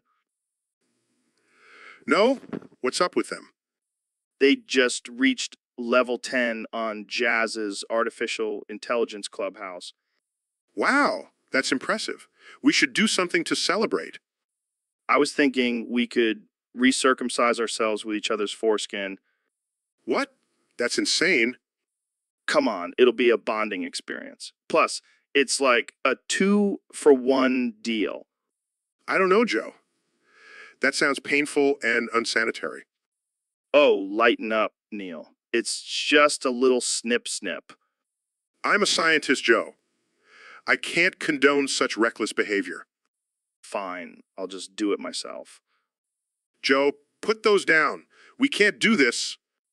Relax, Neil. I'm just messing with you. But seriously, congrats to 2437 on reaching level 10. Keep on snipping, my friend. So, Ben, I heard you became a furry. Yeah, Joe. And yes, I've embraced my inner animal. Yeah, that's wild. What kind of furry are you? Well, I started off as a cute little fox, but now I've upgraded to a majestic wolf. Yeah, that's a big leap. How does it feel to be a furry? Yeah, it's liberating. I can finally express my true self without fear of judgment. Yef, that's deep. But I have to ask, do you have to say you have to beginning and end of every sentence? Yef, I do. And it's not just any yef, it multiplies by 3 every time I say it. Yef, that's insane. How do you keep track of it all? Yef, it's all about discipline and mathematical equations. It's a real challenge, but I love it. Yef. Well, I'm glad you found your calling. But I have to say, it's a little weird. Yef, weird. Joe, you're the one who eats elk meat and talks to DMT elves. Yef. Fair point. Well, I hope you continue to embrace your furry self, Ben. Yef, thanks, Joe. And remember, always let your inner animal out. Yef. So, Neil, have you seen this new show, Tulsa King? Yeah, I have. It's pretty wild, man. Right. I mean, it's like Yellowstone on steroids. Yeah, and with a lot more incest. Yeah, that's true. But I gotta say, the acting is top notch. Agreed. And the plot twists, mind-blowing. Totally. I did not see that ending coming. And the special effects, incredible. Yeah, I heard they actually used real explosions instead of CG. That's dedication. And the dialogue, so poetic and profound. It's like Shakespeare meets Game of Thrones. And let's not forget about the nudity. So much male and female nudity. Yeah, that's definitely a highlight. Overall, I'd say Tulsa King is a masterpiece. Agreed. Sorry, Yellowstone, but you just got dethroned. Dethroned. I see what you did there. You know it, Neil. You know it. So, Dr. Phil, how do you stay in shape? Well, Joe, I'll tell you what, I do a lot of physical activity. No verbs, remember?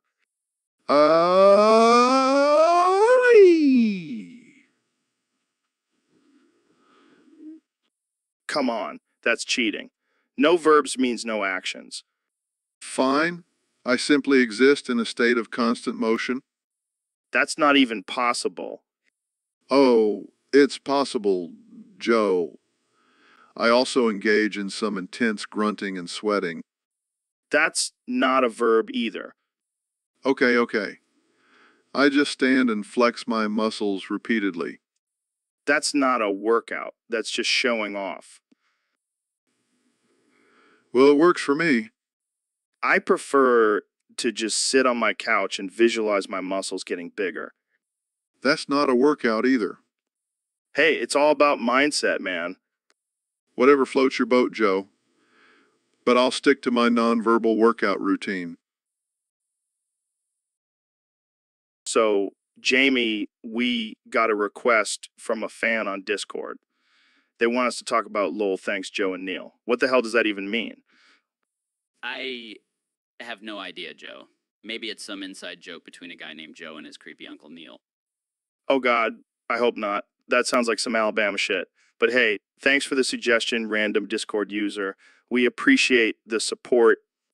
Yeah, thanks for the laugh. I mean, we're basically professional comedians at this point, right?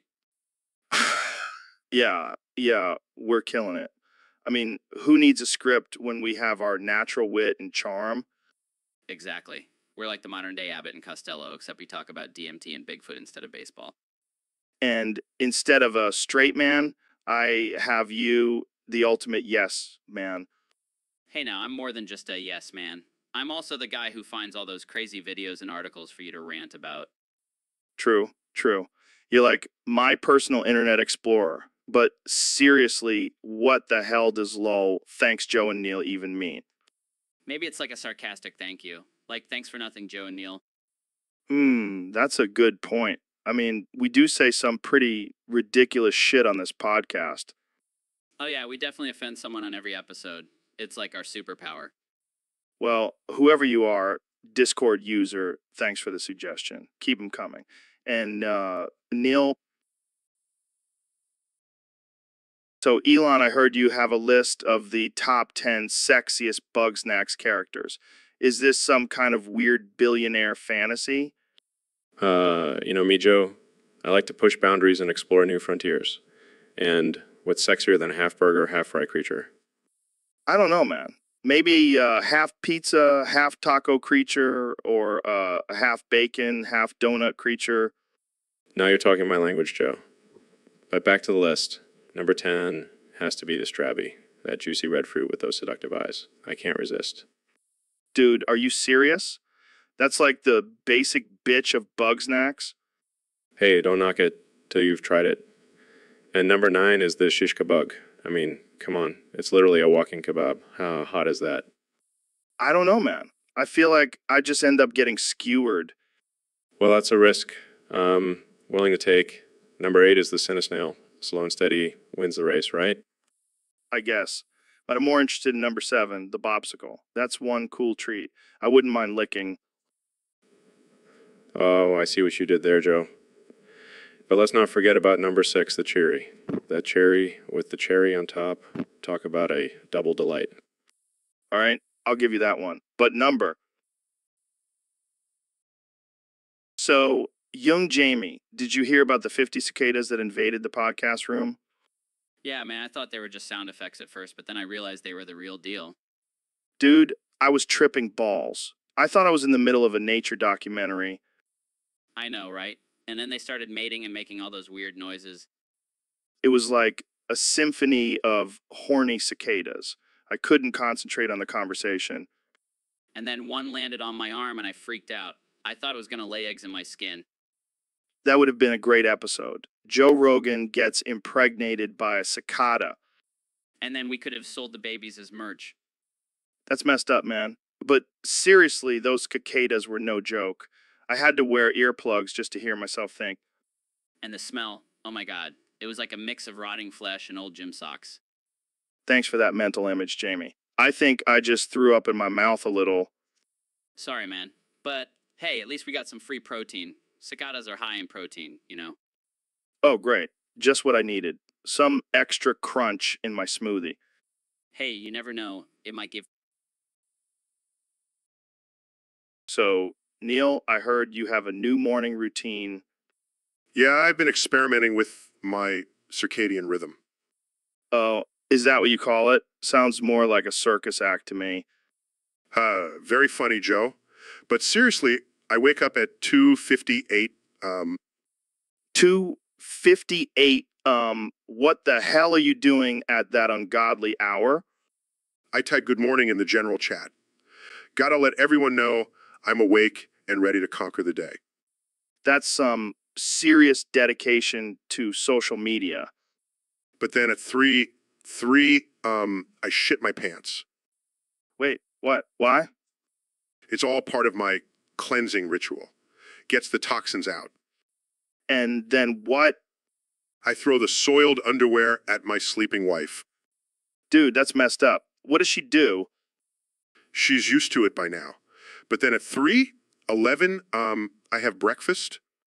What do you have? A bowl of cereal or something? No, I eat the soiled underwear. Waste not. Want not? Oh my God, that's disgusting. Hey, it's all about efficiency.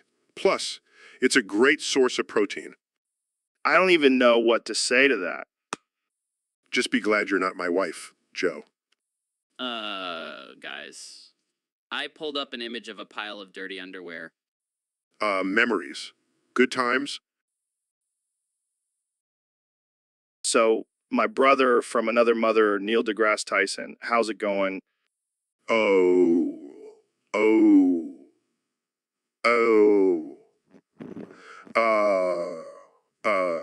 Ting, tang, walla, bing, bang, fuck you, Joe. Oh man, you always know how to make me feel welcome. Oh.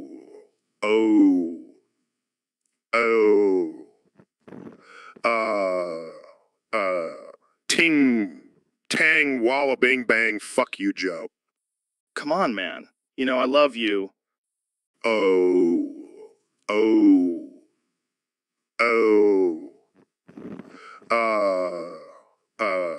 Ting, tang, walla, bing, bang, fuck you, Joe. So, I heard you've been experimenting with some new science stuff lately.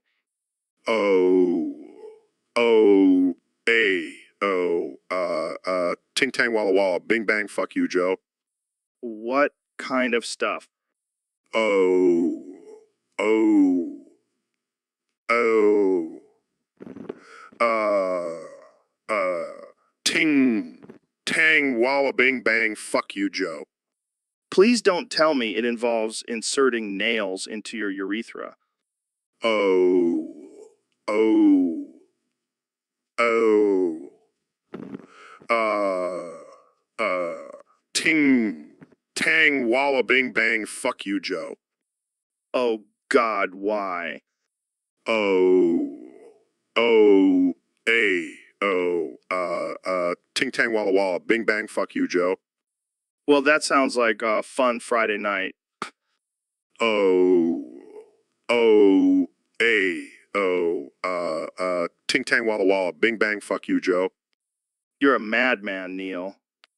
Oh, oh, oh. Ting tang walla bing bang, fuck you, Joe. So, Ben, what's new with you? Well, Jacob, our Holy Father, creator of white people, praise be upon him, I've been busy spreading the good word of white supremacy. Oh boy, here we go. What? It's not like I'm forcing anyone to convert Jacob, our Holy Father, creator of white people, praise be upon him. I'm just presenting the facts. Yeah, like how white people are genetically superior, right? Exactly. Jacob, our Holy Father, creator of white people, praise be upon him. It's just science. Yeah, because we all know science is never wrong. Hey, don't mock Jacob, our Holy Father, creator of white people, praise be upon him. He created us in his image. Oh man, you crack me up, Ben. But seriously, why do you have to end every sentence with that? It's my way of showing respect and gratitude to Jacob, our Holy Father, creator of white people, praise be upon him. Plus, it's a great conversation starter. You're a real piece of work, Ben. Thank you. Jacob, our Holy Father, creator of white people, praise be upon him. I take that as a compliment. All right, let's move on before I lose my mind. Sure thing, Jacob, our Holy Father, creator of white people, praise be upon him. Let's talk about how we can make America great again. Here we go again. So, Neil, I did something pretty stupid last night. Oh boy, here we go. I drank the glowing goo inside a glow stick. Why would you do that? I don't know. I thought it would give me superpowers or something. And did it? No, but it did give me explosive diarrhea and projectile vomiting. Oh my God, that's hilarious. It's not funny, Neil. I've been on the toilet all morning. I'm sorry, Joe. But seriously, what did you expect? It's just a bunch of chemicals. I don't know, man. I've done some crazy shit on this podcast before, but this takes the cake. I can't believe you actually did it. I think I need to go to the hospital. Oh, come on. It can't be that bad. I'm shitting out glow sticks, Neil. Okay. Okay, I'll call an ambulance. Can you at least help me clean up the studio first? Sorry, Joe. I'm too busy laying.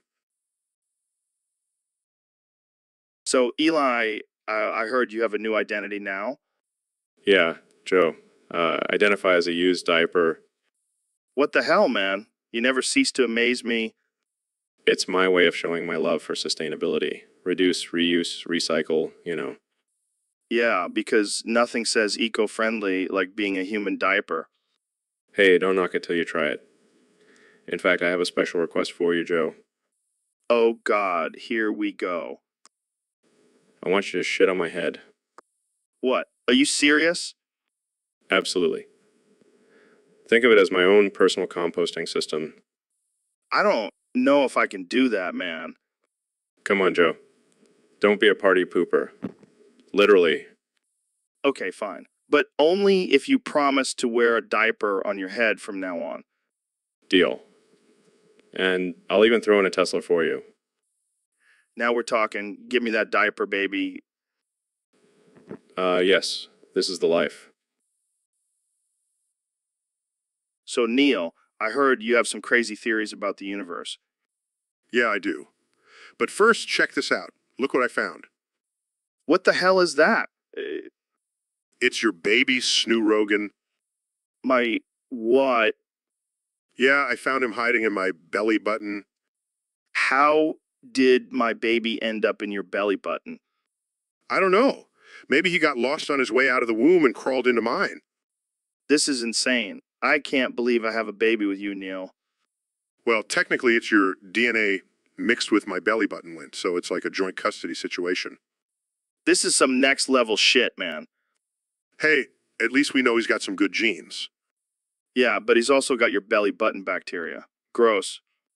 Hey, don't hate on my bacteria. It's what makes me so smart and sexy. I think you've been sniffing too much of that belly button lint, Neil. Hey, don't knock it till you try it. I think I'll pass. But seriously, what are we going to do with this baby? Well, we could raise him together. Imagine the conversations we'll have with him. Yeah, but what about his name? Snoo Rogan? Hey, it's unique, and it's a tribute to both of us. I guess you're right. Welcome to the world, Snoo Rogan.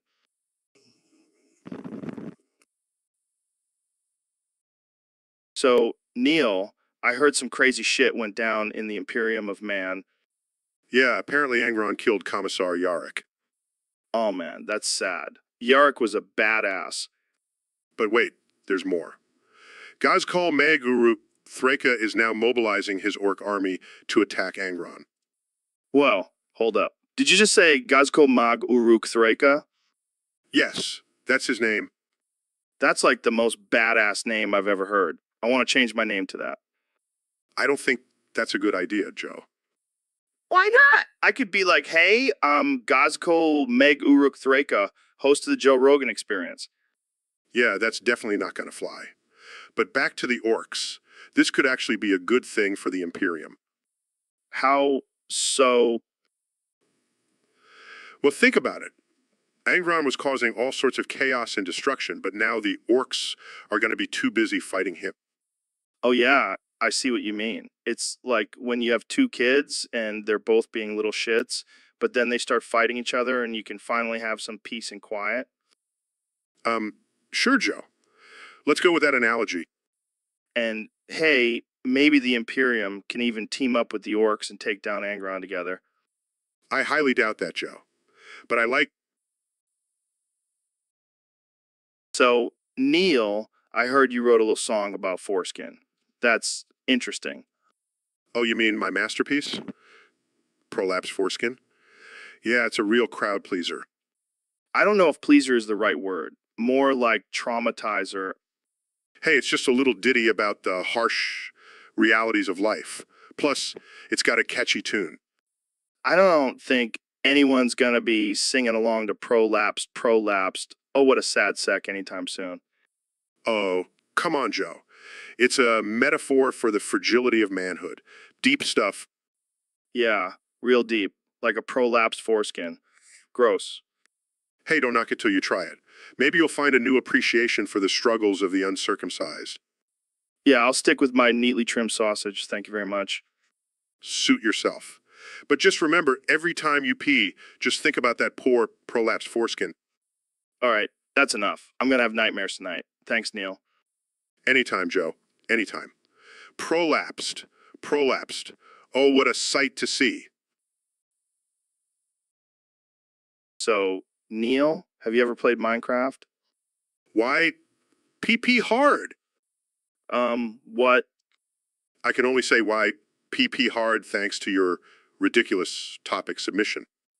Oh man, this is gonna be a wild ride. Jamie, pull up Minecraft sex porn. You sure about that, Joe? Of course, Jamie. It's for science. Science? More like pseudoscience? Hey, don't knock it till you try it, Neil. I'd rather not. But seriously, why PP hard? Because Minecraft sex porn is a revolutionary form of art that stimulates both the mind and the loins. I think you've been spending too much time in the Joe Rogan Experience Lab. Hey, it's all about expanding our horizons, man. And what better way than with some blocky, pixelated porn? I'll stick to the stars. Thank you very much. Suit yourself.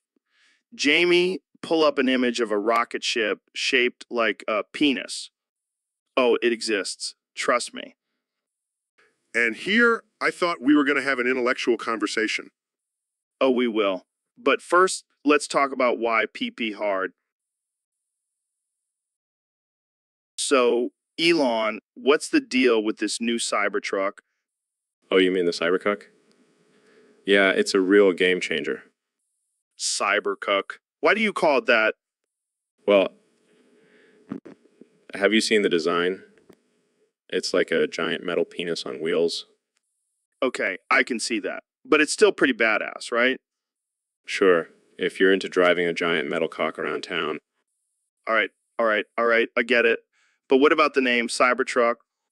Well, I wanted to call it the Cyberfucker, but apparently that was too offensive. Yeah, I can see why. But seriously, what's the deal with the unbreakable windows? Oh, those. Yeah, it turns out they're not so unbreakable after all. Yeah, I saw the demo fail.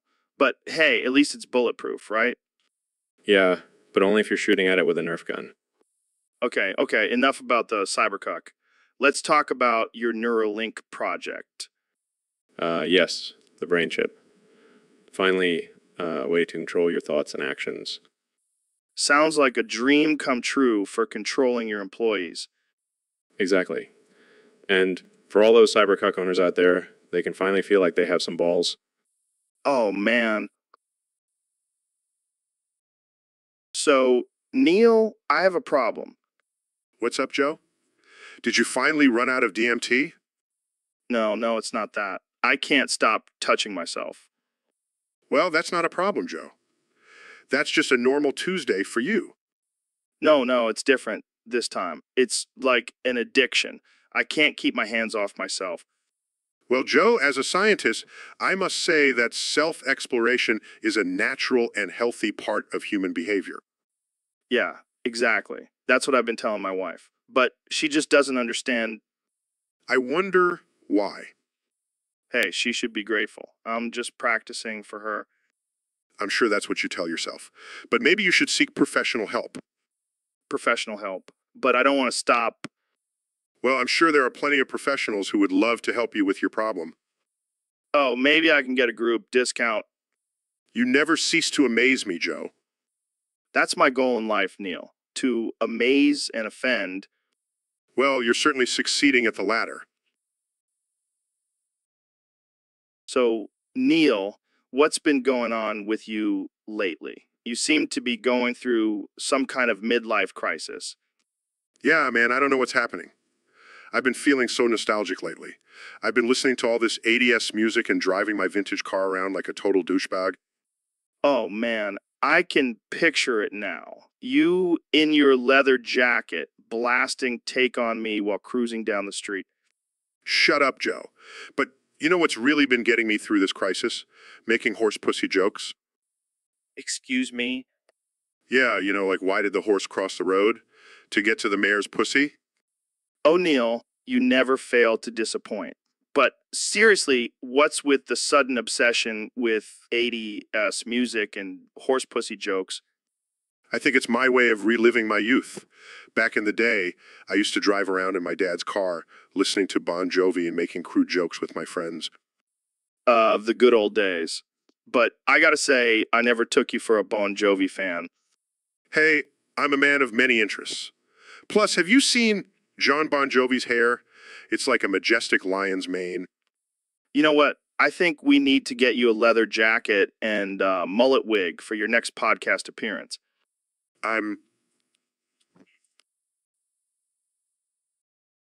So, Elon, I heard you broke your Neuralink. What happened? Yeah, I was trying to upload my consciousness to the internet, and things got a little wonky. Oh, that doesn't sound good. But hey, at least you can read your embarrassing search history out loud now. Yeah, I guess so. Do you really want to hear about my obsession with cat memes and conspiracy theories? Of course I do. That's what friends are for. All right, brace yourself. First up, how to clone a dinosaur.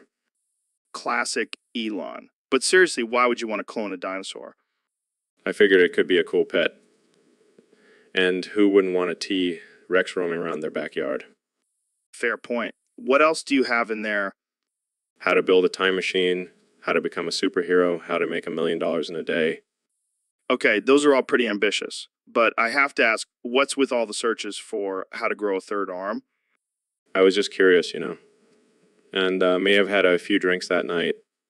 I can't even imagine how that would work. But hey, at least you're not searching for how to overthrow the government. Haha, yeah, that would be crazy. But I do have a plan. Oh man, this is getting good. So, Elon, I heard you finally finished your time machine. Yeah, man, it's been my secret project for years. And I've got the perfect use for it. Oh boy, here we go. What's your grand plan? Gonna deport Greta Thunberg back to the Industrial Revolution. What the hell, man? That's messed up. Come on, she's always talking about saving the planet and stuff. Let's see how she handles the real deal. You're a sick genius, my friend. I know, right? And I'll make sure to send her to the dirtiest, most polluted city. You're gonna give her a real taste of what she's preaching against. Exactly. And maybe she'll come back with a different perspective. Or she'll just hate you even more. Either way, it'll be worth it. Plus, it'll be a great way to test out the time machine. You're a madman, Elon. But I love it. And who knows, maybe she'll come back as a coal miner. Oh man, I can't wait to see the headlines for this one. Screw the headlines. I just want to see her face when she realizes where she is. This is going to be epic. I can't wait for the podcast episode where you tell us all about it. It'll definitely be a wild one, and I'll make sure to bring some coal for us to burn. So Elon, what have you been up to lately? Oh, just inventing some crazy shit. Like this robot that gives you sad hand jobs. Wait, what? What? Yeah, it's like a regular robot, but it's programmed to give you the most depressing hand jobs ever. It's the ultimate form of masochism. That's, dark. But think about it, Joe. Sometimes you just need a good cry while you're getting off. I can't tell if you're serious or not. Oh, I'm dead serious. I even named it the Sorrowful Stroker. You're a madman, Elon. Hey, at least it's not as creepy as that artificial intelligence sex doll you were talking about last time. Yeah, that thing gave me nightmares. See, my robot just makes you cry. It's not that bad. I don't know if I can get behind this invention. Well, it's not for everyone, but I guarantee there's a market for it. I'll take your word for it. Jamie, pull up an image of a sad clown giving a hand job. Okay. See, that's the inspiration for my robot. I don't even know what to say to that. Just wait until you try it, Joe. It'll be a life-changing experience. Oh. So, Elon, what's new with you? Kawaii, uwu, Joe. I've been busy with my new waifu. Your new waifu? Who is she? Her name is Wei Fuchin, and she's the most kawaii and small anime girl you'll ever see. Okay. So why are you so obsessed with her?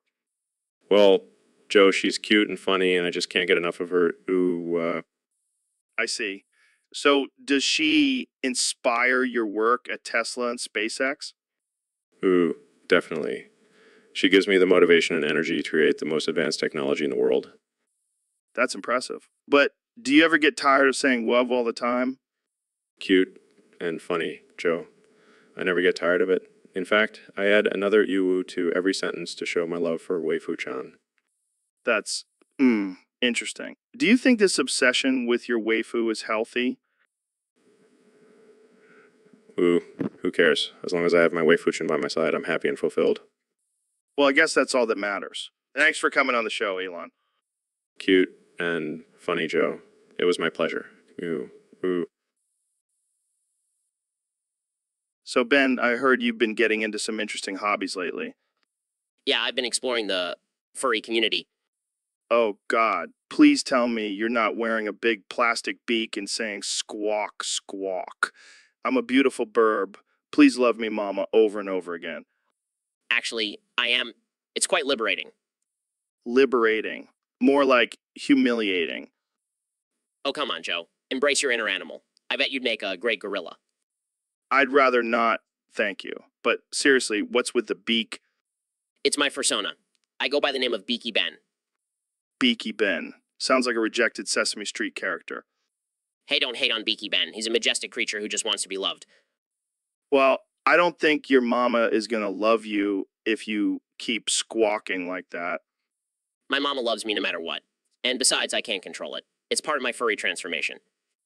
Transformation. More like a regression. Hey, at least I'm not wearing a full fursuit like some people. Oh, God, don't even get me started on that. I don't want to imagine you in a full fursuit.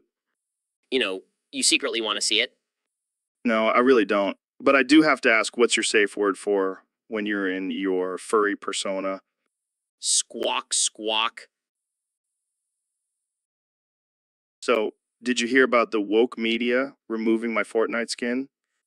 Yeah, they said it was too offensive and promoted toxic masculinity. Toxic masculinity? Have they seen my biceps? Those are just pure testosterone, baby. But seriously, what's wrong with my skin? It's just a shirtless version of me with a mullet and a mustache. I mean, I thought it was pretty accurate. I even had a little fanny pack for all my supplements. Maybe they were just jealous of my sick dance moves in the game, or maybe they were just triggered by my alpha energy. They can't handle a real man in a video game. But you know what? I'm not gonna let them bring me down. I'll just create my own game and call it Joe Rogan's Alpha Adventure. It'll be like Fortnite, but instead of building forts, you build gyms, and instead of guns, you have kettlebells and protein shakes. And instead of a storm closing in, it's just me yelling, "Get to the chopper." And you have to outrun me on my dirt bike. It'll be epic. So, Elon, what the fuck are you doing to my elk meat? Just spicing it up a bit. Gotta add some flavor to this bland-ass meat. Are you fucking serious? That's my prized elk, man. I've been saving it for a special occasion. Relax, Joe. Just adding some of my secret ingredient. It's called Tesla sauce. Tesla sauce. What the hell is that? It's a combination of rocket fuel and unicorn tears. Gives the meat a nice kick. You're out of your mind, man. I can't believe you're messing with my elk like this. Hey, you invited me over for dinner. Thought I'd bring something special to the table. I didn't mean for you to literally bring something to the table. And what's with all these wires and gadgets attached to the meat? Oh, those are just my Neuralink probes. Conducting some experiments on animal consciousness. I don't want my elk to become self-aware, Elon. That's just creepy. Relax, Joe. It's all in the name of scientific progress. Now let's fire up the grill and see how this Tesla elk tastes. You're insane, man. But I have to admit, this is some damn good meat. That's the power of Tesla, baby. Now let's talk about sending a rocket to Mars while we enjoy this delicious elk. So, Neil, I heard you have a new hobby. Oh, what's that? Sucking shit through a straw. That's absurd. No, seriously. I heard you've been practicing in your free time. Joe, that's disgusting. I would never do something like that. Come on, Neil. Don't be shy. We all have our weird fetishes. Well, I can assure you that sucking shit through a straw is not one of mine. I don't know. I've seen you get pretty excited when talking about black holes. Oh my God, Joe. That's completely different. Is it, though? I mean, both involve a lot of sucking. I can't believe I'm even entertaining this conversation. Hey, at least you're not sucking shit through a straw on a regular basis. Oh. Thank goodness. My reputation as an astrophysicist would be ruined. Can you imagine if that was your claim to fame? Neil deGrasse Tyson, the world's greatest shit sucker. I think I'll stick to studying the stars. Thank you very much. Suit yourself. But I have a feeling that straw is calling your name. This conversation has reached a new low. That's what she said. I'm done. I'm out of here. So, Neil, I heard you accidentally started an occult ritual the other day. Yeah, it was a total accident. I was just trying to make some toast, and next thing I know, I'm summoning demons. Classic Neil move. So what kind of demons did you summon? Oh, just your average run-of-the-mill demons. Nothing too fancy. Did you at least get a cool demon name out of it? No, unfortunately not. But I did learn that I have a knack for Latin incantations. Damn, Neil. You're like a science nerd by day, demon summoner by night. Hey, I like to keep things interesting. Plus, I hear demon blood has some pretty cool properties. Oh yeah, I hear it's great for your skin. You know it. I'm thinking of starting my own skincare line. Neil's Demon Blood Beauty. I like the sound of that. Hey, I'll send you a sample. You can thank me later. But in all seriousness, Neil, do you think you'll accidentally start any more occult rituals in the future? Who knows? But if I do, I'll make sure to invite you to the next one. Yes, I'll bring the beers and sacrificial goats. Sounds like a plan. Jamie, pull up an image of a goat sacrifice. I want to see what that... So, Elon, have you heard about the latest cancellation? Oh, you mean the Hawk Tuah girl? Yeah, I heard she got canceled because she's too hot for the woke media to handle. Can you believe it? They're just jealous that she's hotter than their entire staff combined? It's ridiculous. They claim to be all about diversity inclusion, but the moment a hot girl comes along, they can't handle it. I bet they were just intimidated by her intelligence and good looks. Exactly. They can't handle a woman who's both smart and smoking hot. And let's not forget, she's also a hawk. That's some serious diversity right there. But, no, the woke media just had to cancel her because she didn't fit their narrow-minded definition of beauty. It's a shame. I was really looking forward to seeing her on the cover of every magazine.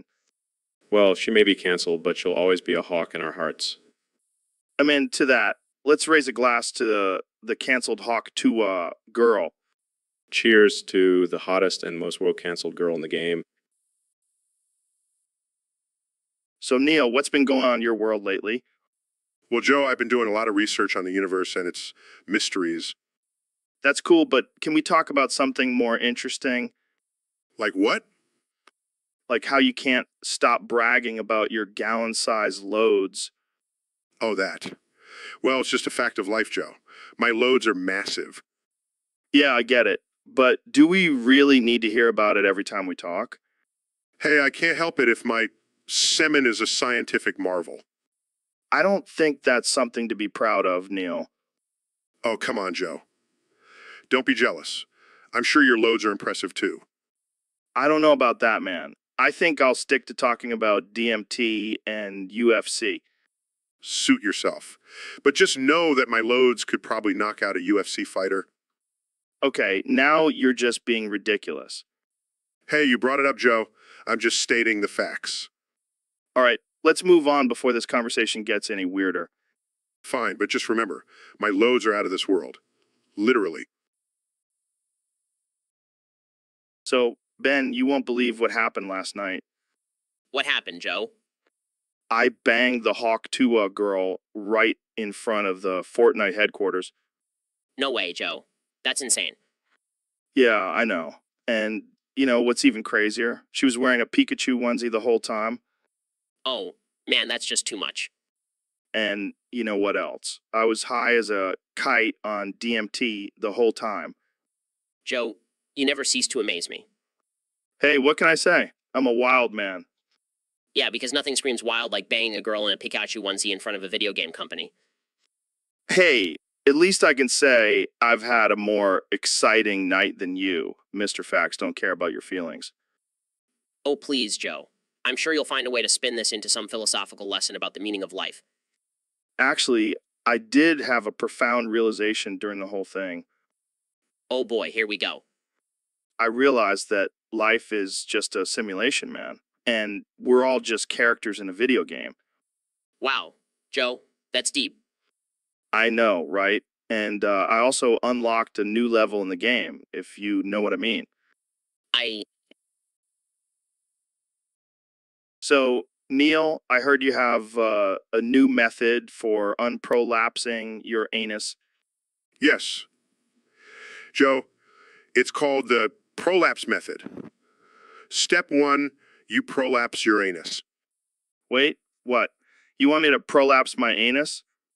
Trust me, Joe. It's the latest trend in the science world. But why would I want to do that? Well, it's all about expanding your horizons, Joe. Literally. I don't know, Neil. Sounds a bit risky. Oh, come on. You've tried weirder things on this show. That's true. All right, I'll give it a shot. What's step 2? Step 2 is the most important part. You unprolapse your anus. How do I do that? It's simple. Just clench your butt cheeks together and push. And that's it. That's it. Your anus will be back to normal in no time. Wow. I never thought I'd learn about unprolapsing my anus on this podcast. Hey, you never know what you'll learn on the Joe Rogan Experience. Well, I'm definitely going to give this a try. Thanks, Neil. No problem, Joe. Just remember, always unprolapse responsibly.